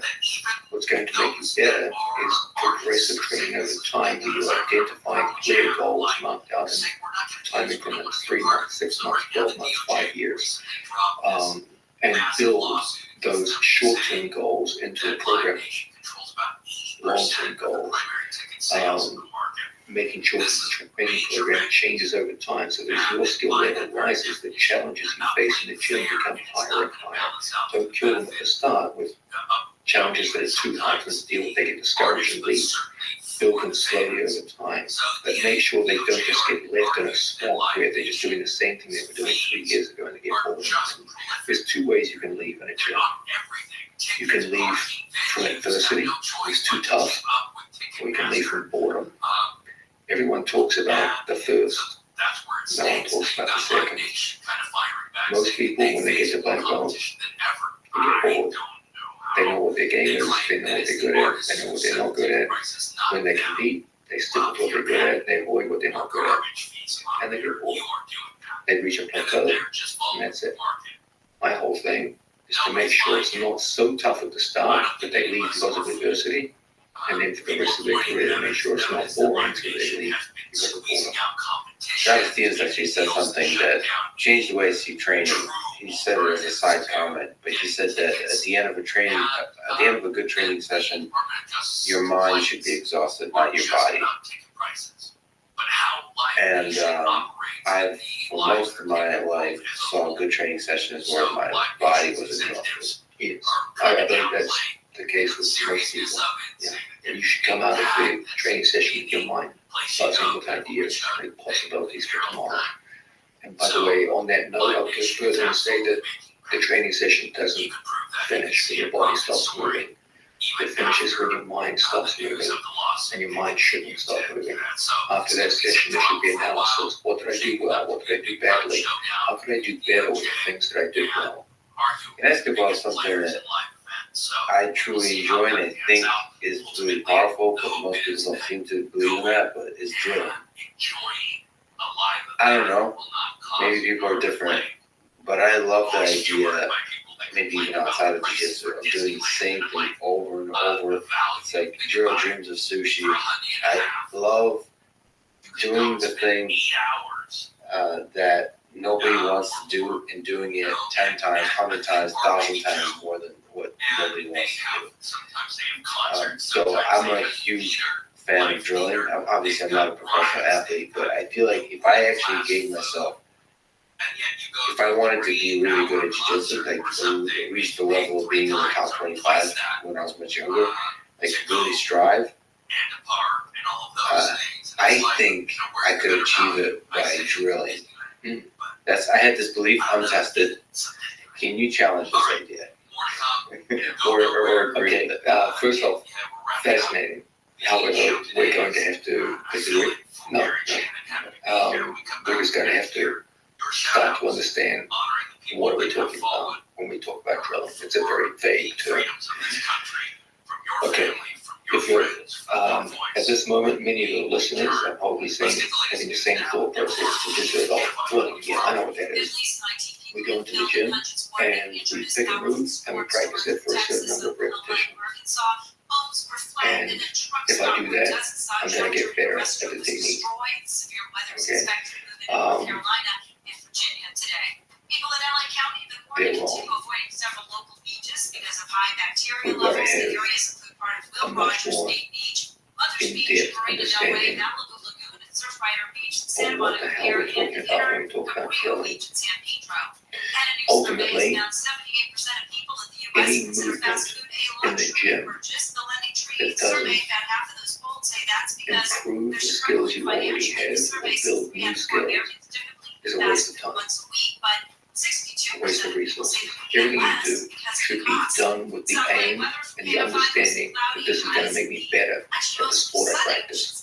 If it's not, it shouldn't be there. The majority of what passes for drilling in most training halls will not make you better. including some of the most cherished forms of drilling, which is repetition in numbers.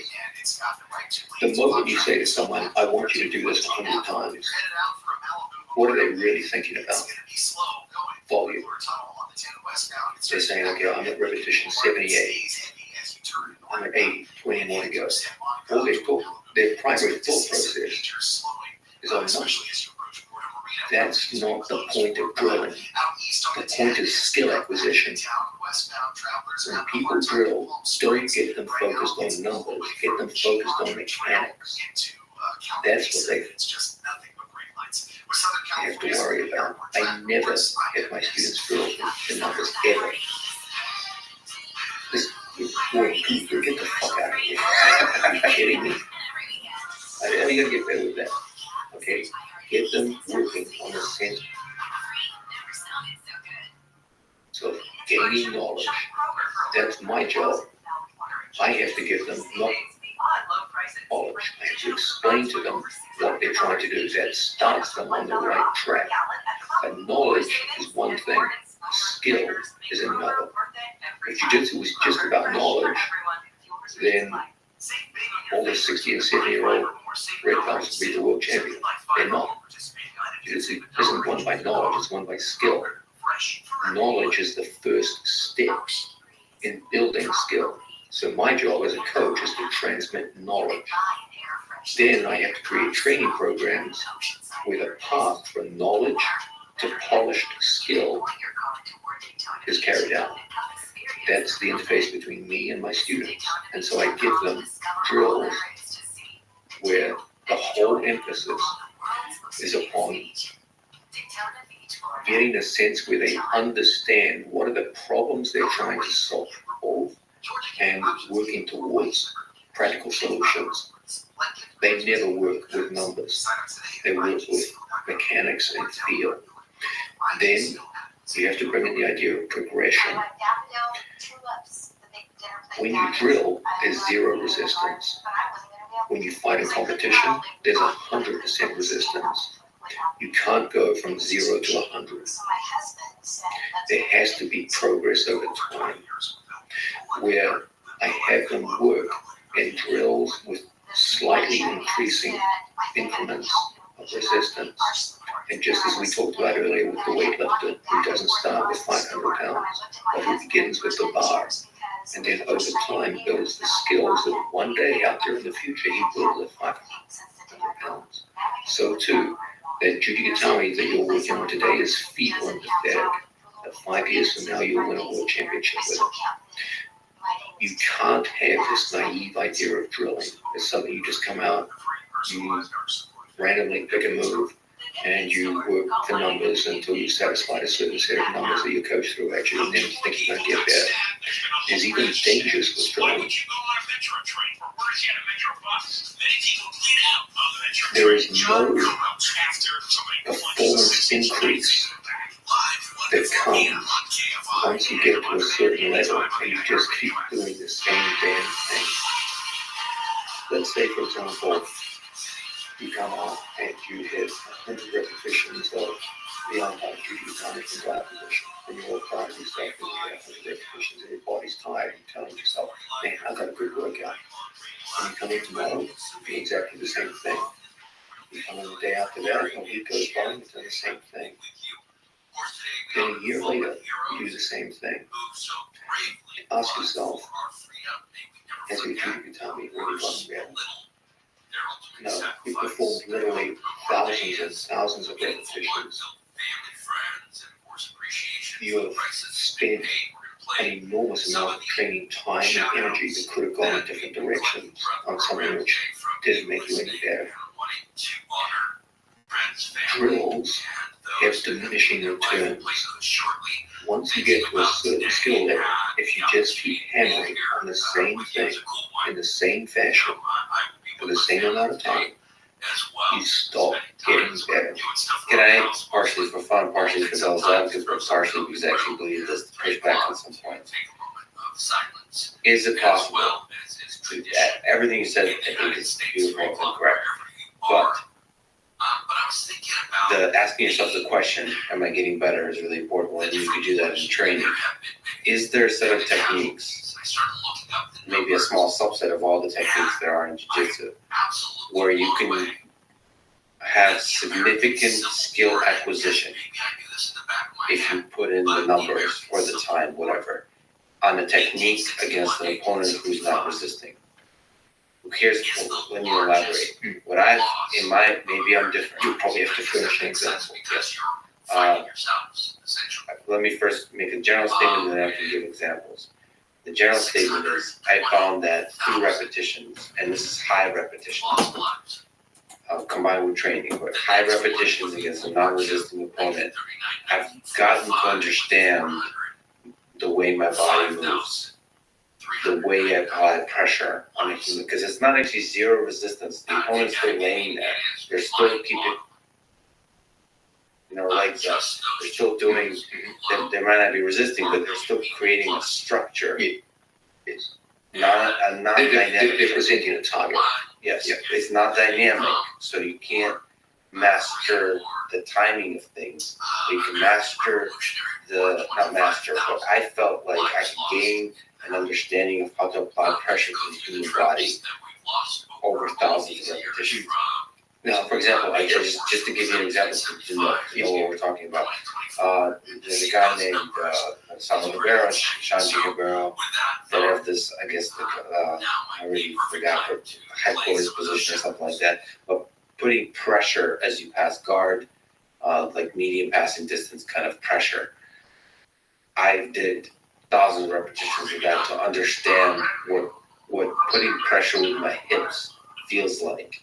To truly understand that movement, I felt like I was getting much better. It's hard to put into words, but that skill acquisition is so subtle. Just the way you turn your little hips. But you're already talking about a better form of drilling now. You're going beyond the basic numbers, and you're getting a sense of feel and mechanics, which is what we want to drill. But the reason I say numbers, and maybe you can speak to this, but this might be an OCD thing, but it allows you to take a journey that doesn't just last a week or 2 weeks, but a journey where you stay with the technique for 2-3 years. And there's a dedication to it, where it's a long-term commitment, to where you're forcing yourself, perhaps there's other mechanisms, but you're forcing yourself to stay with a technique longer than most people around you are staying with whatever they're working on. And you're taking that long journey. And the numbers somehow enforce that persistence and that dedication. First thing, that journey is a wonderful thing. And if that technique is a crucial part of what you do, then it's time well invested. But always understand that it comes at an opportunity cost.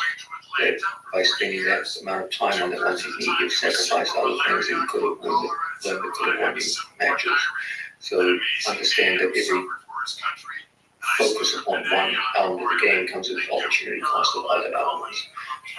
Now, as long as you're playing a part of the game where, okay, this is central to what I do, okay, that's fine. But just be aware of the danger of opportunity cost. That's something we'll talk about in the training room. It becomes very important. Secondly, the other question you have to start asking yourself is, okay, that training clearly had benefits for you early on. But when the point of diminishing returns starts coming in, if you feel you're just doing the same thing, then it's time to switch. Now, if you feel you're still getting benefit from it, by all means, continue. That will be a call on your part. You've been playing this game a long time now, so I would trust your call on that. But my job as a coach is to look out and say, okay, this kid's been working cross Ashigarami for 6 months, and I feel he's gotten to a good skill level. If he stays any further on it, the opportunity cost becomes greater than the expected benefits of continuing it. And that's my job as a coach, is to direct things in that fashion. If I can do a good job with that, then I can take them to the next level of drilling and start amping it up, and that's how I keep progress over time. My biggest fear is to have students run past the point of diminishing returns, staying stagnant, where opportunity cost comes in and they're not making the progress they could in the time that they've been working. I mean, it was almost a philosophical question for me. That's what I was always on the search on, because I know my mind is like drilling. I don't like relying on other people for improvement. And drilling allows me to do something that is 100%. It's interesting, like you say you don't like relying on other people in drilling, but in drilling, you really do rely a lot on your partner. One of the first things I do when I coach people is I teach them how to drill. Like, that's a skill in itself. And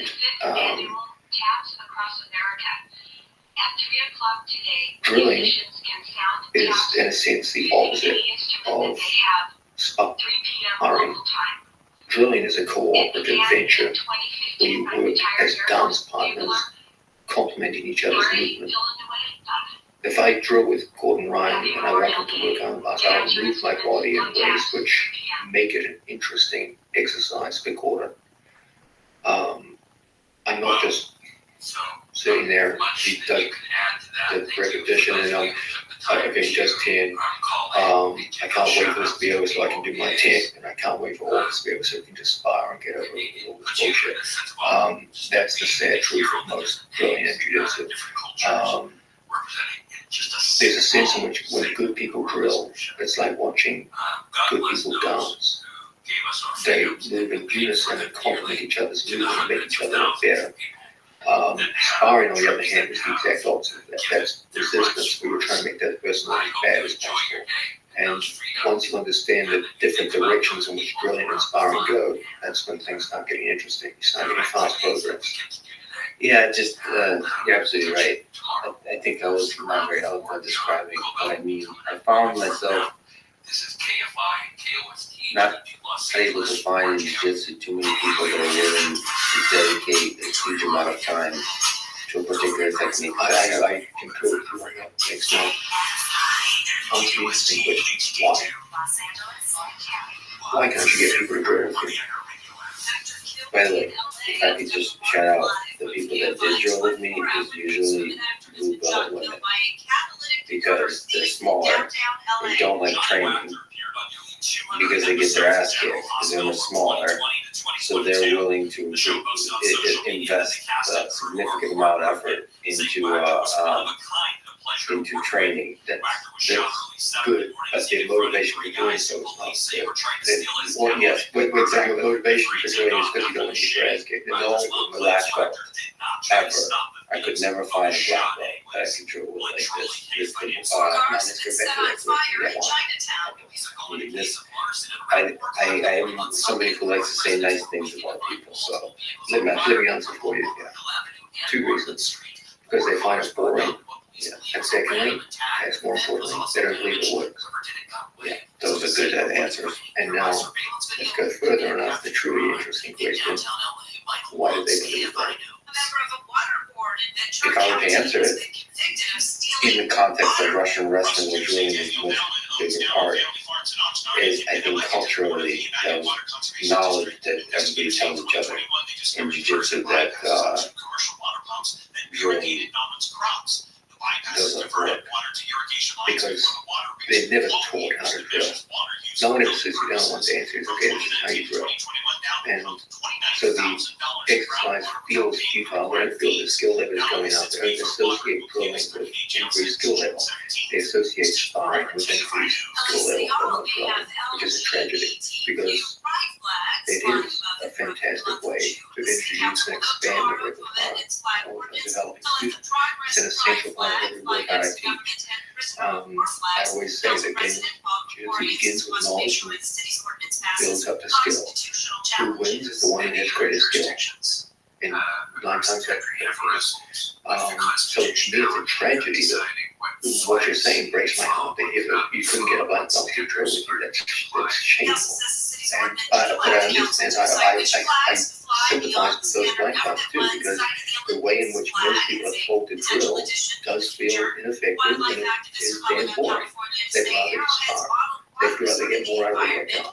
And that's, if anything, and guidance upon most of the training programs around the nation.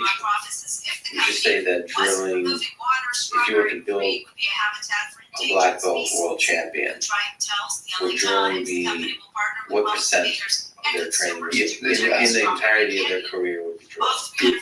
Great question. Let's first put a proviso on it, but I don't do the same thing for all athletes. Everyone's got a different personality. And like Mickey Weld, I can only hold his attention for 2 minutes at a time. And Gary Tonin, 5 minutes. Gordon Ryan, 5 hours.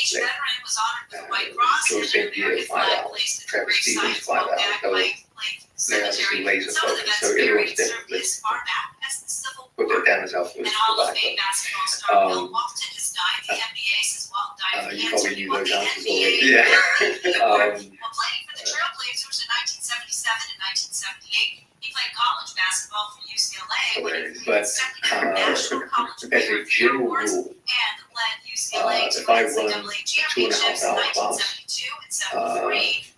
you can expect an hour and a half of it to be. I'm going to use the word drilling, but I'm also going to say that this is too complex a story to give now the words I'll demonstrate it, but the way in which we drill is not the standard method of drilling, and the innocent is sparring. But if you give me a choice between a bad drilling partner and sparring, I could make the same choice that most black belts make, so I'd go with sparring. Because you can create drilling with an exact inspiring environment. Like, good drilling is a wonderful thing. Bad drilling is a worthless waste of time. Okay, before I have a million questions for you, but I have to ask, you described the fundamentals of jiu-jitsu. Can we describe the principles and fundamentals of one of the interesting systems you developed, which is the leg lock system? Yeah.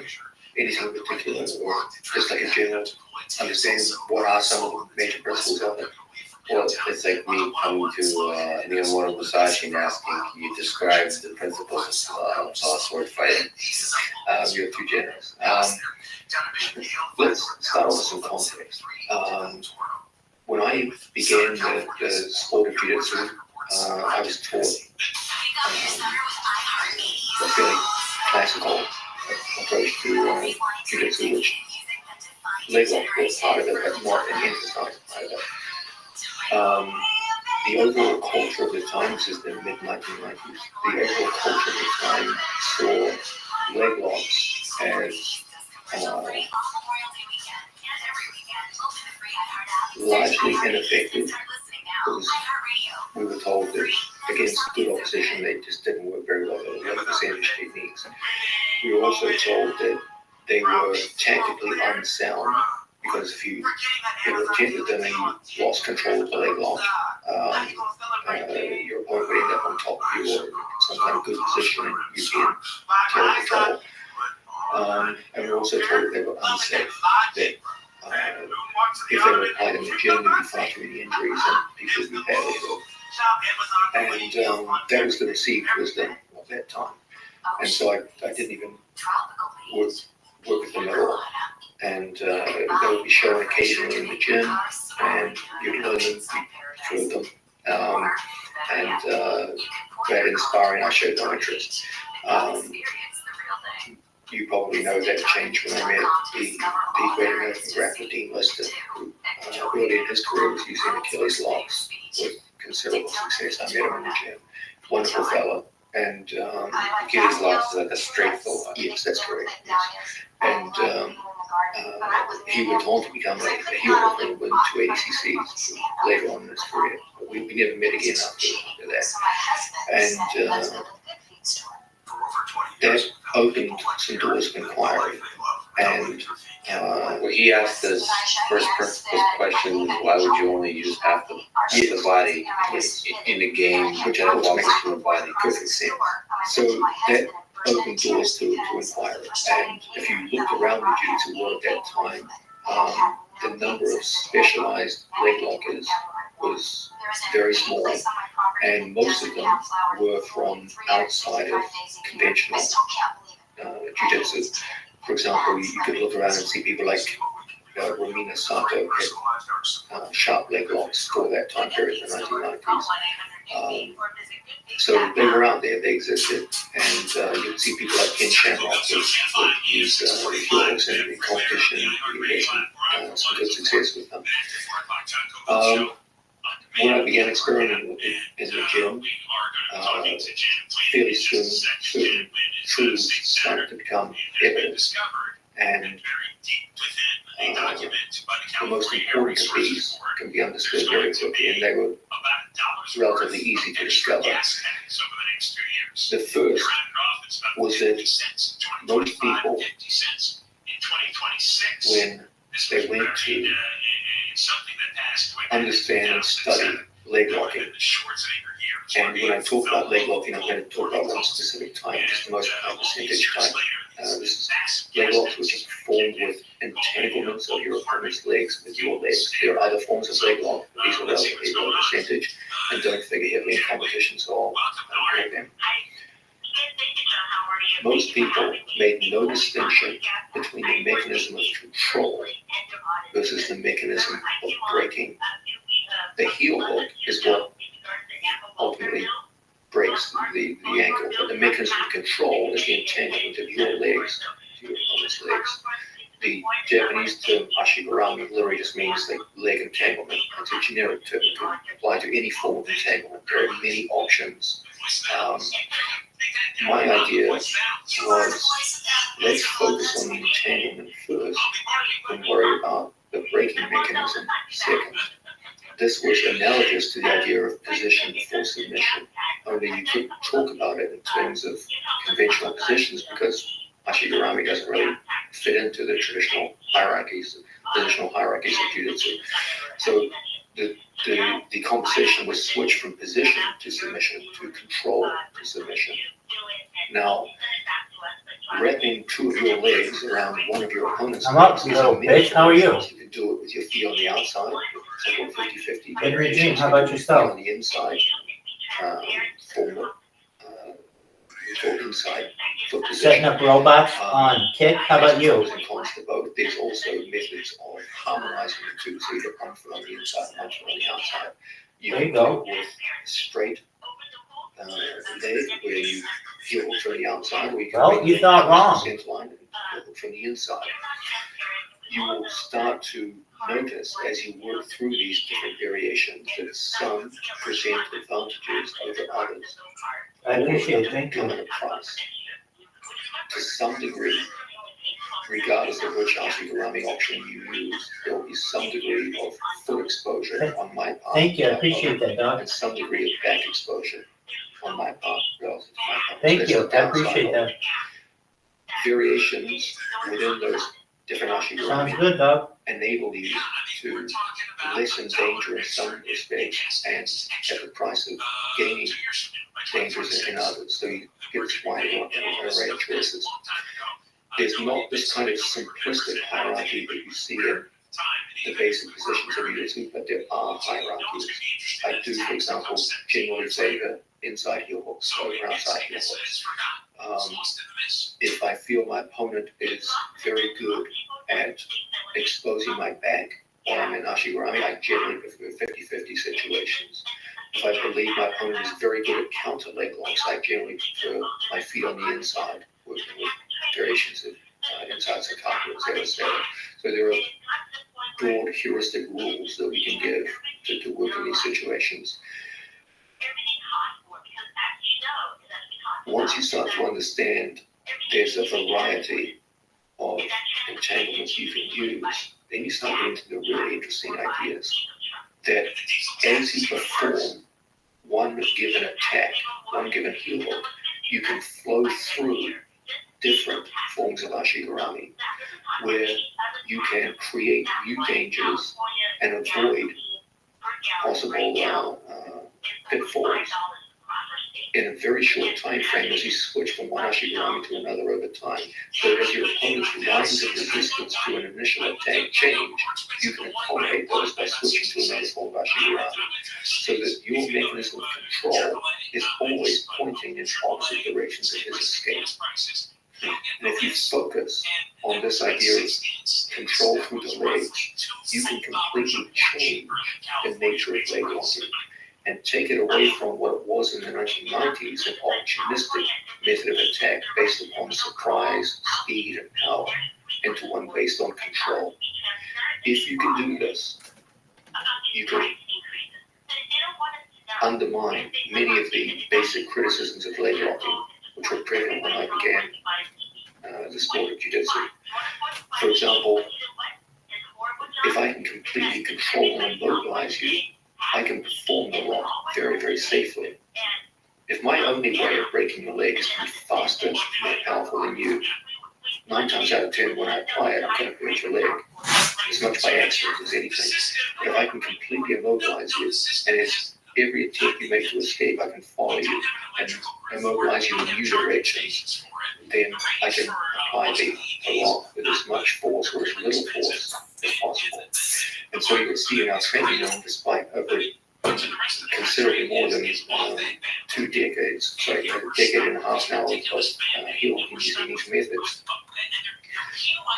the number of people severely injured by heel hooks is tiny. I would say I've seen more people injured by far by kimuras in the time I've been trained than I have by heel hooks, despite them having a similar twisting dynamic to them. If you build a culture where people focus on control rather than speed of execution, then the injury rate goes down appreciably. The whole idea of positional locks, everyone was critical of leg locks. Now, if you go for leg locks and they don't work, well, now you're in trouble. The guy's got to be on top of you. They never make that criticism with armbars. Okay, you can be in the mounted position, go for an armbar, end up on bottom, lose the armbar and lose position. But I've never heard anyone criticize armbars on that account. More importantly, I believed from early on that the best place to attack leg locks is not top position, bottom position. You'll see that over 90% of my athletes attack leg locks from underneath people, not on top of people. So there is no positional loss. You're already underneath them. So that criticism was null and void. And by focusing on this idea of breaking down and distinguishing between the mechanism of control and the mechanism of breaking, that created something new and something interesting. There was also another advantage that I had in terms of creating influence with leg locking. When you look at the great leg lockers of the past, they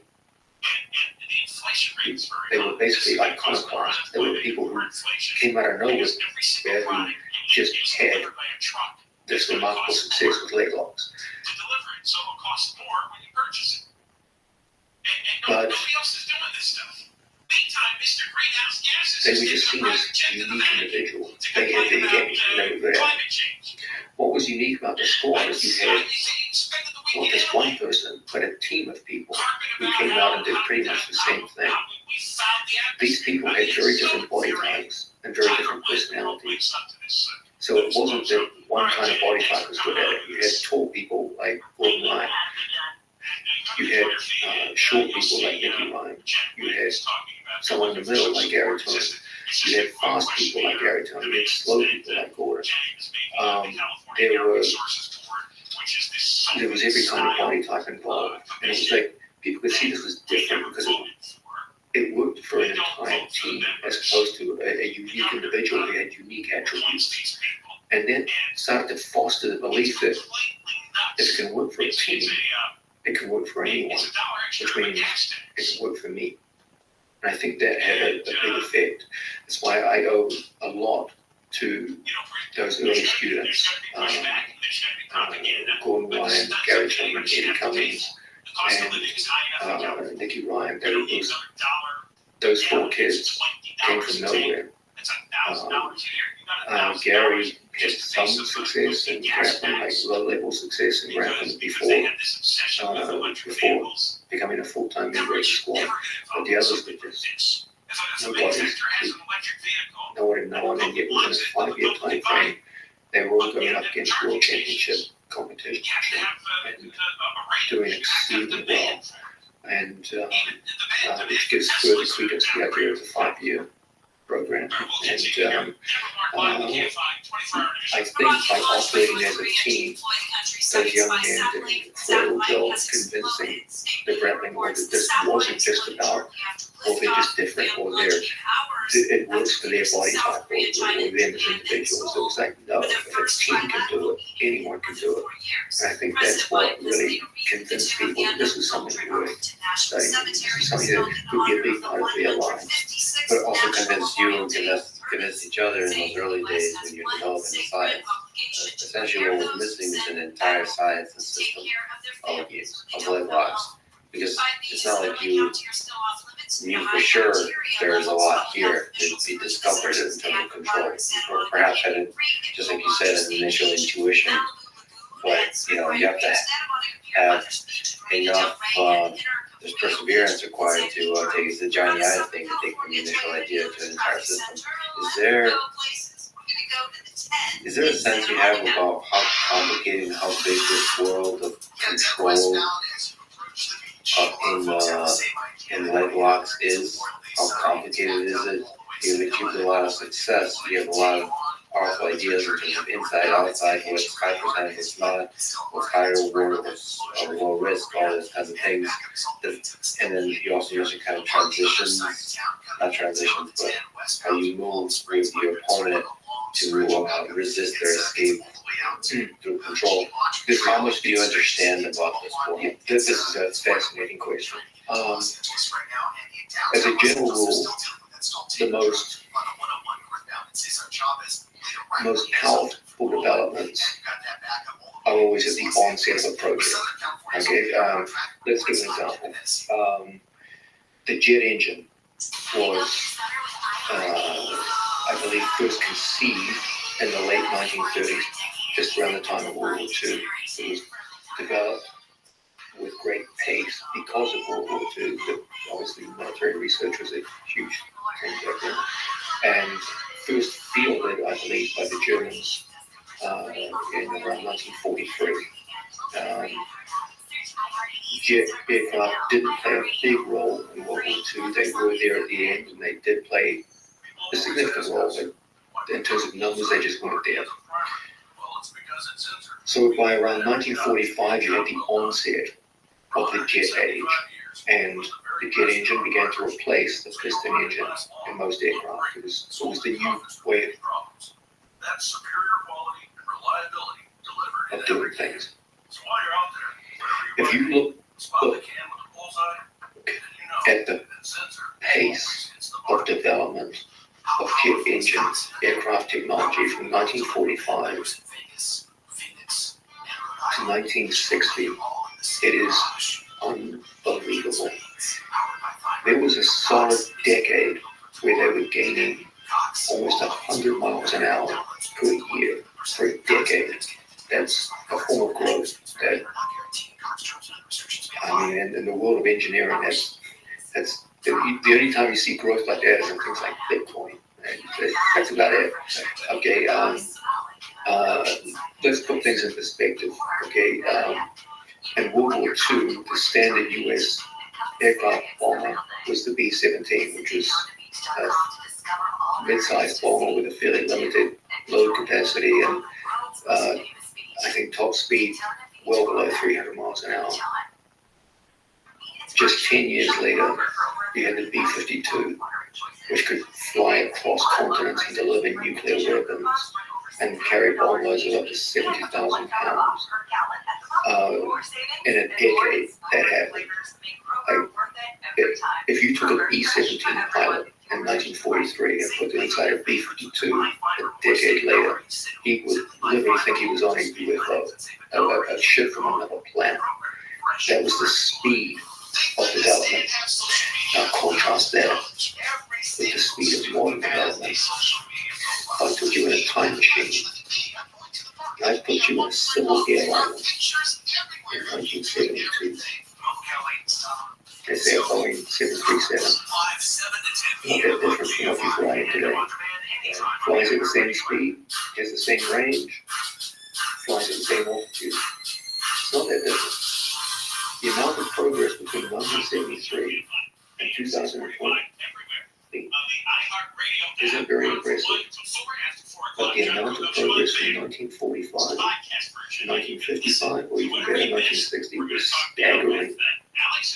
And so the initial progress tends to be meteoric, but after that, it tends to be incremental. That said, there's a guy named Elon Musk. There's been almost no development in terms of space rocket propulsion and rocket launches and going out into orbit or going out into deep space. And one guy comes along, John Donner type character, and says, it doesn't make sense why we don't use reusable rockets, why we don't make them much cheaper, why we don't launch every week as opposed to every few years. It doesn't make any sense why we don't go to the moon again over and over and over. It doesn't make any sense why we don't go to Mars and colonize Mars. It feels like it's not just a single jump to a B-52, it's a series of these kinds of jumps. So the question is there another leap within the leg locking system? Time will tell. I do believe that we're in a phase now where the really big jumps have already been made. We're in the incremental phase at this point. What I do believe is that you will start to see new directions start to emerge, where you start to see the interface between leg locking and wrestling, for example, the interface between leg locking and back attacks, and that will provide new avenues of direction, which will create new spurts of growth. But in terms of breaking people's legs, just a simple act of breaking legs, I believe we're in the incremental phase now, not the meteoric phase. Let me ask you a ridiculous question. How hard is it to actually break a leg? This is something you think about. I remember, I'm a big fan of the straight foot lock. Now, again, we're talking about the standing Seinagi. Maybe it's my Russian roots with Samba or something like that. Maybe it's the Dean Lister Achilles lock. But I love, maybe it's my body, something like that. I just love the squeeze of it, the control, and the power of a straight foot lock. And I remember trying to, there's a few people in competition that didn't want to tap, absolutely. And I remember in particular, there was one person who was, again, a finalist match purple belt. I remember it was a straight foot lock, it was perfect, everything just perfect. And I remember going all in, and there was a pop, pop, pop. And I couldn't do anything more. It wasn't breaking. It was just bending and bending and bending. And there's damage to it of some kind. But I wanted to, I wanted to see, first of all, it's very difficult psychologically because it's like, can I be violent here? That was a whole other thing. With adrenaline, you can't really think that fast. But I also thought, where else is there to go? Is it the shin going to break? What is it supposed to break? In the case of the Achilles lock, it's going to be the anterior, to be honest. As long as there's two of them, it'll be the minor one that runs on the outside of the front of the ankle. It's not going to be the Achilles tendon. A lot of people promulgate this, the Achilles tendon can rupture, but not from pressure. From the tendon or the bone? No, the bone won't break. I have seen on one occasion a shin bone break from an Achilles lock, but there was an enormous size and strength disparity, and there may be other complicating factors too. But in the vast majority of cases, the Achilles lock doesn't really do tremendous damage. It can do significant damage. You definitely feel it the next day, but it's of all the major locks, it's the one where it is most likely a psychologically strong opponent will be able to absorb damage and go on to win a match. In answer to your first question, how difficult is it to break a leg? Not very difficult. It will come down to what is the skill level of my opponent's resistance. If your opponent is not resisting and you have an inside heel hook, it is certainly easy to break a man's leg. Not a challenge at all. You can be a 105-pound woman who can easily snap the relevant knee ligaments in a 240-pound man's leg if he doesn't know how to defend himself. It's an easy thing, very easy to accomplish. So the basic answer is yes, it's very easy. If your opponent does know how to defend and they can position their foot, play tricks of lever and fulcrum, it becomes significantly more difficult. It becomes still more difficult under match conditions where they're actively looking to position their body and move the way out the lock, then it can become very difficult indeed. Always bear in mind that there have been some cases in our history as a team where people have literally just let their knees snap and continue fighting. Always remember that submission is a choice when it comes to the joint locks. And we've had some people who just made the choice that I'm willing to let my knee break so that I can keep continuing this match. That's a tough decision to make, and I admire their bravery. Is there something about that, just to speak to that you admire? Yes, it's mental toughness. Would I agree with it? Would I advocate it? No. But that doesn't mean I can't admire aspects of it. Who is the greatest grappler ever? You were very astute in the way you asked that question. You didn't say the greatest jiu-jitsu player of all time. You specified grappler. What's the bigger category? Jiu-jitsu is the bigger category. Jiu-jitsu has 4 faces. There is gi competition. There is no gi competition. There is mixed martial arts competition. And there is self-defense. So jiu-jitsu has 4 aspects. Grappling typically refers only to the no-gi aspect of jiu-jitsu, so it's 1 out of 4 possibilities. So who's the greatest jiu-jitsu practitioner ever? And then who's the greatest grappler ever? I believe that the greatest jiu-jitsu player, certainly that I ever met, and I believe all time, I don't want to sound arrogant on that because really you can only go with your own experiences, and there are some great athletes that other people mentioned that I just never met. So, but in my estimation, the greatest jiu-jitsu player is Jose Gracie. My reasoning for that is out of the 4 faces of jiu-jitsu, he excelled in 3, and in 2 of them in particular, he was the best of his generation by a landslide. In gi grappling, no gi grappling, Roger dominated his generation to a degree that is truly impressive. What do you attribute that dominance to, by the way? Is there something, if you were to analyze it? Fascinating question, I'll come back to it. In mixed martial arts, he was at his peak, I believe ranked in the top 10 in the world of mixed martial arts. He wasn't the best in mixed martial arts the way he was in grappling, but he was damn good. And he beat some significant people. So he showed tremendous versatility, gi, no gi, mixed martial arts. He's not really known in the world of self-defense, but there's no real criteria by which you would become dominant in self-defense. So that's kind of you can't really judge people by that. Believe me, if Roger got to do a fight in the street, he would do just fine. So I have no concerns about that. So I would say that if you look at jiu-jitsu for what I believe it is, a sport with 4 faces, I believe it's you have to go with Roger Gracie as the one who went out and empirically proved his ability to go across those elements and do extraordinarily well in all of them. He even made the extraordinary step of coming out of retirement and beating the best of the generation that came after him.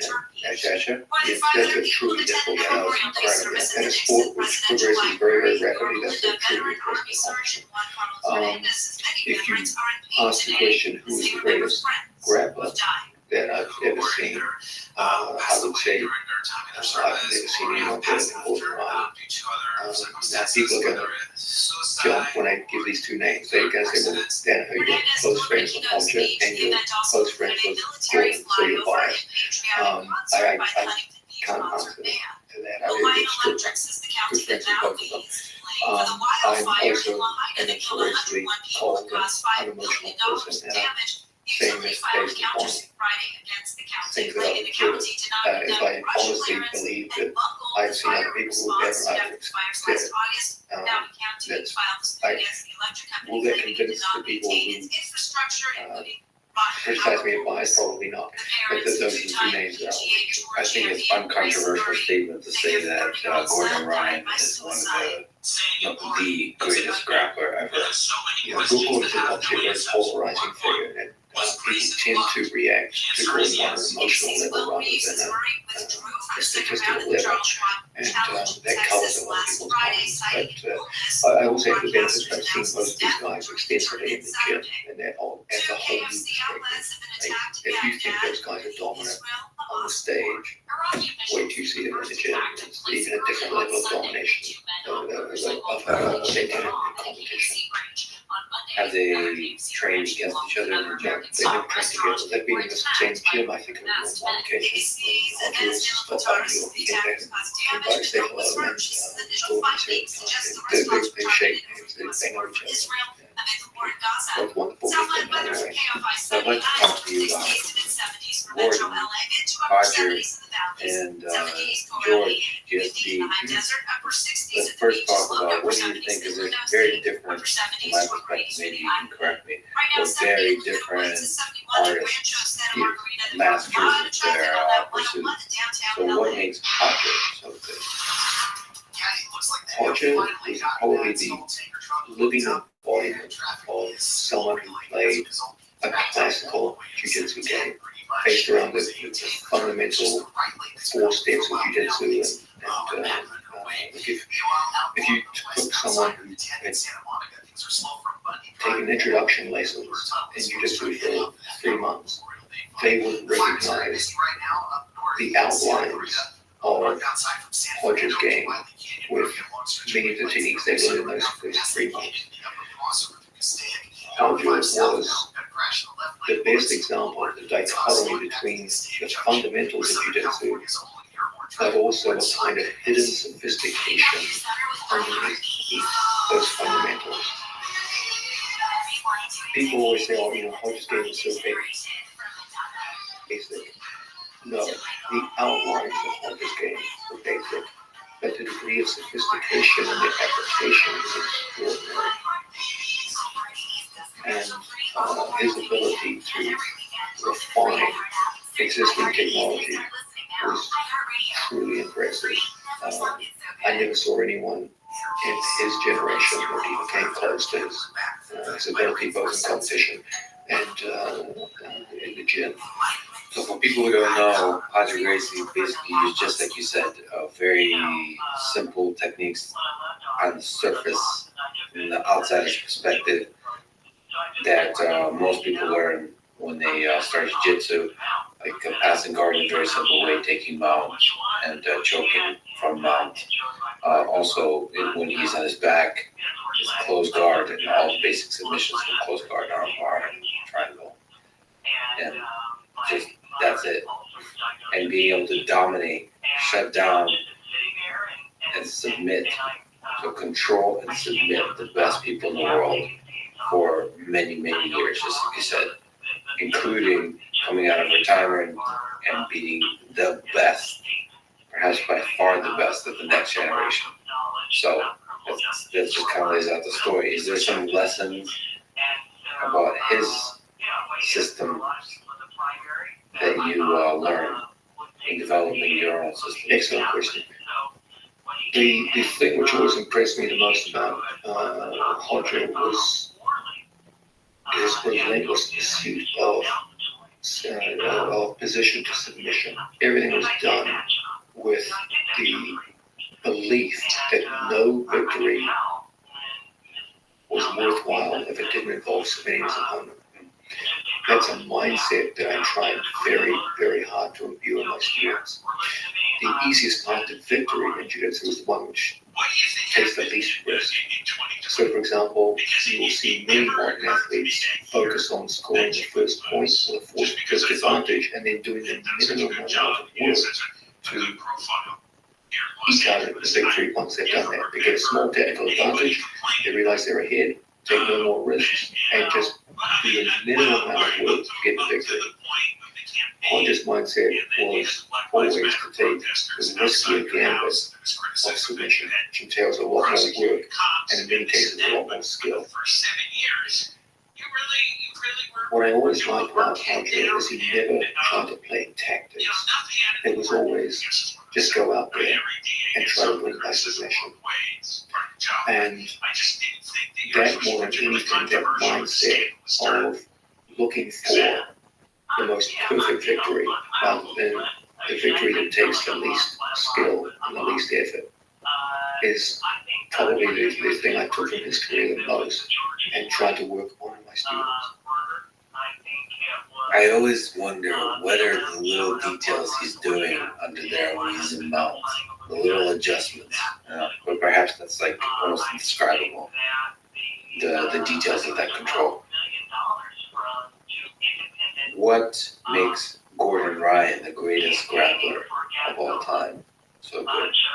With Gordon, he's also very strong on fundamentals, a lot of my students are, but he's also obviously a member of a new generation of no-gi grapplers that also bring in technologies that World famous person, Rabbi Rothschild. was really emphasized in previous generations, specifically I wish Action Man was here. How are you? the prolific use of water body attacks. Dude, I'm kicking ass and taking names. Do you know who I am?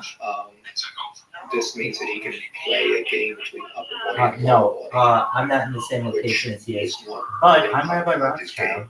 Have you ever heard of my bots? Nonetheless, you also see significant similarities. He's got a very No, okay, so I like spam the hell out of strong kick. mount. And I stand for world peace. I want people to not have war anymore. I'm sick of all the wars that are going on. You will see that the Everything. major I want to differences stop it. between the two are from body position. So, Hodges' how are we gonna body do game it? is essentially I've based been around streaming his my close life guard. live. No, I'm telling you. Gordon's game is I've been based streaming around my life his live outside guard. 24/7, So, 365 it's based on for outside world peace control, for more it's than based 3 on years. inside control. It's more data than any person has Focus uploaded in the history of the entirely on the internet. classical It's notion huge. of getting past the It's legs the of the biggest upper body, event and ever. the other one works between So, the two what does that mean? chambers and sees them as It's competing all on YouTube.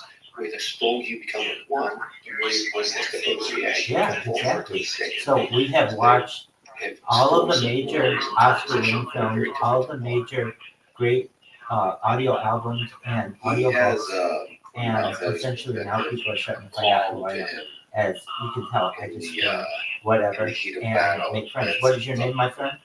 like Jonathan. I'm that's Rabbi Rothschild, inspiring and confusing. I'm live on Is 6 there different streams something right to now, speak all on to YouTube. the You can see psychological aspect? my robot working right now if you want. Yes. I'm at fun.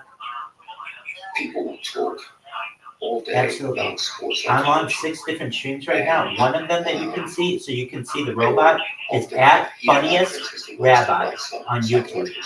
At I've never seen any Funniest? school of thought which gave noticeably better. Sure, I'll spell it for you. than another. Absolutely. I've never Funniest, seen any psychological mindset FUNNIEST prove to be reliably more efficient Rabbi. or effective than another. Exactly. I've seen fighters that were scared out of their minds when they went out every time. You're right. I'm going to walk you through it. Absolutely. I've seen fighters go out Dude, absolutely. relaxed and calm, and they Hey, too absolutely. So, Jonathan, I've seen both mindsets win, Well, I've there you seen go. both mindsets lose. I've seen every extreme Right. between them. well, we got one person. What I generally recommend with regards your mind and preparation going in, All right. find what works for you. Everyone's different. Don't try to give a one size fits all and something as vague and confusing as the human mind. Having said that, my preference, I don't force it on people because everyone's different, but my preference is to try and advocate for a mindset of unexceptionalism. Most people see competition as something exceptional. It's not your everyday grappling session where you train 300 Shout out to times Jonathan. every time you compete. Jonathan, they if see you're watching competition this, as something we're going viral, baby. exceptional, different, scarier, or nerve-wracking as a crowd watching as cameras. My reputation is on the line. I'm going to be observed and judged. And so they see it as an exceptional event. My general preference is to see it as an unexceptional event, to see everything else, the noise, the cameras, the crowd, as illusions. The only reality is a stage, an opponent on the other side of it, and a referee adjudicating it. And to make it as unexceptional as possible. Gordon does an extraordinarily good job of doing that. Gordon looks more tense in most of his training sessions than he does in his competitions because he knows his training partners are typically better than the people he's actually going out to compete against. And you see it in his demeanor. It's kind of just complete calm. It also goes back to what we talked about earlier about the power of escapes. The goal line is almost impossible to control for extended periods of time in most of the inferior positions in the sport and most of the submissions. So he goes out in the full knowledge of the worst case scenario, isn't that bad for him. And so nothing can really go that badly wrong. He can actually recover from any given mistake and go on to victory. When you believe those things, you have confidence. Then you go to somebody who is quite a bit different than that, George St. Pierre, who, at least in the way he describes it, he's basically exceptionally anxious. He's terrified of approaching a fight, and he loves training and hates fighting. So, and just like you said, he made it work for him. But he's somebody, he speaks very highly of you. He's worked with you quite a bit in training, and you've studied him, you've worked with him, you've coached him. Interesting, I actually coached George for twice the long stuff previously. So I love Japanese, who's far greater for the contemporary school. Can you speak to what makes George St. Pierre, who I think, even though I'm Russian and a little bit partial to the state or the Russians, but I what else? How do you put? The four categories you mentioned, the greatest mixed martial artist of all time. What makes him so good? I'm thinking I'd stick a name. I'm trying to go viral. Little by little. I created robots. Cool. Yeah, I want you to go to @funniest_rabbi. @funniest_rabbi. FUNNIEST_RABBI on YouTube. Go to in his native Canada, it was banned. You could only fight on Indian reservations in Canada. I believe his first fight may have been on an Indian reservation. Okay. At that stage, all you have to remember is my username. Probably fair to say that most of the athletes involved in the sport came. Yeah, just one account right now. I just want to show you this robot for right now. Training programs that probably described as so @funniest FUNNIEST Rabbi RABBI. If you look, I'm streaming right now, and you can see my robot working. Here's what great athletes in other schools do. I'm going to try to emulate that. And so go to @funniest_rabbi on YouTube. It's live right now, and you can see the robot working. George, when I first met him, he was a garbage man. Excellent. I'll be here. And see you soon. On a bus from Montreal to New York. It's a long bus ride. You can come down on the Friday afternoon when you finish work as a garbage man, stay for the weekend, and then later on Sunday night you would jump on a bus all the way back to Montreal and work as a garbage man. That's an extraordinary commitment for a young man to make. Funniest. FUNNIEST. Funniest Rabbi. We had a very talented group. With an F. FUNNIEST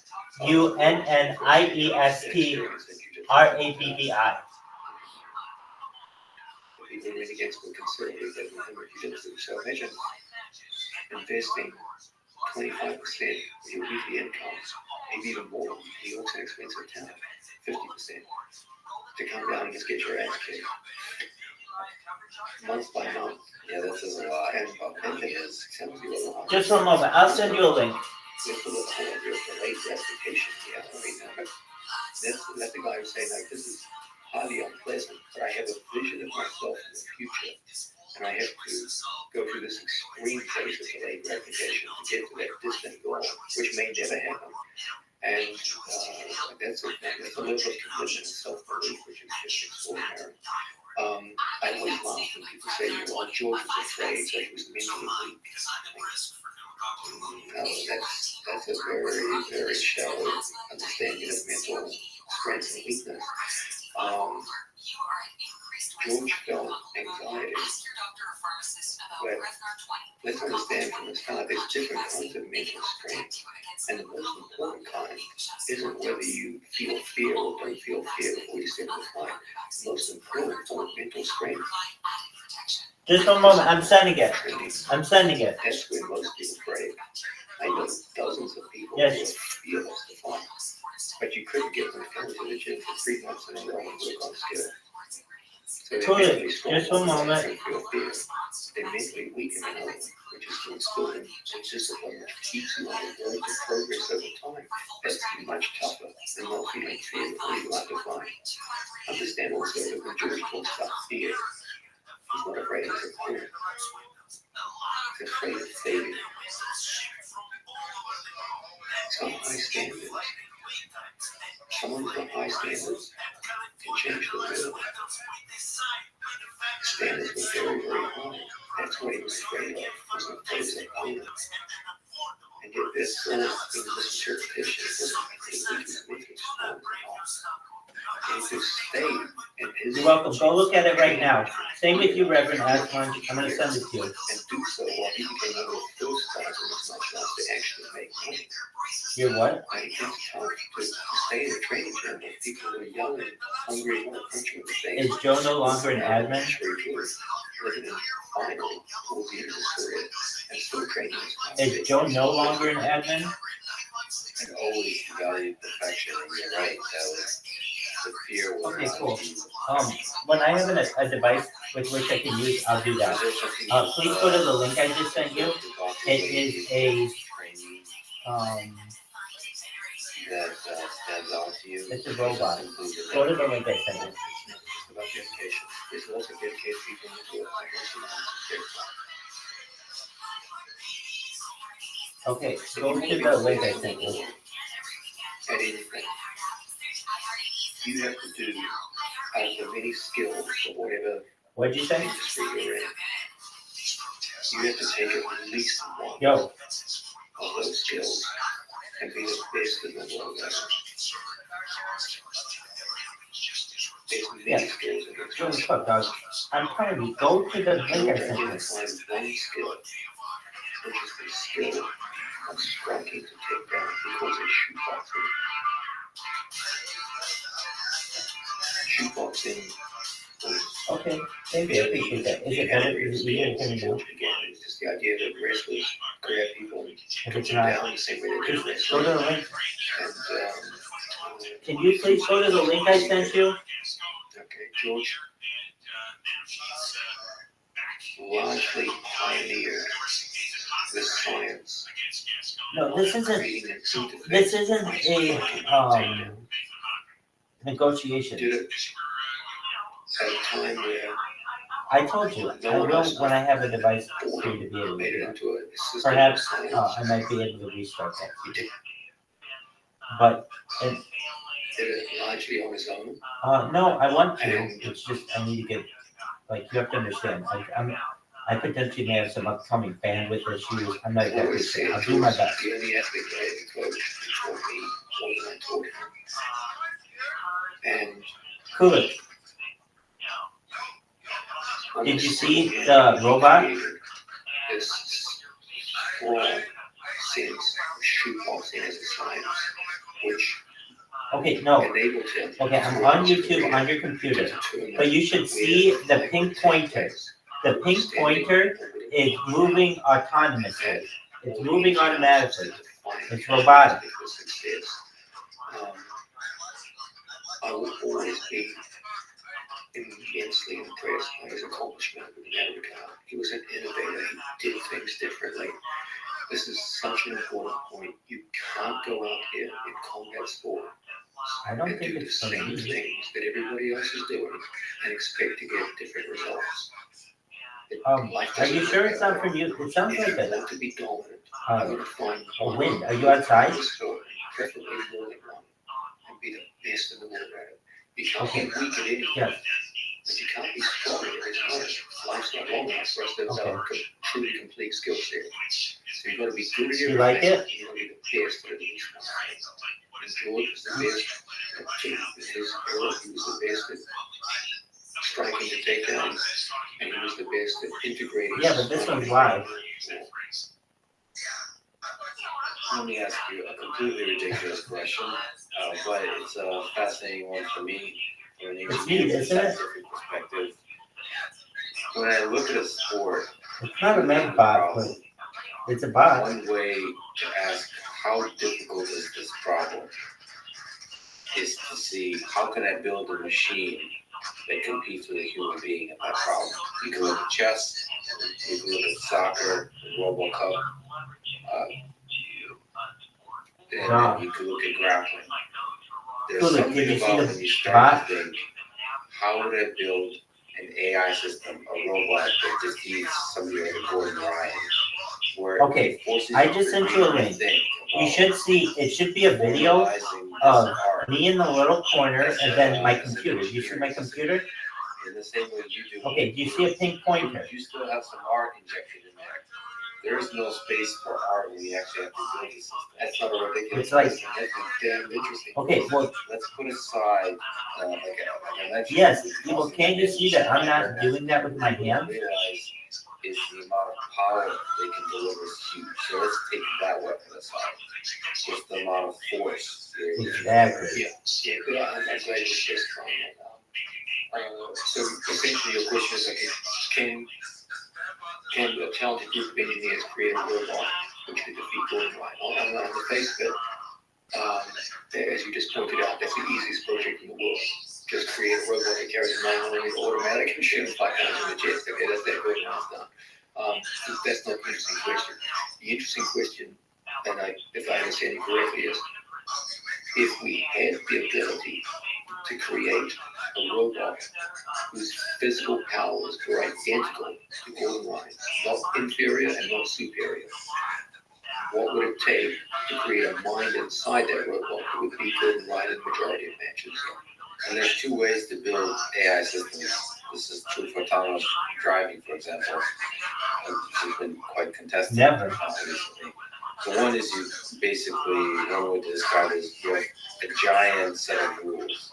Allegedly, I always said allegedly. Where you apply different conditions, there's a pattern you see, you apply a rule. You don't know, could have been tried up. You basically get like a John Donner type of character who tries to. I said, always say allegedly. Hard code. And if I didn't, then into the system, go back all the to all my videos that I meant allegedly. Of course, you can't actually do that fully, so you're going to be taking shortcuts, what are called heuristics. Allegedly. So basic. You never know, because I mean, now I'm saying it's alleged. So you don't know. Expertise as an expert of, in this case, grappling. I understand. To see how that can be coded as a rule. Now, the other approach, Musk and Tesla are taking this approach. All right, did you know that I'm going viral? Which is very, very create cool. a basic framework of the kind of things you should be observing, and what are the measures, metrics. Have you in charge of? And then you just observe and see which things lead to success. Probably quite a few different times. More success and which lead to less success. And there's a delta. When you see a thing, no, I don't first have of all, the way machine learning works is you predict, you see a position, you see a situation.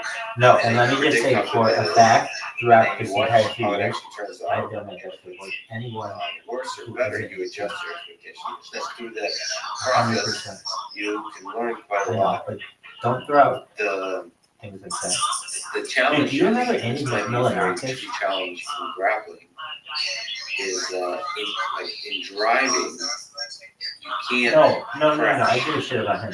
Do you remember? I do give a shit about Andy Milonakis. Do you remember Andy Milonakis? Where this approach has been exceptionally successful. You can work in simulation, so you can have an AI system that, for example, Milo Yiannakis. As in the case with AlphaZero. No, Andy Milonakis. No, not even close. Andy Milonakis is a person who had his own show on difficult to know MTV. To it's called the simulation for it. Oh yeah, I did too, man. I did too. Yeah. Well, he. That's amazing that you know what I'm talking about. Well, he's on Kick. he has his own channel on TikTok now, and I would, I mean, I don't know, I don't know why he, like, some of these other people didn't fall off, but he did fall off. Anyway, I want him to have a really big second half of his life. He's had an interesting life. And he still looks like he is a young man.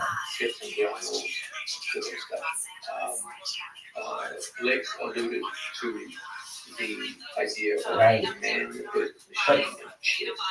Okay, I think that's a really good place for us to start the discussion. Well, he has some, I don't know, I'm gonna call it like Benjamin Button. The history of man versus chip. Like, I don't even want to say it's like a negative. It makes him look very young, like, and he's like a full-size person, like 9 hours. And one time I read about,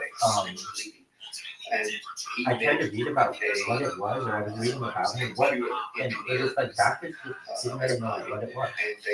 But like, he's not aging, and that's kind of a really cool thing. That in a 10-year time frame, a human chess player would be defeated.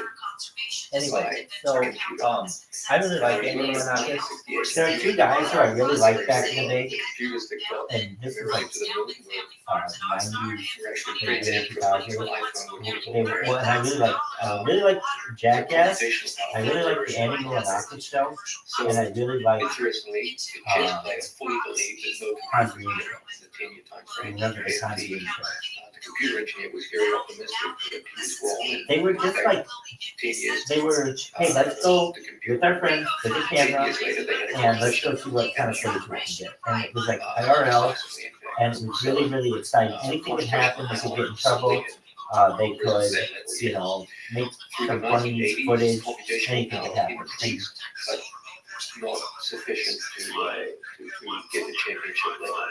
There were computer programs from the 1980s which were competitive with good, solid chess players, but not good. Conjuring show, anyone else? I understand right from the start that there's a fundamental problem here. The number of options that the two players in a chessboard. I wouldn't say it's right about doors. I mean, I would say that there are elements of art in it that I think are really cool. Honestly, if you ask me, the coolest part about it is the art. It has this art generator. If you do /image, it'll show you how to do it. Please, if you don't have time, I understand that. I would, you know how much I like it, but I'm on different devices. The number of atoms on this table is massive. Oh, no. Okay, that is an unbelievably large number. Yeah, I mean, I'm just, I don't like shows, and so I don't really want to be anywhere where that person is. No, I don't want to fight with anybody. I'm fine, I can focus on these robots, which is really important to me.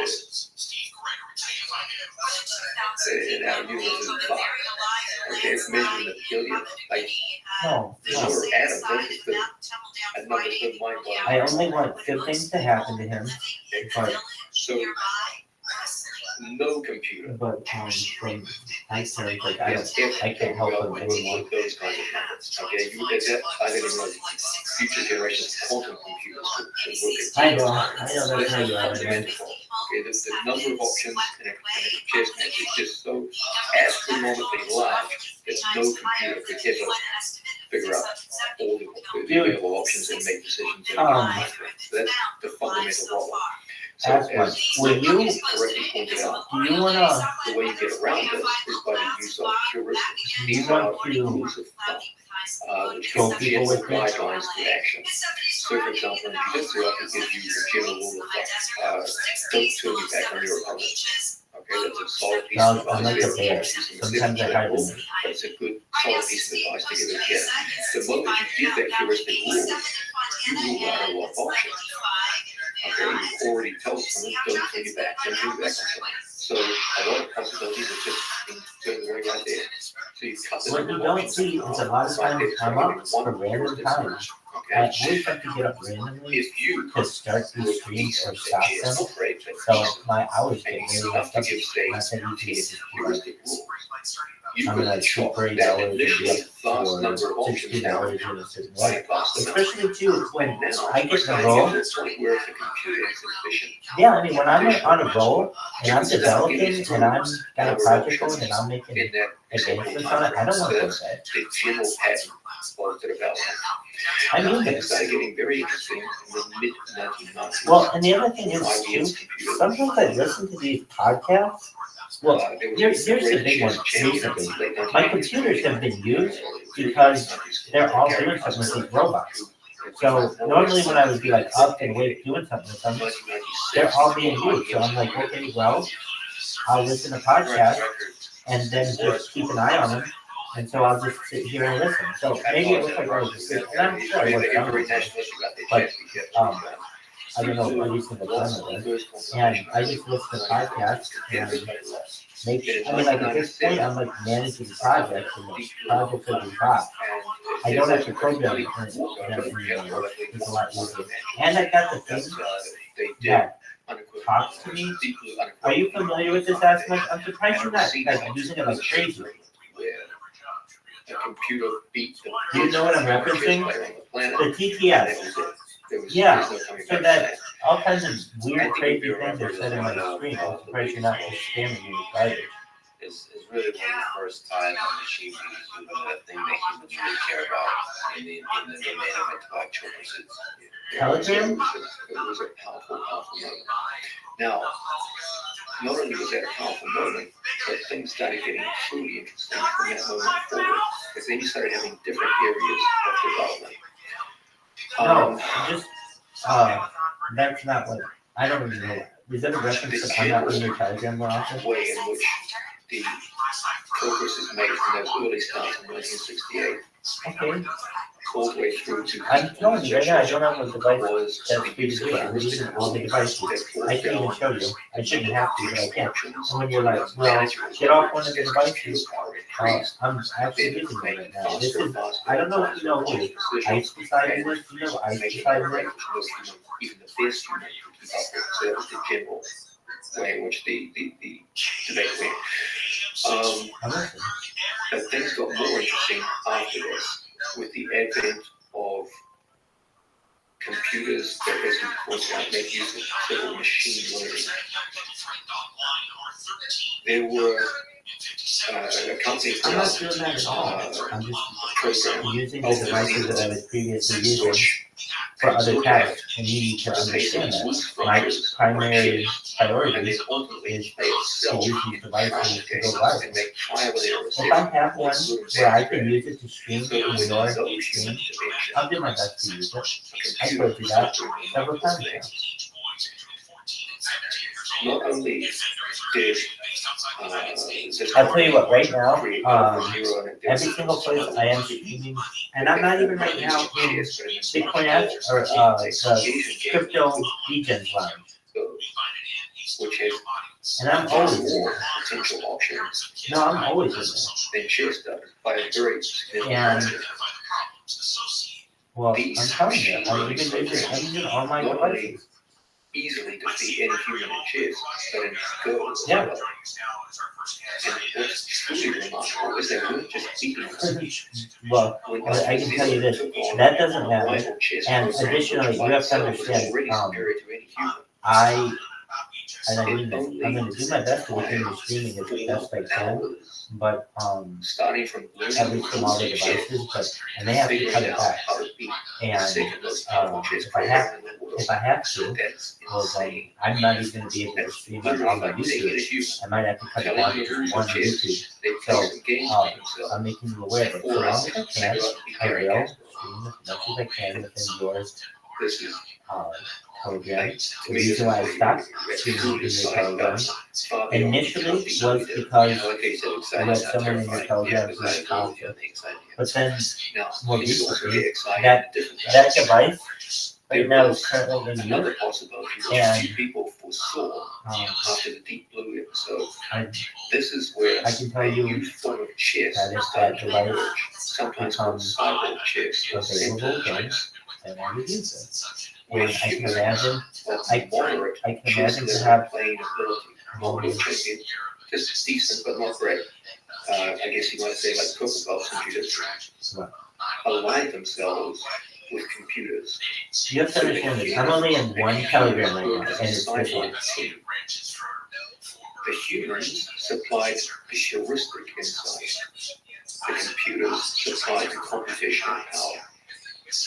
And fascinatingly, they proved to be superior to both the best humans and the best chess programs. The You don't care if I united don't stream force this? of human insight with heuristics, with computers' ability I like to go this stream through there. Hey, is that Lincoln, Nebraska? rapid formulating humans we ever hope to do. Proved to be one of the strongest combinations and enabled Wow, that pairing of human and computer. that's a beautiful phallic symbol, dog. Single human and the best single computer. That adds a whole new level. Much appreciated. To this problem. That is amazing. So, What a beautiful day. We've got this fascinating initial question that left. Could there be Excellent. a computer Well, it's a inside beautiful a building. robot? You told me next time I'm there, I'm going to show it to you, and you have. I remember that. This is mine.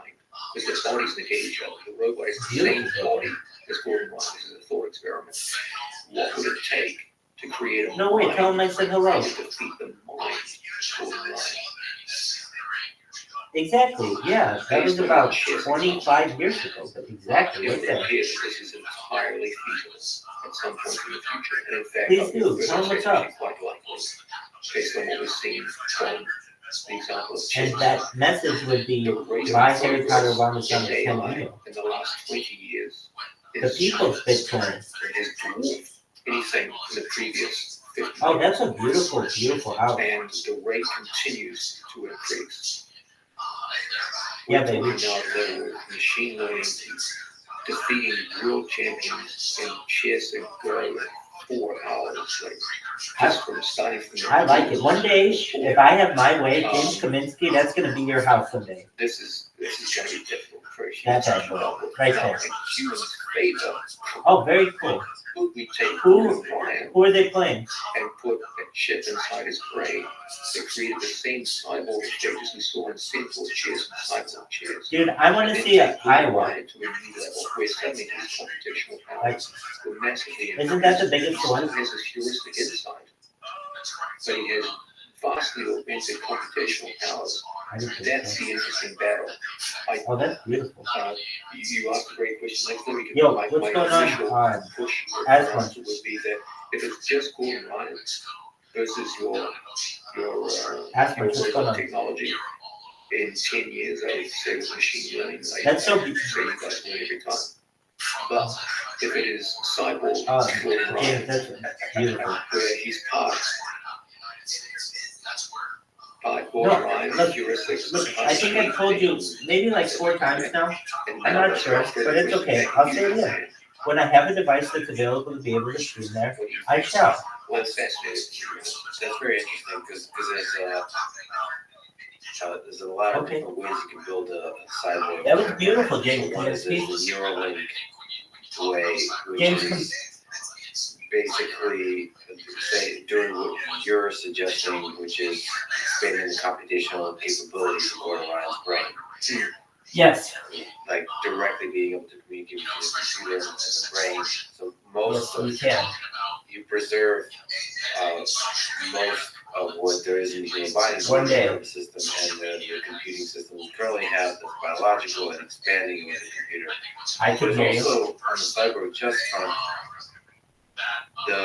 Magnus Carlsen, the current world champion in chess, he studies AlphaZero games. Like there's not a regular thing for high-level grandmasters. From what I understand, almost every chess master now studies computer games for their inspiration. Like, just as great chess players from the past used to go back into old Lego bound books of previous grandmasters and study games and books. Nowadays, most people, when they want to study the most perfect games, they actually study programs like AlphaZero. Yeah, and it's not just inspiration, it's education. It's literally part of the training that this isn't like a fun side thing. It's the main way to get better. So there's a certain element there where even our human brains can be It goes trained from by San Francisco to Atlantic City, right? explorations of AI systems in the space of graphing. So that could be actually in simulation. It doesn't have to be the physical world. It could be if it constructs sufficiently good biomechanical models of human beings, machines can learn how they grapple. There's quite a bit of that already. OpenAI has a system of they're like sumo wrestlers, where some basic goals of pushing each other off of platforms. And you know nothing from it. You don't even know they have a basic model of a bipedal system. Look at what it doesn't Guinness even is know showing beginning how to stand up. It just falls. Right? So it has to learn how to get up. And they do that through self-play. Philip, you want to know what the best ones are? Philip, you want to know what the most valuable ones are going to be? So they learn that. Now, OpenAI is not those. I'm telling you right. Currently not that interested in the grappling world, so they kind of stop there. But it's very possible in simulations to then develop ideas. In fact, this is something I should probably do. It's a pretty natural to and easy. There's ideas of control and submission and all the, you add the ability to, I don't know how to put it nicely, but to choke your opponent and to break their body parts off, which is two systems. Add that in, and what kind of ideas they'll come up with is very fascinating. I actually don't know, until this conversation, I don't know why I never even thought about that. I've been very obsessed with just like I like how we went from you'll never sell it to immediately giving it a price of different $100. strategies for when you have a bunch of, so one difficult thing for robots is when you have uneven terrain, and you've got certainty about the terrain is how you keep walking, or when there's a bunch of things being thrown at you, all that. James Kaminsky. Learn through self-play. Have you seen my robot? Navigate in certain environments where there's a lot of weird objects and all this stuff. All right. There's And no we reason know why it you creates can't an just account do that and with, it spams everybody, right? submissions and so on in simulation. They'll get too fascinating. But once we might see still that's the surprised plan. at the kind of Yeah, have strategies anyone on there, they all know why. I even posted to the Reddit, and that might make pick Reddit, and it was like, who is this random Rabbi Rothschild who follows me in every chat? Does anyone know who this is? And it got some people, I mean, not a lot of Why are we people just talking not about it, but at least it was able to stay. Normally my stuff doesn't normally stay. I mean, it like normally gets shadow banned or something.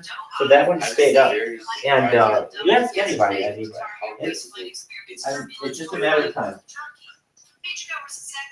a system that's able to have the body of Gordon Ryan or a human being. Right now I have 3 of these things going. It's not just the biomechanics. And They're also all of the senses.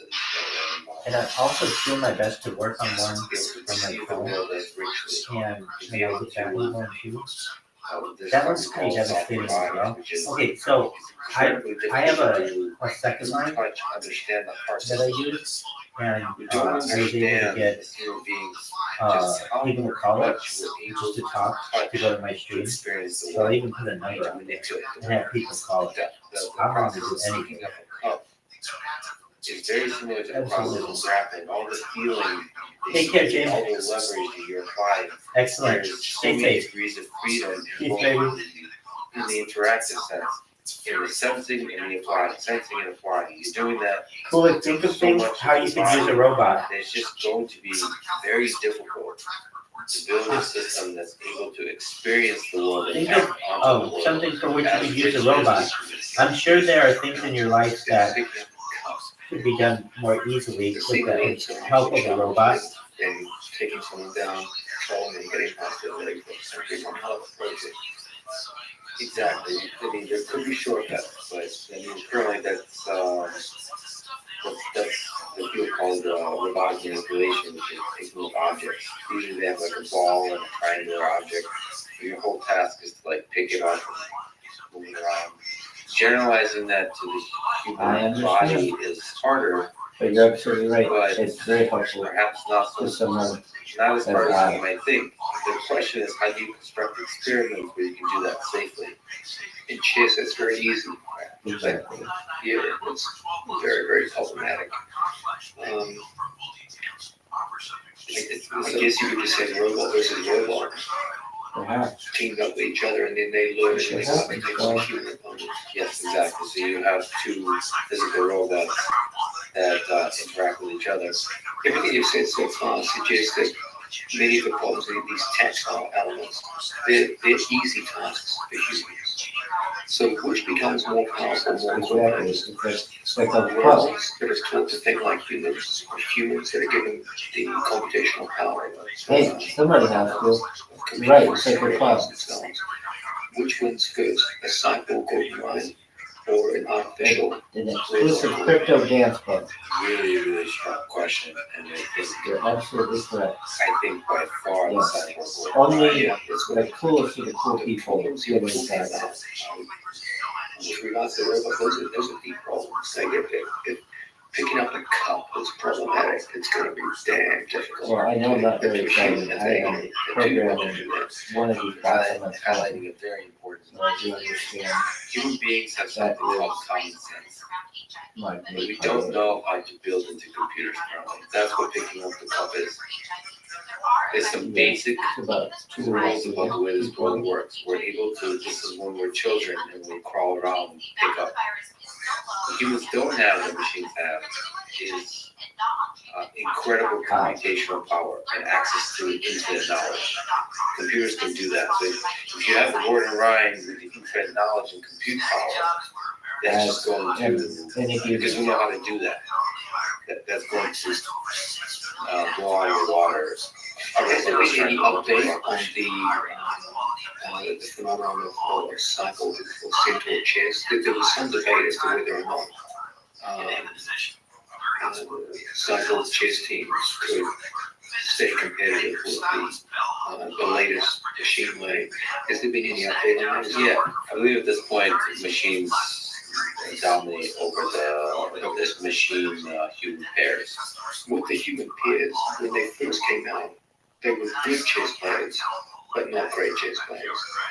Doesn't make any difference if you have, say, Gary Kasparov and a computer working unison versus Joe Blow from. I think you're right. It does make I any think it can difference, be but very yeah, powerful both for are society. destroyed by machines of interest. And it's not even competitive, no.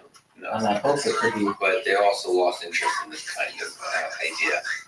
So I think there's still competitions between human-machine pairs versus human-machine pairs, almost like to see how the two work together. But in terms of machine versus human-machine pair, machines still dominate interest. So, and now we've retrieved back as human beings, caring mostly about human versus human competitions, which is probably what the future will look like. It's very interesting to think, but like that in chess happened really quickly. It won't happen. Perhaps It wasn't so painful in chess. they're given enough time. I think they have a world government coming pretty soon. And they'll emerge from the United Nations. Besides what Gordon Ryan was really beyond grappling is referring to robots operating in physical space. Or human robot hybrids operating in physical space. You're talking about our society. No, there still will be. There'll be a boogeyman. You know what a boogeyman is? That transition may be very painful. No, there'll be a boogeyman. Transform. Well, maybe complex. A boogeyman is like a fake very enemy. much has applications. As So, like, China and US now. They'll just say, oh, look out for such and such group of bad people, and then everybody will be afraid of that group of bad people. Big call in the AI community to ban autonomous When weapons. no one will know Artificial intelligence who that really is, in war. like who Just the like real people are behind that. Internationally, so you're not allowed to use bioweapons in war. And actually, most how it people, works. even terrorists, have kind of agreed on this ban. It's not like there's been a quiet agreement, like we're not going to be doing this because everybody's going to get really pissed off.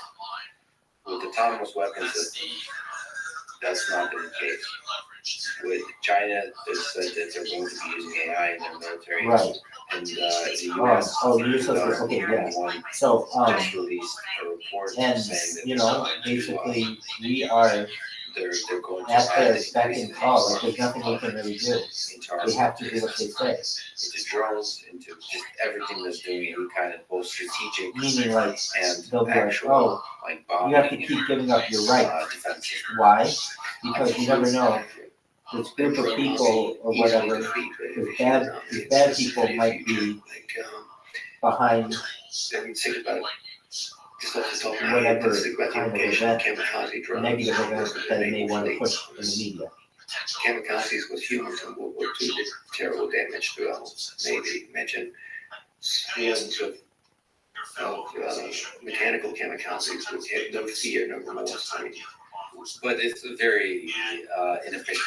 Kamikaze is very inefficient. You want to be very, like, war is, it's the same as kind of the jiu-jitsu, right? You want to be, you want to create an asymmetry of power. You want to be efficient in how you deliver that power. It actually goes back to them picking up a cup. Currently, a lot of things we do in war, like so most of the drones that you hear about, they're not autonomous, not most, all they're usually piloted remotely by humans. And humans are really good at this kind of what's necessary to deliver the most damage, targeted damage, effective as part of the largest strategy ever about bombing the area or all the kind of stuff. I don't know how difficult that is to automate. I think the biggest concern, I actually have a sense that it's very difficult to automate. The biggest concern is almost like an incompetent application of this and consequences that are not anticipated. So you have a drone army where you say, we want to target, give it power to target a particular terrorist, and then there's some bug in the system that has, for example, has a large uncertainty about the location of that terrorist, and so it decides to bomb an entire city. You know, almost like there's a bug, software bug. I'm much more concerned about like bad programming and software engineering than I am about like malevolent AI systems that destroy the world. The more we rely on automation, this is a lesson in human history, the more we give to AI, to software, to robotic systems, the more we forget how to supervise and oversee some of the edge cases, all the weird ways that things go wrong.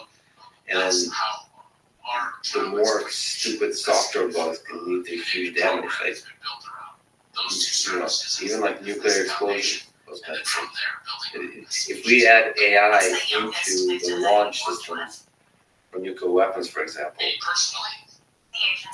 I think human history teaches us that software bugs is what will lead to World War III, not malevolent AI or human beings. Right, a superhero. By the way, he is we appreciate how a knowledgeable streamer, you are about the and history of artificial I'm intelligence. spamming his chat right now. If I telephone that was him, I awesome. have people It's calling me. fascinating stuff. You know, I remember reading when I was a child about Jewish kids and things like this. Visionaries from the 1950s had ideas. To see it come this far is just fascinating to me. Exactly. Never give Okay, up so on this. what can we as judicial players take away from this? We saw that when it comes to computers versus Never human give up. Never give up. And just all things great and humans small. get Don't so ever, ever, ever give up. truly valuable Never, ever, ever. to give to the computers. Those heuristic rules. In every coaching program that I run, I make a rigorous quest to search How out are you? and find effective heuristic rules. Well, how are you? It's the Do you basis of speak the English? training program. Yes, you do speak English. Heuristic rules and principles give Hey, Kulik, do you vast speak any informational Russian? content which can rapidly increase your performance on the map, just as they rapidly increase the performance of chess computers to overcome their human adversaries. The great human weakness is computational power. Most people vastly overestimate their ability to reason and problem solve under stress.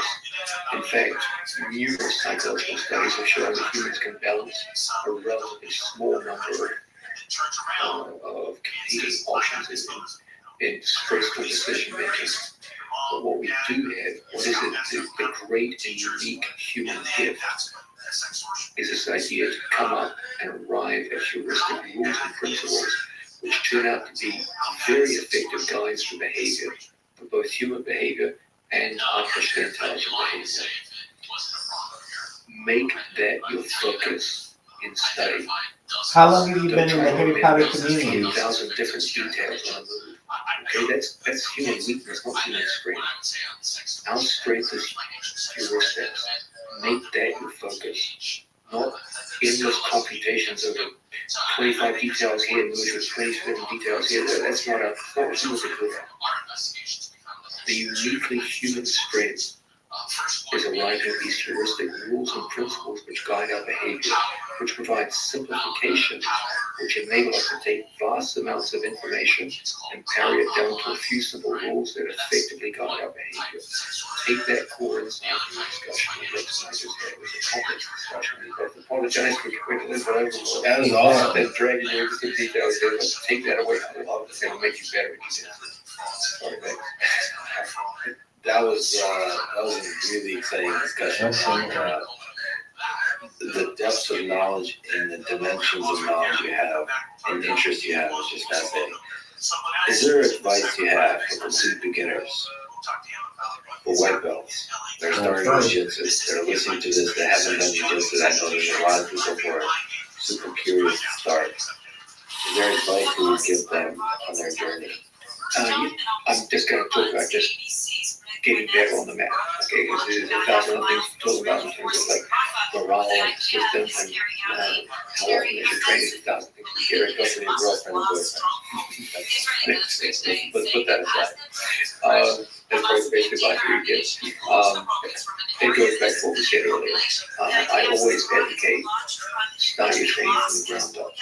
Okay, your first sessions in jiu-jitsu, you're going to find, to your horror, that everyone gets on top of you and you can't get out. And it's a dispiriting, crushing kind of feeling that you just have no skills and you have no prospects in the sport. So your first skill is the skill of being able to free yourself from positional pain. Most of the escapes in jiu-jitsu go in guard position.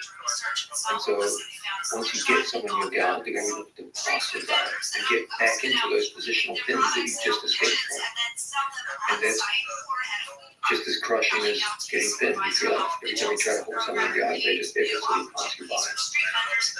So your first two skills, you're going to get out of any pin, and you're going to hold someone in your guard. The pin escapes and guard retention are your first two skills. I generally advocate the idea of learning to fight from your back first and then learning to fight from the top second. Why? Because the brute fact is, when you first start off, you just don't have enough skills to hold top position or gain top position for a takedown. So inevitably, you're going to end up underneath people for most of your training time.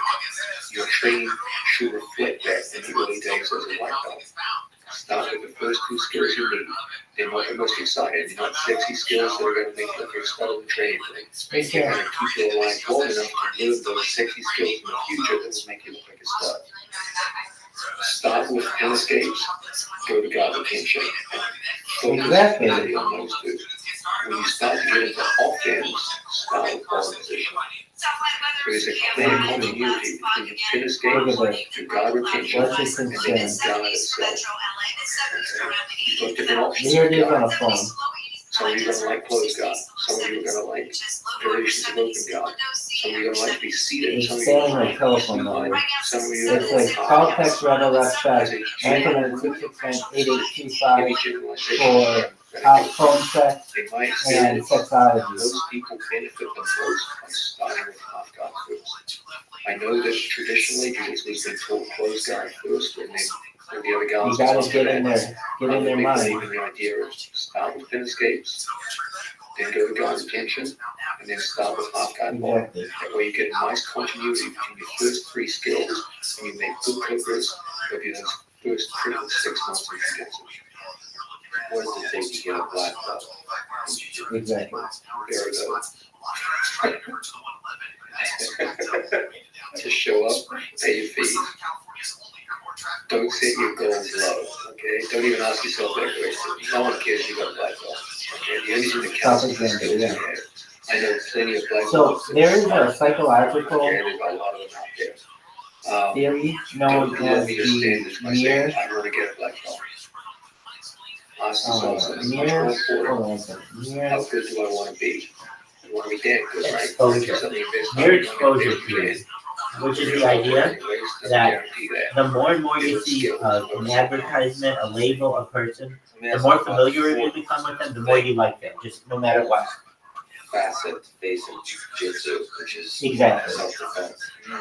Exactly. So that's essentially what I'm doing to them. They're just spamming and spamming and spamming, and they're just like, oh, they hate it to the point where they love it. Then it becomes an inside joke to them. Then they start to celebrate whenever they see it. It's very funny to them. Exactly. Non-sports Fighting, like street fighting. What happens if you go out on the playground, you're fighting on grass? They don't want street fighting. It's like tennis, you have like Wimbledon, like grass courts. It's a whole other thing. No, is there, what do you think is the best martial art in fighting?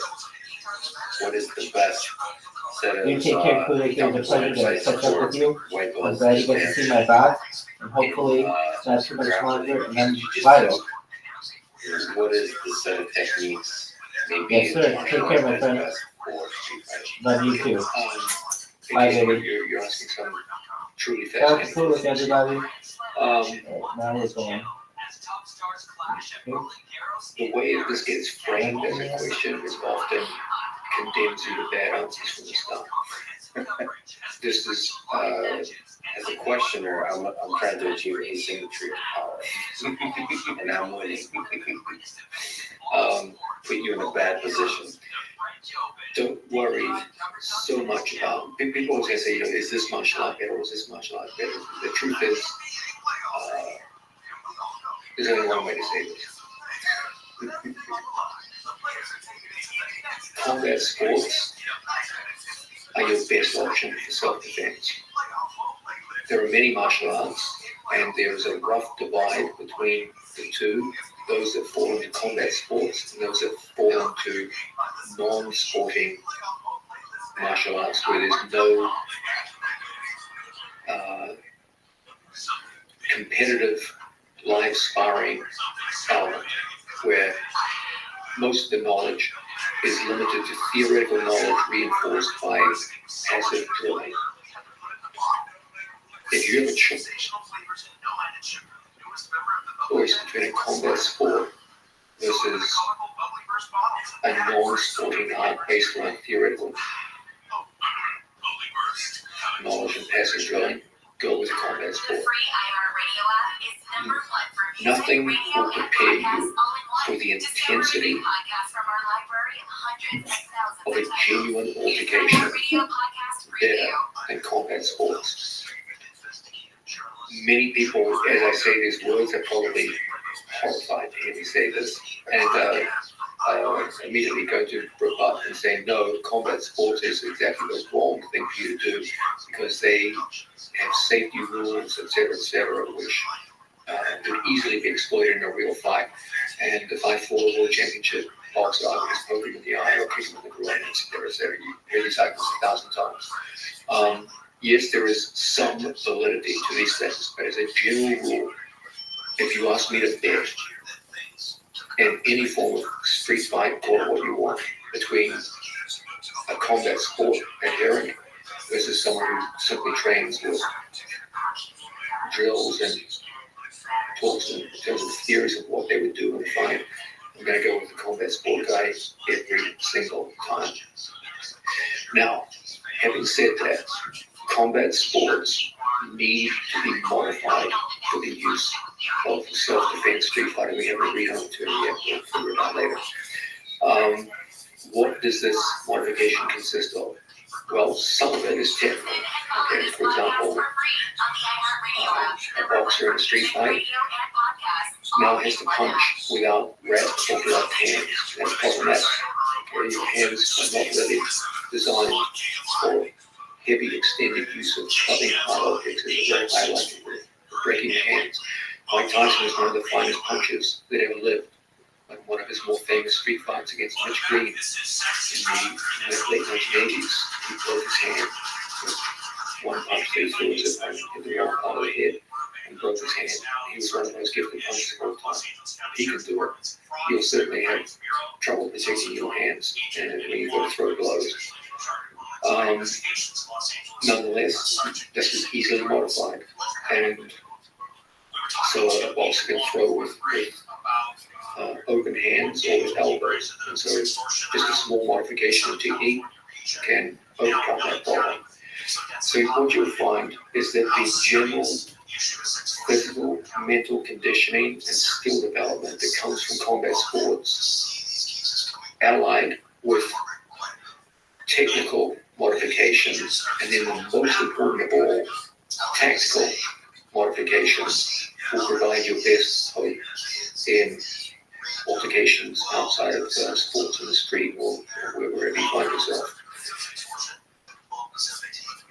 The least effective approaches to self-defense that I have observed in my life have been those where, as I said, people talked theory, drilled on past opponents, and generally had no engagement in live competition or sparring in their training programs. The most effective by a landslide were those that put a heavy emphasis on live sparring and sporting competition, modified both technically and tactically for the circumstances in which they found themselves. People talk, for example, about how, and with some validity, that weapons will change everything in a street fight. There's absolute truth to that. But this extends into weapons as well. Okay? The most effective forms of knife fighting that you'll see will be those who come from a background in fencing, because it has sparring and a competitive sport aspect to it. But would pure fencing be the appropriate thing? Of course not, you'd have to modify it. But the reflexes, endurance, physical mobility that you gain from the sport of fencing could easily be modified to bladecraft in a fight situation. What you want to look for with regards street and self-defense is not, okay, which style should I choose? Should I choose Taekwondo? Should I choose Karate? Should I choose this variation of Kung Fu? No. Focus on the most important thing. Does it have a sport aspect to it? Then, once you've made sufficient progress in the sport aspect of that martial art, start asking yourself, what are the requisite modifications of technique and tactics that I have to use or to input to make it effective for street situations? That's always the advice I give. Let me zoom in on a very particular aspect of street fighting where, with all due respect, I disagree with Mr. Joe Rogan and George St. Pierre on, which is the suit and tie situation. Now, to criticize GSP, yeah, he's very accomplished and everything, but to criticize him for a bit, he made claims about how dangerous the tie is in a street fighting situation without ever having used it in a fighting situation. So he made sort of great, broad proclamations without understanding the fundamentals. So I thought I would go to somebody who thinks in systems. What do you think? Is it dangerous to wear a tie or not in a grappling situation versus all the other weapons we have in the street fight here?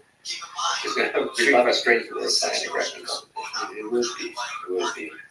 Yes, in the street fight situation. Okay, if Joe Rogan thinks it is like the most dangerous, it's like it becomes your weakest point if you wear a tie because it's very easy to choke. George St. Pierre seems to have agreed with that. Also, George added that you can grab the tie and pull the person down to a knee. Yeah, this is the go-to. Joe Rogan will go for the choke.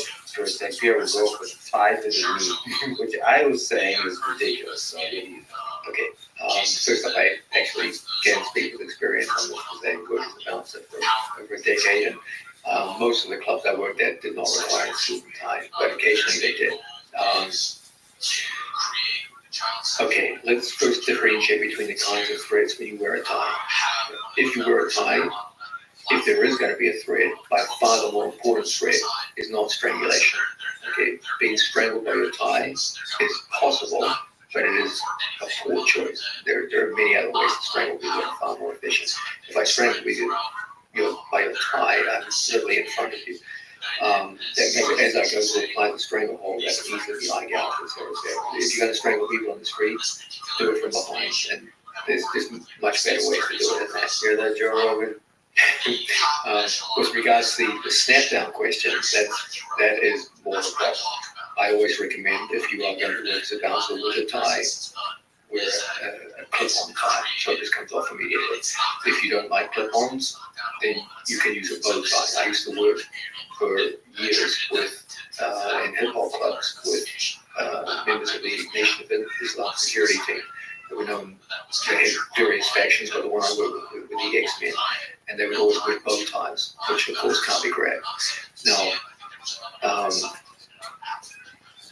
the bow tie was a recognizable part of their brand as security guards, so everyone knew that that's what they wore. If I wore a bow tie in a security situation, people would probably think that I was some kind of Nancy boy and wouldn't want to fight with me. So I didn't wear one. So I would always wear a tie which you should become familiar with this treatment. That's the Texas polo tie, which is a kind of shoestring tie, which is very, very thin, almost like shoestring and rather short. It just has a simple pendant in the middle. This is perfect if you need to wear a tie in a situation where you believe there's a high likelihood of you being grabbed without hand being grabbed. Yeah, there's nothing to grab. It's literally like a spring. Like if you pull this, it would just slip through your hand. That tie that you're wearing now, that would give me tremendous control of your head. And I could easily turn into a hockey fight situation where your head was being pulled down out of balance and you would have a hard time recovering. So strangulation, not really a problem. Getting pulled down, possible problem. Solutions, clip-on tie, bow tie, or if you want to look at an Nancy boy, wear a bowler tie. So you disagree with Joe Rogan and agree with George St. Pierre. I love it. I feel like this is an instruction we put together here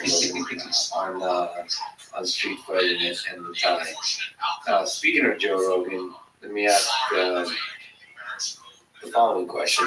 He's currently doing a podcast with Gordon Ryan, and probably going to try to convince him and you, as he's already been doing, to move to Austin. What are the chances of the Die Hard Death Squad coming to Austin and opening the school in Austin and making Austin home so I can attend the classes there? I would definitely have to think about that. I do know that I personally love New York, but every single person in the squad despised New York and wanted to leave for a long time. So, what was the nature of your love for New York, by the way? It was truly an international city. Like, I'm a big believer in the idea of breadth of experience. And if you want breadth of experience, usually requires extensive travel. But training people means you have to be in a fixed location, working according to a schedule. And that goes to push in different directions. New York was a compromise where everyone from around the world came there so you had great experiences with world culture. At the same time, you had a fixed location so you could run a training program that produced world champions. So it was the ideal compromise. It was a fascinating thing to teach classes of over 120 people where literally the entire world was represented. pictures on the map and go outside and see the same thing. It was truly the world's leading international city. It was like the world's unofficial capital, fascinating place to live. So I loved it, but the score I hated it. To them it was like an expensive, these things they never actually lived in Manhattan. I always lived in New Jersey or Long Island, had to commute in. So all they saw was the bridges and the tunnels, the expensive daily parking fees. They saw the worst in New York. And despite my pleas for them to move into Manhattan, they never did. And so they hated it. When all you see of New York is the bridges and the tunnels and the parking garage, that's not a pleasant thing. So I understand where you're coming from. So when COVID broke out, they wanted to move to Puerto Rico and live there. Puerto Rico is a beautiful alternative to New York. It's in many ways has many advantages of New York. It's physically beautiful. The people are wonderful, and it's a wonderful place to spend time. Freedom, low taxes, all those kinds of things. It's Puerto Rico thing. it's Texas on the other hand. I know everyone talks about it, right? There's a couple of them. Actually, I must say that everyone on the squad, myself included, loves Texas. There's no question about that. I know Gordon loves it, Gary, Craig, Mickey, everyone who comes here just loves Texas. That is incontestable. Of course, in Texas, there's many great cities. Austin is always been one of my favorites. I like Dallas. I love Austin. And it has the advantages of better infrastructure as a place to train. It has a much higher population density, so that you would get a larger number of prospective students and form a larger school. It would definitely be a fantastic place to open up a gym. I couldn't give an answer off the top of my head. It would be a big move if we did make that move. But the basic idea would be very agreeable to everyone on the team. I will say that. Well, I'll just have to call my Russian connections to threaten the right kind of people, and I definitely would love the way you approach training, the way you approach the martial arts is something that I deeply admire as a scholar of these arts. So it would be amazing if you do come here. But either way, it would be amazing to train together. Let me ask a big, ridiculous question. What do you think is the meaning of this whole thing? We talked about at the beginning of the conversation about death and fear, but the other big question we ask about life is its meaning. Do you think there's a meaning to our existence here on this little spinning ball? It's a powerful question. That's the most powerful.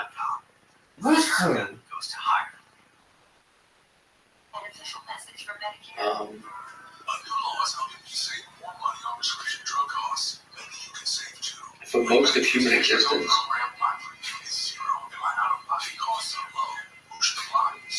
the meaning of life was very, very simple. Survival.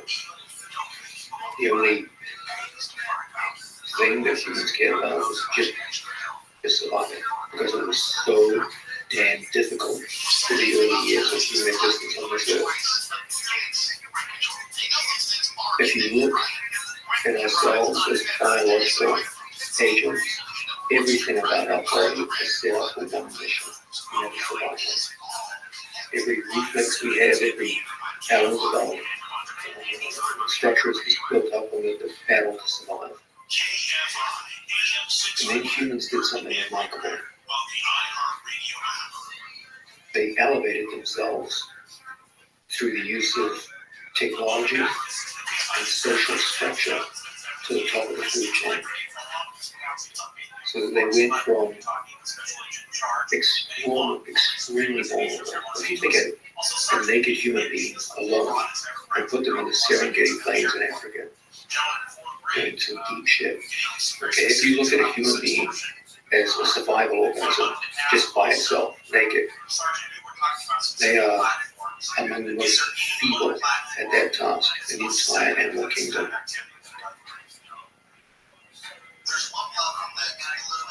You compare us with predatory animals. We are weak and soft and easily killed.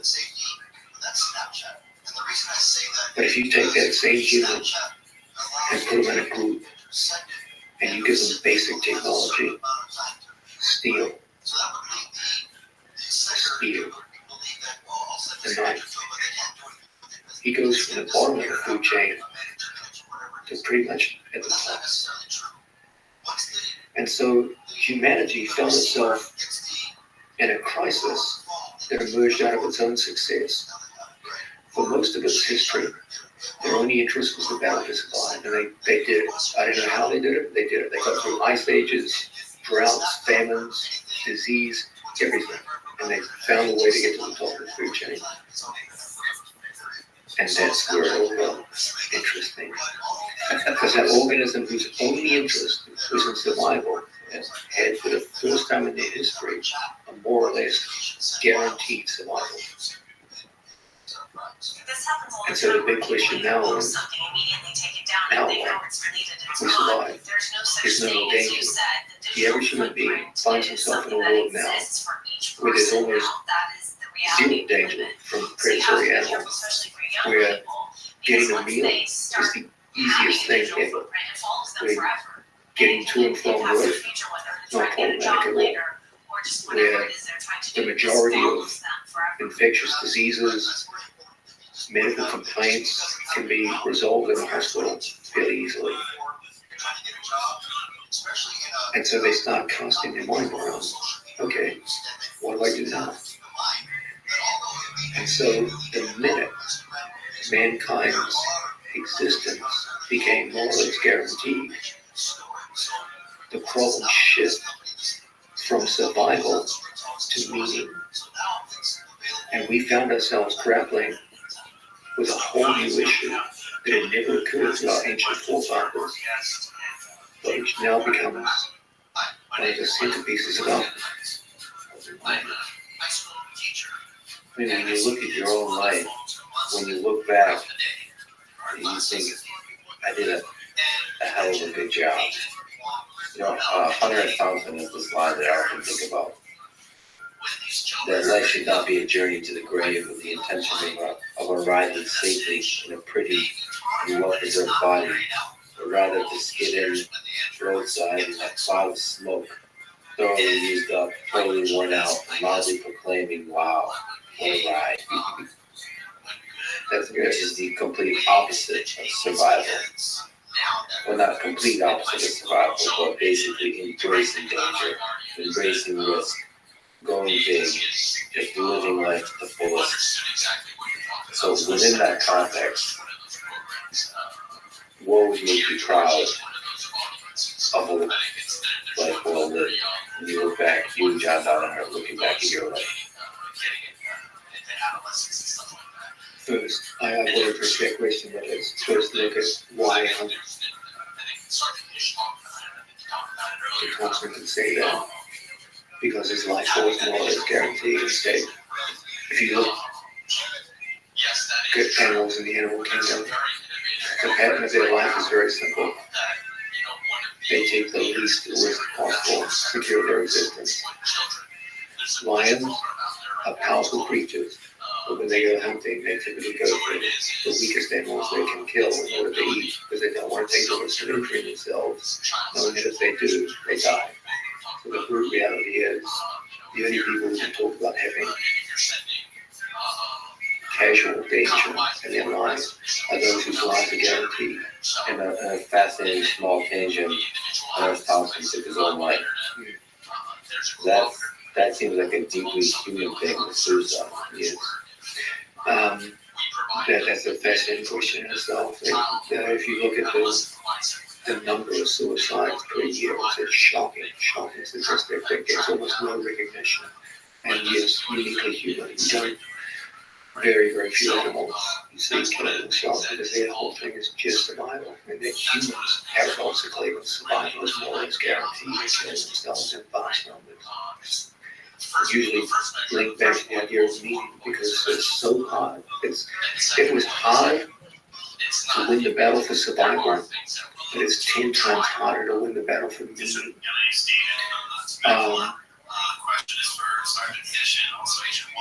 What I think about is, first off, I'll say right from the bat, there's never going to be an agreed upon sense of meaning.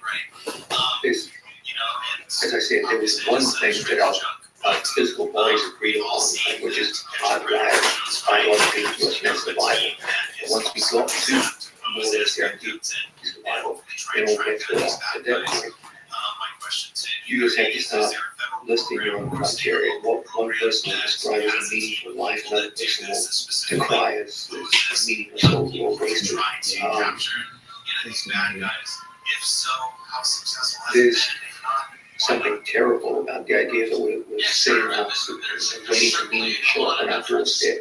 But what I find the best people do is they take charge of it and they look at their lives in a form of authorship, where they see their life as a tale to be written, and they do their best to write that tale with as much control over the direction of the story as they can.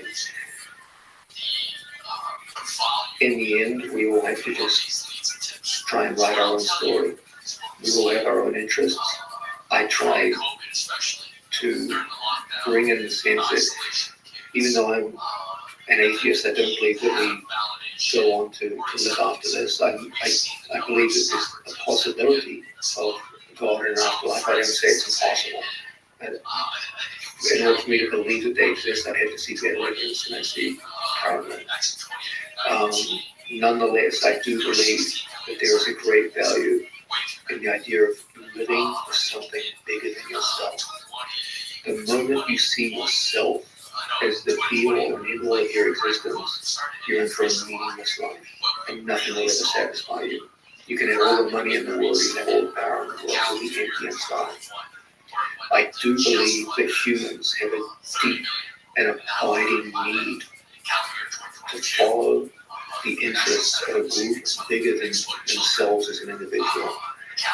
Is it ideal? No. Is it an answer to the meaning of it? No, because eventually that group will self-die out. So there's a sense in which it just plays a kind of delaying game.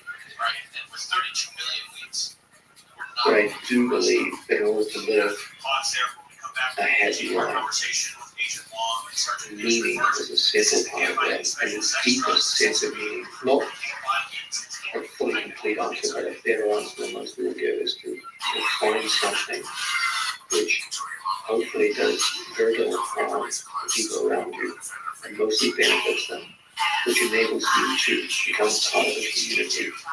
And as I say, it's something larger than you as an individual.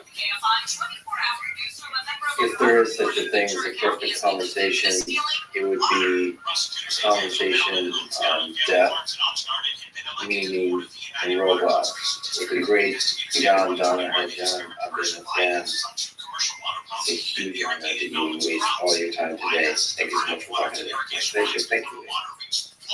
Thanks for listening to this conversation with John Donner. Thank you to Onnit, Simply Safe, Indeed, and Linda. Check them out in the description to support this podcast.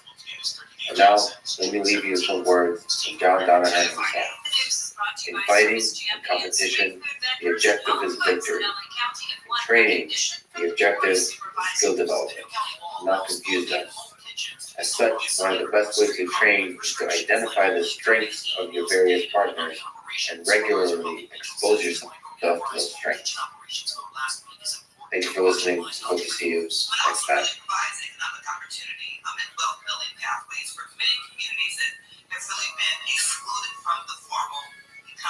Public Health Department will oversee the program that begins in November with enforcement starting in January. Michael Bunks, KFI News. A state senator from LA has pushed a bill that claims to stop shoplifting in grocery store self-checkout stations. This bill simply says self-checkout checkout counters need to be regulated. Democratic State Senator Lola spoke with Guinness says the goal is to protect workers and add jobs by requiring one employee for every 2 self-checkout stations and only allowing 15 items or less. Data is showing that 16 times more items are stolen out of self-checkout than in any other cashiers. Critics say the bill adds unnecessary regulations because retailers have already started implementing the bill's requirements.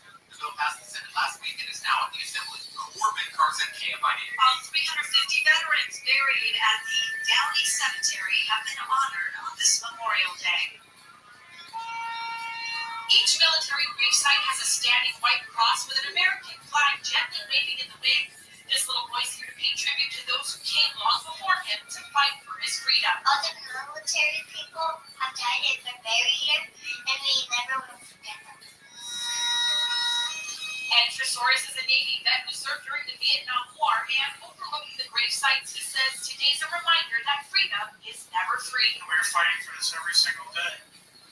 Even now, every day in this country, we're fighting for our freedom. City officials were joined by Downey police, firefighters, and the public in gratitude of those who served and in sorrow for those who lost their lives. At the Downey Cemetery, Chris Adler, KFI News.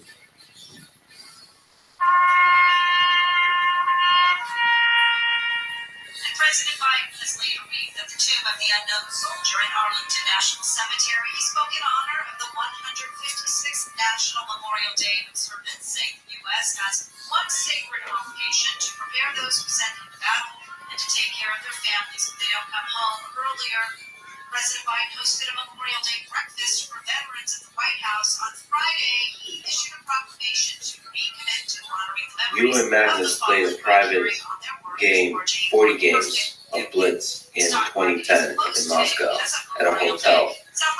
This sound just feels legendary. The reason that I probably should not have agreed to play this match, and I very oftentimes reference it as one of the biggest mistakes in terms of competitive chess that I made, is specifically because it gave Magnus a chance to understand my style of chess. Are you and Magnus friends, enemies, frenemies?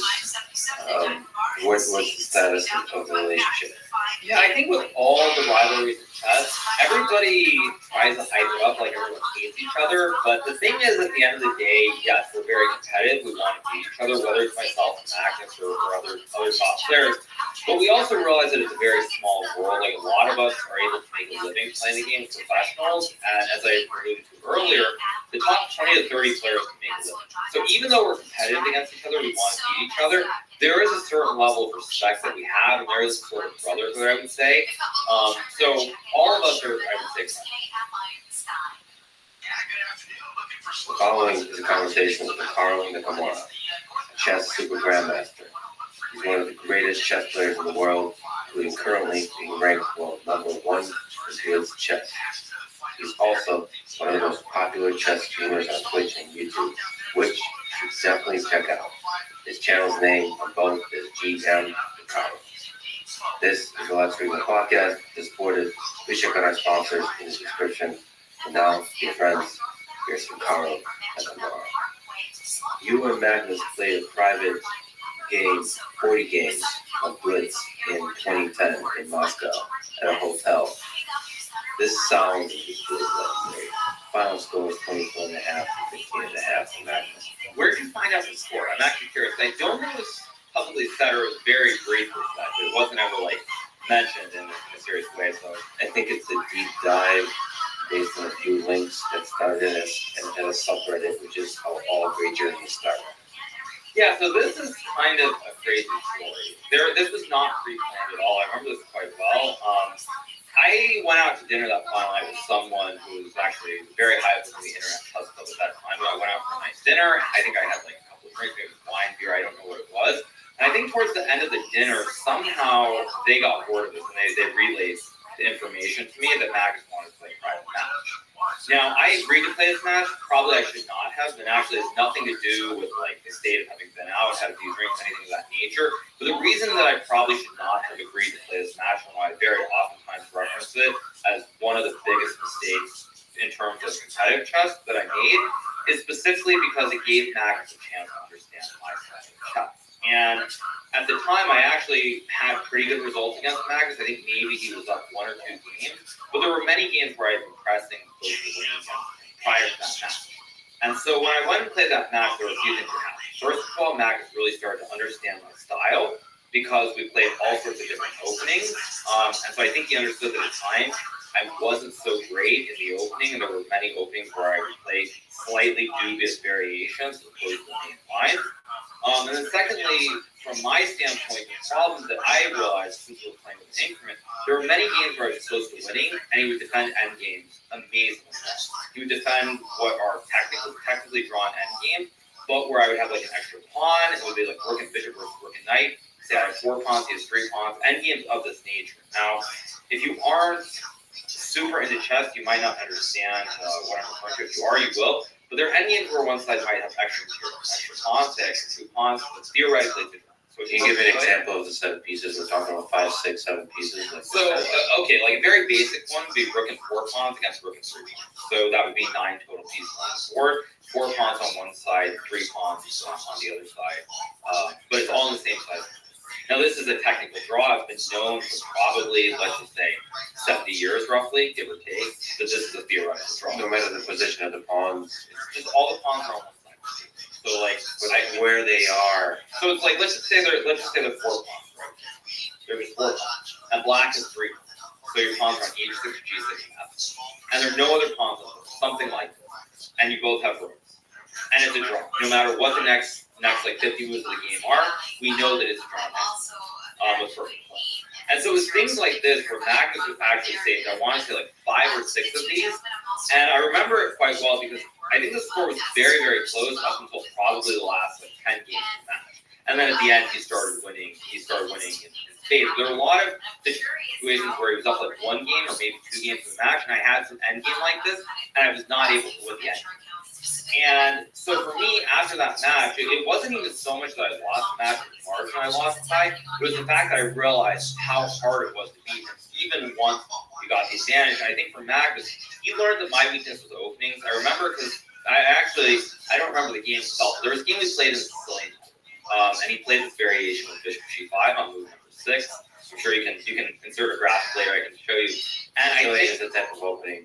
Mm-hmm. Sicilian's the opening night over this variation was played by Bobby Fischer, the champion, Gary Kasparov as well. And so we played all sorts of different openings. Of course, it's not a serious, it's a serious match, but it's not serious where it's going to count for the ranking. So you're trying to fill out where you're coming strong versus weak. And so there was one game, I remember this very clearly. He played the Bishop G5 variation night over.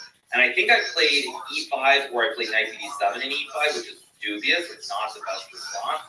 And that's just one example where I was playing things that were a little bit dubious, and I was not playing the absolute main line with 20 moves of theory. So I was trying to get outside of theory, and I think Magnus learned from that even though it appeared that I was very well prepared in these openings, I wasn't quite at that level. Did you have a different interpretation of you going outside of the main line, that you're willing to experiment, take risks, that you're chaotic, and that's actually a strength, not a weakness, especially when you're sitting in a hotel room late at night, past midnight, playing chess? I mean, why do you interpret that that's your weakness? Because Magnus, going forward, was able to figure out the lines where you have to be super precise. You cannot deviate at all, and I got punished out of the opening. So it was like, it wasn't about the night order, the opening or the variation specifically, but he knew what my repertoire was, and we picked lines where I had to play the absolute best lines in order to equalize, or I would be much worse. And he was very effective. But nevertheless, it's pretty legendary that the two of you, you're one of the best chess players in the world throughout the whole period, still today, that you sat down in a hotel room and played a ton of chess. Like, what was that like? I mean, there is a little here. There is a little video of it. I mean, this is like epic, right? How did this video exist, by the way? I think there was one journalist, Macaulay Peterson, who was able to film part of it. So it was in a room. It was me and Magnus. I think Henrik was there. I think Macaulay was there, and that was it. People can go on YouTube and watch some chess digital strategies, Macaulay Peterson chat. For people just listening to this, there's a dimly lit room with a yellow light emerging out of the darkness of the two faces of Zingaro. I mean, and the deep focus here. What time is this? This is probably like one. This was, I believe, the day after the final. This was the final round of first and closing. I mean, are you able to appreciate that? Many of my favorite memories are actually similar to this. Another memory that I really have, that I recall very fondly, was after the U.S. Championship. It was called the 2005 U.S. Chess Championship. It was held at the end of 2004 in, I believe it was in La Jolla, in San Diego. I won that event. And after that event, I was playing Blitz probably for like 4 or 5 hours in the lobby of the hotel. So it's the same kind of situation where you're just playing for the love of the game as opposed to anything else. Of course, nowadays, I think both for Magnus and myself, just playing a dimly lit room like this would almost certainly not happen. There would probably have to be certain stakes involved for us to play. But, you know, if you go back in time, these are the sorts of memories and moments that would happen all the time. So is there a party that doesn't regret that this happened? You know, I think it comes back to my general philosophy. I feel like everything happens for a reason. And so because I have that as one of my core beliefs, like I don't really look back on it as mistakes. I feel like everything has happened and things have transpired the way they have for a reason.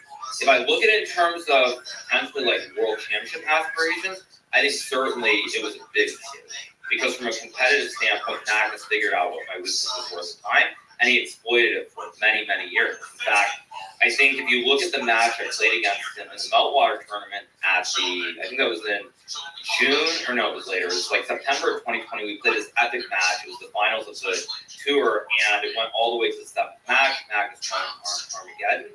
And in that match, my openings were much better. I was able to match him in the openings. I was not worse out of the opening most of the game, and that made a huge difference. But for many years, he was able to exploit my openings, and that's why the score, I mean, it's not the only reason, but it's one of the reasons the score is so long. Is there any of those games that you mentioned, 7 games, that are interesting to look at, to analyze? Ideas that you remember that are interesting to you? Well, it was actually, so to set it up, and this probably will come into play in terms of World Championship format, it was 7 matches of 4. So we played a 4-game match. And after 4 games, say I'm up 2.5, 1.5, I win match number 1. Then it's like you're doing 4 matches of 4 games. Do you remember how you won? There were a couple of Berlin games in the 6th match, I believe, and the 7th match as well, where Magnus actually made some mistakes, and I won some critical games. You're going to have to explain some basics here. So Berlin's the type of opening. What's that? The Rui Lopez or Spanish opening. It actually existed all the way back in the 60s, but it really became popular in 2001, I believe it was, when Gary Kasparov and Vladimir Kramnik played the World Championship match. Kasparov had been the world champion for a very long time. I think it was close. I think it was about 15 years roughly, maybe a little bit more than that. And he lost the match because when Gary had the white pieces, Kasparov was not able to effectively get an advantage. A lot of those games were very quick draws, and in chess, you want to put pressure on your opponent when you have the white pieces. So Kasparov was not able to do anything with the white pieces, and Kramnik was able to beat him when the colors were reversed. Kramnik won a game with Grunfeld, won a game in one of the Queen's Gambit Decline/Nimzo variations as well, and that was the reason Gary Kasparov lost the World Championship title, was because of this variation. Can you teach me the Berlin opening? Absolutely. So the opening starts a little bit 4. And then it goes to 5, knight f3, knight c6, c5, and now knight to f3. And at which point is this the standard? Like, this is the Berlin? Yeah, this is the Berlin. This is the starting position of the Berlin defense, and white has many options here. Now, it's interesting because I did work with Gary at a certain point, and I remember I had access to his database, and he had something like 220 files on the Berlin defense. Because what happened is Gary is somebody who, the way that he learned chess, it's very much like, there are certain openings that are okay, there are other openings that are not. And so this was considered dubious at the time. And so Gary basically decided to go into his endgame with castle, knight takes pawn. Why is the castle an endgame? So I'll show you, knight takes pawn. All these moves are very poor. What does it mean they're very forced? That means like those are the optimal things that you should be doing. Exactly. These moves are, I think they're almost, at least for black, they're absolutely forced, or else you're going to. You said knight takes g4. Knight. Okay. So this attacks the bishop on d5. Black takes back to the pawn in front of the queen. Knight to f5. What? You're aggressive. Yeah, so you get this position where we're in an endgame.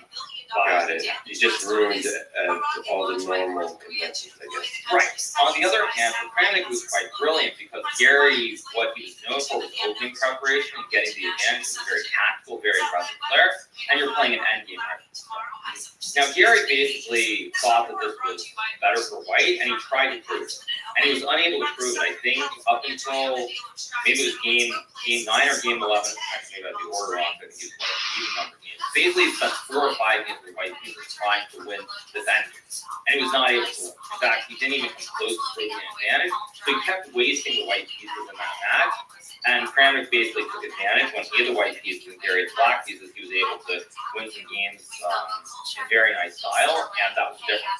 Well, that's kind of brilliant. So, yeah, this is a new problem presented in that match, and Gary's gut says White is better. white is better, and so in white I'm going to push for this position, and I'm going to not change anything from match to match. I'm going to try to find a way that this is better. So it's that kind of stubbornness. And what do you think about that? That's the way of chess, right? Like, that's not a mistake. That's the way you should do it. If your gut says this position is better, you should capitalize, right? I think that's an old school way of thinking in chess because before computers, basically it was up to humans. Your intuition, your calculation process really determined whether it's better. So like in Gary's times, openings are dubious. They're dubious. It means somebody is better. But as we've learned with computers now, even small advantages, generally that doesn't mean anything, and a position is defendable where you won't lose the game if you play optimal moves. Even if the advantage is like half a pawn, like 0.50, with optimal play, a computer will still prove that position you can hold it and not lose the game. And so for Gary, he learned it where like if an opening's not right, he knows it's not correct, he has to prove it. Now finally towards the end of the match, he tried to switch, but it was already way too late, and he didn't have time to win with the white pieces. He did come close in one of the later games, but he spent the whole match trying to prove this Berlin defense is not playable. So this position, the computer would say that black is better. It would say that white's very slightly better because black has moved the king, you're unable to castle the king, and it's kind of open in the center. Oh, so wait, so Stockfish or Danjin would agree with Gary's intuition? Yeah, but at the end of the day, when you go like 5 moves deeper in any number of the sequences, it's going to go to 0.0. Which means draw. Yes. And that the bad thing is white should be winning. Well, you want to put pressure on your opponent when you go white pieces in any tournament, any match. Got it. So if the engine says 0-0, that means you're not doing a good job of playing white. Correct. You should be putting pressure. That doesn't mean you're going to win. There are going to be a lot of draws because the game has drawish tendencies, but you want to try. Normally, the general approach these days, because of computers, is you try to put pressure on your opponent when you're white, and when you're black, you try to be solid, make a draw. That's the general approach. Now, when Gary was actually at his peak, it was quite the opposite. Gary was trying to win games with black pieces as well by playing openings like this Sicilian knife. But with modern technology, and I did a podcast recently where I also spoke about this, computers are so good and players can memorize so many lines that nowadays trying to take risks with the black pieces, it almost always backfires. Or if you're very lucky, you might make the draw, but you never get the winning chance. So from a risk-reward standpoint, you have to play almost perfectly just to make the draw. But you're never going to have any winning chances. Where in the old days, generally you might lose the games, but you're going to have chances to win as well. But now it's very much one-sided. So a lot of players try to do this. This is, by the way, the C-Squared podcast? Correct, yeah. Yeah, this is an amazing podcast, so shout out to those guys. I'm glad that they started a thing. It seems to be a good thing, and I hope they keep going with this good thing. That was a great interview that I did with you. In that podcast, I talked about Sicilian knife. Very aggressive openings. The problem is white is the one who has the choices after the first 5 to 6 moves. White has the choices. What do you want to do? Can you show me that? Sure. So for below would be E4. Goes to higher. No matter what the day brings, count on Juicy Juice for the good stuff. Candy is the nutrients that feel 100% fruit juice to help them conquer the day. Now we get knight to F3. Pawn to D6. No sugar added, no high fructose corn syrup, Right. and artificial sweeteners. Knight to F6. Knight to F6. And now pawn to H6. Find Juicy Juice in your So this is the knight. Bobby Fischer really popularized it and run up to becoming the world champion. Gary played it for probably the last 15 to 20 years of his career, so it's a very solid opening defense. What is it? What are the? Sorry to interrupt. What's interesting about this? So there's a for people listening on the white side. There's a couple of knights out, and So black has many options. Black can play for b5 here to develop the bishop to b7 because the pawn on a6 guards the pawn on b5. You can also play other setups, like potentially g6 and putting the bishop on g7. okay, so bringing doing different things to bring it out. You can also put the pawn on b5 or put the pawn on so there are many different setups and it's very, very flexible. But white is one who has the choice here in terms of what to play. And there are many moves. There's this move that I mentioned before, bishop to g5, which Magnus played against me. There's also bishop to e3, bishop to c4, and now there are also moves like h3, h4, rook g1, even moves like h3. So there basically are 9 or 10 moves that white can play. But the move that white plays for dictates the direction of the game, and you have to be extremely precise. You're black. So if white plays something like bishop g5, that's very sharp and aggressive. So you can also play something like bishop to e3, pawn to e5, and something like knight to f3 here, and it goes in a positional direction. So again, this is very advanced. These are very advanced sort of setups, and what I'm explaining is not at a basic level. But white is the one who chooses the type. It's very aggressive, very sharp with both sides of chances. It's something very positional, where if you're black, you're probably okay, but you have to play the best moves in order to equalize, or you can end up worse. Okay, so you're always responding as black in this situation. Correct. So how different are all those different variations? Like with the bishop, the different, said you bring out the bishop to this position, or to that position. Like how are those fundamentally different variations? Like I just wonder from a AI computational perspective, like a single step. Yeah, well, I'll make it even simpler. If you put the knight here, it's very positional. If you put the knight on this square, it's very aggressive, because normally white is going to push this pawn from f2 to either f3 or f4, and potentially a pawn to g4 later. So even here, based on where you go, it changes whether it's a positional game or it's a very tactical. Just those little, and those are the choices you're constantly making. Am I going to be standard, and basic, and positional, or am I going to be aggressive? And I can actually give you another example. So psychology plays a big role, and in the candidates tournament, which I played in June of this past year in Madrid, Spain, I had the white piece against Ali Reza Farouja, who is a rising junior, originally from Iran, representing France. And I knew that he wanted very aggressive games. He doesn't normally play the Sicilian Island, and he chose to play it in this one tournament. So I knew that he wanted these very sharp positions where he can lose, but he can also win. And so when I played him, I intentionally played this variation because I knew that he was going to be unhappy. He wanted these sharp, exciting games, and here I am playing something very boring where if he plays it correctly, it's going to be a draw, but he's not going to be happy. And so he actually did something dubious because he wanted to create tension. He wanted to create chaos. So you knew by being boring, you would frustrate him, and then you would make mistakes. So the ultimate troll role at the highest level. Yeah, you mentioned psychology, and taking us back to the Magnus, even in 2010, the Magnus game. Reddit said that you've spoken about losing to Magnus being a hit on your confidence. Is there some truth to that?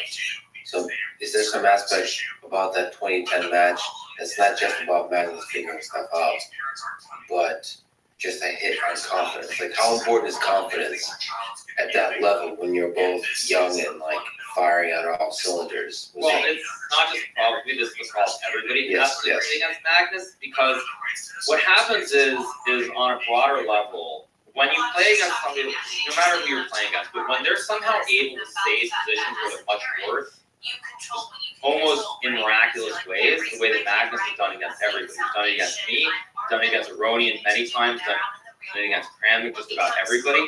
When someone's able to save games, it really starts to affect you because you don't know what to do. And more and more times it happens, it starts adding up, and it just affects you in a way that's very, very hard to overcome. And I think every top player has that issue, where if they've played against Magnus more than like 5 times, they've seen things happen in the game that don't happen against anybody else. And then psychologically, it becomes harder and harder to overcome it, which is why I think a lot of the junior players, they don't have this long history, and it does affect them.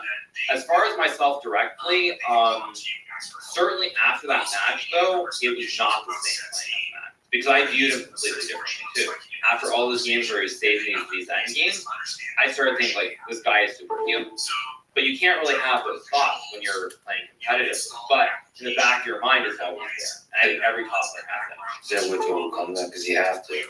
I don't know if I'll necessarily do better against Magnus going forward, but I felt that when I started playing against him, more than just a game here or there in classical chess, during the pandemic, I played in these online tournaments, it seemed like every month. I came very close. I beat him in one event. I think I lost in two others and in the tour final. But when I was playing against him more and more, he didn't feel superhuman. It felt like as I'm playing more and more and learning about his style, that I was doing better.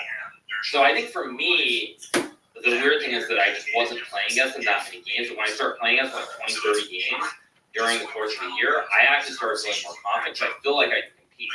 Whereas when I was only playing him like 3 or 4 times in classical chess in the previous couple of years, I wasn't doing great. And then you don't have those glimpses of, you don't have those moments where you feel like you're going to be able to win against him. When you start playing 20, 30 games and you get these opportunities, even if you don't convert, you feel like you have the chance.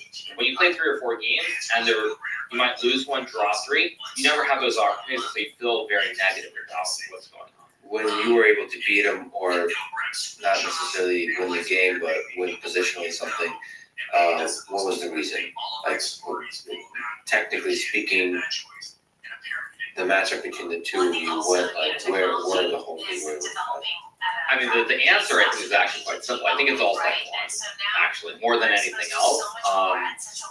Because I didn't feel like I was doing anything differently, but I was also not making the mistakes that I was making before. So I think it was more psychological on your part versus his part. It's very weird because when you think about chess, it's mental.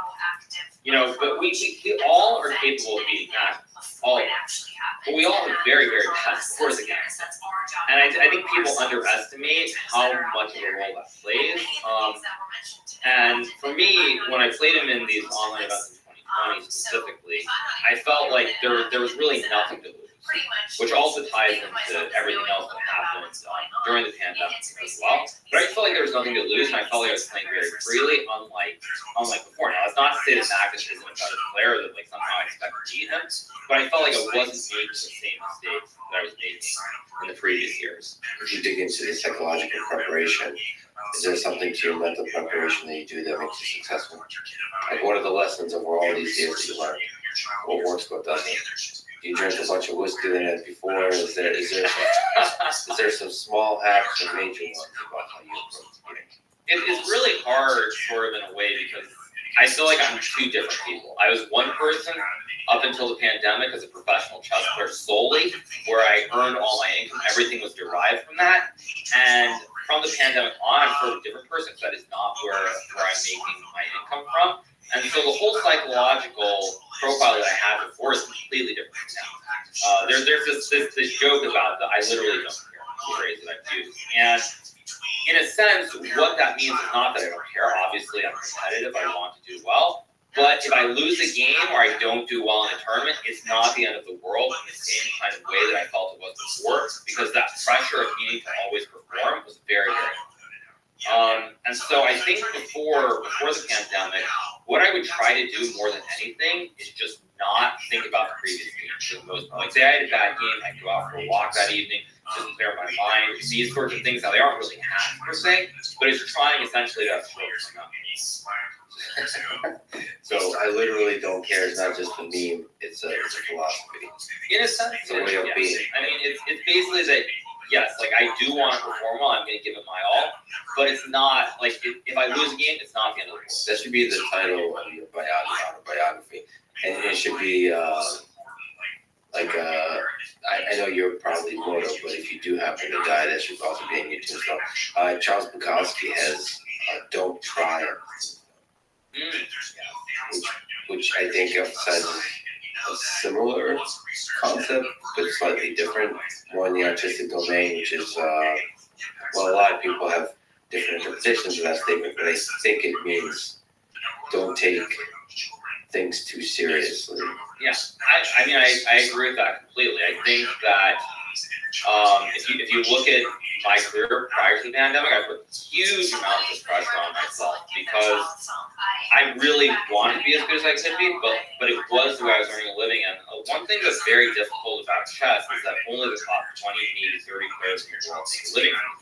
Now, you make a very good living. There's no way am I diminishing chess. The problem with it is it's not secure at all. So if you don't get invitations to the absolute top tournaments, which have prize funds from anywhere from maybe $100,000 to potentially $500,000, if you don't get those invitations, it's very, very hard to earn a living. You can go from earning maybe $200,000, $300,000 a year to earning like $50,000.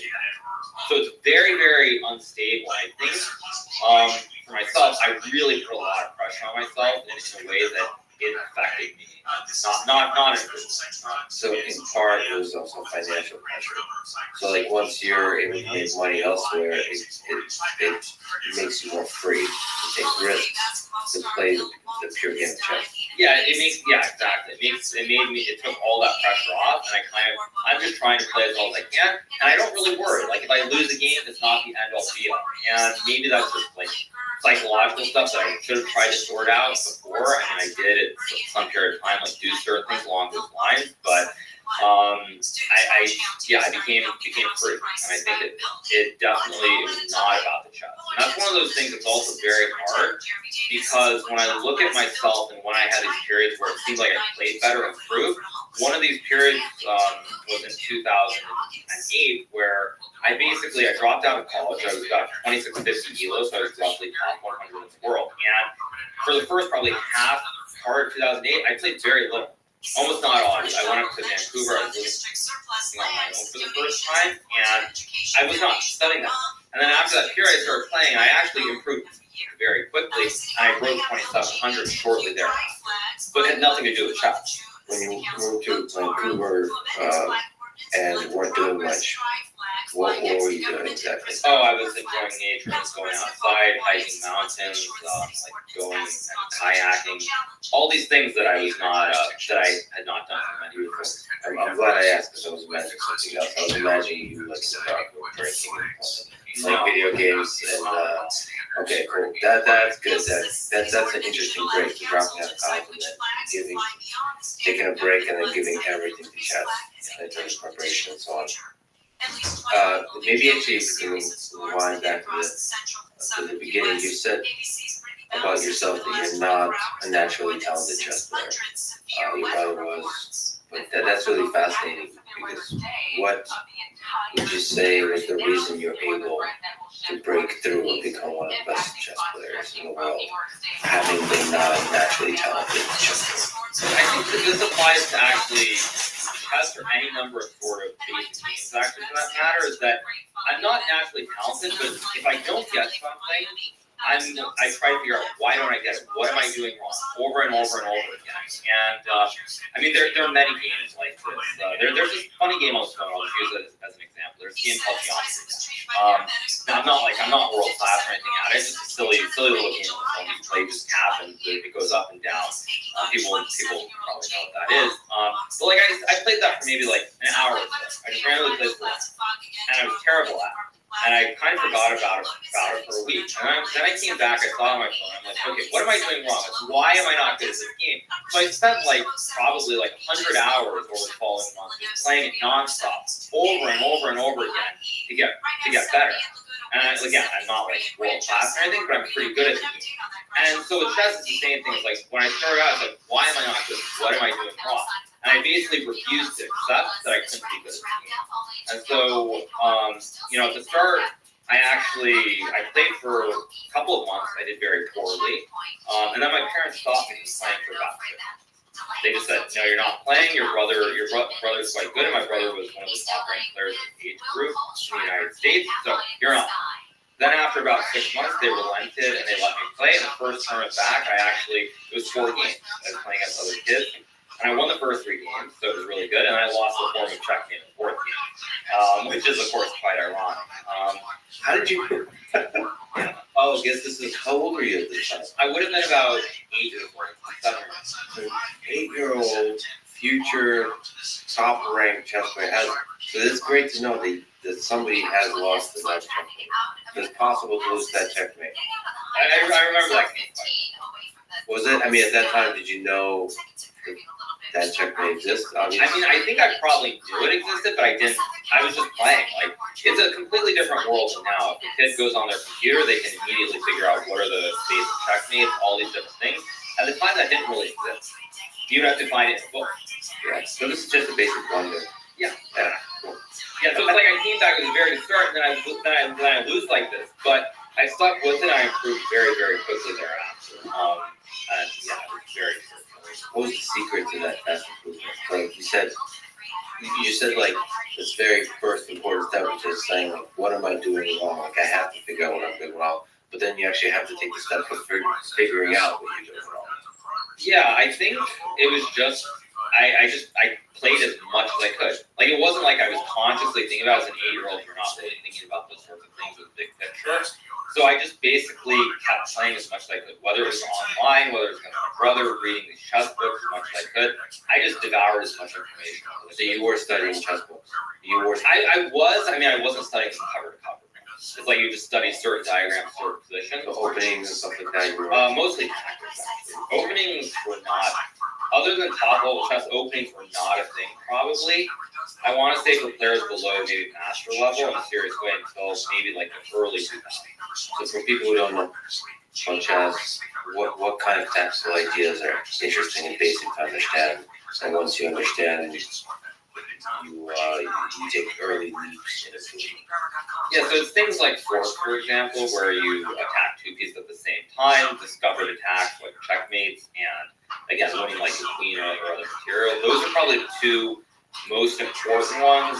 Batteries and pins, things of that nature. How rich is the world? And by the way, discovered attacks are when you move a piece. And you put a king in check to win like a rook, for example, and 14 pieces is when you're attacking 2 pieces, so obviously the other person can't move 2 pieces at a time, and they're going to have to lose one of them. Okay, so how big is the world, the universe of forks and discovered attacks? Like, I myself know, so there's like knights attacking like what is their first knight attacking like a queen and a rook, for example, or like a pawn attacking a queen and a rook, or like a rook and a bishop.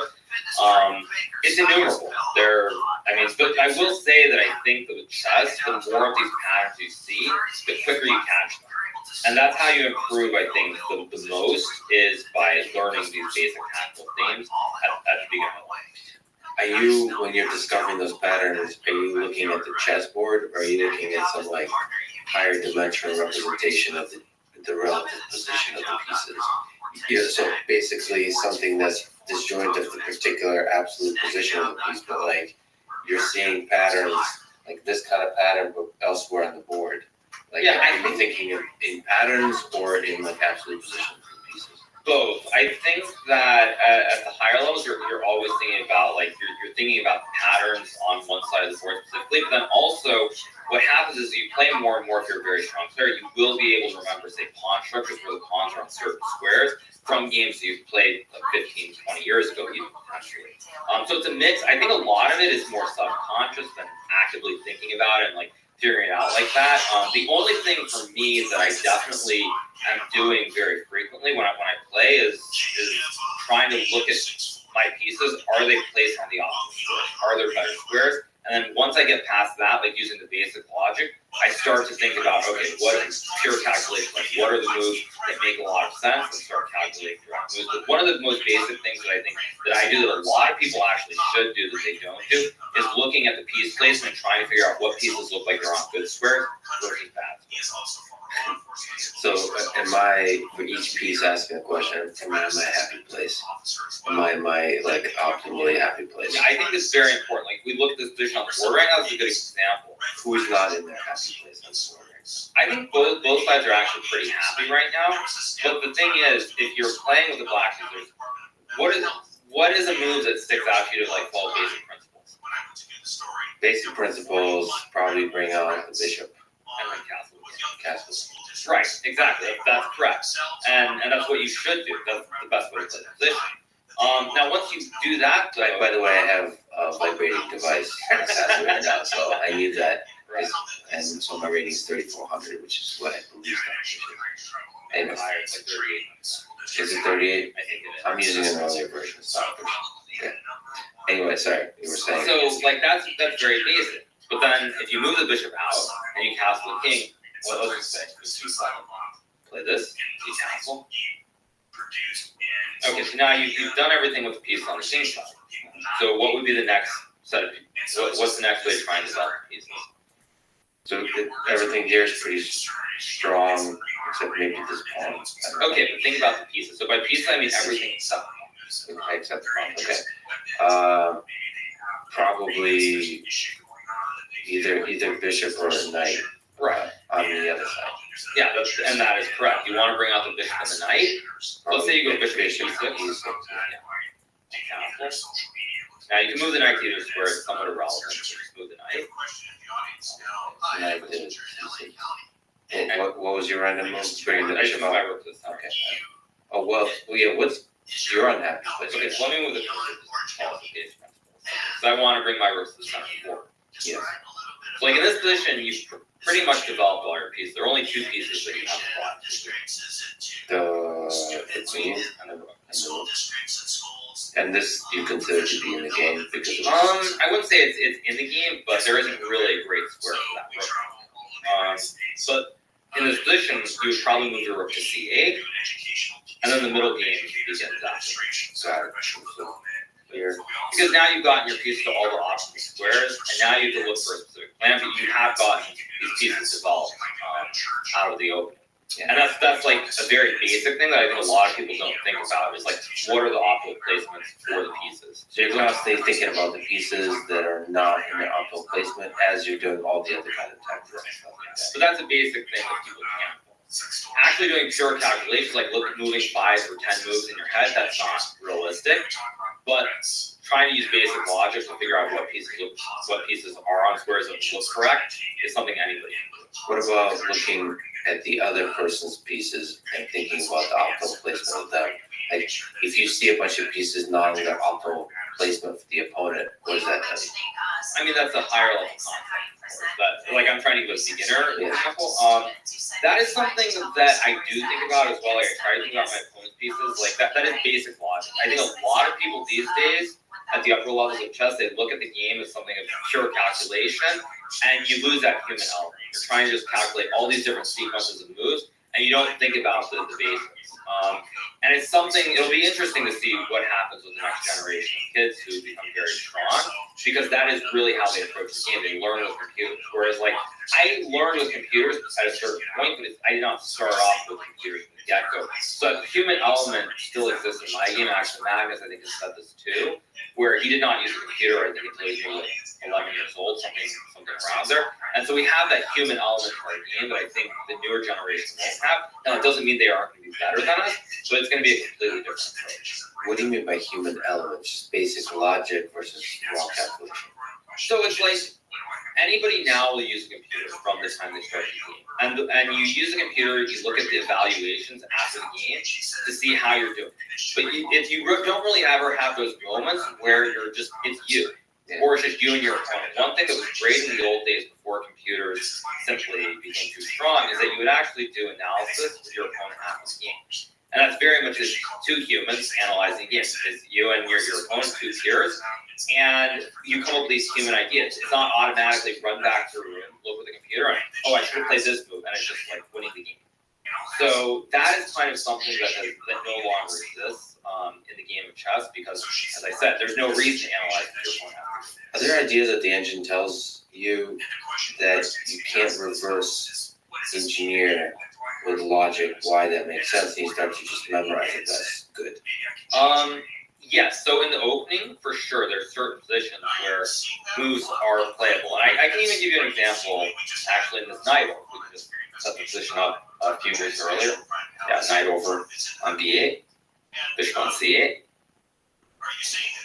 and just move the king back to the center, bishop back to f8, and pawn to e7.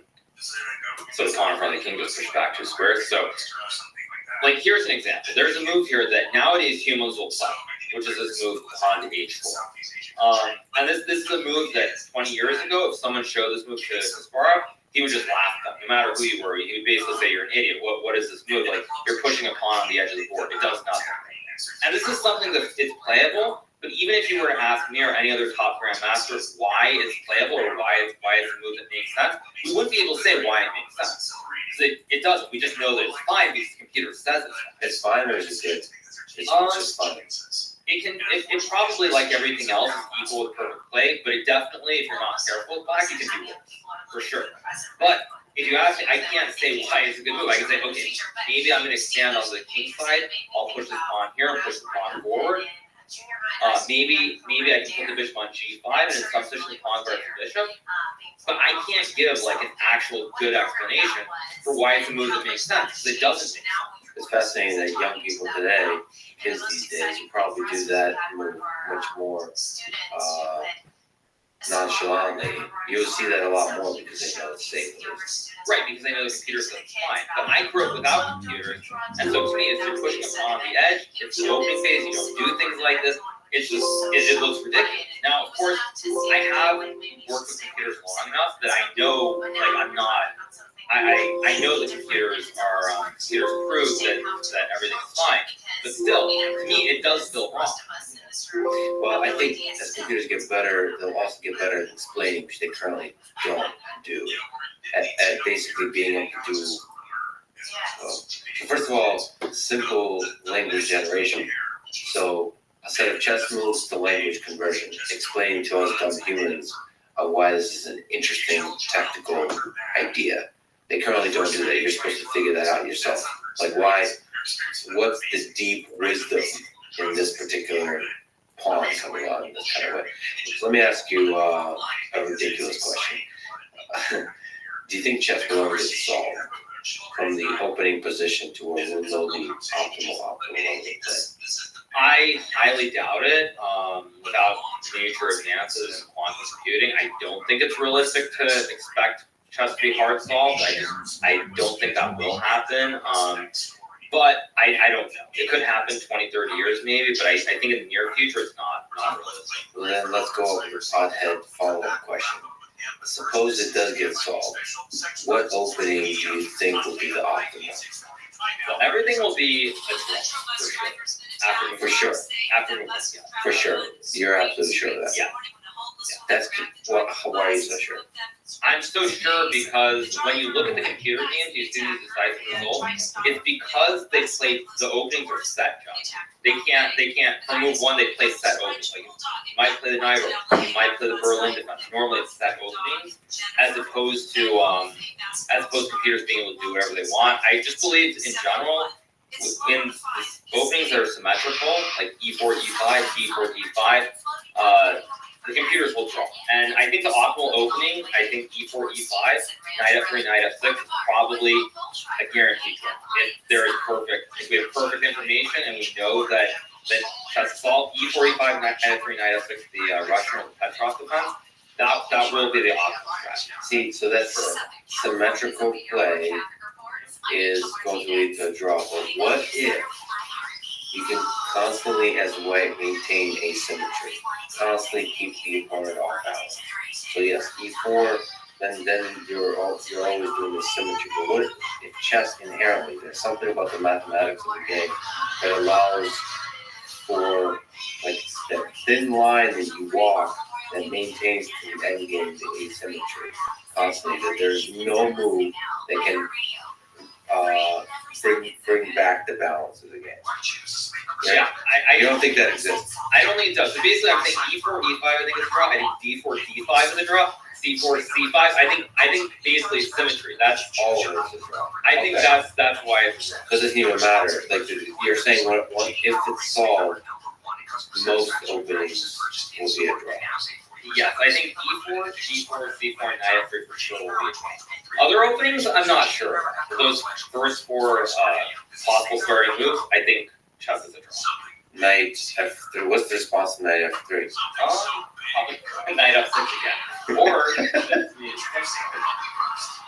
if I play knight f2 on move 1, black here can also play d5 on move 1, and normally at some point, white's going to end up playing d4. So the order of So it's probably going to lead back, yeah, all roads kind of lead back there as well. There probably are other ways which, where there is play, but I think that's, at the end of the day, the symmetry is what's going to lead to like a forced equality or drawing. Demis Hassabis is the CEO of D9 created AlphaZero.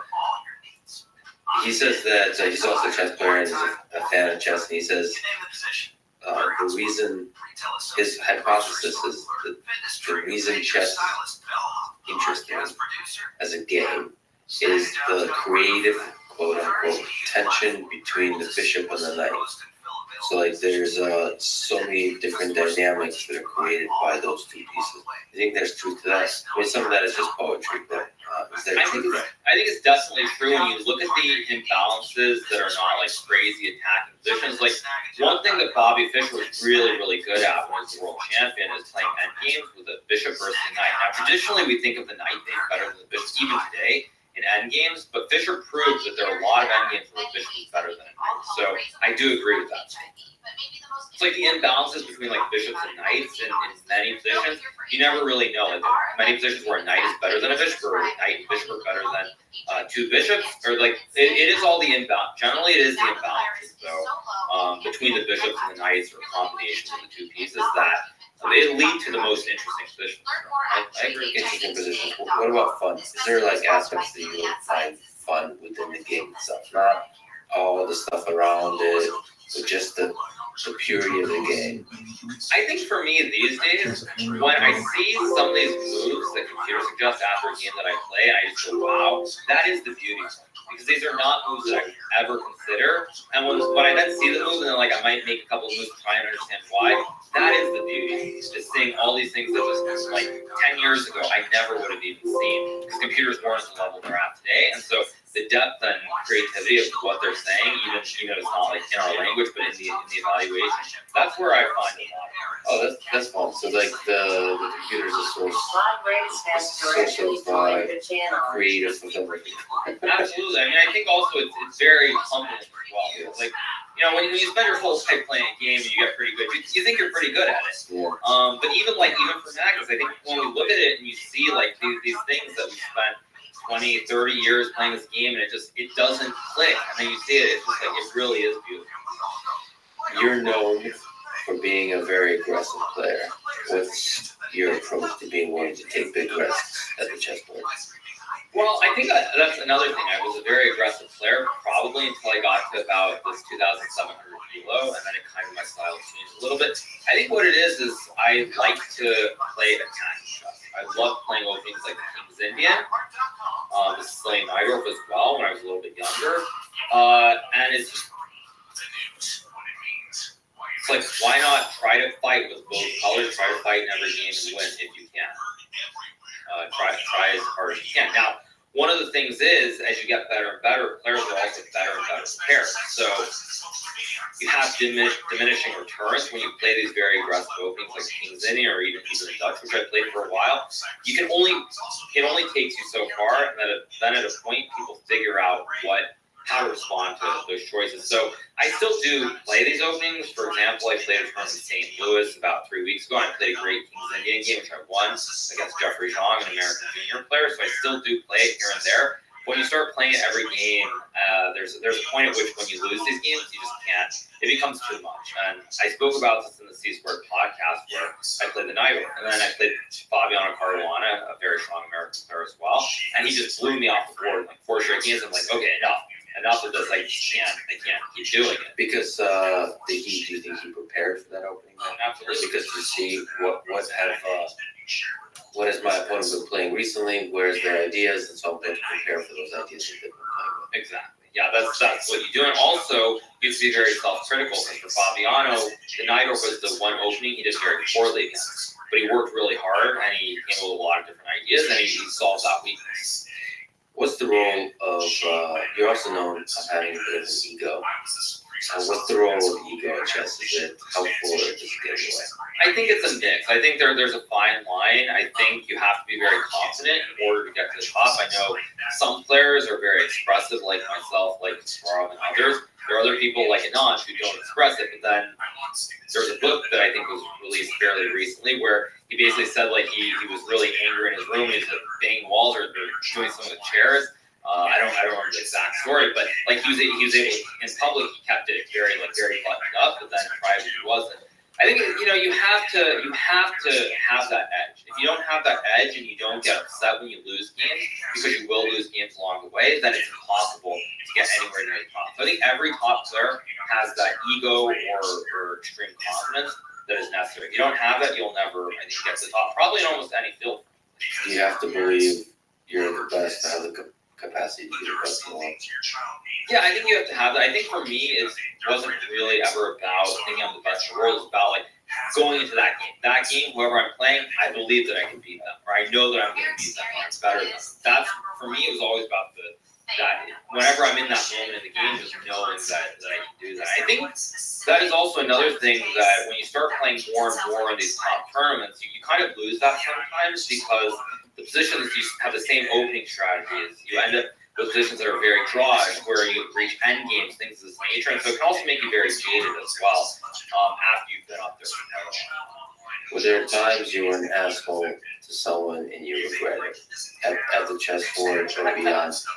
Yeah, so I asking internet questions. Yeah, I mean this is definitely true. I'm not going to pretend it isn't. When I was younger, I was very angry when I would lose games on the internet. Many of these stories are specifically from the internet, of course. And I think I look back on it, and of course, I wish that I had been able to like channel the anger differently. Basically, I